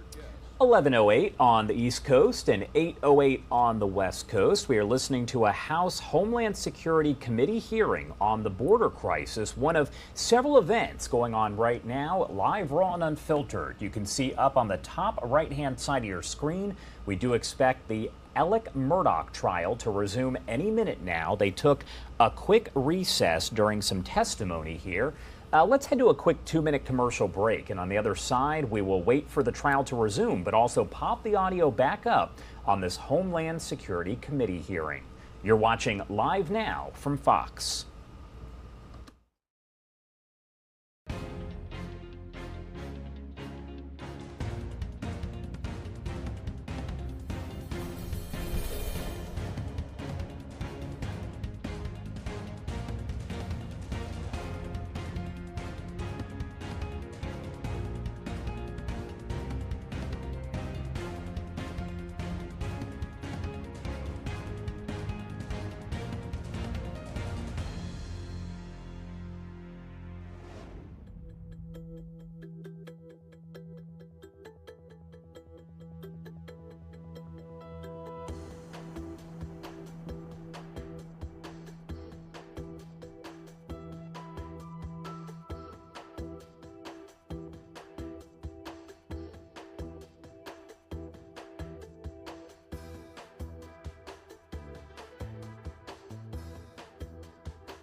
Welcome back here on Live Now from Fox. You're taking a live look inside the courtroom in Walterboro, South Carolina. That is where we do expect any minute now testimony will resume in the Alec Murdaugh murder trial. He is the man accused of killing his wife and son, and this trial has been going on for weeks. Now, ahead of closing arguments, we do expect that the jury is going to be able to go visit the crime scene.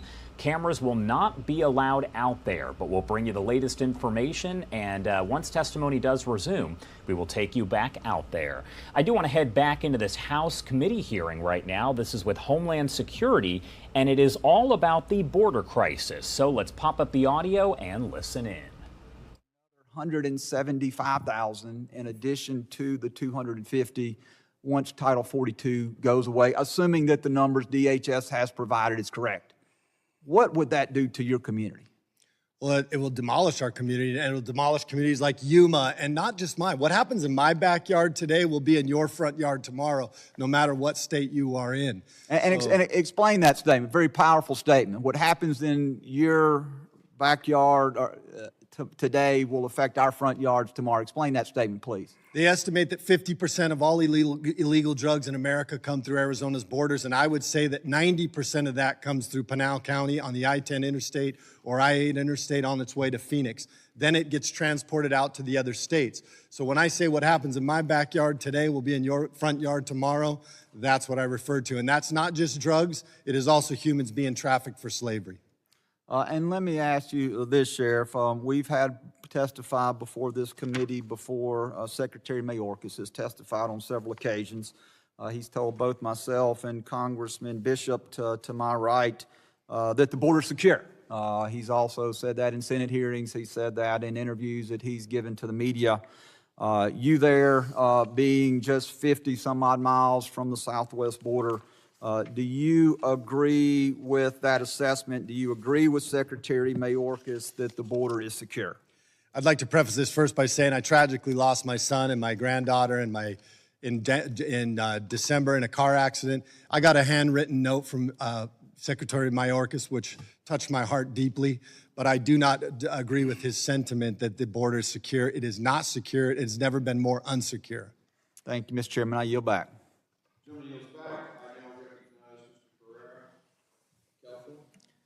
Thank you, Mr. Chairman.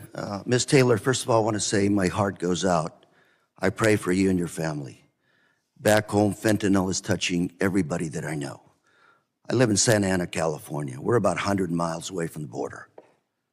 It's touching us. You know, just a few years back, I was having a conversation with my daughter, who was in high school. Talked about drugs, and she said, "Oh, Daddy, the drugs are all over the place in my high school." I said, "Maybe I should send you to the private school." She said, "Oh, no, Daddy, there's more drugs there because there's more money there." Drug abuse. Bottom line, we all have to come together and make sure we don't lose another death. That's what we have to work for. As I said, I'm about 100 miles away from the border. I've been to San Isidro, Tijuana border crossing about 4 times in this last year. I don't publicize it because my job is to find what the facts are, to make sure we drill down and coming up with a solution. When I was there, Mr. Chairman, I also saw a couple of interesting drug busts. Saw a woman being led from the border crossing on foot from her car. She had a baby in her arms, walking with a 5-year-old child. Looked at the port director and I said, "What's that about?" He said, "We just arrested her. Truck full of drugs." When I walked into the holding area where the cells were, looked at another young lady, also having been arrested for a truck full of narco. And they said, this was an interesting one. That's a Marine reservist whose life is about to change. I met with the port director. I met with officers in green and blue uniforms. And they had one basic message for all of us. Give us the tools we need to do our job.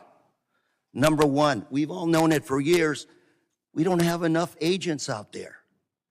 They're suffering from morale issues. Why? Because they do double shifts. Forced double shift. Forced. They need dogs to sniff out the drugs. The most effective technology we have are drug-sniffing dogs. They're not there. Finally, we have these neat things called scanners. They said we need more of these. So not just on secondary, but every car that comes through that border is checked for drugs. We've known what they need. We just haven't done our job of getting them the resources. San Isidro, 99% of the trade through that port is good stuff. We need to focus on that 1%. And Sheriff, our statistics are kind of there. Port director told me that in San Isidro, depending on the timeline you measure, anywhere from 50% to 70% of all drug seizures in one port, San Isidro, 70%. We know what the solution is. Let's fix it. Less than 2 minutes I've got left. Mr. Beer, you talk about immigration challenges. I would say the problem we have is at the border, we have a lot of challenges. Fentanyl, drugs, no doubt. But we also have a thing called refugees all over the world right now. I was down there about 6 months, 9 months ago. Look at the Ukrainian refugee challenge. There is no more Ukrainian refugee challenge at the border because we fixed how to take care of them. Now we have the Russians at the border, along with everybody else. Undocumented, we have 11 million undocumented workers in this country. Many have been here 20 to 30 years.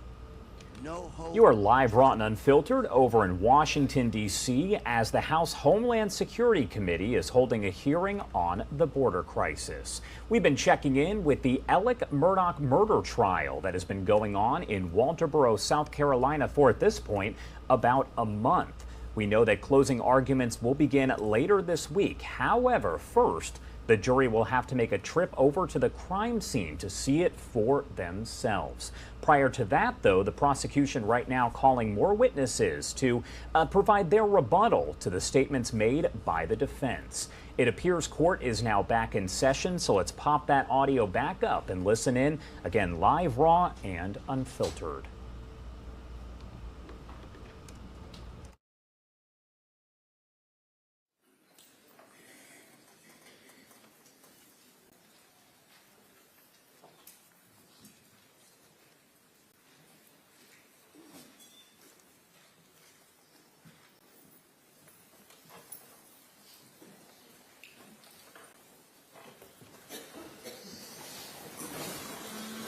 Jury is present, sir.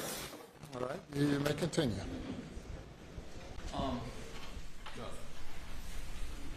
Oh, I know. I'm sorry. I got it right here. So these guys first.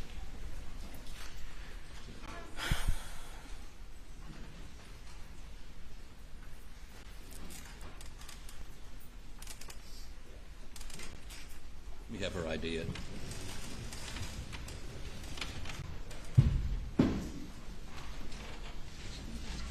Doctor, I'd ask you to look at this photo and tell me if this is one of the photos from your autopsy. Yes. Okay, that's all I need. Thank you. Now, I'd offer this defense exhibit number 195 into evidence, please. No objection, Your Honor. Admit it. So could we put that up on the screen, please?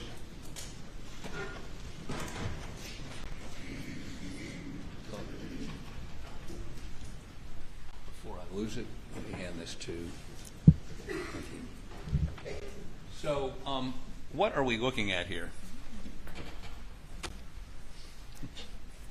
Do you want me to come? Oh, here it is. No, just tell me what it is. Yeah, okay. So this is an entrance shotgun wound to the left shoulder area.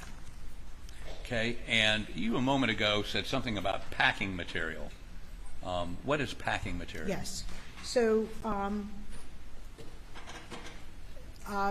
there's foam that is frequently within, between pellets. I'm sorry, just a moment. Your Honor, I can't hear her because of the noise coming through the door. I apologize, but I just need to understand what she's saying. I apologize. May I begin? Yes, sir. Packing material. Let's start over again. Tell me again. Yes. So it's frequently present. All right, so you are listening in live, raw, and unfiltered there in Walterboro, South Carolina, as testimony has now resumed in the Alec Murdaugh double murder trial. He is accused of killing his wife and son back in 2021, and investigators have said the two died execution style. We're at this point about a month into this trial, and we do expect closing arguments to take place later this week. Prior to that, the jury will take a trip over to the crime scene to see it firsthand for themselves. We'll dip back into that trial here in just a bit, but I do want to go to some of the other stories that we are following here on Live Now from Fox. This is one that we brought you as breaking news just yesterday. The U.S. Department of Energy assessing with, quote, low confidence that COVID began with a lab leak in China. That's according to a report from the Wall Street Journal saying the information came from a classified report that was obtained by the paper. I do want to talk more about this here, so let's bring in Dr. Carl Mingus, the chair of the Department of Population Health at the University of New Haven. Thank you so much for taking the time to help break this down for us. Absolutely happy to be here. So knowing if this had come from a lab or elsewhere, would that have changed how the country really went with trying to prevent this from spreading and contain the virus? Yeah, well, first I want to start off with, the Department of Energy and the FBI are really the only two federal agencies that have reached sort of this low to moderate confidence threshold. What this says to me is that, frankly, we need a lot more data before we can make concluding statements. Because, I don't know about you, but low confidence doesn't necessarily instill much confidence in me insofar as the results. In most federal organizations to date still feel this was a natural transmission, a zoonotic animal to human transition, likely in the food markets of Wuhan, and that's where it originated. So all of the data is still up in the air. And the reality is we may never know. I mean, China has been so against any type of investigation that I do think that, we need to try to get as much information as we can get, but who knows if we'll ever know the full picture. With regard to, your question about how this would have changed the early efforts to contain the virus, it would have been useful, right, if it did originate in a lab, to have known about that right when it happened, right when that security protocol was breached, because then we would have known more about its development and therefore could have done a lot more to remediate that insofar as developing different types of testings and therapeutics. All evidence is suggesting this is not a weapon of bioterrorism. It was not created for that reason, even if it was done so in a lab or modified in a lab. But, there's a lot of scrutiny because the pandemic's beginnings were really hard, right? And by knowing what happened, we will be able to better improve a global response to future health crises. And it is important to note, like you said, we are talking about low confidence. So you got to keep that in mind. When this was first reported, that part was pretty much left out by just about everyone. But the low confidence part is pretty important there. So how does the report on the origin of COVID-19 compare to some of the earlier ones that do suggest an animal vector? Do we have more data from those earlier reports that were released? Yeah, many of these reports stem from 2021, so they are new, but many have not been declassified at this point. So efforts to declassify these documents would be helpful to allow the broader public health community to understand the origins or how it differs from the animal vector transmission. One thing that we certainly understand is that there are changes to the genes of the virus, which is what likely created this to be transmissible in humans, regardless of whether it was lab-oriented or from a zoonotic infection transmission route. And really, there's about 8 federal agencies that weigh in on this topic, and only 2 are advocating for this sort of lab leak hypothesis at this time. And I say at this time because with more information, perhaps others will also change their mind. But many are indifferent or just say that it was still natural transmission and that's what they felt. Regardless of the kind of pathway through which the virus was spread, most feel that it was not bioterrorism related and that it would have escaped accidentally and wasn't done for a way to purposely cause a pandemic for certain. What, I guess, what reason would a lab have for storing a virus like this if that is what happened? Yeah, so believe it or not, scientists always are re-engineering viruses to understand them better. Oftentimes it's about preparing for the next pandemic and understanding what a specific virus, if it becomes more contagious, could do to a human. And so right off of Connecticut, we have Plum Island, which is decommissioned, where they did actually quite a bit of viral research. It's top secret, not sure what exactly went on there. But we do conduct this type of research in the United States as well as abroad. But really what we would like to do is, and why scientists do this and why they would have a lab that would store this type of a virus, is to understand how the microbes sort of evade detection by our immune systems in a way to improve that. They kind of argue that it's worth the risk because it helps us to know what a virus could do before it goes into the natural world and poses a threat to people. Scientists call this the gain of function hypothesis, the gain of function type of research, but it's a really high-risk practice that can create mutations to examine whether a pathogen like COVID can become more contagious or lethal as a means of estimating future threats and trying to avoid them to the extent possible. So really, it's under the guise of preventing the next pandemic if possible. Is there anything else that you want to add before I let you go here? A lot of great information there, because this is something, no question, that so many people have been talking about over the last several days. Right.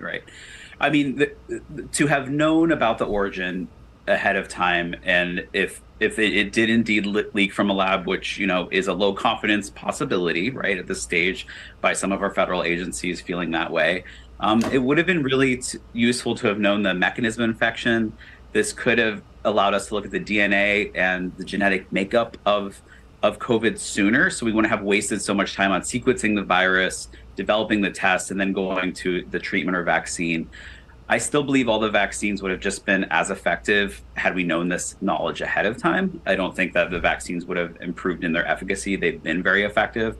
But the reality is that, you know, there's been Chinese opposition from the get-go to know more about the origins of COVID-19, and I'm, you know, looking forward to uncovering this a little bit more as investigations continue.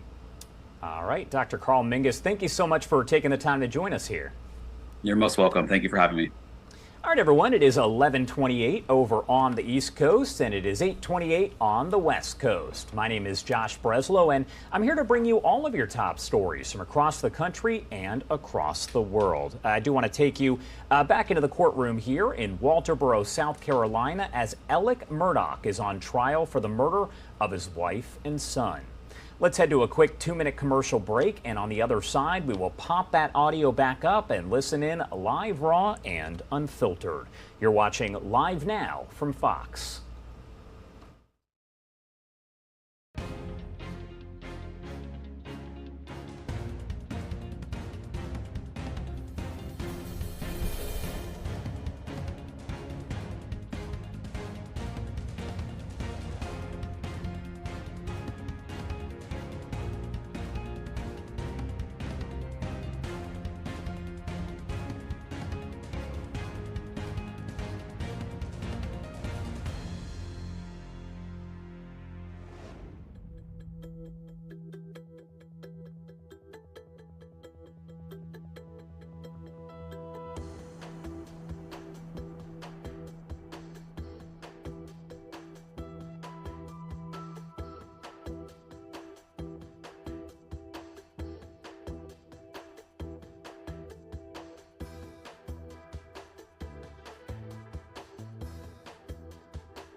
Welcome back here on Live Now from Fox, 11:31 on the East Coast and 8:31 on the West Coast. Let's dip back into that courtroom in Walterboro, South Carolina, where witness testimony does continue in the double murder trial for Alec Murdaugh. Let's pop up that audio and listen in.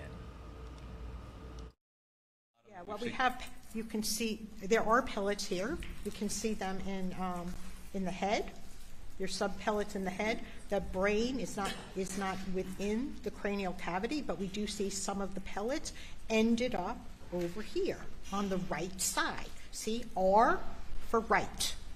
There's the hole at the top of the head, and some of the pellets they're spread out on the right side of the head. How many? Well, I can see there's 3 here. 3? On the right side of the head. Okay. Yes. So if how many pellets are there in a 12-gauge shotgun shell, and these are used primarily for duck hunting? I don't know. I don't know the answer to that. I'm an expert at examining human bodies and determining the injuries that occurred, and I don't know how many pellets would be. When I took my boards, I may have had to actually know that, but I don't. I don't use this information in order. You can ask your ballistics expert. Well, we did, and I think they said something like. Objection, Your Honor. I don't really know the answer to that. I'm not going to disagree with the ballistics expert. I do have a trajectory an exit wound on the right side of the back of the head. How many pellets were in the body? I did not count them. I just collect a representative sample of it. I don't collect all of them, and I don't count all of them. And we know you don't know how many were in the brain because you didn't X-ray the brain, correct? That's correct. But if there were 70 pellets or 75 pellets in his shoulder, his chest, and his neck, and hypothetically there are anywhere between 135 and 160 pellets in the normal duck shot, that's 40 pellets that travel on, for the sake of argument, correct? Well, my math. I don't use really, my math. I don't feel comfortable answering these questions because it's not, the specific ballistics are not my area of expertise. I'm not going to ask you about I really ballistics. don't feel comfortable answering them. I examine human bodies and come to my determinations based on the wounds, and I can see I was correct that this is a shotgun wound to the left shoulder that's going up to the right side of the head. And questions about numbers I really don't want to I can't answer that because, I don't know everything. I'm an expert, I'm a physician, I'm an expert at examining human deceased individuals, determining cause and manner of death. Okay, let's go back to the original question, and assume. I don't know the answer to the shotgun, how many pellets there would be. We're not asking you how many pellets, but if there are 75 pellets, let's do some math here. This is simple math. Okay, I can do math. Okay, 75 pellets we can count in the body, the chest, the neck, and there's anywhere from 135 to 165 pellets in the normal duck shot, 12-gauge shot. Right. So 75 plus 60, that would be 135. And then what did you say, 70 or 80? 75. Okay, 75. So we started with 75 plus 75 is 150. So that's your answer. If your question is you're asking me to do the math. So my question is this. After those pellets have gone through the shoulder and hit bone, apparently, correct? Yes. And then they go through the neck. Do they hit more bone there? There was some damage to the cartilage of the trachea. It was in the tracheal wall and some muscle. There's not a lot of bone in the neck. The only bone really in the neck is the spinal column. Well, I guess what I'm saying, when you were talking about Maggie a moment ago, and you talked about a shot that I think grazed her skull, you said there was a lot of intracranial pressure. Is that right? Created a lot of intracranial pressure. Yes. Okay. So I'm trying to figure out, and maybe you can help me, your testimony is there was enough from the less than half the load that goes through to, was it one place it hit? Was it It had to go through the brain still. Yeah. Well, you know, I didn't say that less than half the load went through. Some of it may have actually exited the top of the head. I don't know. Or went into the brain. I did not x-ray the brain, and so I don't know exactly how many, but we can tell that this is the direction. Was the brain macerated? No, it was largely intact. There was some maceration at the base of the brain where it was torn from the brainstem. Okay, the brain went up and torn from the brainstem, but it was pretty much surprisingly intact, you know, from a shotgun wound. Have you looked at the crime scene photos? I really didn't look at the crime scene photos with any kind of, you know, attention. Okay, so, but you are aware that the brain was catapulted out of his head, probably hit the ceiling, and then landed outside. Well, I could tell from examining the body that the brain catapulted out of the head, because I received the brain and a hole that was consistent with the brain leaving it. Can you and I agree, and based on your testimony when you previously testified, that there would not be, that the gas from 2 or 3 feet away would not travel through the arm, travel through the neck, and then go into the brain? Well, there's a lot of material that's going through, and plus we've got fragments of the brain, the skull, of the base of the brain, that can also, there's a lot of energy going in that direction. Whether it's gas or not, it's energy from portions of you know, ammunition propelling in that direction. So, you know, whether you want to call it gas or whether it's other thing, I really don't know the theoretical explanation. I'm sure it's in the book. But I examine the bodies and I make the determination on the direction and the type of injury from examining the human body. The book seems to indicate that the primary cause for an explosion such as this, the brain exploding out, is the gas. You would agree? Well, you know, I think each case is a little bit different. And the kind of gas that would cause the head to explode would also, I mean, I think the book is talking about gas, gas in a contact shotgun wound. So what is your question about the book? I would actually have to refresh my recollection, because I don't really read I haven't read the book in a long time, but I know what I've seen on the body. If I quote this to you, you would, and I can show it to you. The gas entering the closed chamber of the head expands rapidly, adding to the pressure waves acting on the bony framework of the skull. The only way for the skull to relieve the pressure produced is to shatter. Do you agree with that? That actually must be describing a contact shotgun wound. It is. Okay, because that really makes sense for a contact shotgun wound. And your reasoning for this, the same phenomenon to happen without the gas is? Well, we've got injury coming from beneath. The skull is, like I told the jury, that is not shattered. We do have some horrible injury, but the shattering of the skull, much of it is still up intact. We don't have shattering of every bone. We don't have shattering of the face. So why didn't you shave the head? Why didn't I shave the head? Right. Were you looking for any, if much of the skull was still there?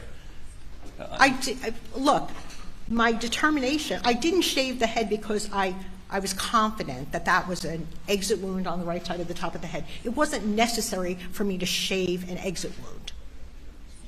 So, but if you had shaved the head, and again, apparently you'd already come to your opinion by this point, you could have seen whether it was soot or stippling or any distortion around, or taken samples of the hair and determine whether or not there was any sort of GSR in it, which would be more consistent with a contact wound. Well, no, GSR can just be we know gunshot residue can deposit in, you know, I'm not, like, ballistics is not necessarily my strongest suit, but I know that GSR can deposit, you know, within a few feet. Somebody doesn't have to indicate a contact wound. Okay, so did the shot penetrate the jawbone? It went, All right, you are watching Live Now from Fox as we dip live, raw, and unfiltered into this courtroom in Walterboro, South Carolina, as Alec Murdaugh does remain on trial for the murders of his wife and son. Let's head to a quick 2-minute commercial break, and on the other side, we'll pop that audio back up and listen in here inside that courtroom in South Carolina. You're watching Live Now from Fox.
Welcome back here on Live Now from Fox. Let's turn that audio back up and listen in to this courtroom in Walterboro, South Carolina, as the Alec Murdaugh trial does resume.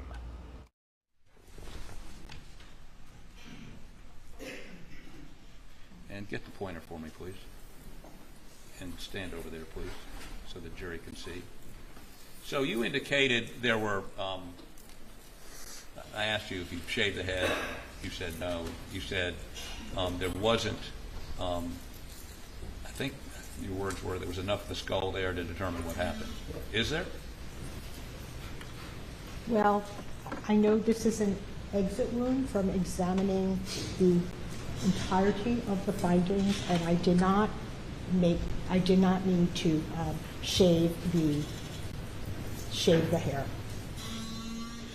That was my opinion and determination at the time of the autopsy. Yes, ma'am, we understand that. But what did you look at this to confirm or question your opinion, or had you already come to your opinion? Well, I always am questioning it myself during the autopsy. It's not just, I look at take a long time to look at everything before I reach a conclusion. Okay, so the totality of findings here told me this was an exit wound. The brain came pretty much intact. It was propelled out of the top of the head. I believe and I'm confident that this is an exit wound, and I did not do further investigation to rule out an entrance wound because I was confident it was not. So you just said you were confident and you did not look further because you were confident you were right. Well, I looked at it, and in fact I took a photograph of it, and this is consistent with an exit. It's what? Consistent with an exit.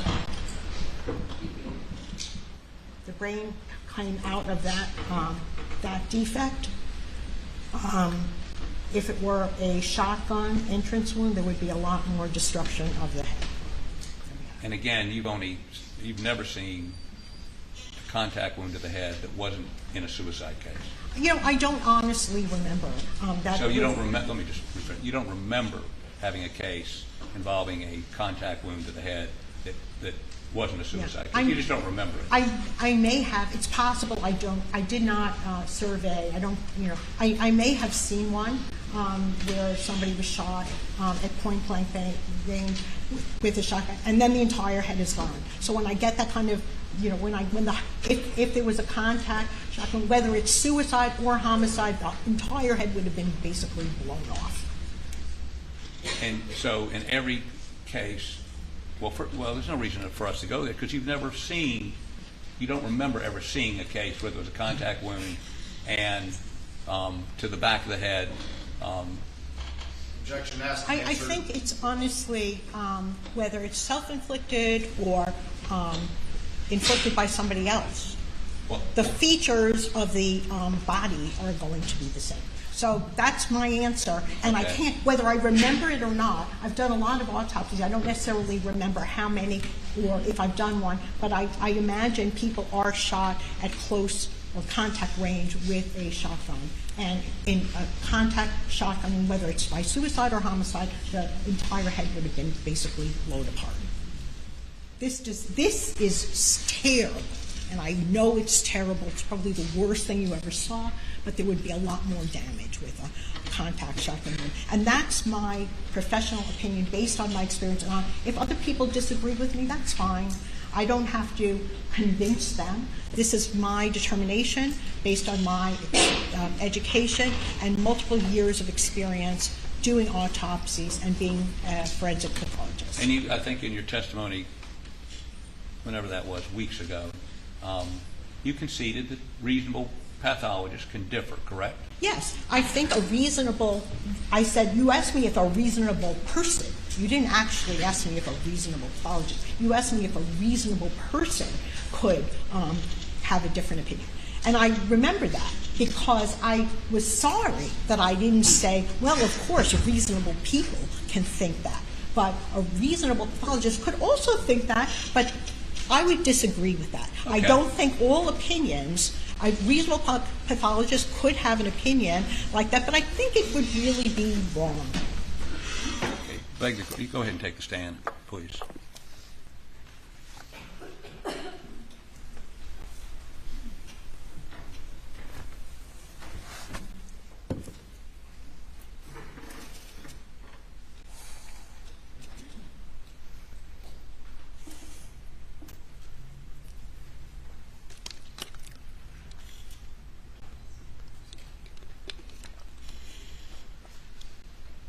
Have you discussed anything you've met and discussed with Dr. Kinsey, Kenny Kinsey, about his findings?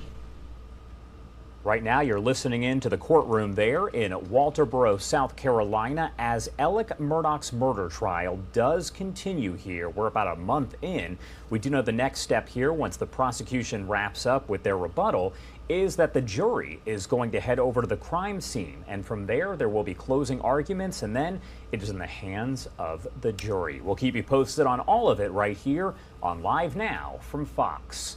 It is 11:50 on the East Coast and 8:50 on the West Coast. Let's head to a quick 2-minute commercial break, and we'll get back into your headlines here. You're watching Live Now from Fox.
Welcome back, everyone, here to Live Now from Fox. You're taking a look right now at a Supreme Court showdown as the Supreme Court right now is hearing arguments over President Joe Biden's student debt relief plan, which will impact millions of borrowers who could see their loans wiped away or reduced here. So this is the look right now outside of the Supreme Court. Live look right now as we get a little bit closer as a live rally is happening. We'll take you out to some of the highlights here in just moments, but I do want to go continue on this and really just give you the latest updates with this story to get you all caught up right here on Live Now from Fox.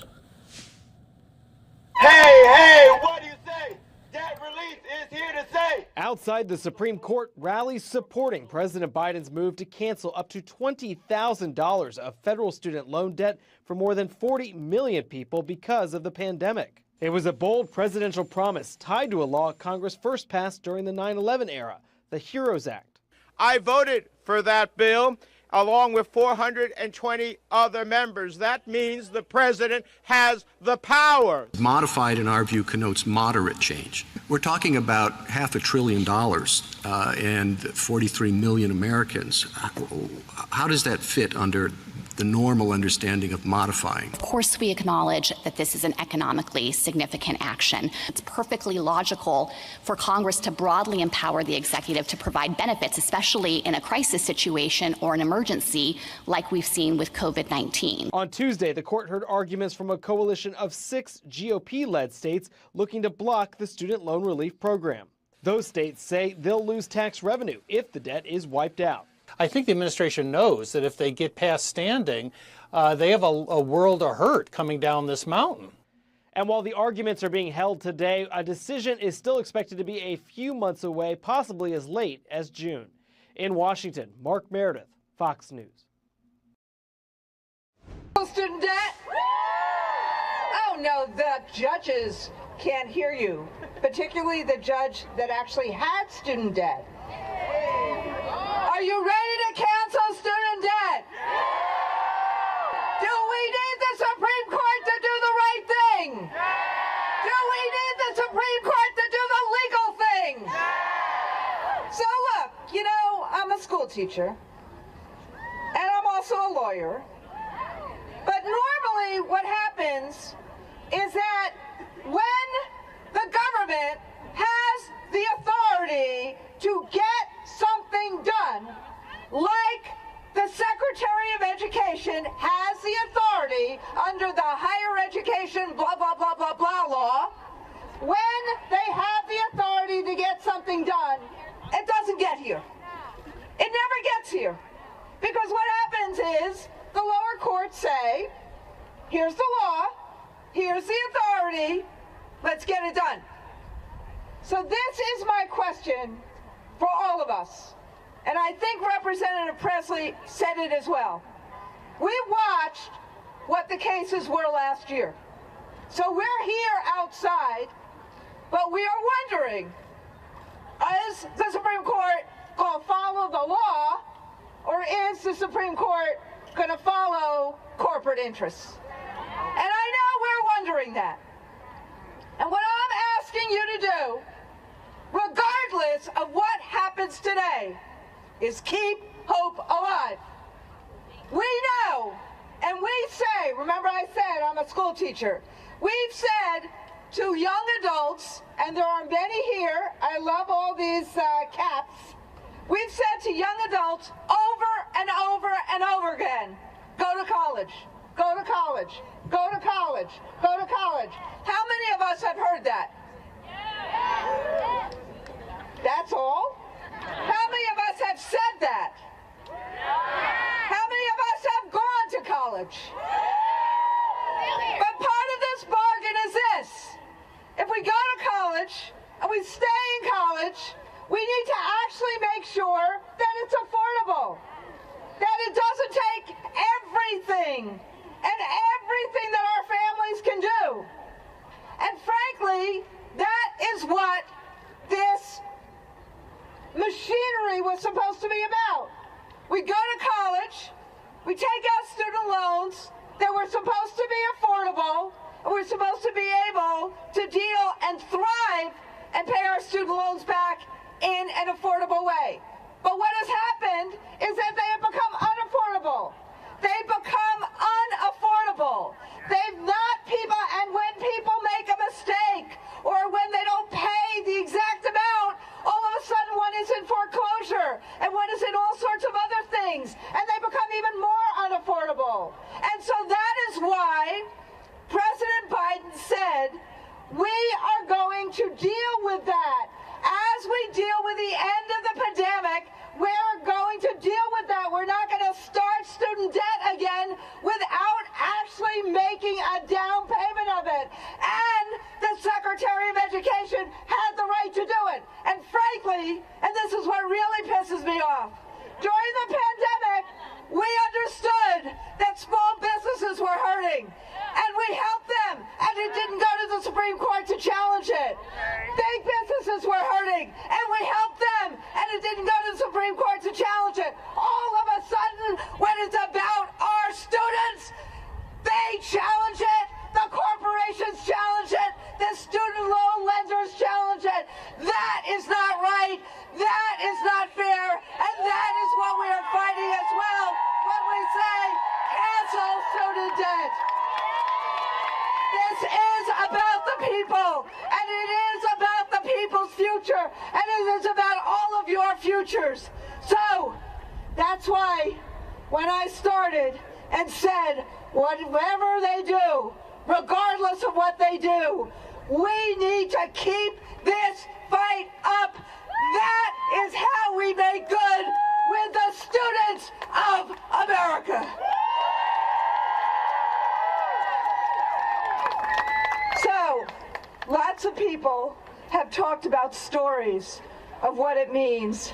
And there are two AFT members who are with me today, Dr. Leslie Eaton and Dr. Raymond Collins, who are a married couple who took on debt to work as public university professors at SUNY Cortland. They also took on debt through the Parent Plus loans to send their kids to college. So please join me in welcoming Dr. Eaton and Dr. Collins.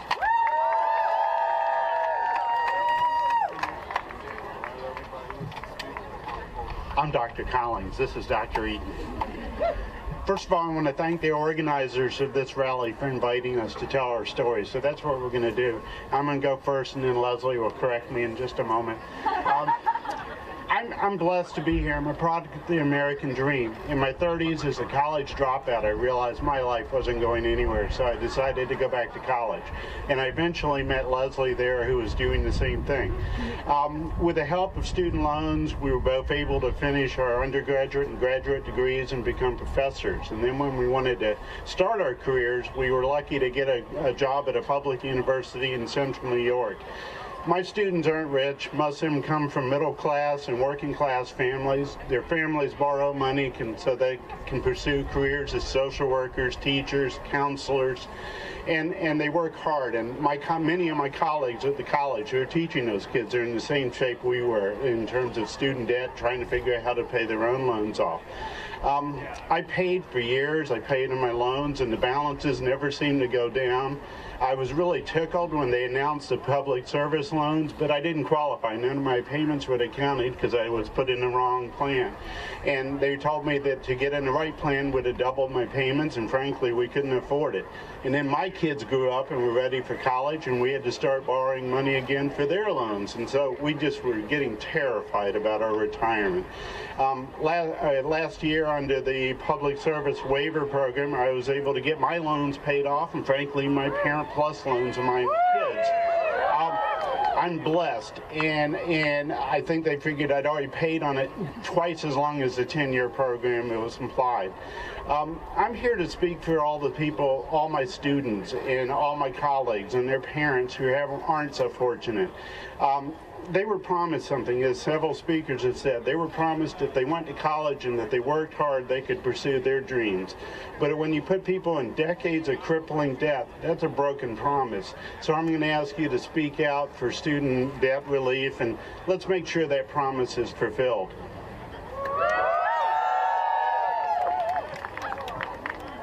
Good morning. Thank you to the organizers of this event, and I'm so glad to see so many NAACP hats on. We're members of the Youth and College Division at our college, and I'm thrilled to see you all here. I returned to college having faith that education would open doors for me and my family to a better life. And the American dream is a fierce motivator. I discovered that you can study for exams while changing diapers, you can rehearse presentations while commuting, and you can complete readings between innings at Little League games. I felt guilty every time I left my son at the daycare center, and he cried as I walked out the door. And I felt guilty every time I missed class to stay at home with a sick kid. But I pressed on, and I was fortunate. I became an expert juggler of all things space and time. I ended up graduating Phi Beta Kappa and ultimately earned a doctoral degree in social psychology from the University of California. Thank you. I could not have attended college without childcare. Regardless of the fact that our student loan system does not recognize childcare as a cost of attending college, it was definitely a cost for me to attend college, and it might be for some of you, because 1 in 5 today, 1 in 5 college students are parents also, just like I was. Financial pressure during that time was tremendous, but student loans were the only option I had to pay for that childcare. And I'll be forever grateful that those programs existed. Allow me to add, though, that our child care center at that time, which was many years ago, had a 1 to 2 year long waiting list. They've known for a long time that there are parents who go to college to make a better life for their kids as well. I now understand that there was a huge unmet need there. And as a professor, I've had the privilege to talk to many students who are also parents and entered college in a non-traditional path as well. On Friday, I spoke with Jordan, a college student that commutes 30 miles each way from Syracuse to come to our college in central New York weather to attend classes. She's worried about her student loans too, because her 9-year-old will go to college not long after she graduates. Our own kids' college experience was marked by catastrophic economic downturns, as are many of you and your brothers and sisters. My son Ryan was a second-year undergraduate student during the 2008 financial crisis. That's when the state of New York furloughed college professors' salaries to help cover the expenses that the state needed to fulfill. My son Jeremy was an undergraduate during the COVID-19 economic crisis. For borrowers like us, these crises are impossible to overstate. As we consider today how taxpayer money is spent, let's remember that when the danger of a storm passes, the federal government helps families to recover and rebuild. Student loan cancellation is no different. It will help families recover and rebuild after the pandemic. It will help protect borrowers from falling back into economic distress. This assistance is needed, it is necessary, and it is equitable, and it is just. Thank you.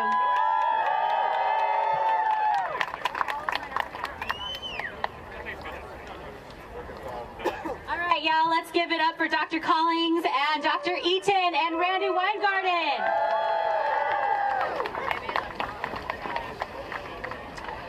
All right, y'all, so our next speaker, I'm so excited. We are getting to hear from Representative Maxwell Frost, who also joined folks last night in the pouring rain to show his solidarity. So Representative Frost is the first Gen Z member of Congress and knows all too well the economic insecurity that comes with student debt. So everyone, come on, let's give a very warm welcome to Congressman Frost. How's everybody doing? How's everybody doing? No justice! No justice! No justice! No justice! It's an honor to be in this space with you, NAACP, SEIU, Young Invincibles. There's a lot of organizations here. I can't name them all. AFT, my mom's a teacher, so I had to. Dream Squad, Dream Defenders, thank you. It's an honor to be in this space with NEA, I see the sign. All right. It is an honor to be in this space with y'all. I'm Congressman Maxwell Alejandro Frost from the free state of Florida. Not so free right now. Over 1 million people in my state would benefit from having their student loan debt canceled if this initiative is able to move forward. That is why I'm here today. For the 1 million people in Florida, for the people in my district of Central Florida, the fact that this issue, it's not just about economic justice, which it is, it's about racial justice. It's about ensuring that people have the resources they need to live their lives. You want to ask me about my politics? It's not about Democrat versus Republican. It's about the people versus the problem. It's about ensuring my politics is you living your best life. And in order to do that, you need the resources you need to tap into the opportunity of this country. We know all too well what that anxiety is. People out here looking at those next payments, it does something to your mind, right? It makes it so maybe you can't make the decisions you want to make. It makes it so maybe you can't follow that art that you want to do, or start that small business, or do the thing that you want to do in this life, and that's why this is important. And we need this court to make the right decision, because lately they've been making the wrong decisions. And that's why it's important to rise up. It's that inside-outside game.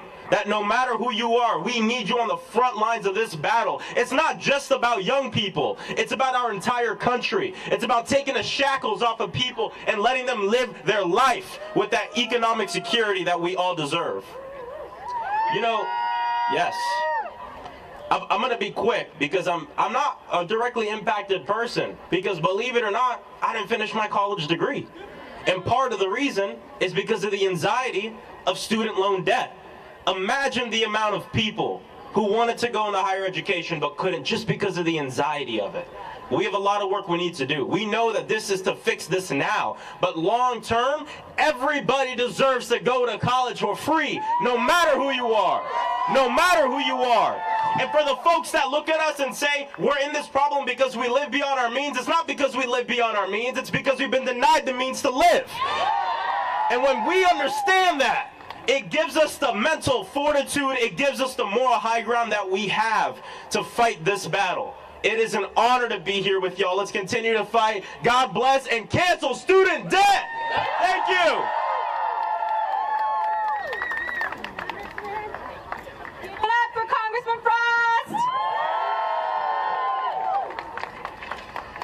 All right, y'all. So our next speaker is Jerica Richardson. Jerica is Senior Vice President for Equitable Justice and Strategic Initiatives at the National. And the rally right there continues on right outside of the Supreme Court. Obviously, everyone there wanting student debt to be canceled. And we'll see what the ultimate decision will be from the Supreme Court, which is likely we won't know until a couple of months from now at least. So we'll keep an eye on that for you right here on Live Now from Fox. Another thing that we are keeping an eye on right now is some of the winter storms that we are seeing across the country right now. And here, take a look at the New England area as they are about to get dumped on with a winter blast right now. And for the latest right there, let's go out right here live to Fox Weather's Katie Byrne, live in Worcester, Massachusetts, with the very latest. Katie, what's going on? Hey, Mike. Yeah, so we've got winter storm alerts impacting millions of Americans in the Northeast Tuesday, particularly in New England, which is where you'll find us. We're in Worcester, Massachusetts, talking about kind of a variety of things that we've seen throughout the day. We've seen snow transition from a thin, misty snow, which is what we're seeing now, but then it went to more of these big, fluffy snow needles, which is something that happens when you have temperatures at right around 20 to 25 degrees. But those temperatures have now risen above freezing. So we're seeing a lot of melting happening right now, which isn't great news for some of the New Englanders that have been crossing their fingers, hoping for the snow to stick, because it's been kind of a mild winter season for them. Still, because the snow happened at that morning rush hour commute, kids in Worcester, where we are, have a snow day today, and hundreds of other schools across the state have decided to have a snow day as well. Kids in Boston did have classes in person today. They went back to school, but some people just have to get to work. We were talking to one guy who took his scooter into work today, and he actually said the sidewalks were a lot less slippery than the roads. And the snow is kind of slippery. Just now, I don't know if you guys seen, but I almost fell. Yeah, so I got back up real quick, and it's just slippery for the most part, but it helps that the establishments clean the sidewalks. The roads honestly are slippery. I would not drive on the scooter on that, no way, no way. With the melting that's been happening, though, we've seen what he saw as slippery earlier this morning, now turning into more of a slushy consistency. So kind of a wet, sloppy mess for people here in Massachusetts. But Western Mass, people there saw over 8 inches of snow already by lunchtime today. So we'll have to see what the final tally is by the end of the day. I'd be curious to know, you know, it just was very spotty, this storm, depending on where you are. Little pockets saw more than others. Mike? Katie, so there we go. The latest updates there from Massachusetts. We appreciate it there, as it looks like more will be coming in the coming days. Katie Byrne, always great to talk with you here with Fox Weather. Oh, yeah. Thanks again. And for the latest, always with Fox Weather, you can go and download the app there at Fox Weather. It's in every app store there, and you'll be up to date with all of the weather conditions in your neighborhood. So we are going to take a quick 2-minute break here on Live Now from Fox. We'll be back here with more top stories here of the day. We have a lot of them right here on Live Now from Fox.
And we are back here for you on Live Now from Fox. We appreciate everyone continuing to join us as always. I'm your host, Mike Page. Always great to be here with you as we bring you the top stories and headlines from across the country. An in-demand hearing is happening right now on the U.S. House side, talking about border security. Let's listen in to a little bit of this from earlier right here on Live Now from Fox.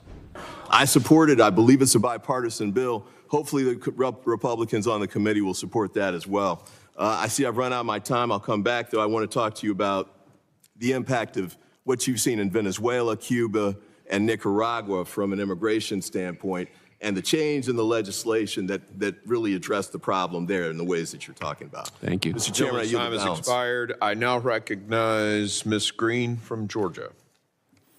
Thank you, Mr. Chairman. We have one job in the federal government, and that is to protect the United States of America, our national security, and all Americans, their life, their liberty, and their pursuit of happiness. And since the Biden administration has taken over, there has been a direct result in the number of deaths in this country from fentanyl.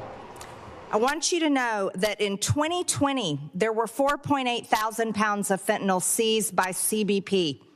But in 2021, fiscal year 2021, it increased to 11.2 thousand pounds of fentanyl was seized by the CBP. That is a direct result of Biden administration failure policies. Now, here we are in to date, fiscal year 2023, they have already seized 12.5 thousand pounds of fentanyl. The Biden administration is failing this country by not protecting our border and securing our border and stopping Chinese fentanyl from being brought into our country illegally by the cartels, and people are dying every single day because of it. Fentanyl deaths have doubled between 2 years, from April 2019 to April 2021. Those are the statistics we have. Fentanyl deaths doubled from 32,754 to 64,178. This is a complete failure. I want you to know it's affecting every single state in the country. In Georgia, fentanyl deaths have gone up by 230%. In rural Northwest Georgia, my district, the 14th district, we are up 350%. Fentanyl does not discriminate on your skin color, your gender, your politics. Fentanyl kills everyone. It kills police officers, first responders, and tragically, fentanyl is now the #1 cause of death of young Americans ages 18 to 45. And this is unforgivable. The Biden administration is responsible for this, and they have blood on their hands because they refuse to secure our border. Today we have a witness with us, Ms. Kiesling. I just want to tell you I am so sorry from one mother to another for the death of your 2 sons that died from fentanyl poisoning. That should never have happened. Should never have happened to you. It should never happen to any family. It happens to families at home where I live. It happens to pretty much everyone we know. And I want to ask you, first I want to thank you for being brave to come here and share your grief with our committee. But Ms. Kiesling, would your sons be alive today if our government would secure our southern border?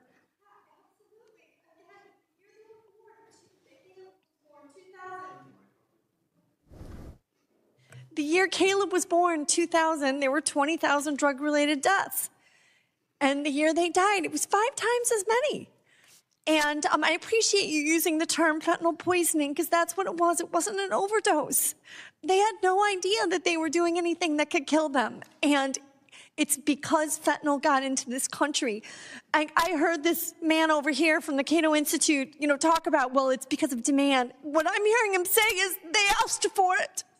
What the hell? Seriously? Are you kidding me?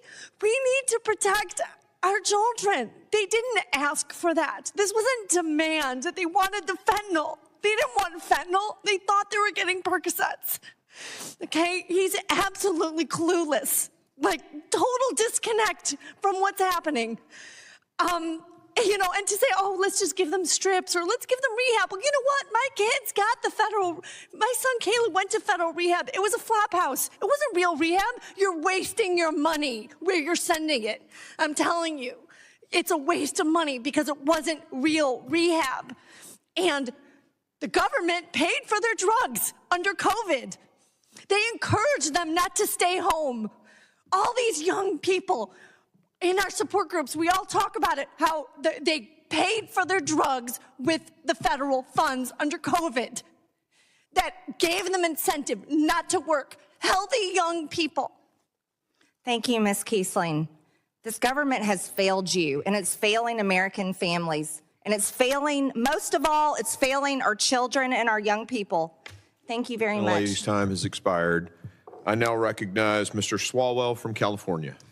Thank you, Chairman. I'll start with Sheriff Lamb. Thank you, sir, for your service in a very hard and challenging part of the country. and I've got two brothers who are deputy sheriffs. My dad was a deputy sheriff. I know it's a thankless job. And I guess I just want to ask, if you had 20,000 more Border Patrol agents surged across the southern border, would that make it easier or harder for you to do your job? Thank you, Mr. Swalwell, for the kind words as well, and for your family's service. Absolutely, 20,000 more Border Patrol agents would make a world of difference. I would love more deputies too, so yes, staffing does matter. And if you were able to have more technologies, whether it's drone technologies, sensor technologies, to work with CBP to monitor and track the border, would that also help? Yes, sir. We spent a lot of money on helicopter fuel. We spent a lot of resources there. Where I'm at, if I have a regular drone, I have to be with line of sight. Honestly, in my area, I need a drone that's a military-style drone that I can fly for 50 miles. So would love to have a drone. And do you agree that we need to crack down on any employer who hires an undocumented individual, because by hiring somebody who's undocumented, it incentivizes migration? I've heard a lot of talk about a lot of things, but I think we're underestimating the amount of lost tax revenue that goes on every year from all the people in the country illegally. We are all paying taxes, and we're footing the bill for a lot of things. There's a lot of lost tax revenue. I do agree that on some levels there should be some crackdowns, but we also need to balance that out with the amount of employment that is needed in this country. This is your job. This is what you guys are good at. And, and respectfully, I would say the last 2 years, one party had command of Congress, Senate, and the presidency, and could have passed an immigration bill and didn't do so. And now here we are again now back where both parties are split. So I think there's a lot of help we could get. And you're right. In 4 years before that, another party had exactly what you described. And I don't want to disvalue the benefit of an immigrant workforce, because my next point is that wouldn't you agree that having a legal immigration system where people who go through the legal process go to the front of the line would be a preferred way to adjudicate those who want to come to the United States, follow the rules, work, pay those taxes? 100% agree. I've lived in the Philippines. I've lived in Panama. I lived in Argentina. I agree that you have to create a common sense path to fill jobs, to give these people an opportunity. Me, along with every other law enforcement and all these people set up here, we want people to come here and make a better life. We just want them to follow the process. That's right. And what I just described to you was essentially the 2014 President Obama Republican deal in the Senate, where 68 Republicans and Democrats agreed on the framework that I just laid out. And it's my hope that we can get back to that, because I agree with you. I think most Americans, they want to have a border that is safe and secure. They want to have immigrants come to this country and work the jobs that have a necessity to be filled. They want to make sure that there's a background check and that the legal process are the ones that go to the front of the line. And it seems to be that the politics of this overtakes the solutions. On the point of fentanyl, Ms. Keeson, I too want to share my sympathy for you and your family, someone who knows people who have also died. But I believe that the biggest culprit here, and I think the Republican colleagues of mine agree, is really going after China. I think China has blood on its hands. I don't think President Biden has blood on his hands. I think China has blood on its hands for the fentanyl crisis, because as a number of people have said, overwhelmingly these fentanyl is coming through points of entry, and overwhelmingly it's U.S. citizens. And the fentanyl, we know, is coming from over in China. And I think internationally we should all work to apply more pressure on China to account for what it's doing. And finally, I think Ms. Green is just divorced from reality when she wants to use the fentanyl seizures as a way to beat up on the president. Because Sheriff Lamb, you said earlier today that you are literally saving the country with the number of people that you have saved with those seizures. And where I come from, and my brothers make a big seizure that get guns and drugs off the streets, we don't use that to make a political point. We use that to give an attaboy, to the police officers for what they did. And so I'm going to give y'all an attaboy for what you've done, and thank you, because you've taken a lot of fentanyl off the streets and you've made us a lot safer because you've done it. Yield back. Thank you, Mr. Swalwell. Gentleman's time has expired. We recognize Mr. Gonzalez from Texas for 5 minutes of question. Thank you, Chairman. I'm a retired Navy Master Chief. I spent 20 years in the military. I spent 5 years in Iraq and Afghanistan. I fought in 2 wars. I know what war looks like. I know what war smells like. I know what war feels like. We are at war. We are at war with China. Every single day, I just got back from Taiwan. I spent 10 days in the Pacific. Every single day, China attacks us via cyber and our allies. Every single day, China partners with drug cartels, and they poison our children with fentanyl. This is intentional. You see it over and over again. And we got to act like we're at war. We can't have a presidency that views it as competition. It's not competition when China is killing our children. It's not competition when China is poisoning our country. My first question is to Sheriff Lamb. Arizona is very similar to Texas. This is our 3rd year of this crisis. I feel as if Arizona is about a year behind, especially in some of the rural areas. I know my good friend Juan Ciscomani is working on this issue, but one of the questions I have for you is I've got a bill, the Security First Act, that designates cartels as terrorist organizations. In your opinion, do you think cartels are terrorizing migrants? Absolutely. You can ask the people that have been decapitated, chopped to pieces, enslaved in the sex trade, the families who have lost loved ones. That strikes terror into the fear of a lot of people and the people that live along that border. So that it would be the definition of a terrorist organization, and I agree that they would qualify as one. You know, literally every single day I get a text message or I get a call from my constituents saying things are out of control. Yesterday I got a picture of imagine if you're in your house and 5 people walk through your yard. Not who cares if they're American citizens or not. They walk through your area, right? They intrude on your area. My question to you is, what is happening in Arizona? Because it seems it's starting to get more traction. People are starting to see what is happening in other parts of other parts of the country outside of Texas. But once again, the terror for us has not stopped.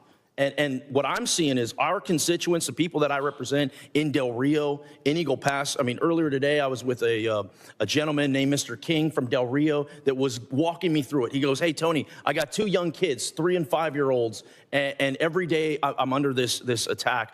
What is happening in Arizona? Well, the ranchers can't even let their kids out on their own to ride the range. We have families that are concerned every day. My son fell into an addiction with fentanyl. Luckily, he overcame it and was clean before he ended up passing away in a traffic accident. This is affecting every American family, and Arizonans are not immune from that. My next question, also to you, Sheriff, is this is what I'm seeing, too, is the cartel manipulates our legal system. And I'm very concerned with unaccompanied children. This is something that really isn't getting a lot of attention. I'm curious if you've come across any situations where folks were connecting with a fake parent, if you will. I know a lot of that falls in the Border Patrol area, but when it comes to unaccompanied children, what are you seeing in Arizona? Yeah, I'm part of the Alliance. I'm the chairman for the Alliance to Combat Transnational Threats, where we work with our federal partners.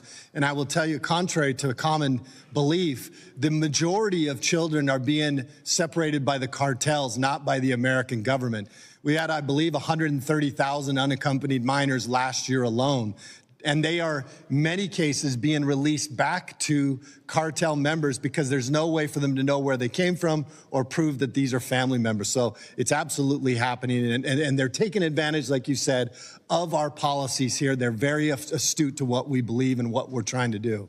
I sit on, my next question is in regards to funding. One of my colleagues brought up funding earlier. I sit on the Appropriations Committee, and Operation Stone Garden funds is an area, look, money will never solve this problem. Throwing more money at the problem doesn't solve it. But if you put resources towards areas that work, you can tackle the problem correctly. I pushed for 3 years to increase Operation Stone Garden funds. Like I said, that program needs to be refined. They need to kind of take the gloves off, allow them to do some things. But can you speak to Operation Stone Garden? How is that? I know in Texas, one of our counties in Brewster County, Sheriff Dotson, he was able to add an extra deputy. We in that area, he represents, it's larger than Delaware. Imagine getting an extra deputy, but how is it in Arizona with Stone Garden funds? We appreciate Operation Stone Garden. It gives us the ability to work with Border Patrol on a daily basis. It funds my helicopter, my fuel, and all these things that we not only use for border security, but we use for search and rescue to save not only smugglers left behind, but to save other citizens that have been hurt while they're hiking or whatever. Thank you, Sheriff. Chairman, I yield back.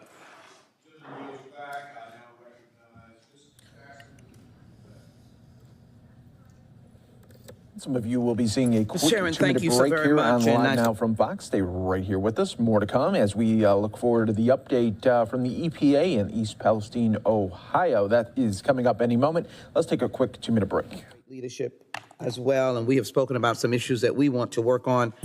Just for the record, Mr. Chairman, we are crafting a fentanyl bill that we hope will draw bipartisan support, and we'll be happy to share it with this committee and the committees that I'm working with, along with the ranking member. To the witnesses, let me thank you for the sacrifice that you've made to even be here today. If we didn't have the opportunity to speak to the American people, we would not have the opportunity to be guided by the American people because we're public servants. I certainly want to say to Mrs. Kieselin, and I hope I'm with adequate pronunciation, that you have my deepest sympathy to have the loss and to experience what you've experienced. And we make a promise here, as I've done sitting on this committee, that we will put you first and we will find every solution that we can to keep dangerous criminals, but also to ensure the protection of the American people. So my deepest sympathy to you, and I thank you. Your story is needed in this room today. I also want to thank Sheriff Lamb for certainly representing law enforcement across America. We all have law enforcement in our communities, and I can assure you they are our neighbors as well as our protectors. I just came back from the border briefly with a senatorial delegation and talked to the men and women at CBP. Stood by, as in fact walked to the point of demarcation between the United States and Mexico, watched individuals with day passes, I'll just use that as a parochial term, coming legally across, but at the same time watching canines and also being shown a small vehicle driven by an American young woman, unfortunately, that was loaded down with drugs, I think in this instance, marijuana. The CBP felt very comfortable with their ability to detect and to find the amount of drugs coming through the legal points of entry. You're watching Live Now from Fox, everyone. As we continue to bring you live feeds from all over the country, we are going to go out to East Palestine, Ohio right now. The EPA giving an update there on the train derailment. Let's listen right here on Live Now from Fox. On his feet after the train derailment. That's why you see representatives from across the federal family, FEMA, HHS, FRA, and others, who in addition to supporting cleanup activities are leading public engagement efforts to ensure the community is kept informed every single step of the way. That's what my visit here today is all about. This is my third time in East Palestine, and as I've said before, I recognize there has been a deficit of trust. This community has gone through a lot over the last several weeks and understandably continue to wonder what the future looks like for East Palestine. I've had the privilege of meeting with enough residents, students, business owners, and local leaders here to know that the future of this community is bright because the people love this town. I mean, really love this town. And there's a lot to be proud of in this town. I can promise that as this community continues to look forward, we're going to be here every step of the way for as long as it takes. We aren't going anywhere, and I can tell you, and you can tell by this storefront behind me, that we are here for the long haul. We want to make sure that the community knows we are here for them and that we're bringing resources to bear for them. I'm excited to share that EPA's Community Welcome Center is now officially open for business from 8 a.m. to 8 p.m. daily. Residents and business owners can stop in to get their questions answered, sign up for in-air home monitoring, and learn more about cleaning services. So we're encouraging members of the community who have questions to please visit us here at 25 North Market Street. The people of East Palestine will not have to figure out what comes next for them on their own. We are in this together, as I've said from day one.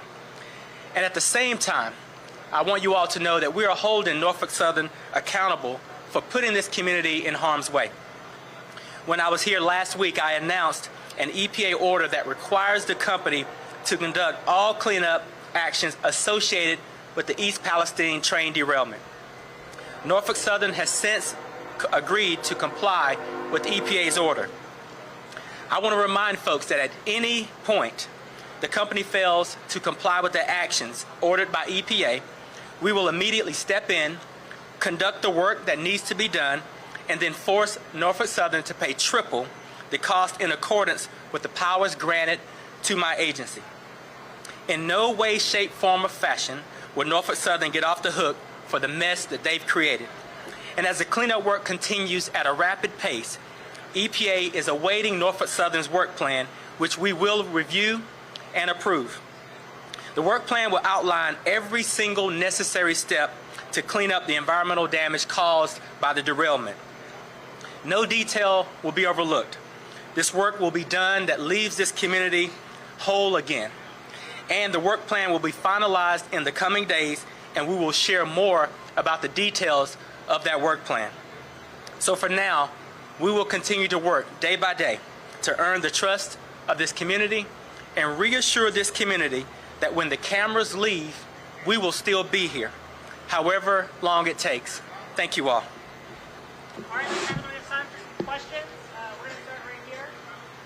Administrator Reagan, thank you for being with us today. I do have a quick question, though, in regards to the dioxin. That has been a big question on everybody's mind. And how do we get to that baseline testing? I know you spoke a little bit in high school about that. Yes. People are concerned. How do we get to get those testing that people are you going to do it to assure those people that things are going to be okay?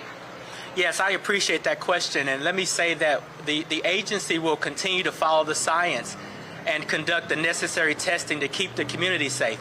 But I want to be clear also. I have heard the students, I've heard the local business owners. We have had conversations about dioxin and what they perceive to be potential impacts. I'm taking that information back to my team, back to Washington, D.C., and I want folks to know that we've heard them loud and clear on that topic.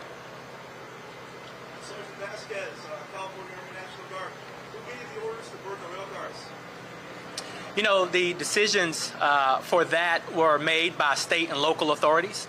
And when the actions were taken, we were there to monitor the air quality impacts and provided them the information needed to determine what impacts were happen in terms of air quality. And so those decisions were made at the local level. Mr. Mayor, I don't know if you want to say anything about that.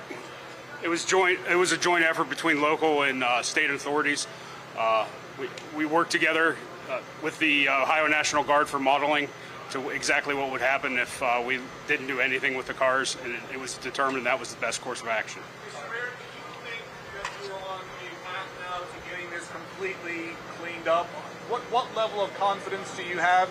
And what do you say to the governors and officials from Michigan and Texas and Indiana now that are either questioning or rejecting the waste coming from here in East Palestine? I definitely think we're on a good path. There's definitely lots of questions that still remain to be answered. As far as people from the other states, they knew the facilities were in their states, and I understand their concern, but in the same time, it's governed by the federal EPA, so therefore, it should be safe for all the citizens there. Mr. Reagan, can I ask, we've talked to farmers in this area, and to dovetail off the other question, they're concerned, they live outside the immediate area, they live in the neighboring townships, they're concerned about their cattle, they're concerned about the effect of dioxin on the product, the milk that they sell to the community, the beef, the lamb, what assurance can we provide for them that when it comes time to sell those goods, some may already be being sold, that it's safe not only for them to sell, but for the community to consume? You know, I understand all of the concerns that have been raised. And on that particular issue, let me say that the state, federal, and local partnership is strong. Obviously, the state has primacy through the Department of Agriculture and the Wildlife Commission to determine impacts to wildlife and agriculture. But we're doing all of the proper analysis we can do along with the state to determine those safety measures. And I look forward to, or I look to the governor and the state of Ohio to lead the response on that effort. To their question, though, they're wondering why testing has not been done for dioxin, because that's their biggest concern. You know, we have done the testing and put in place testing that is protective of the community. As I said before, I understand the questions surrounding dioxin. I listen to students, local leaders, local business owners, and we're taking that information back. I want folks to understand we hear them loud and clear and understand those concerns.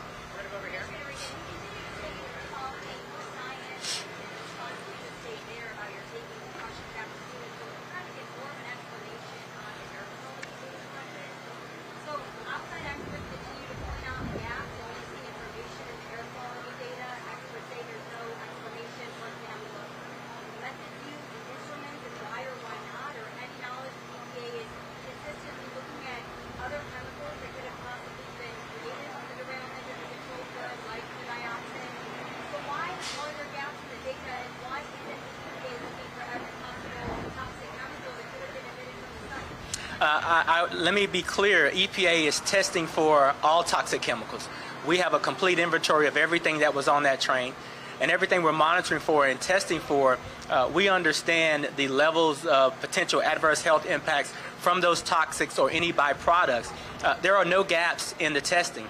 If there are concerns or folks have questions like the legitimate concerns and questions that were posed by the local business owners and students in terms of dioxin, well, that's why we're having these conversations, and we're going to work to alleviate those concerns. What specific chemicals do you believe are present, and how was it determined that others like dioxin were not tested? Every chemical that was on that train, and every chemical that was on that train and every byproduct from those chemicals have been tested or are part of our testing regimen. And so we believe firmly that our testing regimen is protective. We believe that the technology is sound. And if there are gaps, and lots of people have lots of opinions, if there are gaps, we want to address those gaps, which is why I've been to this community 3 times now, and which is why I met with teachers and students and local business owners. What we want to do is close the information gap and be sure that we are addressing the community's needs. And that's what we're going to focus on.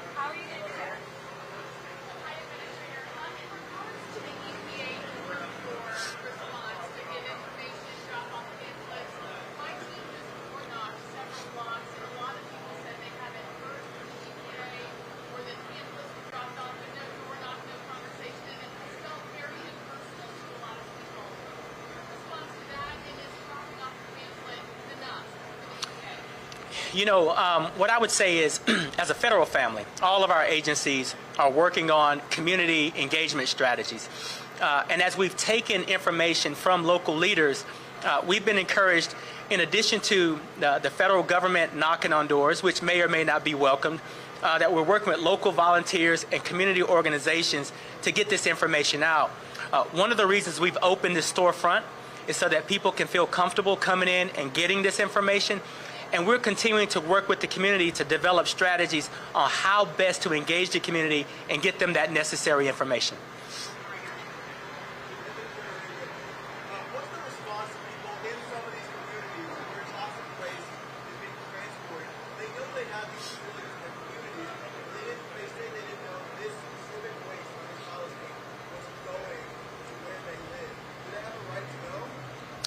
Yes, absolutely. Communities have a right to know, which is why there was a brief pause when the EPA took over the cleanup so that we could work to assess directly from the company, where they had contracts in place and which communities the waste and the soil were being shipped to.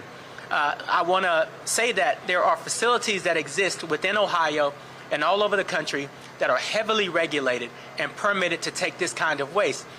What we are doing is working on an alert system so that Norfolk Southern can be held accountable.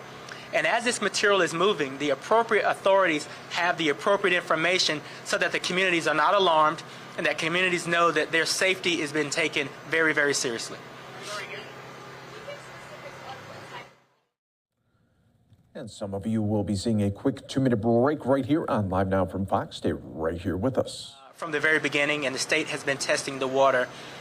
There have been many residents here who have indicated that they worry about some residual or some dust or some particles. While we don't believe that there are any adverse health impacts in homes or businesses as it relates to the derailment, this is an additional step we're taking to alleviate concern and lower the angst. And so what we're providing is an in-home or in-business thorough cleaning service, as well as an external cleaning service for homes and businesses, just to help the community understand that in addition to the air quality monitoring and all of the protective measures we're taking, we want to go that extra mile so that people feel comfortable living in their communities. Absolutely. There will be representation from all of the federal agencies, FEMA, FRA, the HHS or CDC, and EPA. And so in addition to coming in and signing up for those cleaning services, residents will also be able to come in and request indoor air quality monitoring for their homes. And they'll also be able to retrieve information about what the full federal family is doing here on site, as well as give us information about what some of the latest concerns are.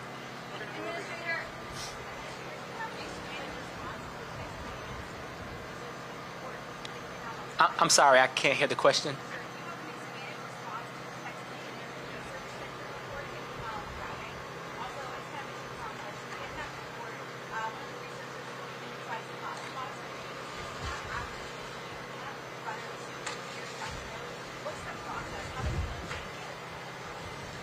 Yes, we have taken a look at that article, and what I would say is, we understand based on the testing that we've done, the concern about both short-term and long-term impacts. So we didn't learn anything new from that article and the veterinarian that spoke to health impacts. But what I can say is that we are working as fast as possible to conduct this cleanup and ensure that we protect the community while this cleanup occurs. If there's anyone that is experiencing any kind of adverse health impacts immediately, we ask that they consult medical professionals, the county public health officials, because we want to connect all of these dots.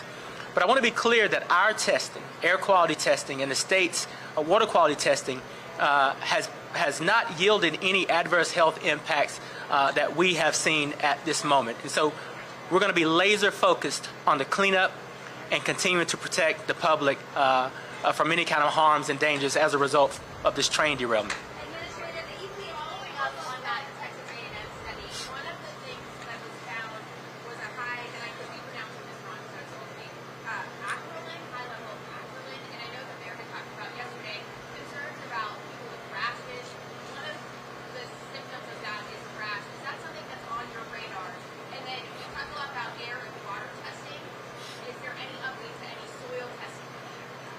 Yes, all of that is on our radar. And so our air quality monitoring has been on the lookout for that.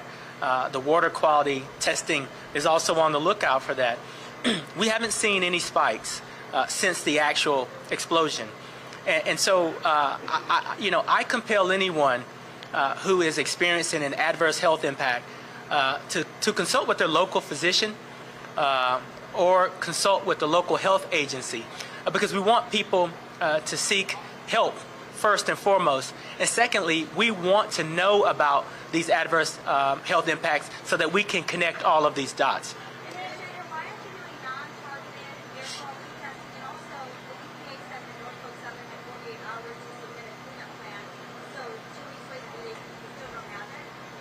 The company had 48 hours to respond to our order, and then they have a set period to provide us a work plan. So they didn't have to provide a work plan in 48 hours. With the level of detail that I expect from this company, not leaving any stones unturned, 48 hours isn't enough to get the level of detail I need. And so the company has responded within that 48-hour window that they would comply with the order, and I expect them to turn their homework on time, and we're looking forward to that completed work plan.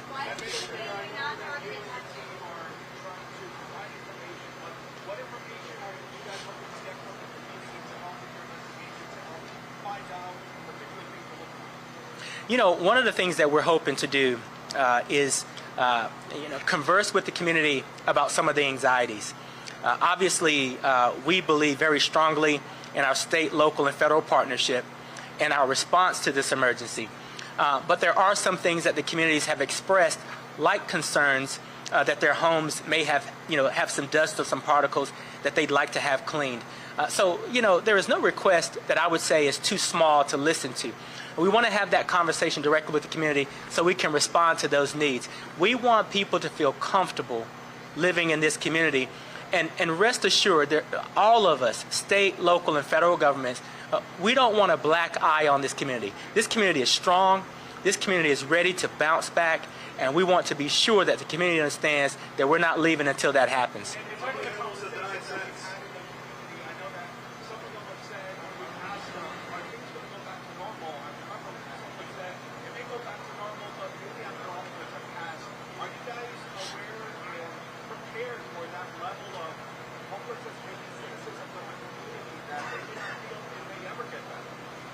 I understand the sentiment because this community is experiencing a trauma.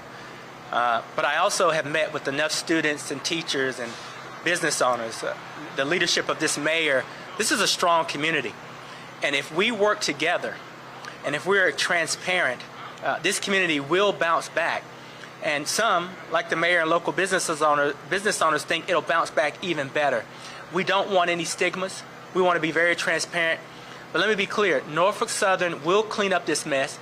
We will be very transparent, and we will ensure that this community is made whole again. Ladies and gentlemen, we have time for one more question. Just want to note that we have experts from EPA, FEMA, all sorts of federal agencies that are represented today, and happy to take additional questions after the press conference. We're going to go from here. Okay, so can I have my question answered first? Yeah. Administrator. We will get to you. Let's get to her first, and you can have the last question. We know that locals were given $1,000 checks from Norfolk Southern. Many of them have said that money ran out a while ago, and now they're forced to stay in their homes they don't feel safe in. In response to locals who don't have the funds to be displaced elsewhere for any longer than they already have, what's your message? I understand the concern. And no matter how much testing we do, no matter how much data we provide, people are going to have those concerns. We are going to, as a federal family, have full, strong, transparent conversations with this company so that they can make this community whole. That is a part of that conversation. So, Administrator, let me ask you real quick. Would you allow your children to touch the water? We've seen the rainbow team. We've seen, all these chemicals popping up from the bottom of the streams that these kids used to play in. Would you allow your kids anywhere close to these streams right now? I would not. I'm a father of a 9-year-old. I think we have to all agree that we wish this accident didn't occur. The accident occurred, and as a result, some of our creeks and our streams have pollution in them. We're working very hard to clean up that pollution.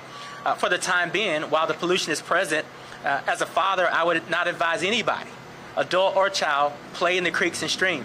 What we've said is the drinking water has been tested. If that drinking water has been tested and a green light has been given, then we feel confident in that. But while we're cleaning up this disaster site, I wouldn't advise that anyone play in water that's contaminated or soil that's contaminated. This is an ongoing effort to efficiently and effectively clean up the mess that Norfolk Southern caused. Thank you, everybody.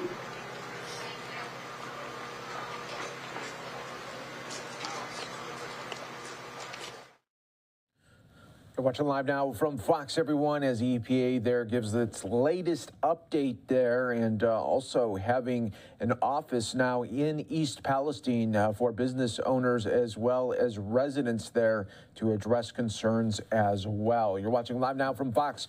As we approach a new hour right here, you could see the Dow right now just under 80 points there in the red. We'll continue to look at it for you right here on Live Now from Fox. We're also monitoring President Biden, Air Force One, about to head to Virginia. That is where he will be speaking about the Biden administration's plans to reduce health care costs.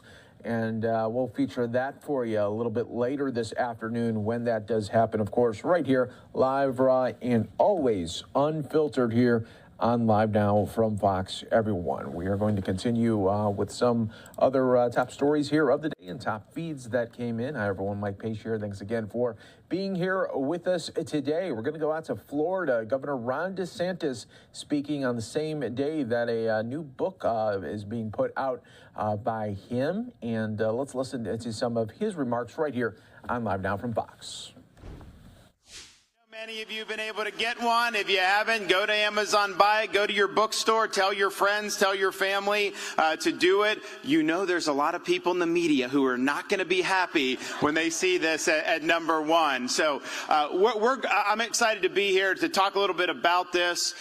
Yesterday, it's interesting, there's a story in the book that relates to what we did yesterday. So yesterday, we signed the legislation to finally extinguish Disney's self-governing status in the state of Florida. And so they no longer have their own government. They are actually going to have to follow Florida law, which they didn't have to do before. They're going to pay their fair share of taxes and pay all the debts that they racked up for this previous thing. And the media said last year when we were going down this road, oh, taxpayers are going to see tax increases. They're going to have to pay the debts, all that. And we did it so that that's not happening. But we know that there needed to be a new sheriff in town. And so the state of Florida is that sheriff. And I've gotten some people that are going to be in there making sure all this is done in the best interest of Floridians, including Bridget Ziegler, who's one of the ones that are doing that. So I want to thank her for serving. But the issue comes up about, okay, we had the Parents' Rights in Education bill, protecting parents' rights, and make sure you know what's in the curriculum, sending kids to school without having a teacher tell them they were born in the wrong body. That's probably a pretty good policy to have, right?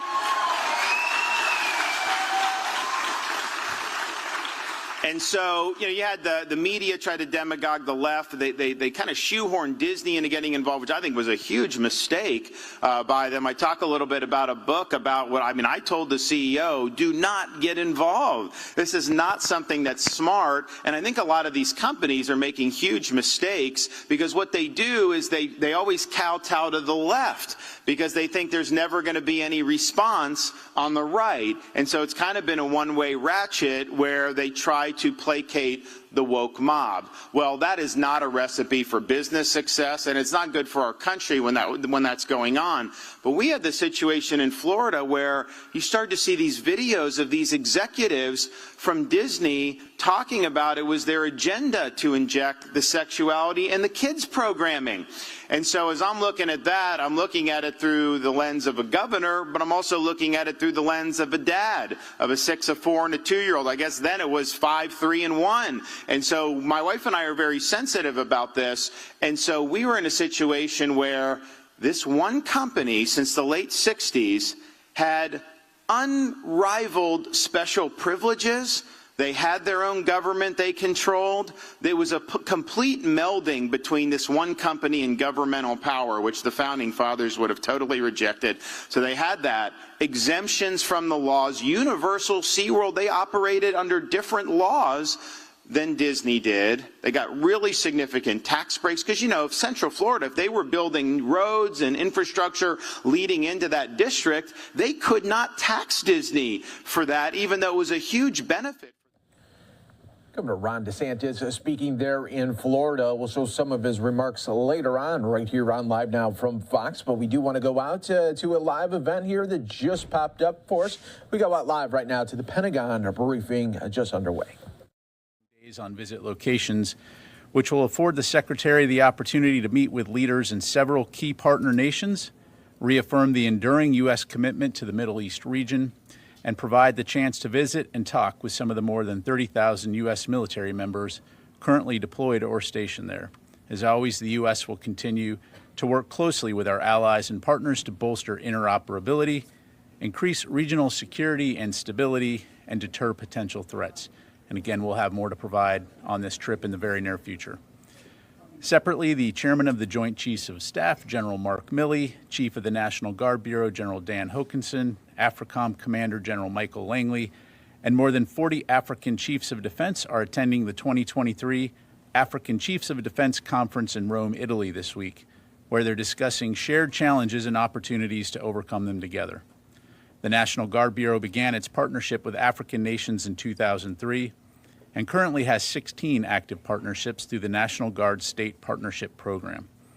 Over the next week, strategic partnerships will be deepened through open dialogue, the opportunity to provide assessments of current capabilities and potential gaps, and by further building engagement opportunities between U.S. and African partners. Toward this end, key strategic goals for the conference include building partnerships and partner capacity, as well as recognizing the intersection of stability and security in Africa with U.S. and global stability. For more information, I'd refer you to AFRICOM Public Affairs or the National Guard. And with that, we'll go ahead and jump to your questions. We'll start with AP. Tara. Thank you. Today at HASC, OSD's Dr. Call said that the U.S. is actively trying to deter China from providing lethal aid to Russia. Can you elaborate a little bit on what the U.S. is doing, what the Pentagon is doing to convince China to not send lethal aid to Russia in its fight against Ukraine? Yeah, thanks, Tara. Well, I think broadly speaking, you've seen us engage both publicly and privately in this regard. You've had senior leaders, to include Dr. Call, Secretary Blinken, the President, Secretary Austin, have all talked to the potential ramifications of China providing lethal aid. We have not seen that they've done that at this point, but again, it's something that we'll continue to closely monitor. I guess to follow up on it, what's spurring those conversations? If you haven't seen anything yet, are there indications that China intends to provide this aid, and that is why there's this outreach now? Yeah, I think I addressed this a little bit on Friday, and you've heard the White House talk a little bit about this, that there are indications that they are contemplating that. Again, I'm not going to have any further information in that regard or any additional intelligence to talk about beyond the fact that they haven't taken it off the table. And so we want to be crystal clear that that would be a poor decision should they decide to do that. Okay, just one quick follow-up. At both two hearings today and then one later this afternoon, have really focused on the watchdog effort to track weapons being provided to Ukraine. Is there a DoD role in this besides the IG? What sort of things is the department doing to make sure that there's accountability for these major weapon systems moving in? Yeah, so we take accountability of U.S. assistance to Ukraine very seriously. We have an active and proactive whole-of-government system, as you've highlighted, to prevent the illicit diversion of weapons in Eastern Europe. And so Secretary Austin and DoD leaders have repeatedly discussed the importance of protecting our contributions with our Ukrainian counterparts. As you know, we also have a small team within the U.S. Embassy there that works closely with the Ukrainians to conduct end-use monitoring. And to this date, we have not seen any evidence of any type of widespread diversion of any of the assistance that we provided. And we do need to get on some other reporters here shortly. But just, can you provide any examples of what DoD does to track these big systems? Do you go see them actually in operation? Do you have any sort of visibility on the chain of custody of them? We do. We have a very robust program in terms of as aid comes to Ukraine. Of course, it's tracked as it goes across the border. Once it's in Ukraine, depending on the particular system and on the requirements of monitoring that system, our personnel at the embassy, again, work closely with the Ukrainians, understanding the fact that it is an active war zone. So you do not have Americans going into the war zone. They're further back. But again, working closely with them both in terms of physical inspections and in some cases working with the Ukrainians to conduct virtual types of inspections or monitoring. Thank you. We go to Laura and we'll go to Jennifer.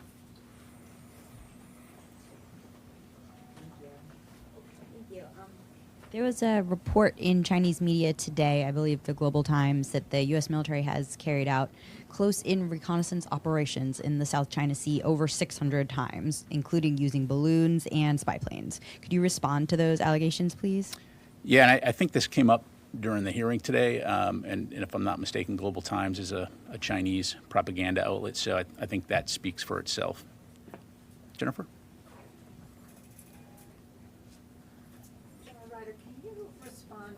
The latest SIGAR report that talks about how the Taliban are using fingerprints and gun records to track down Afghans who assist with the U.S.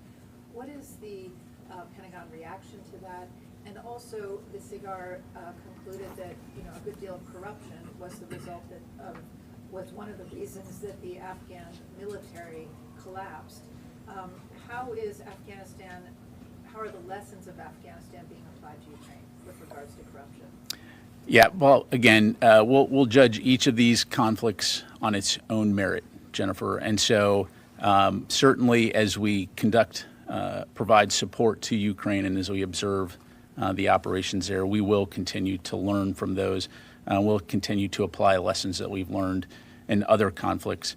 As it relates to the SIGAR report, I don't have the report in front of me, so I'm not going to, refer folks to the report. DOD, as you know, did provide input into that report. We'll continue to support SIGAR in its efforts. But in terms of the specifics of the report, I don't have it here in front of me, so I'm not going to be able to comment on it. Thank you. Sir?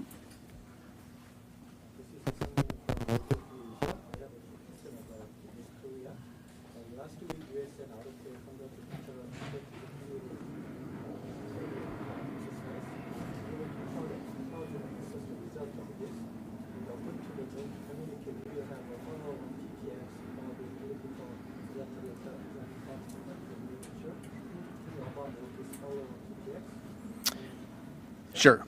So I don't have any information to provide about future exercises right now. Certainly when there's something to announce that we will. As you highlighted, we did conduct a successful discussion in regards to various approaches on the alliance deterrence posture and response posture in the face of the DPRK's evolving nuclear and missile capabilities.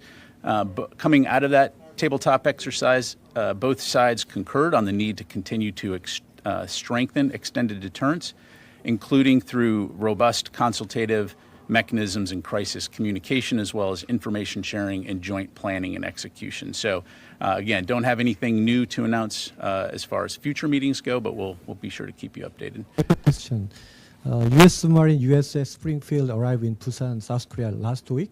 So do we expect more strategic asset like a U.S. submarine come to the South Korea in the near future? I'm sorry, I couldn't hear the last part of your question. Do we expect more strategic asset like a U.S. submarine come to the South Korea in the near future? Again, I don't have anything to announce. You've heard our senior leadership, to include Secretary Austin, highlight the fact that we will be on a rotational basis deploying strategic assets into the region and to South Korea in support of extended deterrence, but I don't have any specifics to provide. Let me go to Qasim, and then we'll come over here to Brandy. General, on deterring China sending arms to Ukraine, referring to Dr. Kahl's remarks, is there a role for the Defense Department? We know that the State Department and White House has made clear that there will be implications, and they are referring to economic sanctions, designations. But is there a specific role for the DoD to play into this deterrent effort against China? Yeah, and I'm going to try to repeat your question just to make sure I could hear it. So what I think you're asking, Qasim, is there a role to play for the Department of Defense in terms of deterring China from providing lethal aid to Russia? And so, again, at this stage, what we're focused on primarily is supporting Ukraine in its fight. That's the DoD's role. As you're well aware, State Department is actively engaging on the diplomatic front. From a DoD standpoint, again, we are highlighting the fact that while we have not seen China provide lethal aid, they haven't taken it off the table. And again, it's something that we're going to closely monitor because, again, let's not forget about what the consequences are if they do. It will extend this conflict needlessly. It will result in more innocent lives lost as Russia continues to wage its campaign against Ukrainian citizens. And so I'll just leave it at that. Also, Dr. Kahl, with respect to the New START agreement, he said he made reference to the Russians suspending it rather than terminating it. And he said that it doesn't have a leverage on us because Russia is already Russian defense industrial base has already crippled, and it will not affect the Russian efforts to violate, to go beyond the New START lines too far. And is this only? Do you think that it's only a rhetorical effort by the Russian government, or does it have any further implications for the DoD? Yeah, thanks. So I don't want to speak for the Russians other than to say, as you highlight, they announced that they were suspending their participation in New START. Although, as Dr. Kahl highlighted, in some ways it is rhetorical because they had already ceased enabling inspections. And so it's unfortunate, particularly given the tensions that exist in the world right now, to be making those kinds of comments. The U.S., in the meantime, continues to abide by the treaty. And I'll just leave it there. Let me go to Tom, and then we'll come back across the room here. I'm sorry, and then we'll come back to you. And some of you will be seeing a quick 2-minute break right here on Live Now from Fox.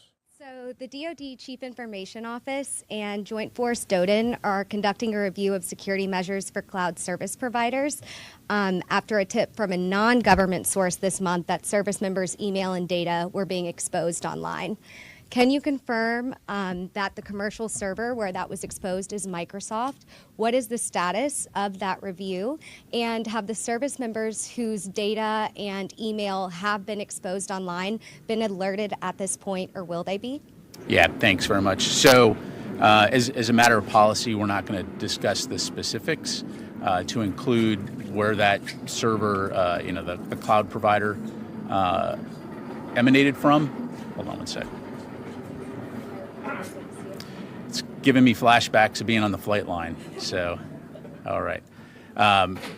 So no, I'm not going to be able to provide you any information on that. The review does continue, and the affected parties are being or have been notified, and we'll continue to look into that incident. Thanks. And then this is a follow-up referred by the White House, but also because my email and Twitter messages have been inundated with this question, which is, does the DoD have any plans to release any further media or images of the high-altitude things that you shot down?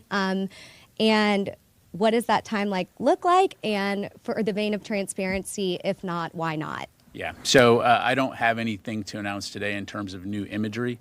Certainly, if there is new imagery to put out there, we'll be sure to let you know that it's been posted and made available. Thank you. Let me go to Tom and then back over to here. Thanks, General. I just wanted to follow up what you said and what Dr. Kahl said earlier regarding, and sort of follow up to Tara's question. You said there's no widespread evidence, no indication between you that U.S. supplied weapons are being misused. How much is that possibility, and I'm not asking you to speculate, but is that part of the calculation used as to what type of weapons are provided to Ukraine? In other words, that the chance that for some reason, not because of the Ukrainians or anyone, falls into Russian hands, is that how much of that is part of the calculation on what goes to Ukraine? Thank you. I mean, we've talked about this before in terms of there's a wide variety of considerations that are taken into account when it comes to providing aid to Ukraine, to include the potential for technology transfer, right, on the battlefield. But again, we have not seen any evidence of that, diversion of assistance being provided to the Ukrainians. In fact, as evidenced by the progress that's been made in the battle so far, they continue to use the capabilities that they've been provided to great effect. And so, again, we're confident that we have the systems and the procedures in place right now that will continue to keep safeguard of that. Thank you. Let me go over here. Let me go here and then here. Thank you. if I could follow up on Afghanistan, you mentioned the department provided your input into the SIGAR report, but the department has, of course, reviewed this issue internally. Do you plan to release any after-action report publicly to the American people to get your side, the department's side, on what may have gone wrong with the withdrawal and led to the collapse of the Afghan government? Yeah, as you know, we did conduct an internal classified lessons learned report. Again, that report remains classified, and I don't have any updates right now in terms of potential releasability. Thank you. Sir. Thank you, General. 3 quick questions as a follow-up on the China part. Why the U.S. is so worried about China providing lethal aid to Russia and Ukraine? Do you think that by doing so, the war in Ukraine will heavily tilt in favor of Russia and Ukraine? Ukrainians will not be able to defend their territory if China does so. And during your conversation with China on the lethal aid to Russia, have they put you some conditions of not giving any lethal aid to Russia for that purpose? Yeah, and on your latter question, I don't have any details to provide in terms of the interaction between State Department and China. As you know, Secretary Blinken, of course, discussed this issue with his counterpart in Munich recently.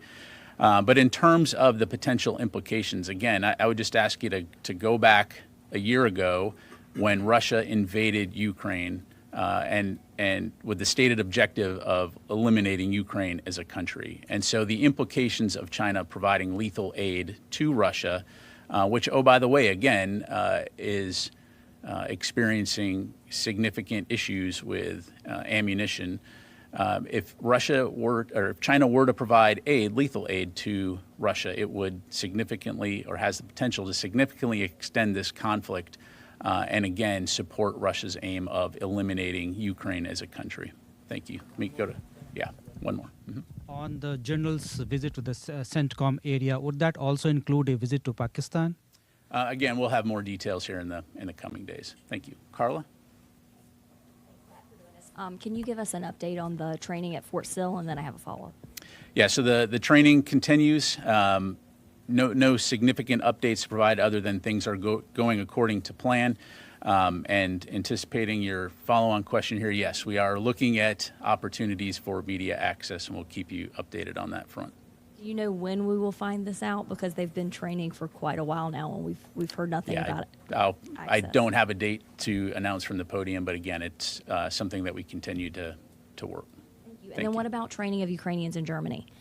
We've asked for access to that as well. Is that something you're looking at as well? We're working that request as well for you. Thank you. Thank you. Yep, sir. Thank you, General.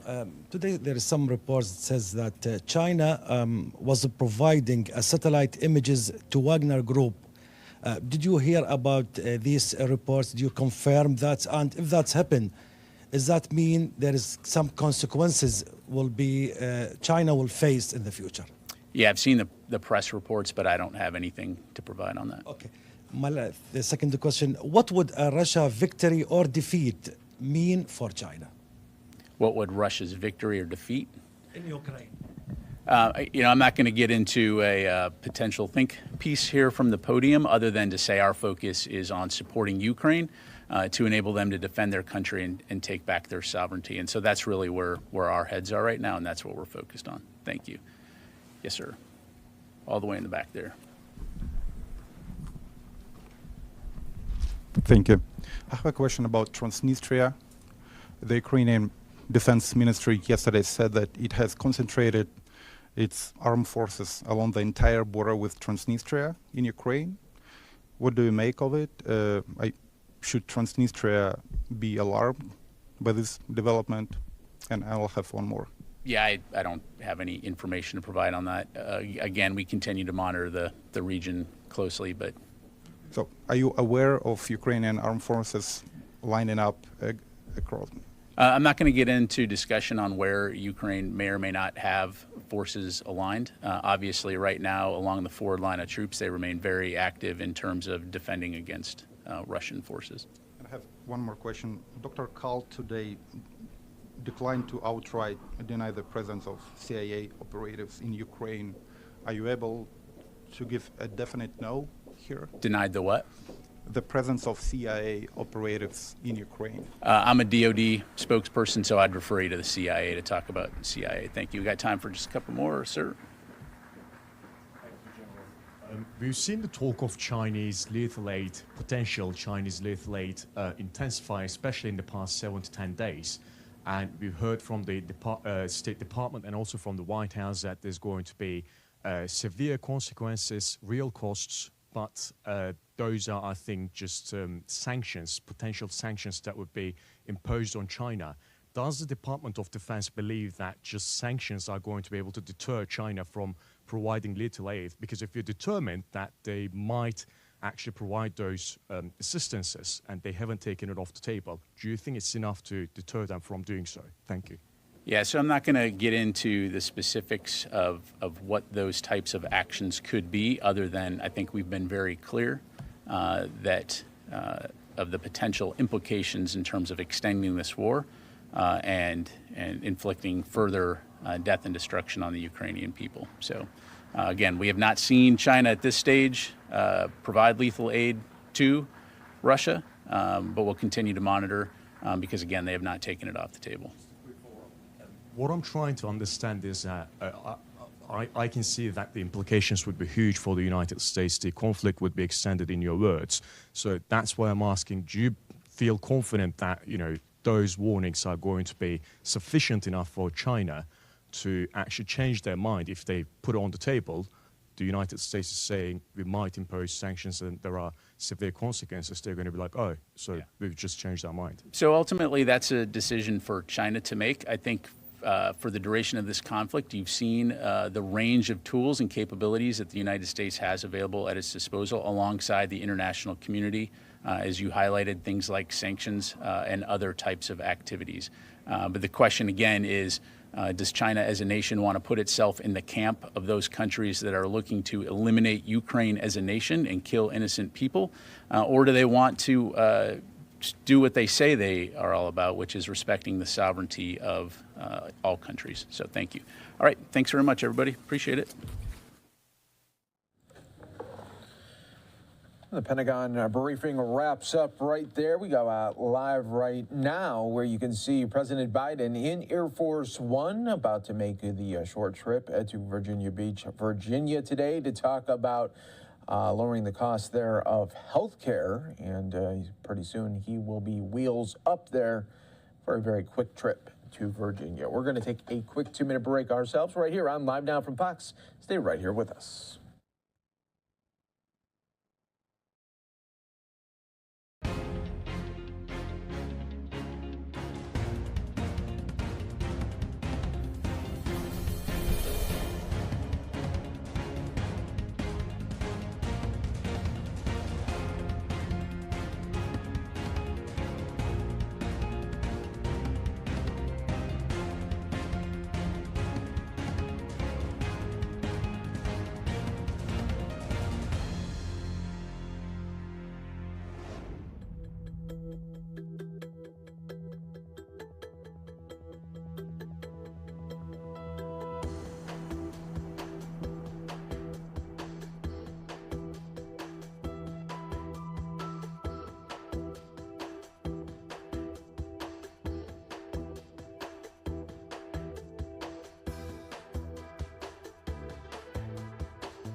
We're back here for you on Live Now from Fox, showing you the Dow right now. 95 points there in the red. A live look right now. Air Force One in the air right here as President Biden heading to Virginia to talk about lowering health care costs.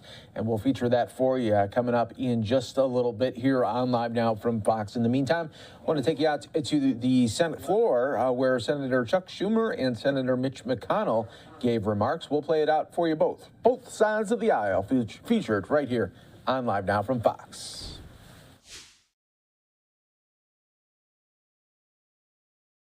The two largest democracies in the world's oldest democracy, the world's largest, could be a powerful check against the CCP. That doesn't mean just cooperating with India on defense and security, though that's essential. It means we must take an all-out, all-of-the-above approach, because that's precisely what the CCP is doing. The CCP wants to outcompete America not just on defense, but also economically, geopolitically, technologically, in terms of our fundamental values and more.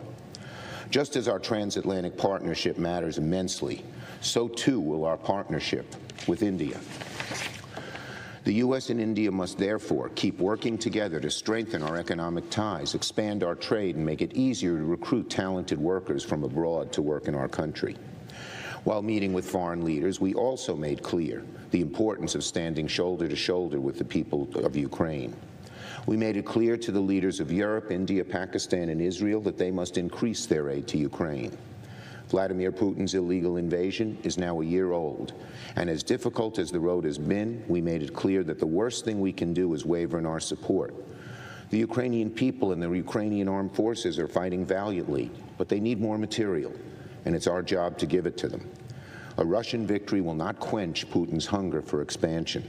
On the contrary, it would escalate his desire for more territory. So the right answer is for the transatlantic partnership and all free nations of the world to continue supporting the Ukrainian people. Now on the SCOTUS oral arguments on student debt. Today, the Supreme Court begins hearing oral arguments on President Biden's student debt relief plan, a plan that could give tens of millions of Americans a new lease on life. Republicans talk a big game about helping working people, but today's case before the Supreme Court, pushed by Republican office holders who oppose the president's plan, is a slap in the face of working Americans across the country. Young and old alike. Let me be clear. 90% of the relief going to out-of-school borrowers will go to those earning less than $75,000 a year. This isn't a handout to the wealthy, far from it. This is critical relief to working and middle-class families. For generations, higher education was the ladder up into the middle class, especially for millions of Black, Latino, and Asian Americans. But over the years, the student debt that comes with a college degree has become not a ladder up, but an anchor, weighing Americans down, making it harder for them to put a down payment on a house, buy a car, start a family, and save for retirement. In other words, the burden of student debt makes it harder to achieve the American dream. That's what's at stake before the Supreme Court. Not just the chance to relieve the crushing weight of student debt for millions upon millions of people, but also to make the American dream a little more accessible for millions more, their families as well as themselves. That's all we're trying to do, and I'm confident we'll get there because I believe the law is on our side. Now on CHIPS and science. Just 6 months after President Biden signed the CHIPS and Science Act into law, we're already seeing it pay major dividends for our economy, to the tune of $200 billion in private investments across 16 states. And starting today, applications are officially open for more investments in American industry and in American workers. Today, Secretary Raimondo, who's done terrific work getting CHIPS up and running, is rolling out the Department of Commerce's applications for CHIPS funding. Today's rollout's a major step towards making America the world leader in chip production once again, with tremendous benefits for our national security, for outcompeting the Chinese Communist Party, and creating tens of thousands of good-paying union jobs right here at home. So I want to commend Secretary Raimondo, who is not only a crucial partner with me in getting the bill across the finish line, but has also done a fantastic job rolling out the funding so quickly, so effectively, so efficiently. And I want to commend my colleagues on both sides of the aisle for recognizing the need to get this done and pushing to make it happen. And on East Palestine, yesterday I called on Norfolk Southern CEO Alan Shaw to come before the Senate and answer questions under oath about the about the derailment in East Palestine. The accident has been deemed 100% preventable. So Mr. Shaw should be transparent, forthright, and he should not duck, but instead testify before America, before the Senate, as soon as possible. Norfolk Southern owes the American people some answers to some very important questions. Why, for example, did Norfolk Southern spend years pushing the federal government, and particularly the Trump administration, to repeal safety regulations intended to prevent accidents similar to the one in East Palestine? Why has Norfolk Southern laid off thousands of workers while reporting over $3 billion in profits in 2022? And why did Norfolk Southern launch a $10 billion stock buyback program last year, when they could have used that money to upgrade safety equipment, hire more workers, or pay their employees better wages? Disasters like the one in East Palestine are precisely what can happen when safety takes a back seat to maximizing profits. It's a pattern that has played out to devastating effect over the years. Corporate interests lobby the government to loosen safety rules, then they cut costs, cut workers, reward shareholders, and sooner or later, disaster strikes. And it is so typical, Mr. President, for people like Donald Trump to do the bidding of special interests, cause harm to the American people. That's what he did when he loosened railroad regulations, and then point the finger at someone else when something terrible happens. That's just what he did here. It just doesn't wash. The American people see right through it. So once again, I hope the CEO of Norfolk Southern testifies as soon as possible. Norfolk Southern has broken their trust with the American public and must be held accountable. I yield the floor and note the absence of a quorum. That was Senator Chuck Schumer. Now we want to go to Senator Mitch McConnell, that was on the floor directly after that speech. Has embedded painful inflation deep in our economy. Runaway prices are making families' monthly budgets harder to balance. And as interest rates rise, the financial markets, where millions of Americans invest their life savings, are becoming literally more volatile. Short-term bond yields are trading at their highest levels since the precipice of the Great Recession in 2007. Indications of expected stock market volatility appear to be actually on the upswing. But with Americans' retirement accounts already in jeopardy, Democrats have gone looking for still more ways to put workers' savings at even greater risk. The Biden administration is trying to enact a radical new regulation that would help liberals use Americans' very own retirement savings as financial muscle for political causes they may not even support. The Labor Department's proposed new rule would water down financial managers' fiduciary obligation to get the best return for their clients. This administration wants to let the fund managers prioritize extraneous factors, from companies' carbon footprints to various HR policies, when deciding where to invest hardworking American savings. The Biden administration wants to let Wall Street use workers' hard-earned savings to pursue left-wing political initiatives instead of trying to maximize the return for their clients' retirements. Democrats want to let money managers make these unrelated ideological goals a higher priority than getting their clients, ordinary American workers, the best returns for their own retirements. So, Mr. President, not surprisingly, studies suggest that investment funds where the managers put a political thumb on the scale in this particular fashion, tend, not surprisingly, to underperform normal investments. When you put ideology ahead of seeking the highest returns, well, the returns, of course, suffer. And if the Democrats have their way, the losers will be ordinary American workers who have spent their whole careers putting money away for their retirement. In effect, we're talking about letting financial companies garnish the retirement savings of workers without their permission in order to pursue unrelated liberal political goals. The Biden administration wants to put American workers in a position where portions of their potential returns on their retirement savings could be effectively donated away to left-wing political causes without their consent. What a disastrous way to pile on to the pain they've already caused millions of American families. So I'm grateful to my colleague from Indiana, Senator Braun, and to my friend and fellow Kentuckian, Congressman Andy Barr, for leading a bipartisan resolution in both houses to make sure the American retirement accounts are about one thing, maximizing returns on investments. And I'll be proud to support this common sense measure later this week. Now, on another matter, crime in our nation's capital is literally out of control. Washington, D.C. has already seen about 36 homicides in just the first 2 months of the year. This is a 35% increase over last year's pace.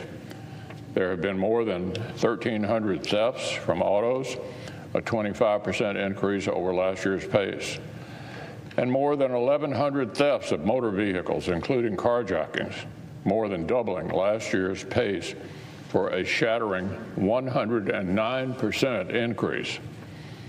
At best, the liberal city politicians who have presided over this ongoing collapse in law and order are doing basically nothing. The mayor recently announced the city will hand out free steering wheel locks to residents who own certain kinds of vehicles. But some local officials are not content with doing nothing and have set their minds to making the situation actually worse. The City Council just passed a new criminal code that is designed to go even softer still on crime, reducing penalties for a number of violent offenses and property crimes. To a unique degree, unlike any other city in America, Washington, D.C. issues are national issues. The District of Columbia doesn't belong to a handful of local politicians. It belongs to more than 330 million American citizens. The people need their government to function in safety. Families and school groups need to be able to come to tour the Capitol, which their own tax dollars help finance, in peace of body and peace of mind. This is why the Constitution entrusts our seat of government to a federal district.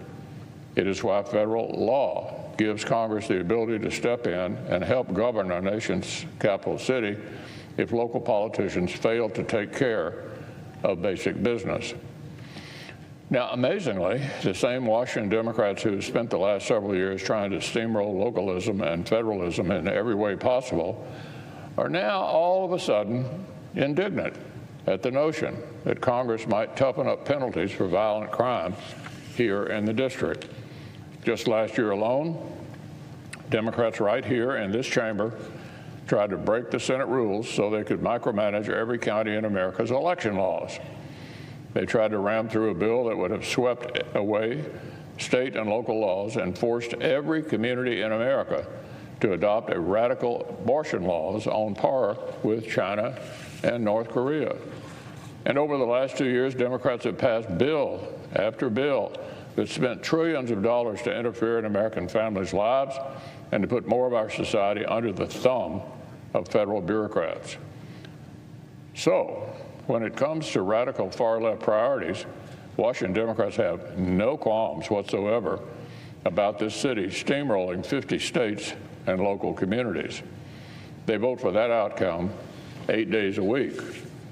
But now, Mr. President, now, when public safety is in free fall, in our federal city itself. Now, Washington Democrats pretend they've become small government federalists, and they want Congress out of the picture. This is a desperate attempt to change the subject, and it could not be less persuasive. Democrats want Washington, D.C. to take over every state law, even small business decisions, and every family's financial choices. But we're supposed to believe that Washington, D.C. cleaning up violent crime in Washington, D.C. itself would be a bridge too far? Really? They're just trying to duck the real debate. Democrats want to debate anything and everything beside violent crime itself. Because the modern Democratic Party and its coalitions have decided it's more important to have compassion for serial violent felons than for innocent citizens who just want to live their lives. That's the issue here. That's the issue here, a binary choice. Should we be softer on crime, like Democrats want, at the state, local, and federal levels? Or should we be tougher on crime, like Republicans and the American people want? That is the debate.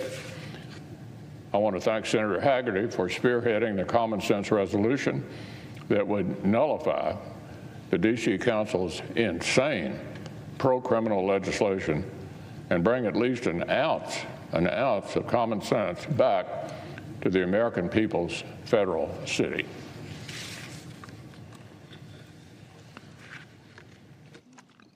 Under the previous order, the leadership. Senator Mitch McConnell there speaking on the floor. We're going to take a quick 2-minute break here on Live Now from Fox, and when we come back, we'll have an update on actor Tom Sizemore's health right here on Live Now from Fox.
Welcome back, everyone, here to Live Now from Fox. Some sad news out of Hollywood as Tom Sizemore's doctors have informed his family that there is no further hope and have recommended end-of-life decision after the actor suffered a brain aneurysm that occurred as a result of a stroke last week in Los Angeles. According to his rep, the Black Hawk Down star has remained in a coma and in intensive care after collapsing at his home on Saturday. Doctors informed his family that there is no further hope and have recommended end-of-life decision. Sizemore representative confirmed to Fox News Digital the family is now deciding end-of-life matters. The rep also said, "We are asking for privacy for his family during this difficult time, and they wish to thank everyone for the hundreds of messages of support and prayers that have been received. This has been a difficult time for them. The actor rose to fame with supporting roles in True Romance, Natural Born Killers, and Steven Spielberg's blockbuster hit Saving Private Ryan. The Heat actor has publicly battled substance abuse and addiction issues for decades. In an interview with Fox News Digital in 2021, Sizemore shared his commitment to getting sober. I've been trying to get sober since 1991. It became really big news much later than that, but I was trying to stop, he said. I've had a problem for a long time. I had long periods of sobriety, and I would end up relapsing. In 2013, he released a memoir detailing his wild ride through Hollywood titled By Some Miracle, I Made It Out of There. A synopsis of the book said Sizemore's days had been filled with overdoses, suicide attempts, and homelessness. The memoir was a harrowing journey into the heart of his addiction, told in riveting and often shocking detail, by turns gritty and heartbreaking. It is also one man's look at a particular moment in entertainment history, a window into a drug-fueled spotlight that sent Robert Downey Jr. to jail and killed River Phoenix, Heath Ledger, Chris Farley, and many others before their time. During his book tour, he credited his dependency on substances to one of the pitfalls of success, saying, first I drank, people could tell if you were drunk, so then I was like, hey, look, let me find a drug where I feel comfortable in my own skin, he told the Associated Press. But I did. I found a drug, and it was called cocaine. I did it for a while, then I found an even better drug, and it was called heroin. And right now, the family continues to be in sadness during this time there as they heard of the news over the weekend there of Tom Sizemore there, and so many big hits there in supporting roles and some leading as well. We are going to take our final break here of this hour. You're watching Live Now from Fox, as we always bring you the top stories and headlines from across the country. When we come back, we're taking you live outside of the Supreme Court. That's where all day today the Supreme Court was hearing about student loan forgiveness. We'll have it for you right here on Live Now from Fox, coming up in just 2 minutes.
President Biden here in Virginia Beach, Virginia, coming up here in just a little bit. We'll be featuring that for you, of course, right here on Live Now from Fox, always bringing you The top story, the top feeds, always right here on Live Now from Fox. I'm your host, Mike Page. Thanks again for being here. We're going to take you live out right now to the Supreme Court. That is where all day today, the battle for student loan forgiveness has been on full display at the Supreme Court there, and we are going to listen to it right here on Live Now from Fox as some lawyers coming out and speaking right now.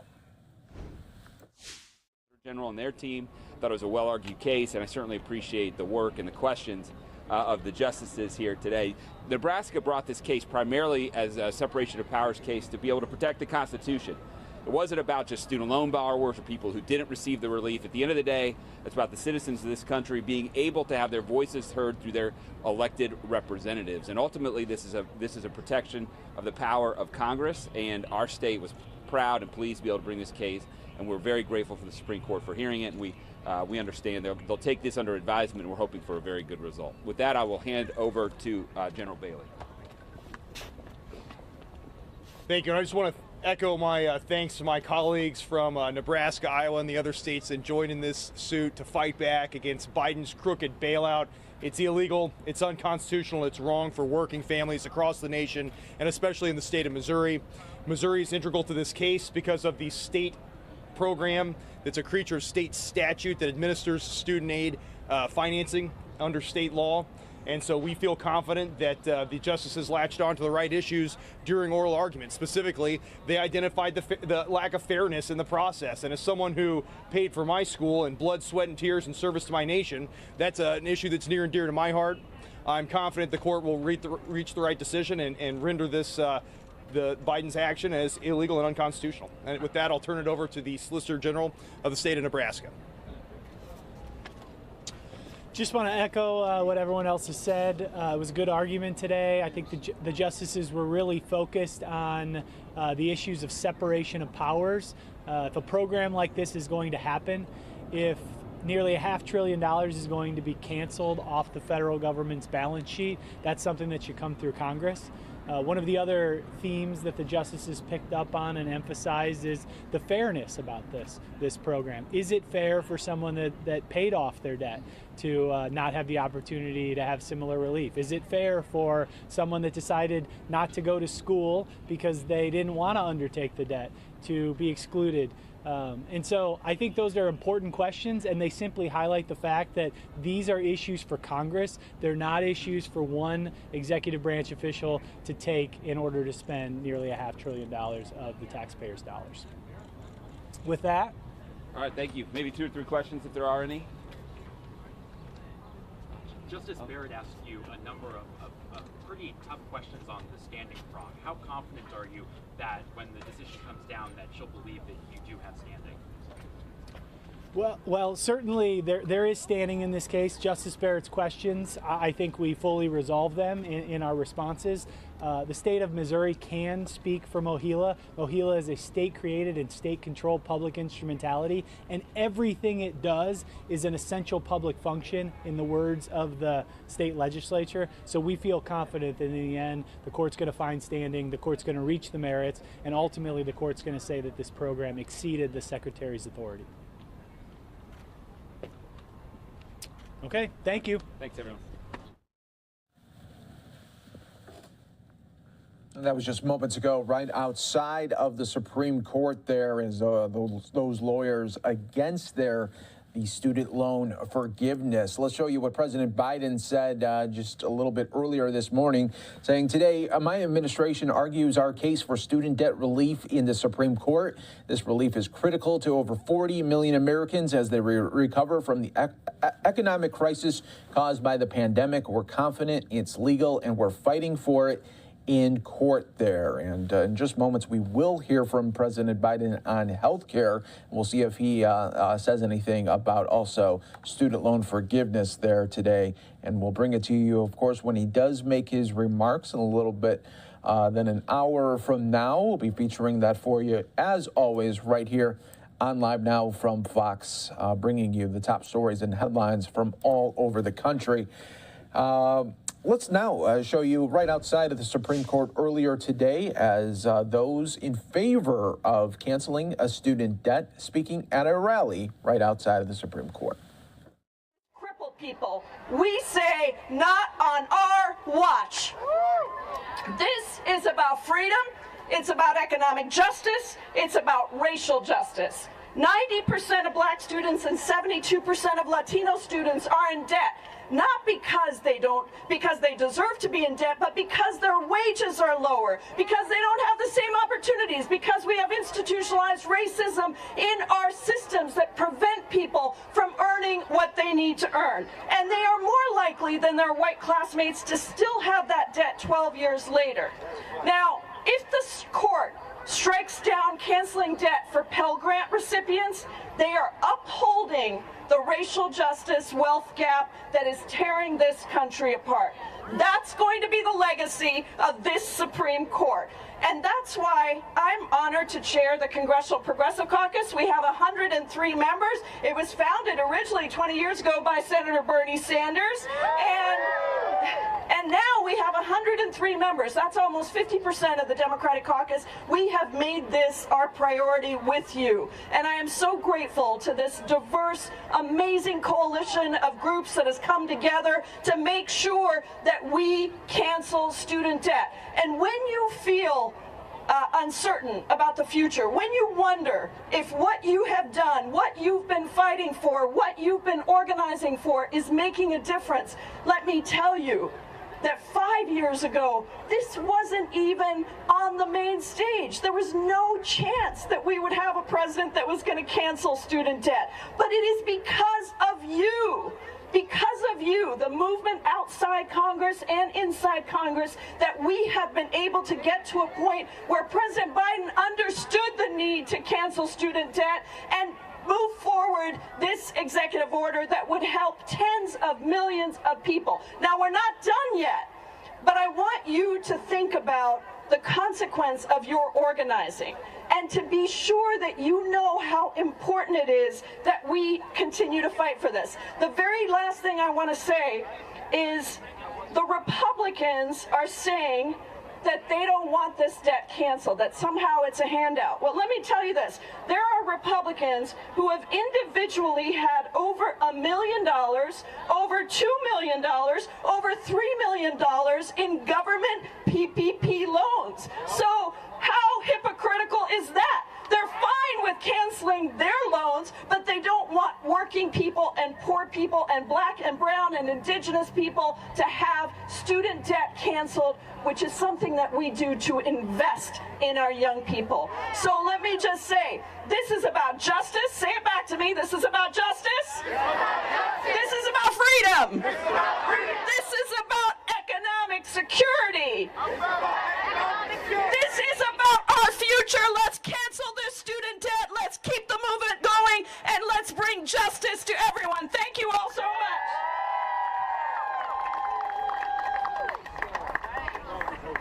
All right, student debt cancellation is legal.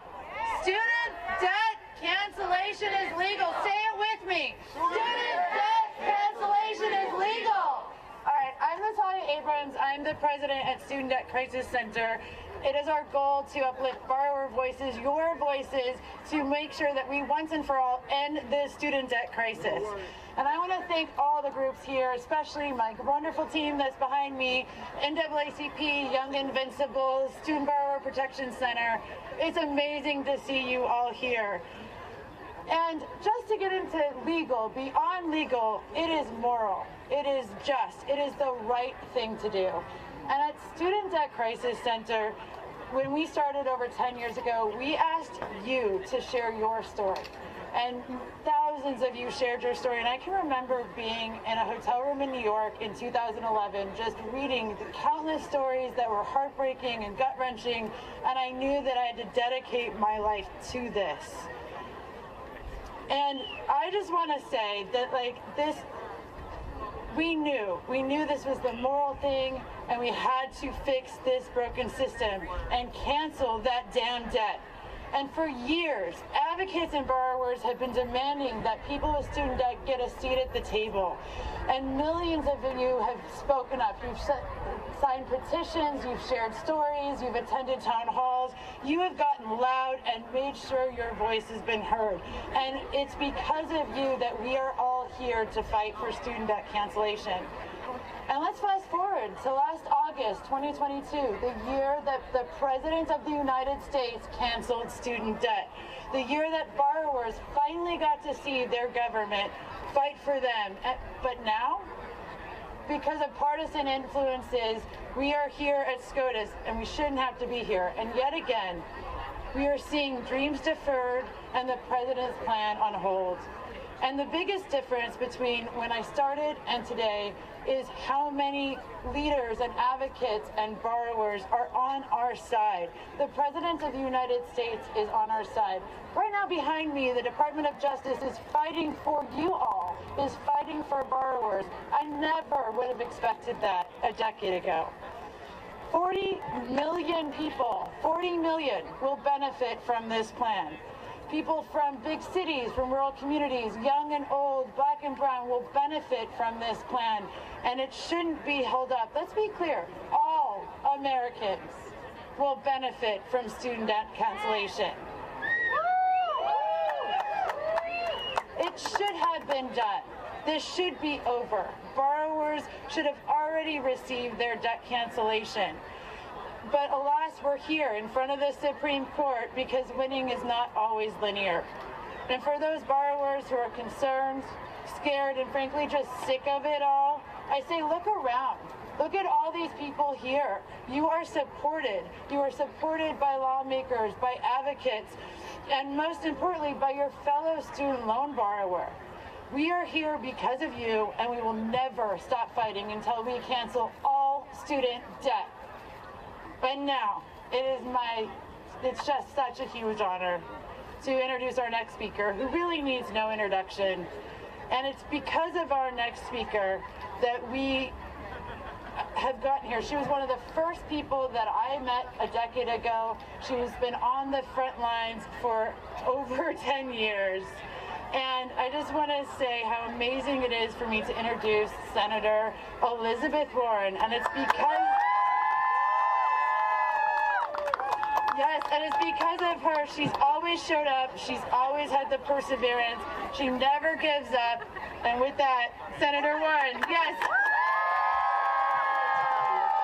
Thank you.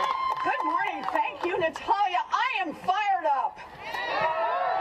Are you fired up? All right. I am fired up because I am fired up to defend student loan debt cancellation for more than 40 million Americans. I am fired up to tell the United States Supreme Court to follow the law and get out of the way so we can cancel this debt. We are here today because millions of working families are being crushed by student loan debt. We are here today because we are sick and tired of Republicans blocking relief to the most vulnerable Americans.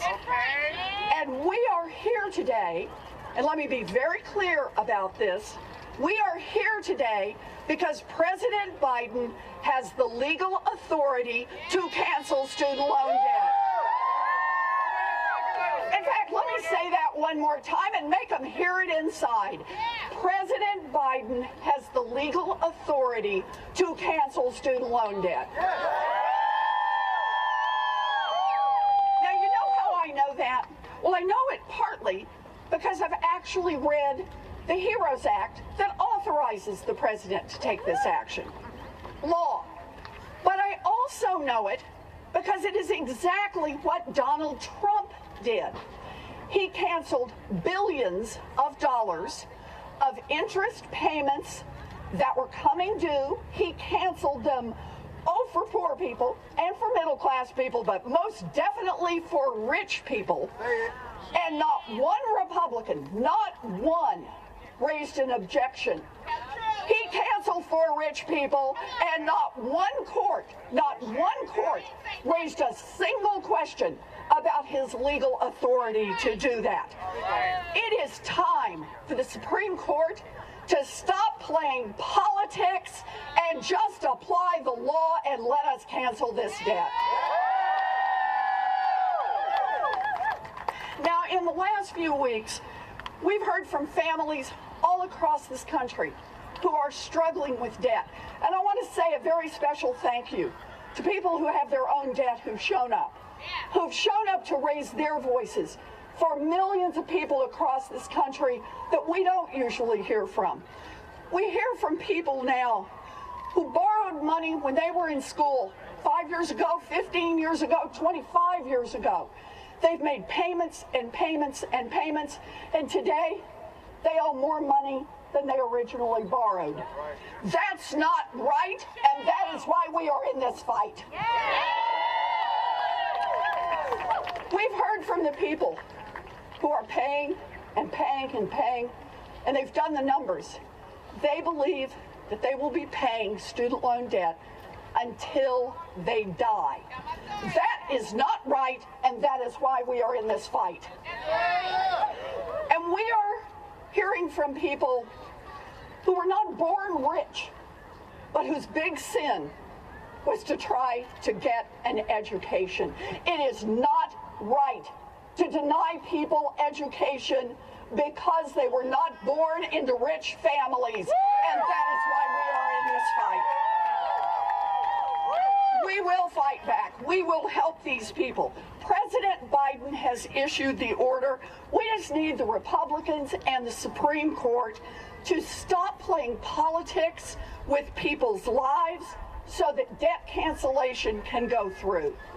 If the Supreme Court follows the law instead of playing politics, then student loan debt will be canceled.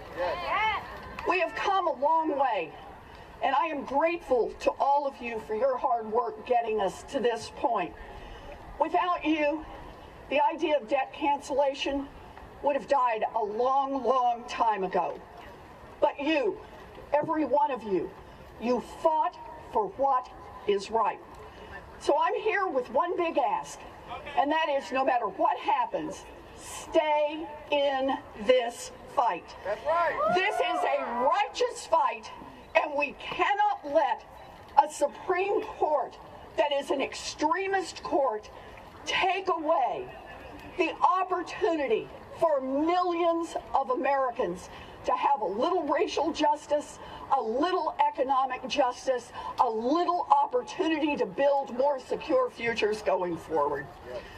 It is an honor to fight alongside all of you in this fight, and I am in it all the way. Thank you all. Thank you. You're watching Live Now from Fox, everyone. Live look right now in Virginia. President Biden just landing there and about to make a speech on affordable health care and his administration's plans there to lower costs there of health care. So we'll bring that to you right here on Live Now from Fox, everyone. And when we come back, we're going to take you out to L.A. and get an update on a story featuring a California man who spent 38 years in prison for murder. He was freed last year after DNA evidence pointed to a different person, and now there's an update to that investigation. We'll bring it to you on the other side of this break right here on Live Now from Fox.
We're back here on Live Now from Fox, taking you out to California, where we're getting an update from officials there after last year. A California man who spent 38 years in prison for murder was freed after DNA evidence cleared him. And now we are getting an update to the investigation that was launched after that. Let's listen right here on Live Now from Fox. I want to recognize the director of our criminal justice program, Catherine Tellis, and Catherine Tellis right here, and also our dean of our health and human services college, Ron Vogel. Thank you all for being here. Thank you for the extraordinary work that you do, and thank you for fighting for justice. I'm Jose Gomez, Executive Vice President and Provost at Cal State LA. In a few moments, you will hear from Los Angeles County District Attorney George Gascon, who will announce the findings of an investigation into the factual innocence claims of Maurice Hastings, who was wrongfully imprisoned for 38 years. The work of District Attorney Gascon's Conviction Integrity Unit and the Los Angeles Innocence Project at Cal State LA led to Hastings' release last October. But first, I want to highlight the significance of the Los Angeles Innocence Project at Cal State LA. It is the first Innocence Project in the National Innocence Network to be attached to a forensic science academic program. We are standing in Cal State LA's world-class forensic science facility, the Hertzberg Davis Forensic Science Center, where Cal State LA faculty and students are working alongside a deeply dedicated group of post-litigation attorneys experienced in exonerating the wrongfully convicted. This partnership saves lives and gives forensic science and criminal justice students invaluable access that ties directly into the university's commitment to engagement, service, and the public good. Through the Los Angeles Innocence Project at Cal State LA, we are transforming the ideal of justice for all into a reality for more. Now we'll hear from Los Angeles County District Attorney George Gascon. Thank you. Good morning, everyone, and thank you so much, Dr. Gomez, and the Cal State LA team for the work that you do. You know, I want to begin by thanking our team of very dedicated lawyers that have worked very hard in this case in order to make sure that justice prevail, even though it took 38 years for that to occur. And I have a special thanks for the Innocence Project for the work that you guys have done as well. You know, staying true to your mission and believing in Mr. Hastings and working with him to make sure that this was made possible today. You know, thanks to the DNA testing completed, Mr. Hastings' DNA profile was excluded and someone else was determined to be the assailant in this case. And as a result of that, Superior Court Judge Ryan approved the request by my office and the Innocence Project to vacate the conviction and immediately release Mr. Hastings after 38 years of imprisonment.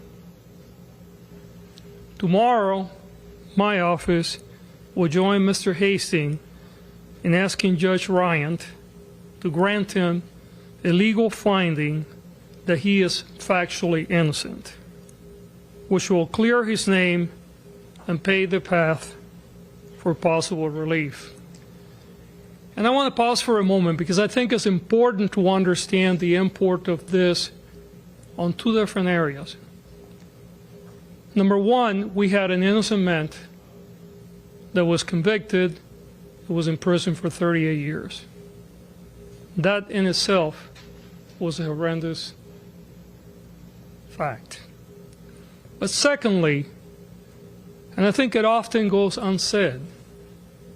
When the wrong person is convicted, the real assailant, the one that caused the harm and the pain, continues to be not only unaccountable, but continues to be able to harm others. So I know that the Innocence Project, is often looked upon as, this group of people that are there looking for wrongful convictions and trying to right the wrongs of the past.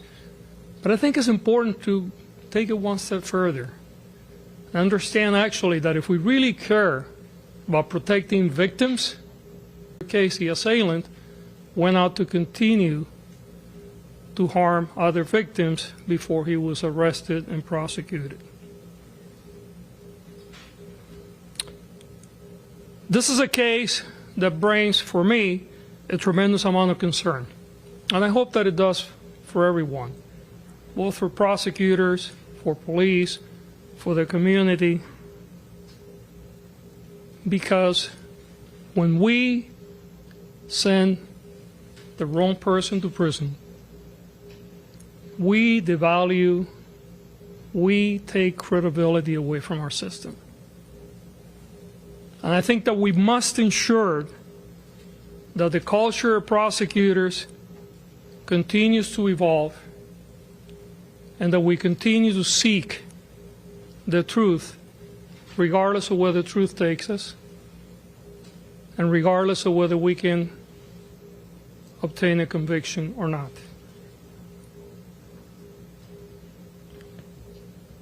Mr. Hastings, your character, your commitment to your innocence kept you moving forward and allow us to be here today. And I commend you, not only because of your perseverance, but more importantly, I commend you for your character as a human being. I've talked to you multiple times, and not once have I seen a scintilla of anger, of hate, and that, I think, speaks volumes to you as a human being. To be honest with you, I don't know that I would be that big of a person. And an interesting thing that I have seen not only Mr. Hastings, but I've seen it in other wrongfully convicted individuals, is often how gracious they are and how forgiving they are. The evidence in this case should have been tested 20 years ago. Think about it. 20 years ago, this evidence should have been tested. Mr. Hastings at that point had been in prison for 18 years already, wrongfully convicted. And prior administrations in this office refused to look for the evidence and have it tested, based on the culture that we want to protect the conviction, sometimes at any cost. I am proud of the prosecutors that worked this case. I am proud of your willingness to keep an open mind and to work hard in order to get to the truth. What you did is not only praiseworthy, but it speaks volumes of you as human beings, because you have been willing to step out of the norm in order to do the right thing, and that takes courage, and I appreciate you for that. I am proud that we have corrected this injustice,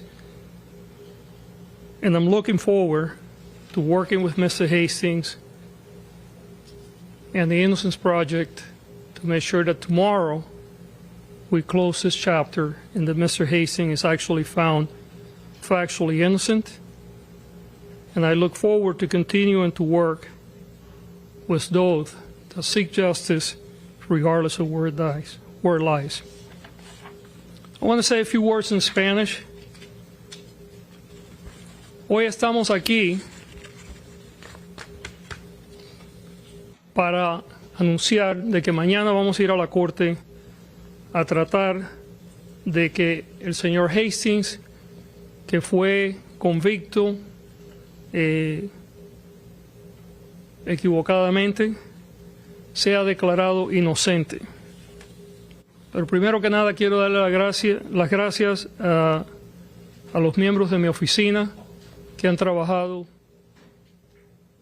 horas con mucha dedicación para poder estar aquí hoy, y a los miembros del proyecto de inocencia aquí en Cal State LA, que han trabajado también muy duro para traer este caso a nuestra atención, y a la universidad, que ha sido gran parte de todo este esfuerzo.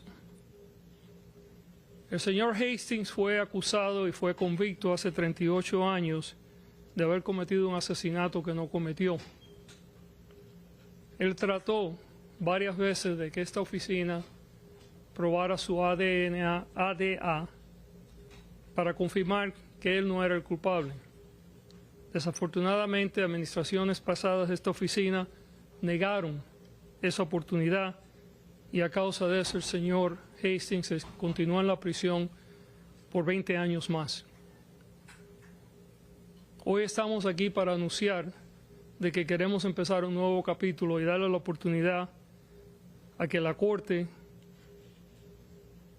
encuentre que el señor Hastings era completamente inocente y que pueda recuperar su vida. Nunca vamos a poder darle de vuelta los 38 años que perdió, pero estamos tratando de hacer todo lo posible para corregir esta injusticia.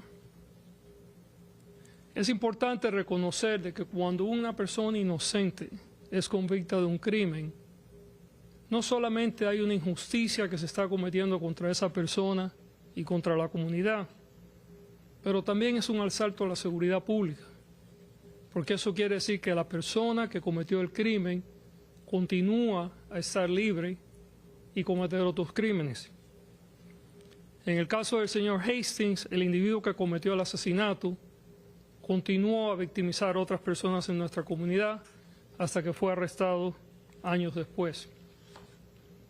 Por lo tanto, es importante que la comunidad reconozca y que todos nosotros reconozcamos que el tratar de encontrar quién fue el verdadero culpable de un crimen no solamente es de la inocencia de la persona que fue convicta, pero es también la seguridad de todos nosotros, porque eso quiere decir que la persona que cometió el asesinato o que cometió el crimen continúa a estar en la calle y no hay control. Agree to tomorrow, and it's the next huge step in Mr. Hastings' journey toward clearing his name fully, and that is important for so many reasons, most of which should be very obvious.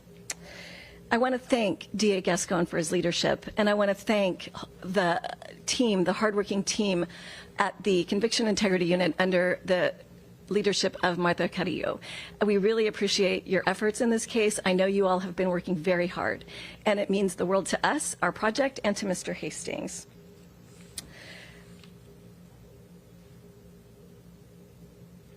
Last, I just want to say we wouldn't be standing here today if it weren't for the federal funding we have received for doing DNA testing in these very difficult cases. Dr. Kathy Roberts and her amazing graduate students at the California Forensic Science Institute, Dr. Keith Tellis, who is head of the School of Criminal Justice and Criminalistics, have given us incredible support, as has Dean Ron Vogel. Without them, we wouldn't be here today and we wouldn't be able to do this important work. Thanks to all the folks at the DA's office at Cal State LA. I want to especially thank my hardworking staff attorneys who, I don't know how they do it. We rarely sleep, but their commitment is just, it's unbelievable, and I appreciate it so much. So with that, I'm going to turn the podium over to Mr. Hastings.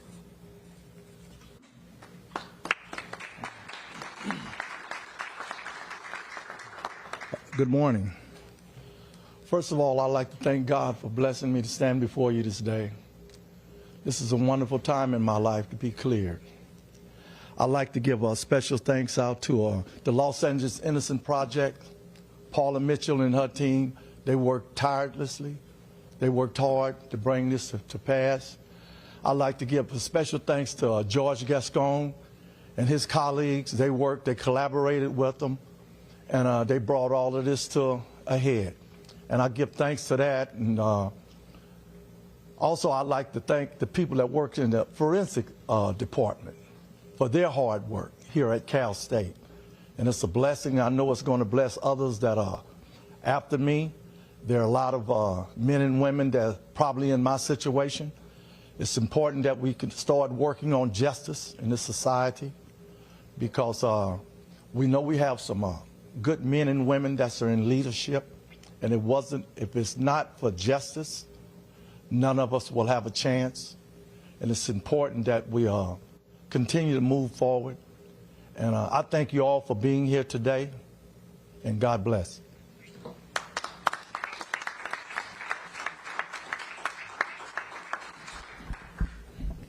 I don't know if you noticed, but Maurice is a lot taller than me. It's really, truly an honor for me to represent Cal State LA in our partnership with the Los Angeles Innocence Project and the attorneys that we work with. They just inspire me every day. It's just so rewarding, not just for me personally, but for the graduate students in criminalistics, but also most recently some of our undergraduate criminal justice students too that are participating in a service learning class. Just to see the outcome that results as of today in the exoneration of Maurice Hastings. Again, Paula mentioned the BJA grant that we got from the U.S. Department of Justice. Without the DNA testing, I think we wouldn't be here today, so we really do appreciate the funding that we receive from the federal government. And just lastly, I just want to acknowledge my college dean, Dr. Ron Vogel, because much of what we succeed in with our partnership really starts with him. So, Dr. Vogel, thank you so much. I am so grateful for you. Thank you.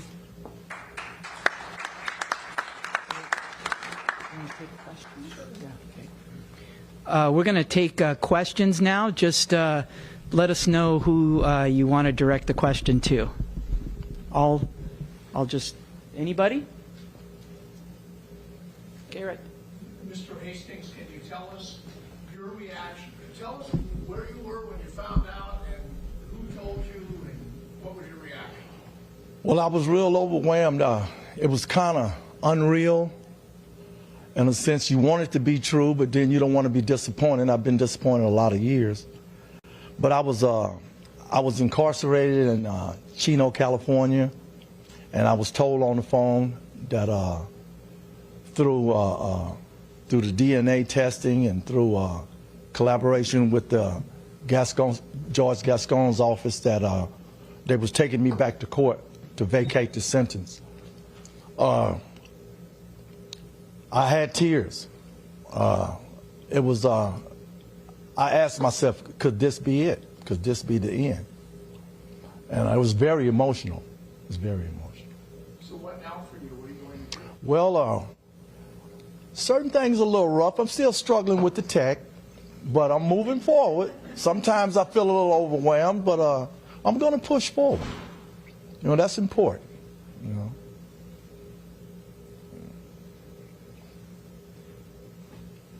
Is there any other questions from anyone? Mr. Gascon, as a result of his, him being free, what happens to the 83 robbery homicide? Does that open the investigation again?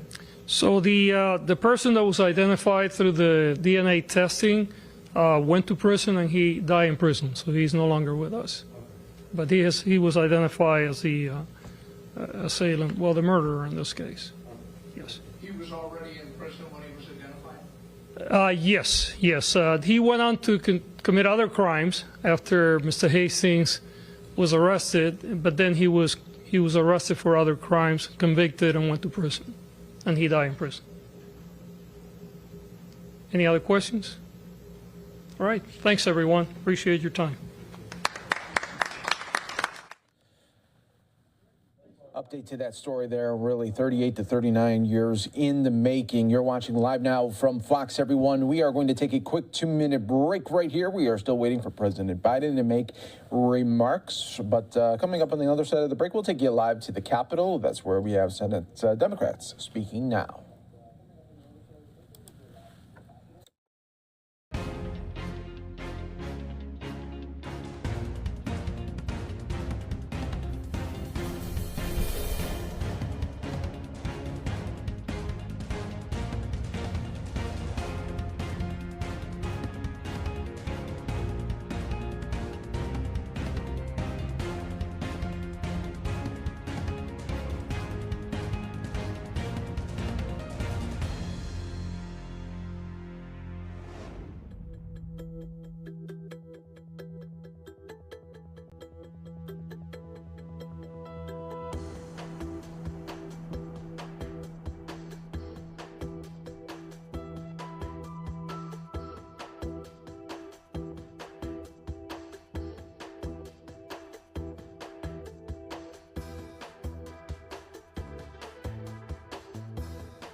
As a proven fighter for American workers, Julie Su will be a phenomenal labor secretary. She's been on the front lines protecting workers as a veteran litigator for years, from helping place workers in good, high-paying jobs, to fighting doggedly to combat wage theft. Julie learned the ins and outs of labor firsthand. I look forward to working with her on key issues for American workers, like updating the outdated overtime rule to pay workers what they've earned. That's really important. We're going to be focusing on that. Training and connecting workers to good-paying jobs, and ensuring the workers are protected in the workplace. The president couldn't have picked a better nominee. I'm really excited about her, and we're going to move to consider her nomination very, very quickly. Okay, next, on our CODEL. Which Senator Reid was one of our 9 senators on the CODEL. I led my first CODEL last week as leader ever. 8 of my colleagues and I met with leaders of Europe, of India, of Pakistan, of Israel. And there were 2 takeaways that became clear and that we emphasized throughout the trip, and we think we very successfully made strong impressions on them.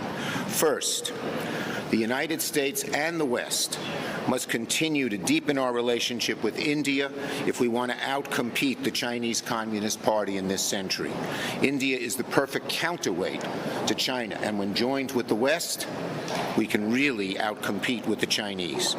The second thing we emphasized, and Jack Reed took one of the leads on this, democracies must unite in increasing their help to Ukraine. We made that argument to every one of the 4 national leaders we met. Prime Minister Modi, five that we met. Prime Minister Modi got the message during our meeting with him in India. We made clear that the 2 leading democracies of the world's oldest democracy, the world's largest democracy, should be a powerful check against President Xi in this century. We cannot afford to lose the lead. President Xi wants to outcompete America, not just on defense, but economically, geopolitically, technologically, in terms of our fundamental values and beyond. The second point we made in each meeting was the importance of standing shoulder to shoulder with the people of Ukraine. We made it clear to the leaders of Europe, India, Pakistan, and Israel that they must do more to help Ukraine. Vladimir Putin's illegal invasion is now a year old, and as difficult as the road has been, we've made it clear that the worst thing we could do would be to waver in our support right now. So the right answer is for the transatlantic partnership, all the free nations of the world, to help. It was a productive, exhilarating, motivating trip, and I think Senator Reid will agree. Now back to stateside.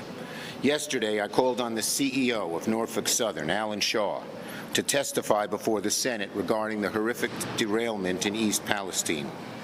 He has not said yes yet. We are renewing our plea. Mr. Shaw, you have an obligation after what happened to testify before the Senate.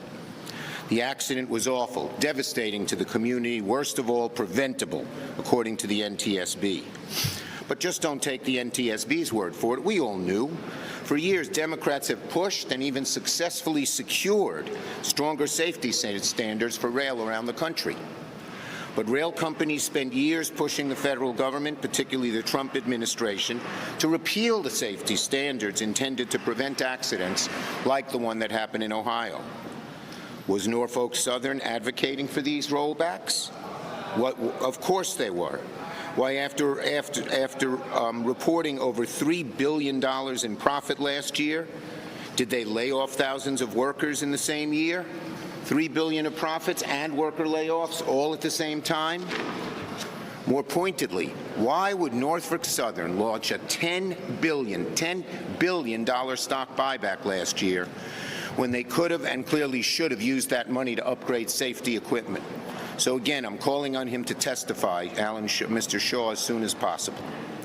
Norfolk Southern, you've broken your trust with the American people. The American people, and of course the people of East Palestine, deserve answers. On student debt, lastly, today oral arguments will begin on President Biden's student debt relief plan, a plan that is nothing short of a lifeline for tens of millions of Americans, giving them a new lease on life. Now, Republicans talk a big game about helping working people, but today's case, pushed by Republicans who oppose student debt relief, is a slap in the face to working Americans across the country. Let me be clear. 90% of the relief going to out-of-town borrowers, out of school, sorry. 90% of the relief going to out-of-school borrowers will go to those earning less than $75,000 a year. This is not some giveaway to the rich. That's utter bull put together by Republicans who don't want to help students. It's not a handout to the wealthy. It's critical relief to working and middle-class families. For generations, higher education was the ladder up. Every one of our families, mine, prized sending their kids to college, especially now for millions of Black, Latino, and Asian Americans.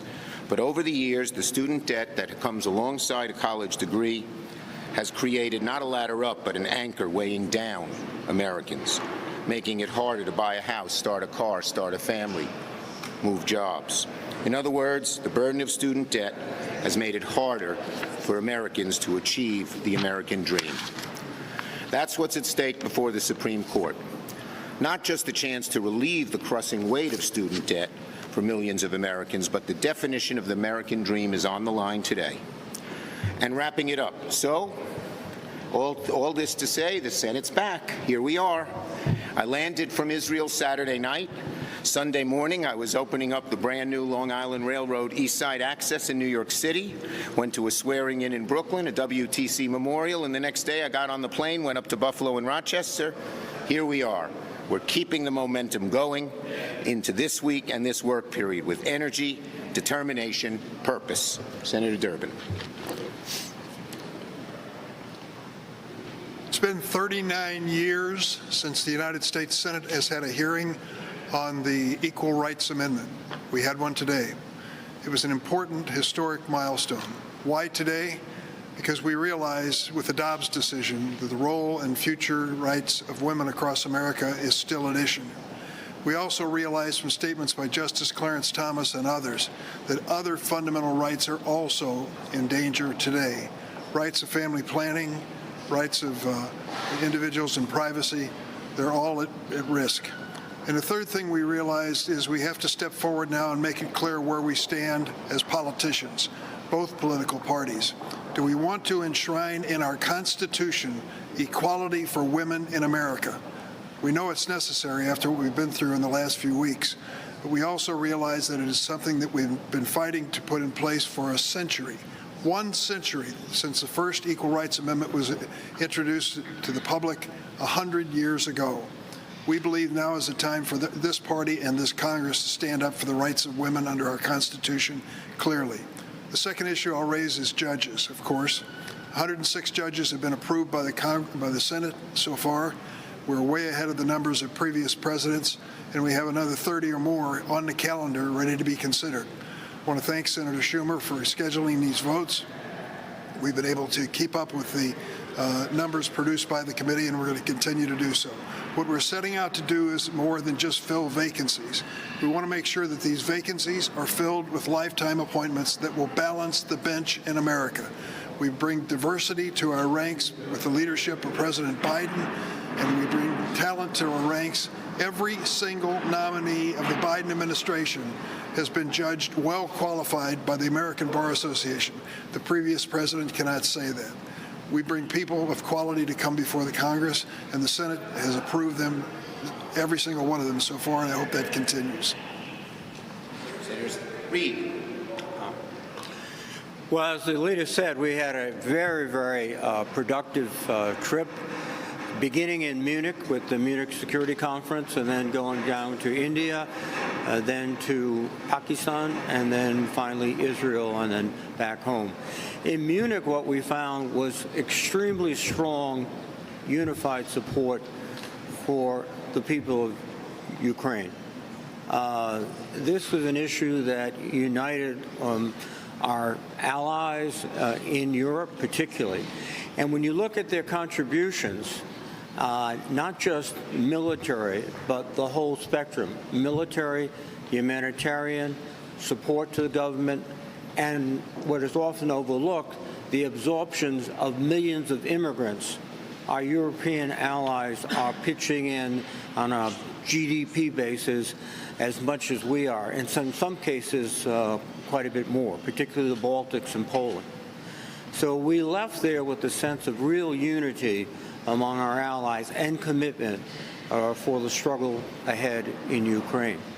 When we were in India, we got a chance to speak to leaders. We also made the case that this was a battle between autocracy and democracy. When we spoke to Prime Minister Modi, we made that case. But we also were more specific. If an autocracy like Russia prevails, then an autocracy like China feels a little bit taller, a little bit more robust, a little bit more ready to take on the world. And it's not just Taiwan. China and India have been disputing the line of control in Kashmir for years. There was recently action. So the battle in Ukraine will have impacts there too. And what we stressed with India was the United States should be cooperating, coordinating, along with other Pacific allies like Japan, Australia, and the United States and India should start thinking about cooperative development and co-production of systems so we can expand our defense industrial base. We found recently that that defense industrial base is being severely tested by the conflict in Ukraine. We made the same message in Israel. When we talked to the Prime Minister, we indicated that if Russia wins, Iran wins. Iran is providing weapons systems to the Russians. The Russians, I think, will be reciprocating in some way. So this is not just about a struggle, Ukraine versus Russia. This is democracy versus autocracy. And for many countries, this will significantly increase the threat that they will see regionally. And it was a very productive trip, and I think we're going to get significant cooperation going forward. Senator Stebbins. Well, the trip that Senator Schumer and Senator Reid talked about is incredibly important, and the issues that Senator Durbin is talking about as well moving forward are very, very important, and we are committed to moving forward. But we also are committed to reminding people that the last Congress under Democratic majorities was one of the most productive in generations, and now the federal government is implementing what we did in those 2 years. And American families and communities are seeing the benefits of that every day.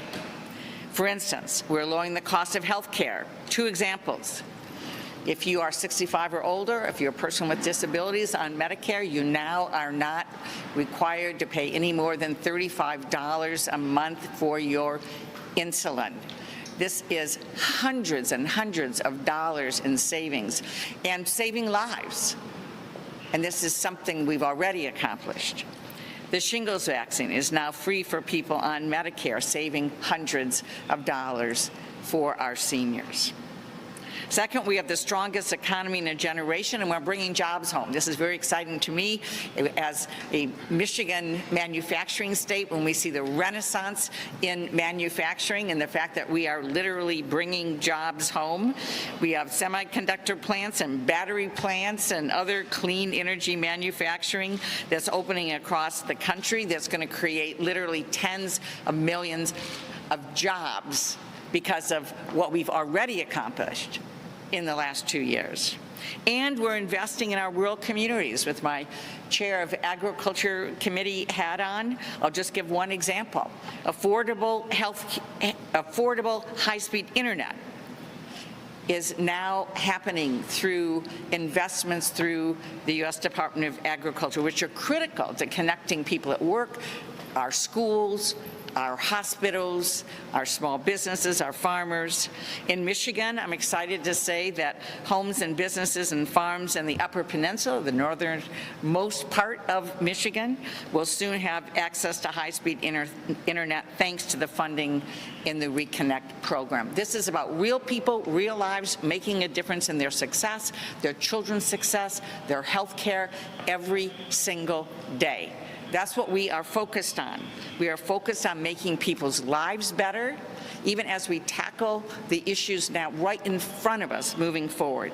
And the good news is American families are seeing results every day. Thank you, Deb. Leadership. Yes. Can you respond to the Energy Department's conclusion that the COVID pandemic most likely arose from a lab leak and whether the classified information about that should be released? Okay, the bottom line is we've got to get to the bottom of this. The Biden administration is committed to it. They have all kinds of people looking at it, and we'll wait to see their results. Once the results occur, it depends. I'd have to look at what kind of classified information and sources and everything like that were there. Leadership, would you consider releasing the footage from January 6th to media, considering the fact that McCarthy has handed it to one outlet?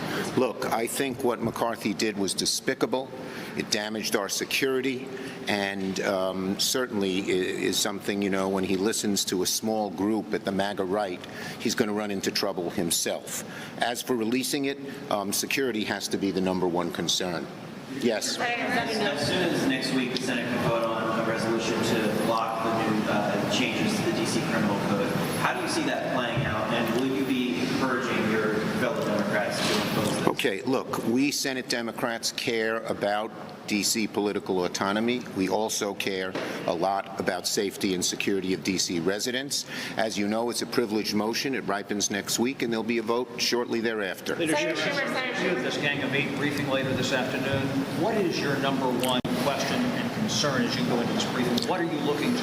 Look, the lead has been taken by Senator Warner. I have backed him up on this, but we want to make sure that intelligence stuff is protected as much as possible. That's the key. Yes, young man over there. I think this is your first question. What's your name? Eric. Hi, Eric. See, we're very friendly around here. Yeah, wait to get to know him. Even friendlier and nicer. So, do Democrats have the votes to pass Mayor Garcetti's nomination to the Youth Committee? Do you personally support his nomination? Okay, the bottom line is, as you know, the vote has been postponed another week. The ranking member of Foreign Relations wanted a postponement. We'll have to wait to see what happens in committee. Yes. On the bill to ban TikTok, allowing President Biden to do so, are you supportive of bringing that up in the Senate if it makes it over here? Do you believe it constitutes? Look, we have to make sure that China is not getting information, and a number of our committees are looking at that very carefully. Thank you, everybody. AUMF, last one. On AUMF, do you plan on bringing up that? I do want to bring it up. We have a large number of Republican sponsors, and we're working on the Senate Foreign Relations Committee to get a vote on it as soon as we can. Senator, thank you. On Julie Sue? Julie Sue, I said something. No. Are you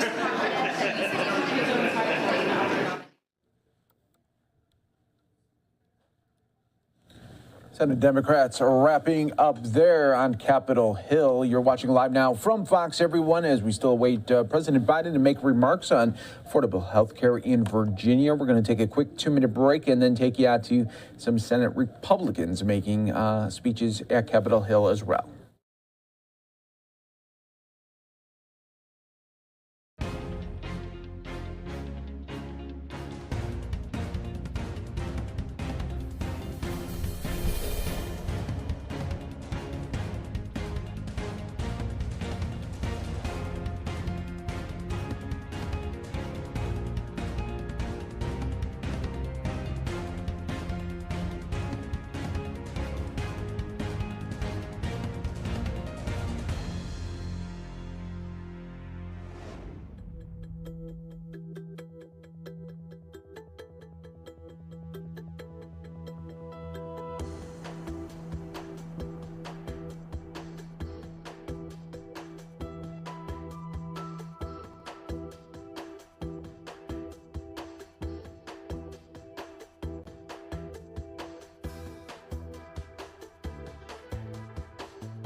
Heading out live right now to D.C., where police giving us an update on an investigation. Let's listen right here on Live Now from Fox. 300 block of 3rd Street Southeast.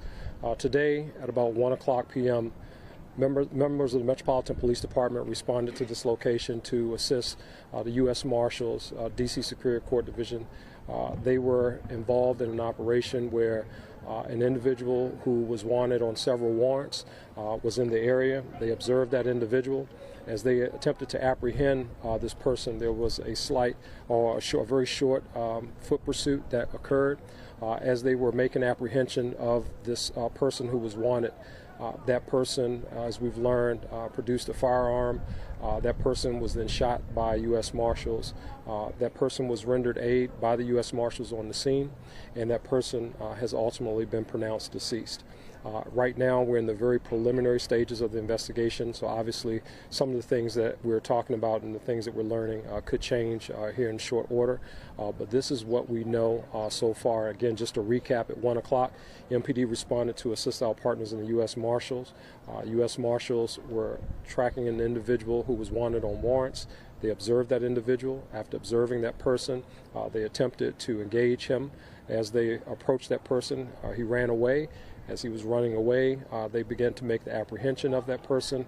A firearm was produced. The person was shot, and now that person is deceased. The U.S. Marshals attempted to provide first aid to this person, but unfortunately, he did not survive his injuries at this time.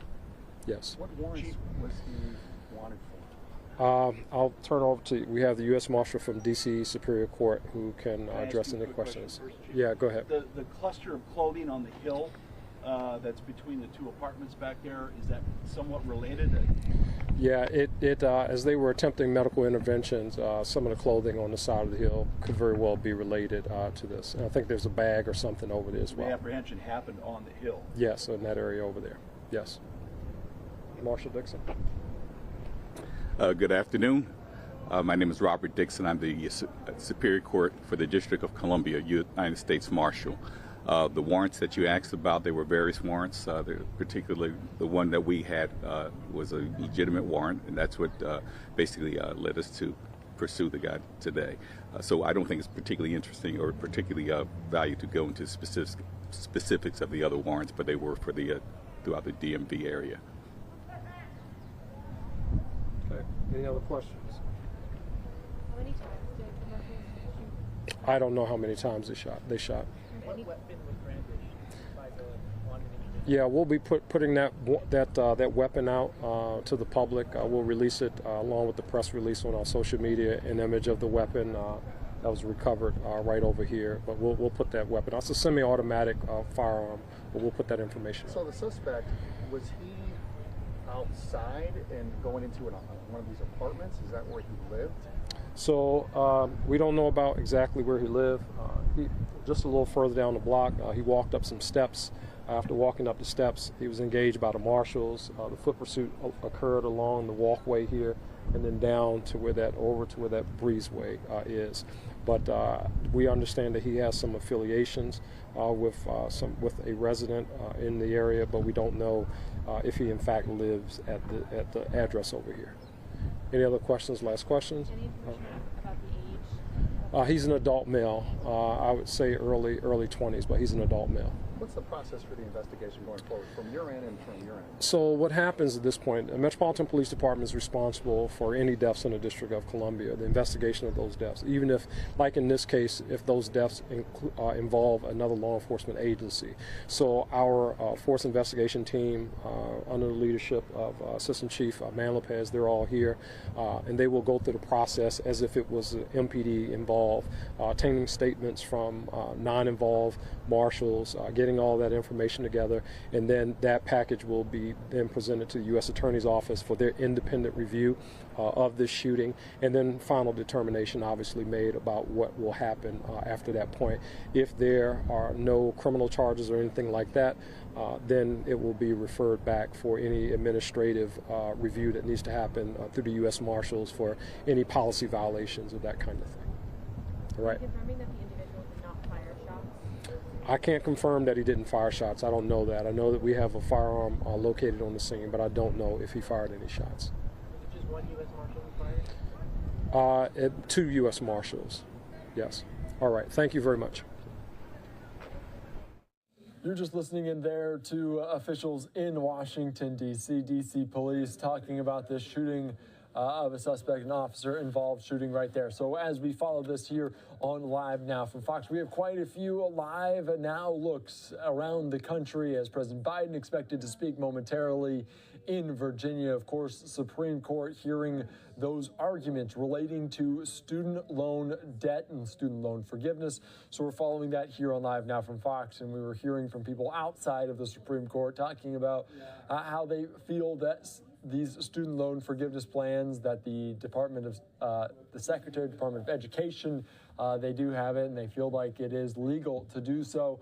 Certainly 2 lawsuits now moving before the Supreme Court, one relating to states and several states arguing against it. Also a couple borrowers that don't have federal loans, instead commercial loans.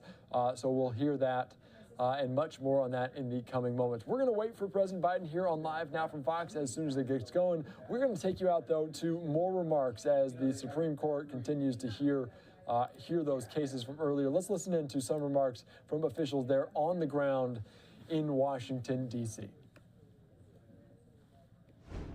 That's why we're here. The thing is this.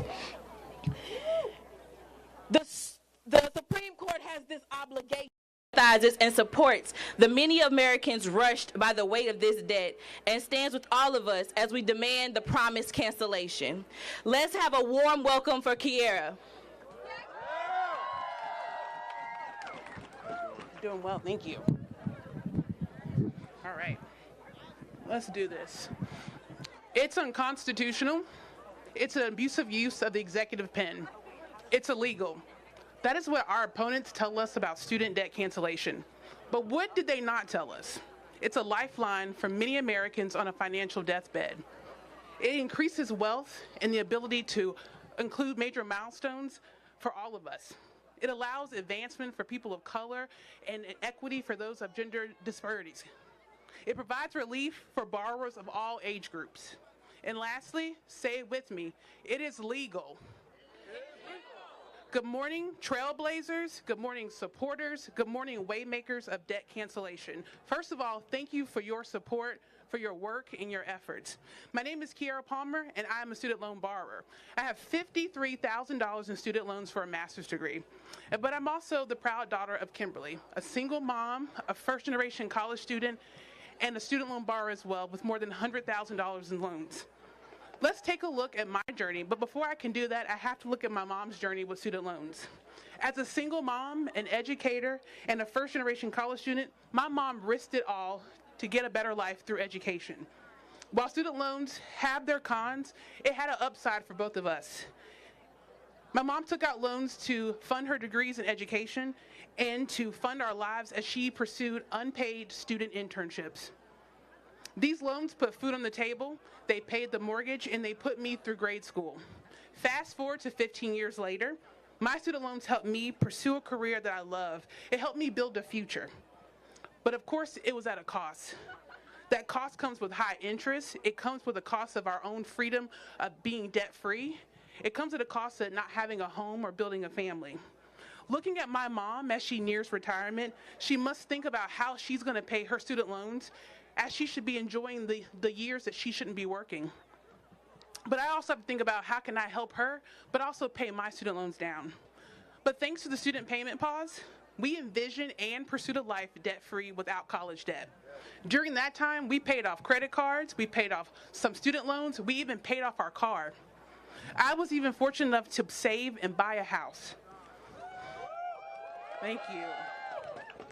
But imagine what student debt cancellation would do for those in much dire situations, like my mom, or families with young children, or students or college graduates who are still dealing with the aftermath of the COVID-19 pandemic. The Supreme Court's decision is an impactful one. It's a decision that will not only affect me, but you, generations. It'll affect marginalized communities. It'll affect the economy for years to come. Without student loan debt, borrowers could save, plan for retirement, they can build a financial future, they can focus on their health, start a family, buy a home, or what? Pursue the American dream. Because of debt cancellation, Americans will not only just survive, they will thrive. Thank you.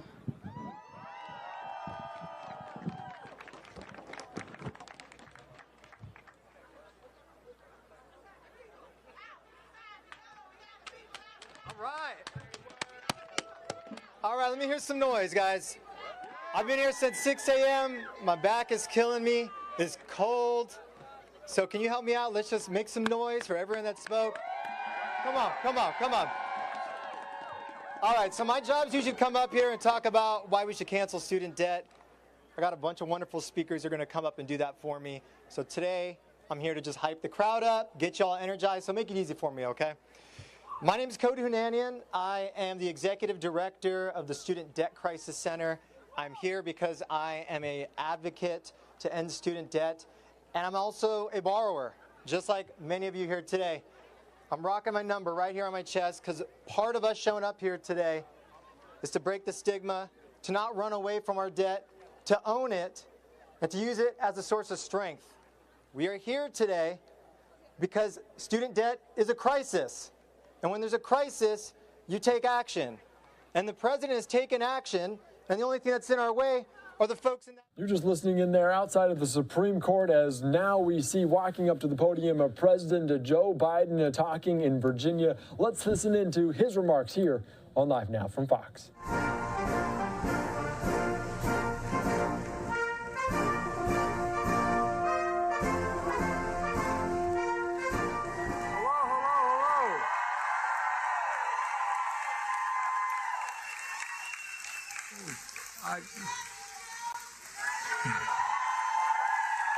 Robin, you know my dad.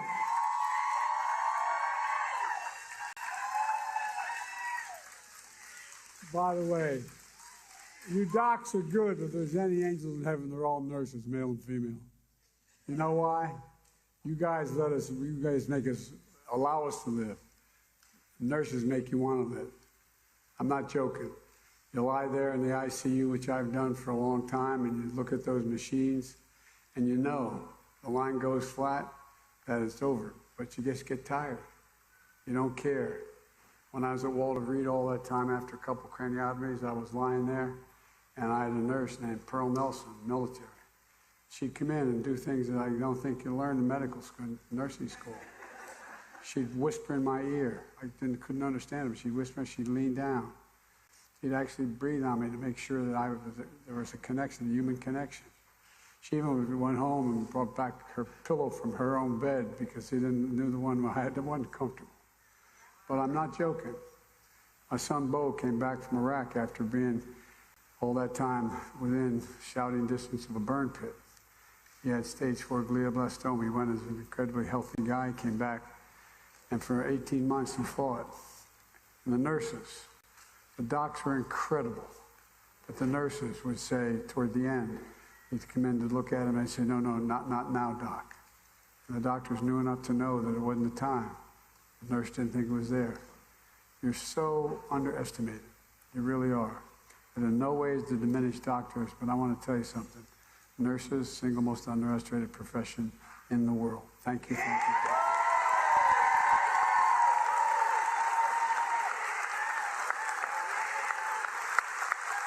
And Robin talking about her journey.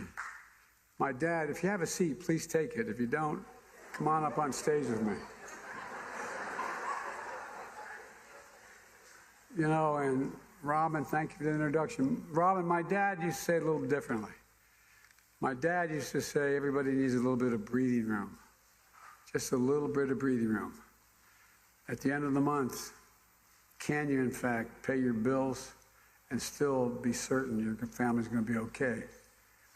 We lived in we weren't poor, we were a typical middle-class family.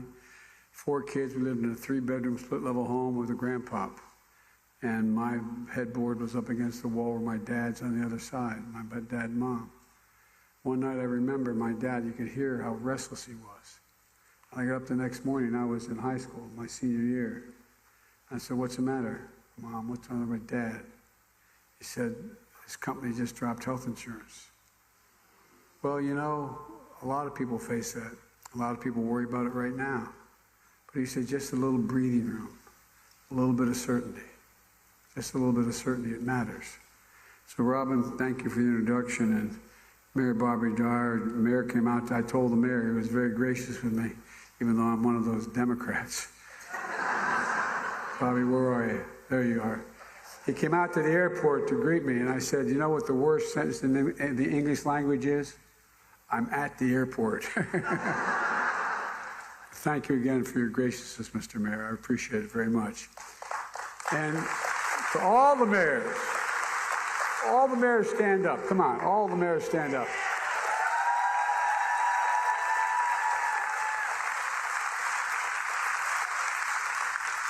Toughest job in American politics. You know why?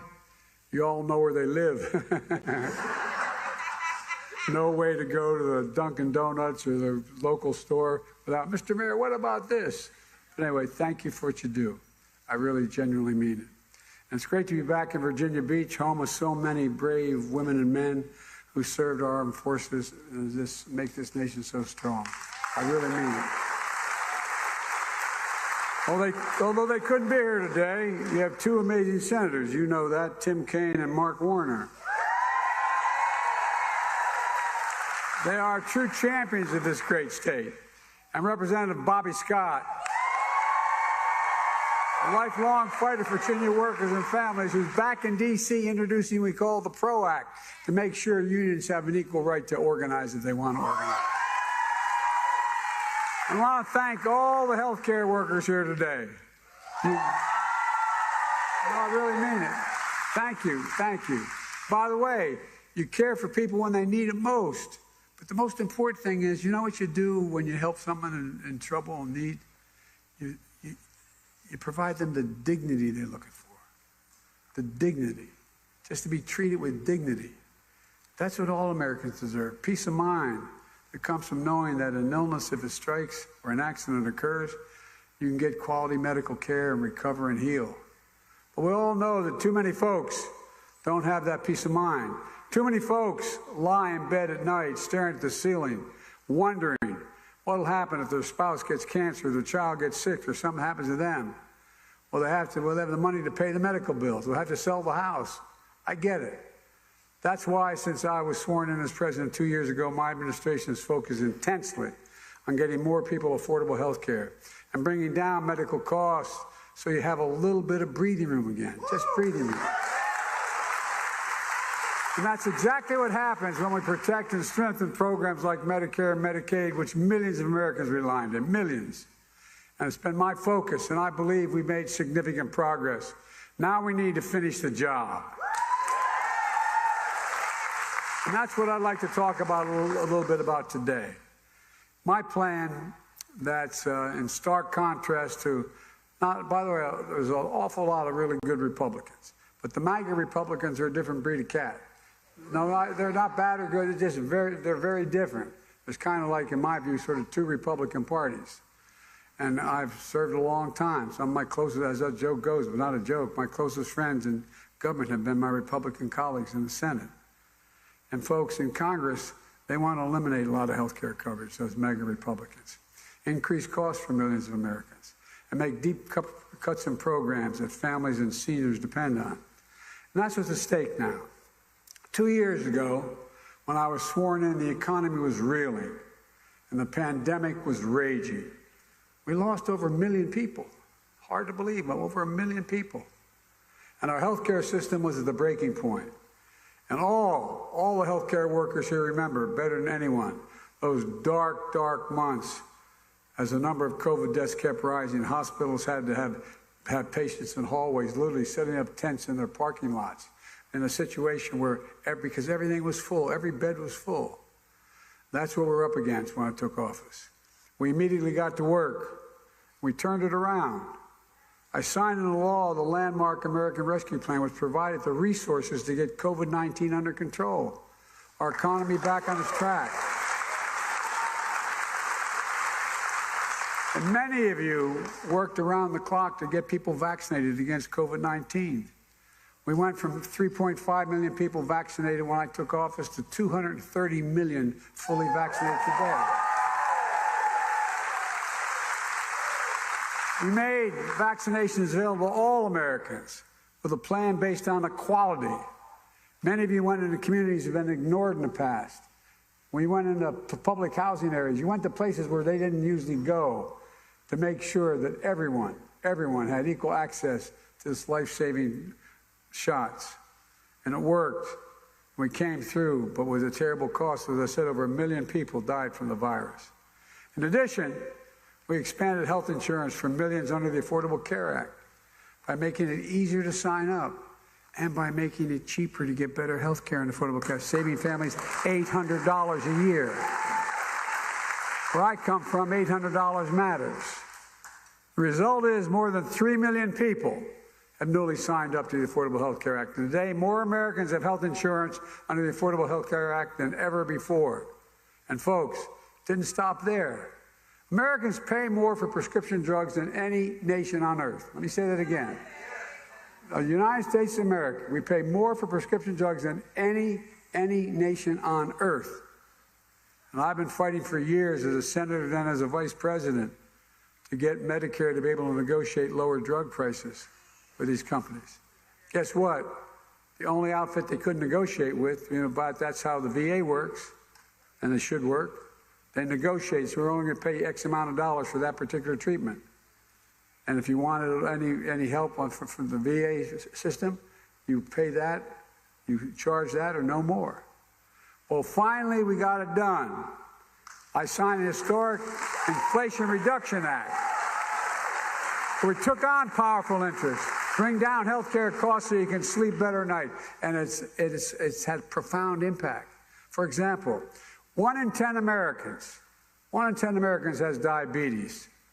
Every day, millions need insulin to control their diabetes and to stay alive. Insulin has been around for 100 years.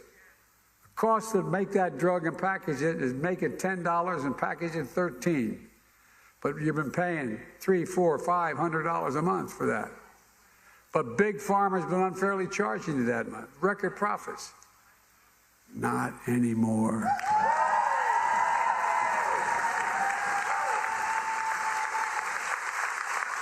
We capped the cost of insulin at $35 a month for seniors on Medicare. When I introduced it, it was for all Americans. Got over 200,000 kids with type 2 diabetes. They're not covered. But guess what? Type 1 diabetes. It saves their lives. But here's the deal. Some of my friends cut out everything but the Medicare piece. But guess what? We've got it covered for everybody. We've got to finish the job. And by the way, look at the profit margins of these companies. They're hundreds of billions of dollars. It's not like they're getting hurt. Come on. Let's cap the cost of insulin at $35 a month for every single American who needs it. We're the only country that doesn't do that. This law also caps out-of-pocket drug costs for seniors on Medicare at a maximum of $2,000 a year, no matter what drug you have to take. Total.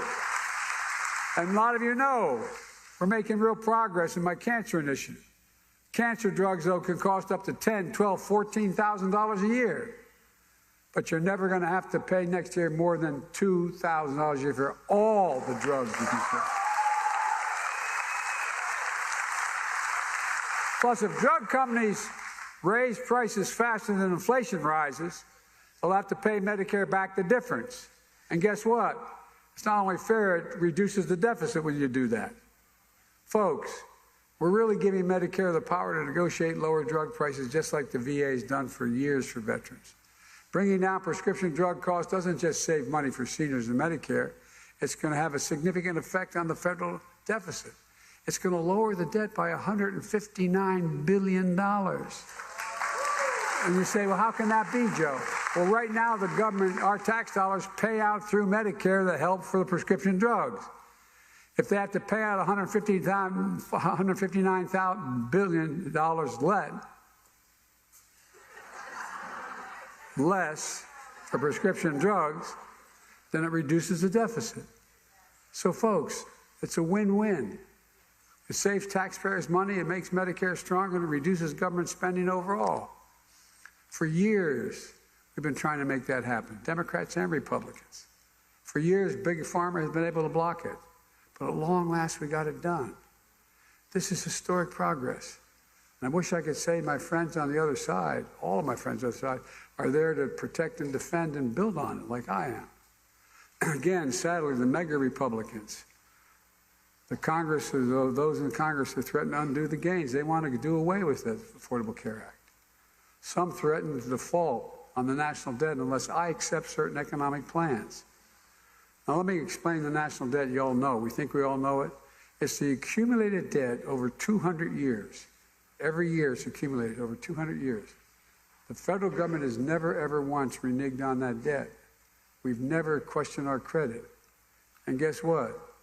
Let's remember, the last administration increased the federal debt by 25%. The 200-year debt, in 4 years, they increased it by 25%. 200 years. And folks, how did Congress respond? Well, quite frankly, they did the only responsible thing. They paid the debt. They voted 3 times to keep paying America's bills, to pay the debt without preconditions, without a crisis. If they paid the American debt then, why in God's name are they threatening not to pay it now? But folks, it's not all the other team. I'm not saying everybody on the other team says that. But it's just politics. And we've got no business playing politics with the lives of the American people and our nation's economy. Folks, and by the way, you know, you hear ads of the big spending Joe Biden. In 2 years, I reduced the debt $1.7 billion. $1.7 billion. The largest deficit reduction in American history. And I met with the new House Speaker, who's not a bad guy, about how we should proceed to settle our differences without jeopardizing the full faith and credit of the United States of America, which would be a disaster in terms of our economy. Here's what he said, what I said to him, actually. Instead of making threats about default, which can be catastrophic even if it doesn't happen because the markets around the world begin to hedge against it and it affects economies, let's take that off the table. And let's have a conversation about how we're going to grow the economy, lower the costs, and reduce deficit, each of us. I said, let's lay out our respective budgets. On March the 9th, I'm going to lay down in detail every single thing, every tax that's out there that I'm proposing, and no one over 400, making less than $400,000 is going to pay a penny more than taxes. But lay it out by March 9th, everything, and what we're going to cut, what we're going to spend, what we're going to do. Just lay it on the table. And I've invited them to Republicans, they should do the same thing, lay their proposal on the table. And we can sit down, and we can agree, disagree, we can fight it out. When I introduce my budget, you'll see that's going to invest in America, lower health costs, and protect and strengthen Social Security and Medicare, while cutting the deficit more than $2 trillion over the next 10 years. But by the way, I want to make it clear, I'm going to raise some taxes.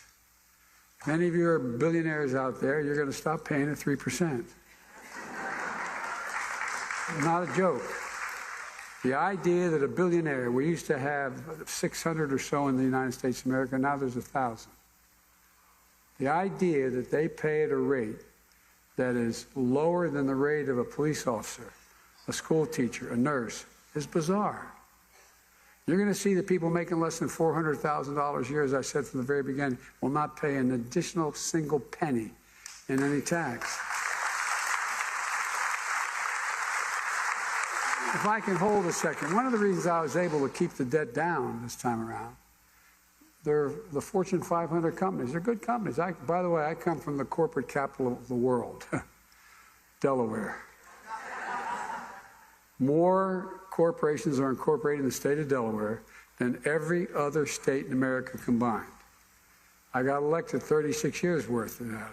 So I'm not anti-corporation, but I think everybody should take a fair shot, pay a fair share. Now look, here's the deal.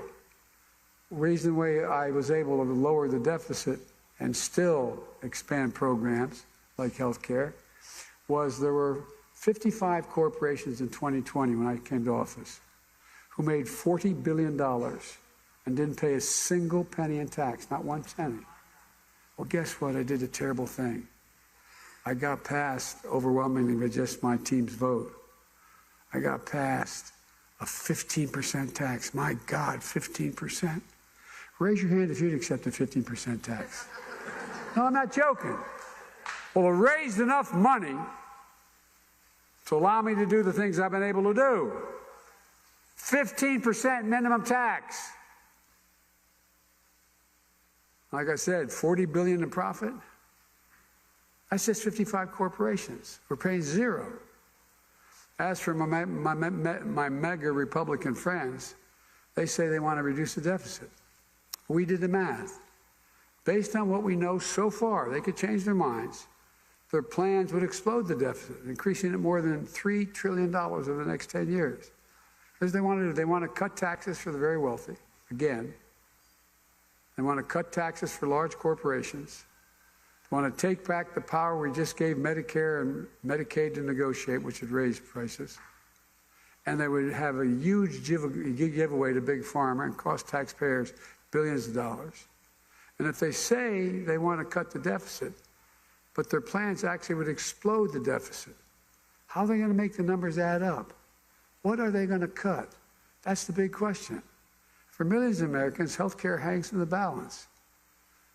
Will they continue to fight to cut the Affordable Care Act and make health insurance more expensive for millions of Americans? Republicans have been trying to undo the Affordable Care Act since it passed 13 years ago. They voted to change or repeal the act, it's a fact, it's on the record, more than 50 times in 4 years that it existed.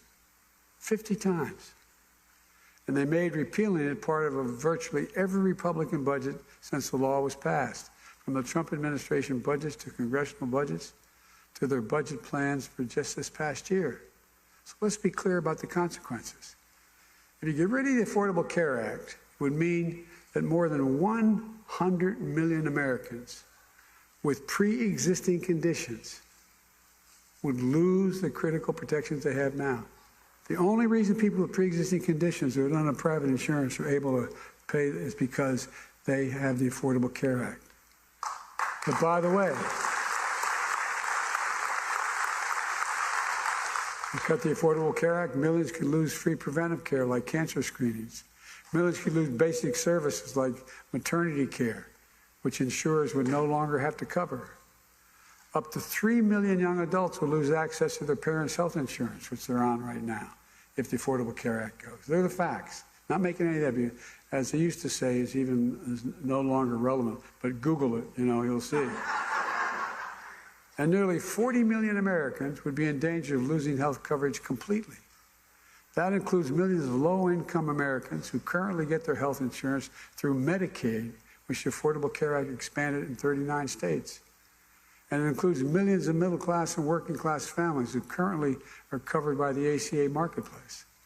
Even if they did manage to keep their health insurance, it would cost them thousands of dollars more per year than it does now. That's just a glimpse of the damage of repealing the Affordable Care Act would do. The MAGA Republicans in Congress do they still want to cut Medicaid? Well, the former Trump budget director, who's now advising them, that is the Republicans in the House, on their fiscal strategy, has a plan to slash over $2 trillion from Medicaid. Well, whether it gets passed, that's the plan, okay?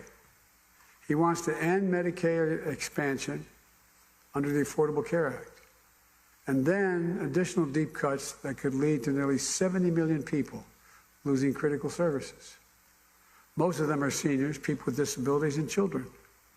Some could lose their health insurance altogether. Millions of seniors and people with disabilities who depend on Medicaid to help pay for their home care, including home health aides, could lose their ability to remain in their homes. And by the way, it saves the government money if they're home and not in a nursing home.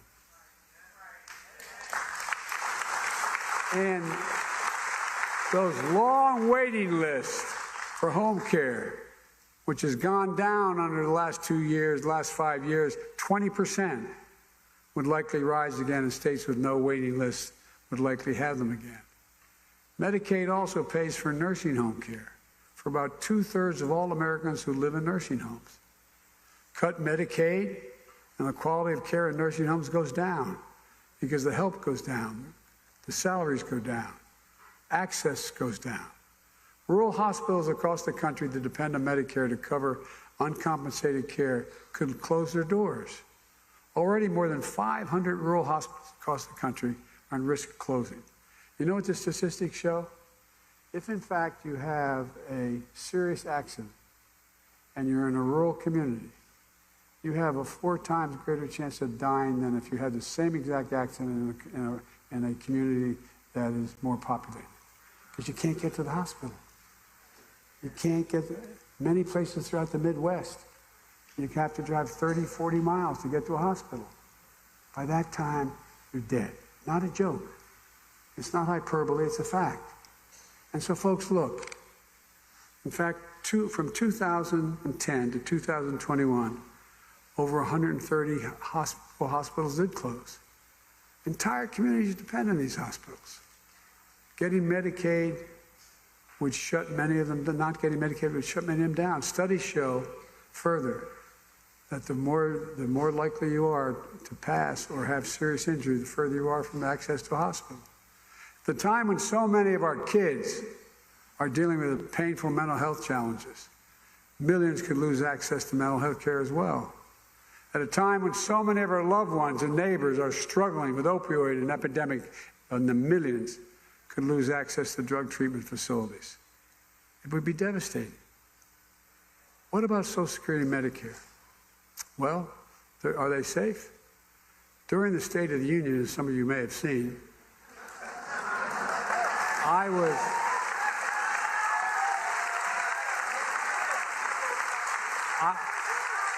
I've been around for a lot of State of the Unions. I never saw one where the president got to negotiate in the open with everybody. I was pleased to see so many Republicans stand up. Remember when Marjorie Taylor Greene was yelling, "Liar, liar, Biden's a liar"? I'm going to be good. I'm going to be good. We don't want to cut anything. When I asked, I said, okay, you don't want to cut anything. Everybody who says we're not going to cut Medicare or Social Security, when I asked them to join us and reject the cuts in Medicare, wasn't it something? They all stood up. They all stood up. And they're all on camera. Got all their pictures. Like I said, I believe in conversion. Maybe they found, as my grandfathers, maybe they found religion on Social Security and Medicare.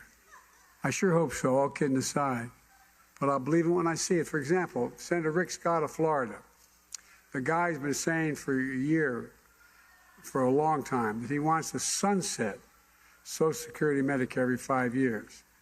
What that means is every 5 years it comes up, if you don't vote for it back in existence again, with the same, exactly like it was, it goes away. Or you can reduce it. You can do whatever you want. But every 5 years it has to be voted on. Now he says, never mind, don't need to do that. Although I noticed he didn't say never mind about Medicaid and the Affordable Care Act. They're still in the chopping block, even in Senator Scott's plan. Look, make no mistake.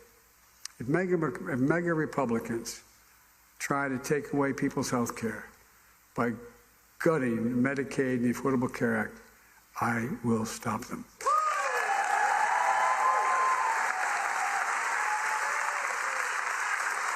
Folks, here's the bottom line. The work that we've done to get more people affordable health care and bring down the cost is going to reduce the deficit significantly. It's making a real difference in people's lives. It means more security, more dignity for millions of families. We got more work to do, but we've made a lot of progress. I was in the northern part of your state about a year ago doing a town meeting, and a woman stood up and started to talk about the cost of insulin. She said, I have 2 kids, and she went on. She was very articulate, and she got very emotional. She said, what do? I can't afford the insurance. Well, how do I look at my child and say I can't help? I can't help. I'd like you all to put yourself in that position. Your child has type 2 diabetes. So we share the insulin. What do you do? Imagine being in that circumstance. There's no means by which you could. We've changed it now. We've changed it in terms of, but we haven't changed it permanently in terms of making the same requirements for the elderly, for all people, as they do for the elderly in Medicare. Folks, families across the country are starting to breathe this a little easier. We've just got to keep it going. I've long said it's never been a good bet to bet against the American people. And I can honestly say, as I stand here today, I've never been more optimistic about America's future. We just have to remember who we are. We are the United States of America. And there's nothing beyond our capacity. When we work together, we can do anything. So God bless you all, and may God protect our troops. Thank you, thank you, thank you.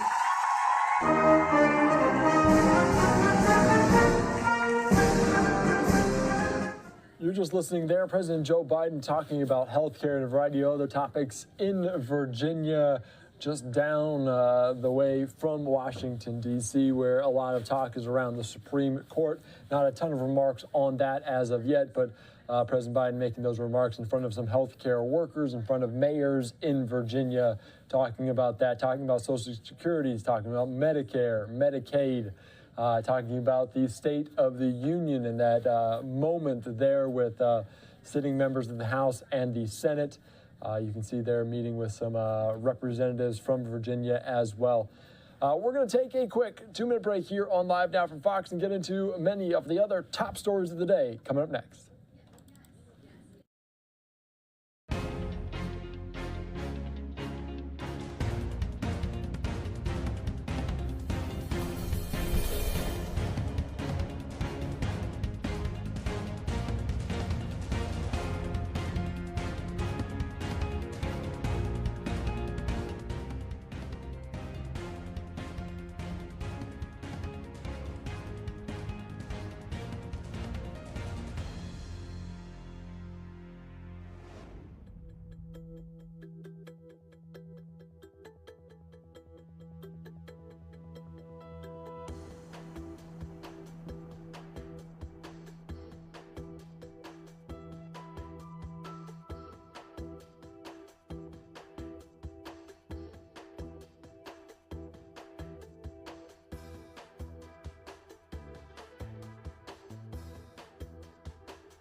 Welcome back into Live Now from Fox. I am Andy Mack. This is a live look in Virginia as President Joe Biden just made some remarks there on health care.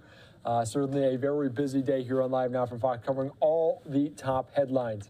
Thank you so much for joining us. I am Andy Mack, and obviously this is the main headline we're following as the Supreme Court is now hearing a case relating to the student loan forgiveness plan set in place by the Biden administration. The Supreme Court is hearing two challenges to President Biden's student loan relief plan. Many are calling the plan executive branch overreach. Others say it falls within the president's powers. Of course, if the challenge succeeds, the Education Department expects that borrowers will struggle to manage their debt. Here's more from Fox from Washington, D.C. Hey, what do you say? Debt relief is here to stay. Outside the Supreme Court, rallies supporting President Biden's move to cancel up to $20,000 of federal student loan debt for more than 40 million people because of the pandemic. It was a bold presidential promise tied to a law Congress first passed during the 9/11 era, the HEROES Act. I voted for that bill along with 420 other members. That means the president has the power. Modified, in our view, connotes moderate change. We're talking about $500 billion and 43 million Americans. How does that fit under the normal understanding of modifying? Of course, we acknowledge that this is an economically significant action. It's perfectly logical for Congress to broadly empower the executive to provide benefits, especially in a crisis situation or an emergency like we've seen with COVID-19. On Tuesday, the court heard arguments from a coalition of 6 GOP-led states looking to block the student loan relief program.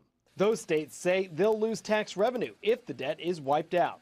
I think the administration knows that if they get past standing, they have a world of hurt coming down this mountain. And while the arguments are being held today, a decision is still expected to be a few months away, possibly as late as June. In Washington, Mark Meredith, Fox News.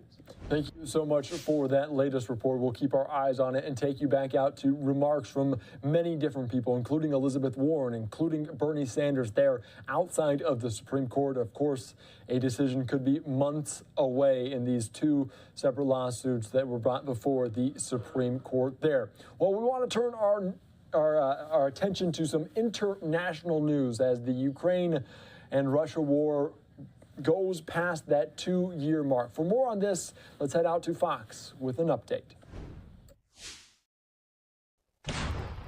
As the fighting escalates along the Eastern Front, Russian President Vladimir Putin is telling his spies to step up their game. Putin speaking with officials from the FSB security agency, tasking them with stopping cross-border sabotage groups from entering Russia, a possible reference to ongoing attacks against ammo and fuel depots inside the Russian-held city of Mariupol. Вооруженных сил Росгвардии. Your task is to build a wall in the way of sabotage groups and stop all attempts to bring weapons and ammunition illegally into Russia. Putin's new directive comes as Russia intensifies its assault on Bakhmut, which could be key to taking the entire Donbass region. But the city is still holding out after months of intense fighting and mounting casualties on both sides. We stand up for our homeland, for our children. This is the source of our strength. Meanwhile, back in Washington, lawmakers on Capitol Hill are asking tough questions about the future of America's support for the Ukrainian military. The House Armed Services Committee holding its first major Ukraine hearing since Republicans took the majority, promising more oversight of both money and equipment. It's about ensuring the administration is setting strategic goals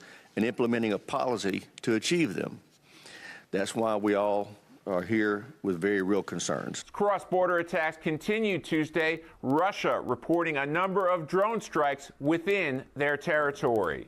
In Kiev, Steve Harrigan, Fox News. Thank you so much for that latest report. Turning our attention more domestically right now, snow and freezing rain fell in the Northeast on Tuesday. It's part of a system that left behind a major damage in the central United States. Here's a live look in some of those images out of Massachusetts, out of Rhode Island, as New York, Boston, and that area receiving some of the most significant snowfall of this winter season for them. For more on this, we go out to our Fox weather team, Katie Byrne, with more. We got a sled. We live on the hills, so we make the best of everything. People across the Northeast waking up to a slippery commute Tuesday morning. A storm that brought tornadoes and powerful winds to the central U.S. moved into the region overnight. Snow and freezing rain have been coating roads, prompting many drivers to take it slow.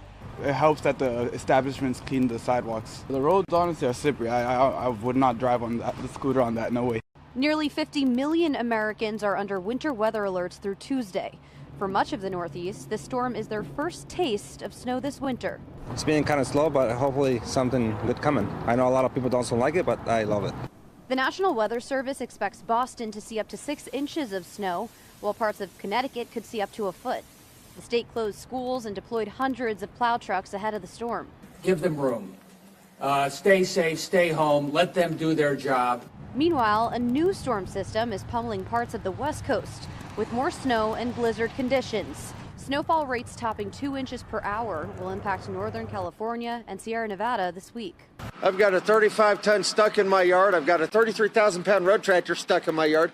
I've got a flatbed stuck in my yard. Nobody can get out. And back here in the Northeast, forecasters expect the snow to leave Tuesday night.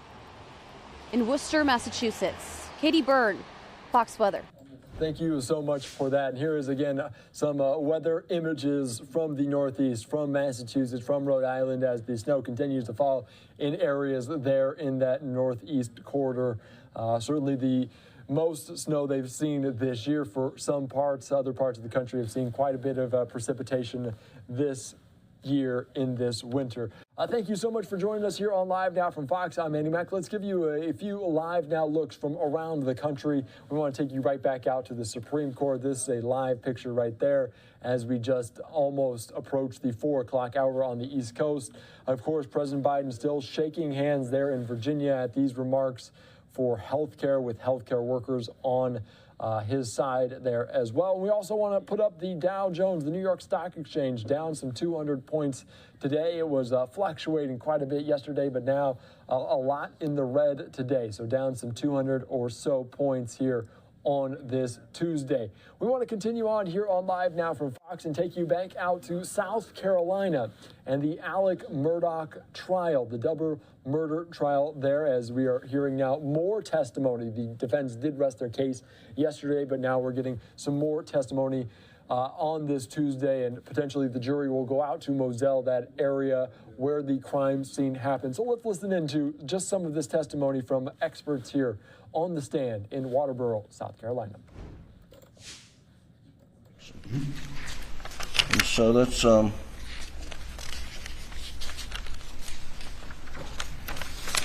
take a look at that right quick. And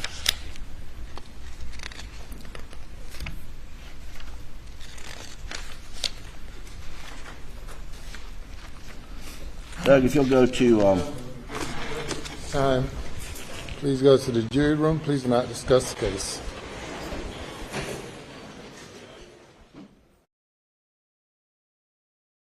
As you can see, they just sent the jury out for some reason there. Kind of unlucky timing for us as we are following this case very, very closely here on Live Now from Fox. If you want to watch this case, this trial from gavel to gavel, you can go to our YouTube stream as they will have it on there.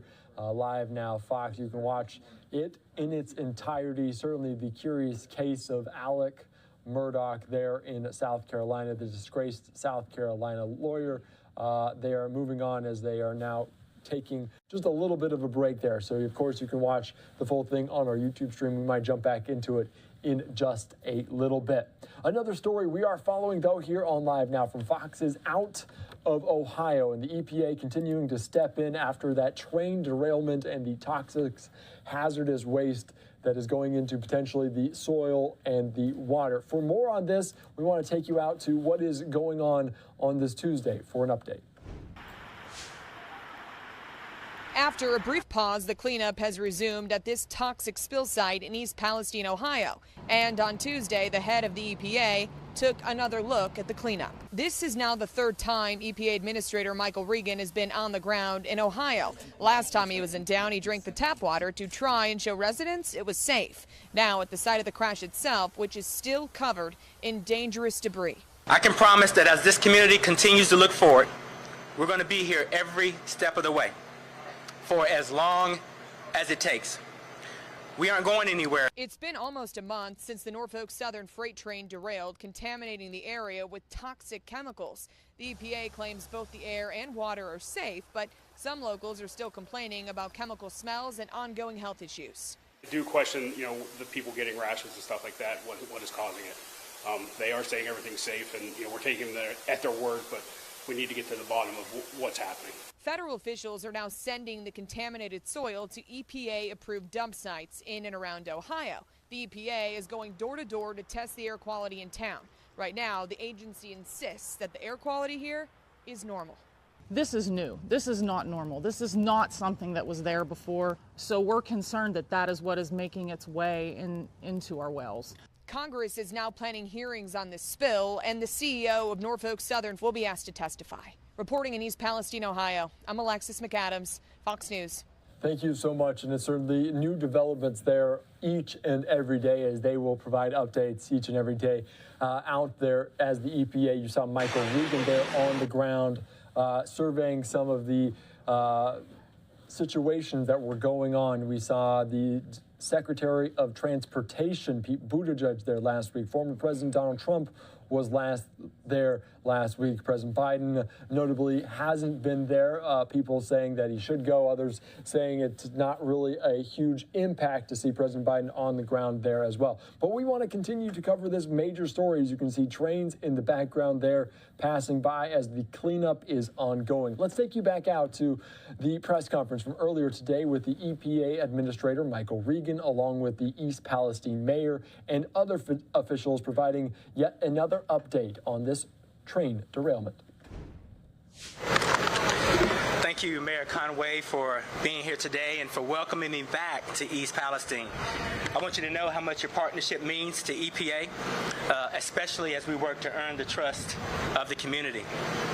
I also want to thank President Biden, who's made every resource available to help this community get back on its feet after the train derailment. That's why you see representatives from across the federal family, FEMA, HHS, FRA, and others, who in addition to supporting cleanup activities, are leading public engagement efforts to ensure the community is kept informed every single step of the way. That's what my visit here today is all about. This is my third time in East Palestine, and as I've said before, I recognize there has been a deficit of trust. This community has gone through a lot over the last several weeks, and understandably continue to wonder what the future looks like for East Palestine. I've had the privilege of meeting with enough residents, students, business owners, and local leaders here to know that the future of this community is bright, because the people love this town. I mean, really love this town. And there's a lot to be proud of in this town. I can promise that as this community continues to look forward, we're going to be here every step of the way for as long as it takes. We aren't going anywhere, and I can tell you, and you can tell by this storefront behind me, that we are here for the long haul. We want to make sure that the community knows we are here for them and that we're bringing resources to bear for them. I'm excited to share that EPA's Community Welcome Center is now officially open for business from 8 a.m. to 8 p.m. daily. Residents and business owners can stop in to get their questions answered, sign up for in-air home monitoring, and learn more about cleaning services. So we're encouraging members of the community who have questions to please visit us here at 25 North Market Street. The people of East Palestine will not have to figure out what comes next for them on their own. We are in this together, as I've said from day one. And at the same time, I want you all to know that we are holding Norfolk Southern accountable for putting this community in harm's way. When I was here last week, I announced an EPA order that requires the company to conduct all cleanup actions associated with the East Palestine train derailment. Norfolk Southern has since agreed to comply with EPA's order. I want to remind folks that at any point the company fails to comply with the actions ordered by EPA, we will immediately step in, conduct the work that needs to be done, and then force Norfolk Southern to pay triple the cost in accordance with the powers granted to my agency. In no way, shape, form, or fashion will Norfolk Southern get off the hook for the mess that they've created. And as the cleanup work continues at a rapid pace, EPA is awaiting Norfolk Southern's work plan, which we will review and approve. The work plan will outline every single necessary step to clean up the environmental damage caused by the derailment. No detail will be overlooked. This work will be done that leaves this community whole again. And the work plan will be finalized in the coming days, and we will share more about the details of that work plan. So for now, we will continue to work day by day to earn the trust of this community and reassure this community that when the cameras leave, we will still be here, however long it takes. Thank you all. All right, we have time for questions. We're going to start right here. Administrator Reed, thank you for being with us today. I do have a quick question, though. In regards to the dioxin, that has been a big question on everybody's mind. And how do we get to that baseline testing? I know you spoke a little bit in high school about that. Yes. People are concerned. How do we get to get those testing and people? What are you going to do to assure those people that things are going to be okay? Yes, I appreciate that question, and let me say that the agency will continue to follow the science and conduct the necessary testing to keep the community safe. But I want to be clear also. I have heard the students, I've heard the local business owners. We have had conversations about dioxin and what they perceive to be potential impacts. I'm taking that information back to my team, back to Washington, D.C., and I want folks to know that we've heard them loud and clear on that topic. Sergeant Vasquez, California Army National Guard. Who gave the orders to burn the rail cars? You know, the decisions for that were made by state and local authorities.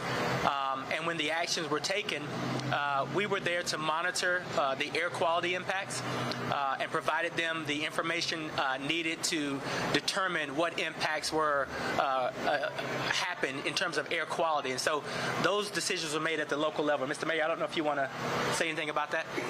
It was a joint effort between local and state authorities. We worked together with the Ohio National Guard for modeling to exactly what would happen if we didn't do anything with the cars, and it was determined that was the best course of action. Mr. Mayor, do you think that we're on the path now to getting this completely cleaned up? What level of confidence do you have, and what do you say to the governors and officials from Michigan and Texas and Indiana now that are either questioning or rejecting the waste coming from here in East Palestine? I definitely think we're on a good path. There's definitely lots of questions that still remain to be answered. As far as people from the other states, they knew the facilities were in their states, and I understand their concern, but in the same time, it's governed by the federal EPA, so therefore, you know, it should be safe for all the citizens there. Mr. Raymond, can I ask, we've talked to farmers in this area, and to dovetail off the other question, they're concerned, they live outside the immediate area, they live in the neighboring townships, they're concerned about their cattle, they're concerned about the effect of dioxin on the product, the milk that they sell to the community, the beef, the lamb. What assurance can we provide for them that when it comes time to sell those goods, some may already be being sold, that it's safe not only for them to sell, but for the community to consume? You know, I understand all of the concerns that have been raised. And on that particular issue, let me say that the state, federal, and local partnership is strong. Obviously, the state has primacy through the Department of Agriculture and the Wildlife Commission to determine impacts to wildlife and agriculture. But we're doing all of the proper analysis we can do along with the state to determine those safety measures. And I look forward to, or I look to the governor and the state of Ohio to lead the response on that effort. To their question, though, they're wondering why testing has not been done for dioxin, because that's their biggest concern. We have done the testing and put in place testing that is protective of the community. As I said before, I understand the questions surrounding dioxin. I listen to students, local leaders, local business owners, and we're taking that information back. I want folks to understand, we hear them loud and clear and understand those concerns. Right over here.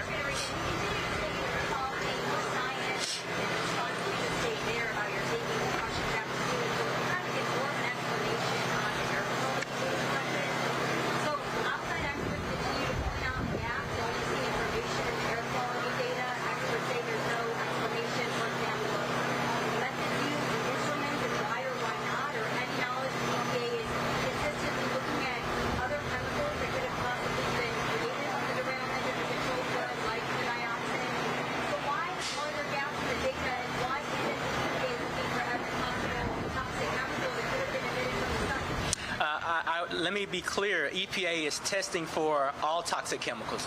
We have a complete inventory of everything that was on that train, and everything we're monitoring for and testing for, we understand the levels of potential adverse health impacts from those toxics or any byproducts.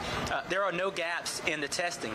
If there are concerns or folks have questions like the legitimate concerns and questions that were posed by the local business owners and students in terms of dioxin, well, that's why we're having these conversations, and we're going to work to alleviate those concerns. What specific chemicals do you believe are present, and how was it determined that others like dioxin were not present? Every chemical that was on that train, and every chemical that was on that train and every byproduct from those chemicals have been tested or are part of our testing regimen.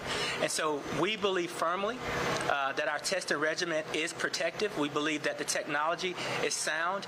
And if there are gaps, and lots of people have lots of opinions, if there are gaps, we want to address those gaps, which is why I've been to this community 3 times now, and which is why I met with teachers and students and local business owners.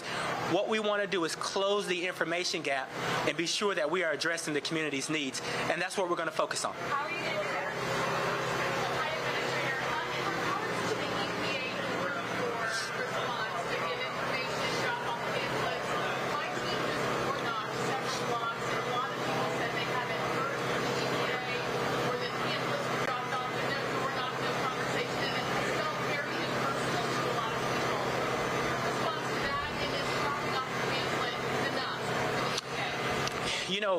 What I would say is, as a federal family, all of our agencies are working on community engagement strategies.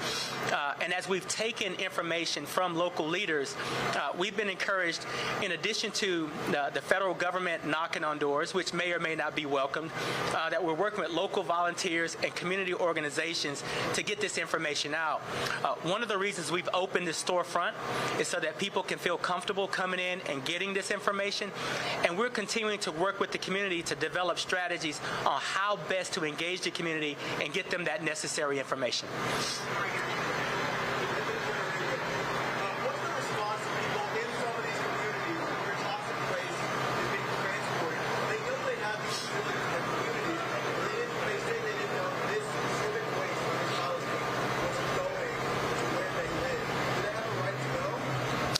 Yes, absolutely. Communities have a right to know, which is why there was a brief pause when the EPA took over the cleanup so that we could work to assess directly from the company, where they had contracts in place and which communities the waste and the soil were being shipped to. I want to say that there are facilities that exist within Ohio and all over the country that are heavily regulated and permitted to take this kind of waste. What we are doing is working on an alert system so that Norfolk Southern can be held accountable.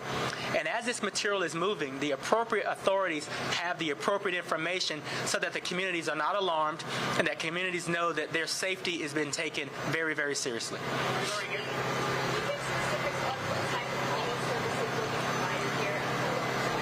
Yes, obviously we've been testing the air from the very beginning, and the state has been testing the water. There have been many residents. You're just listening in there. EPA Administrator Michael Regan making some remarks from earlier today about East Palestine and that train derailment, talking about the testing that is being done and also the facility they have set up for people to go to if they do have questions regarding that train derailment there in East Palestine. This was the site from earlier on in February as this 50-car train derailed there in rural Ohio. We want to take you out to a press conference that's happening right now as we speak in East Palestine. They said they were going to provide updates every day at 4 p.m. Eastern, and this is the time for this. So we're going to listen in here on Live Now from Fox as they provide an update.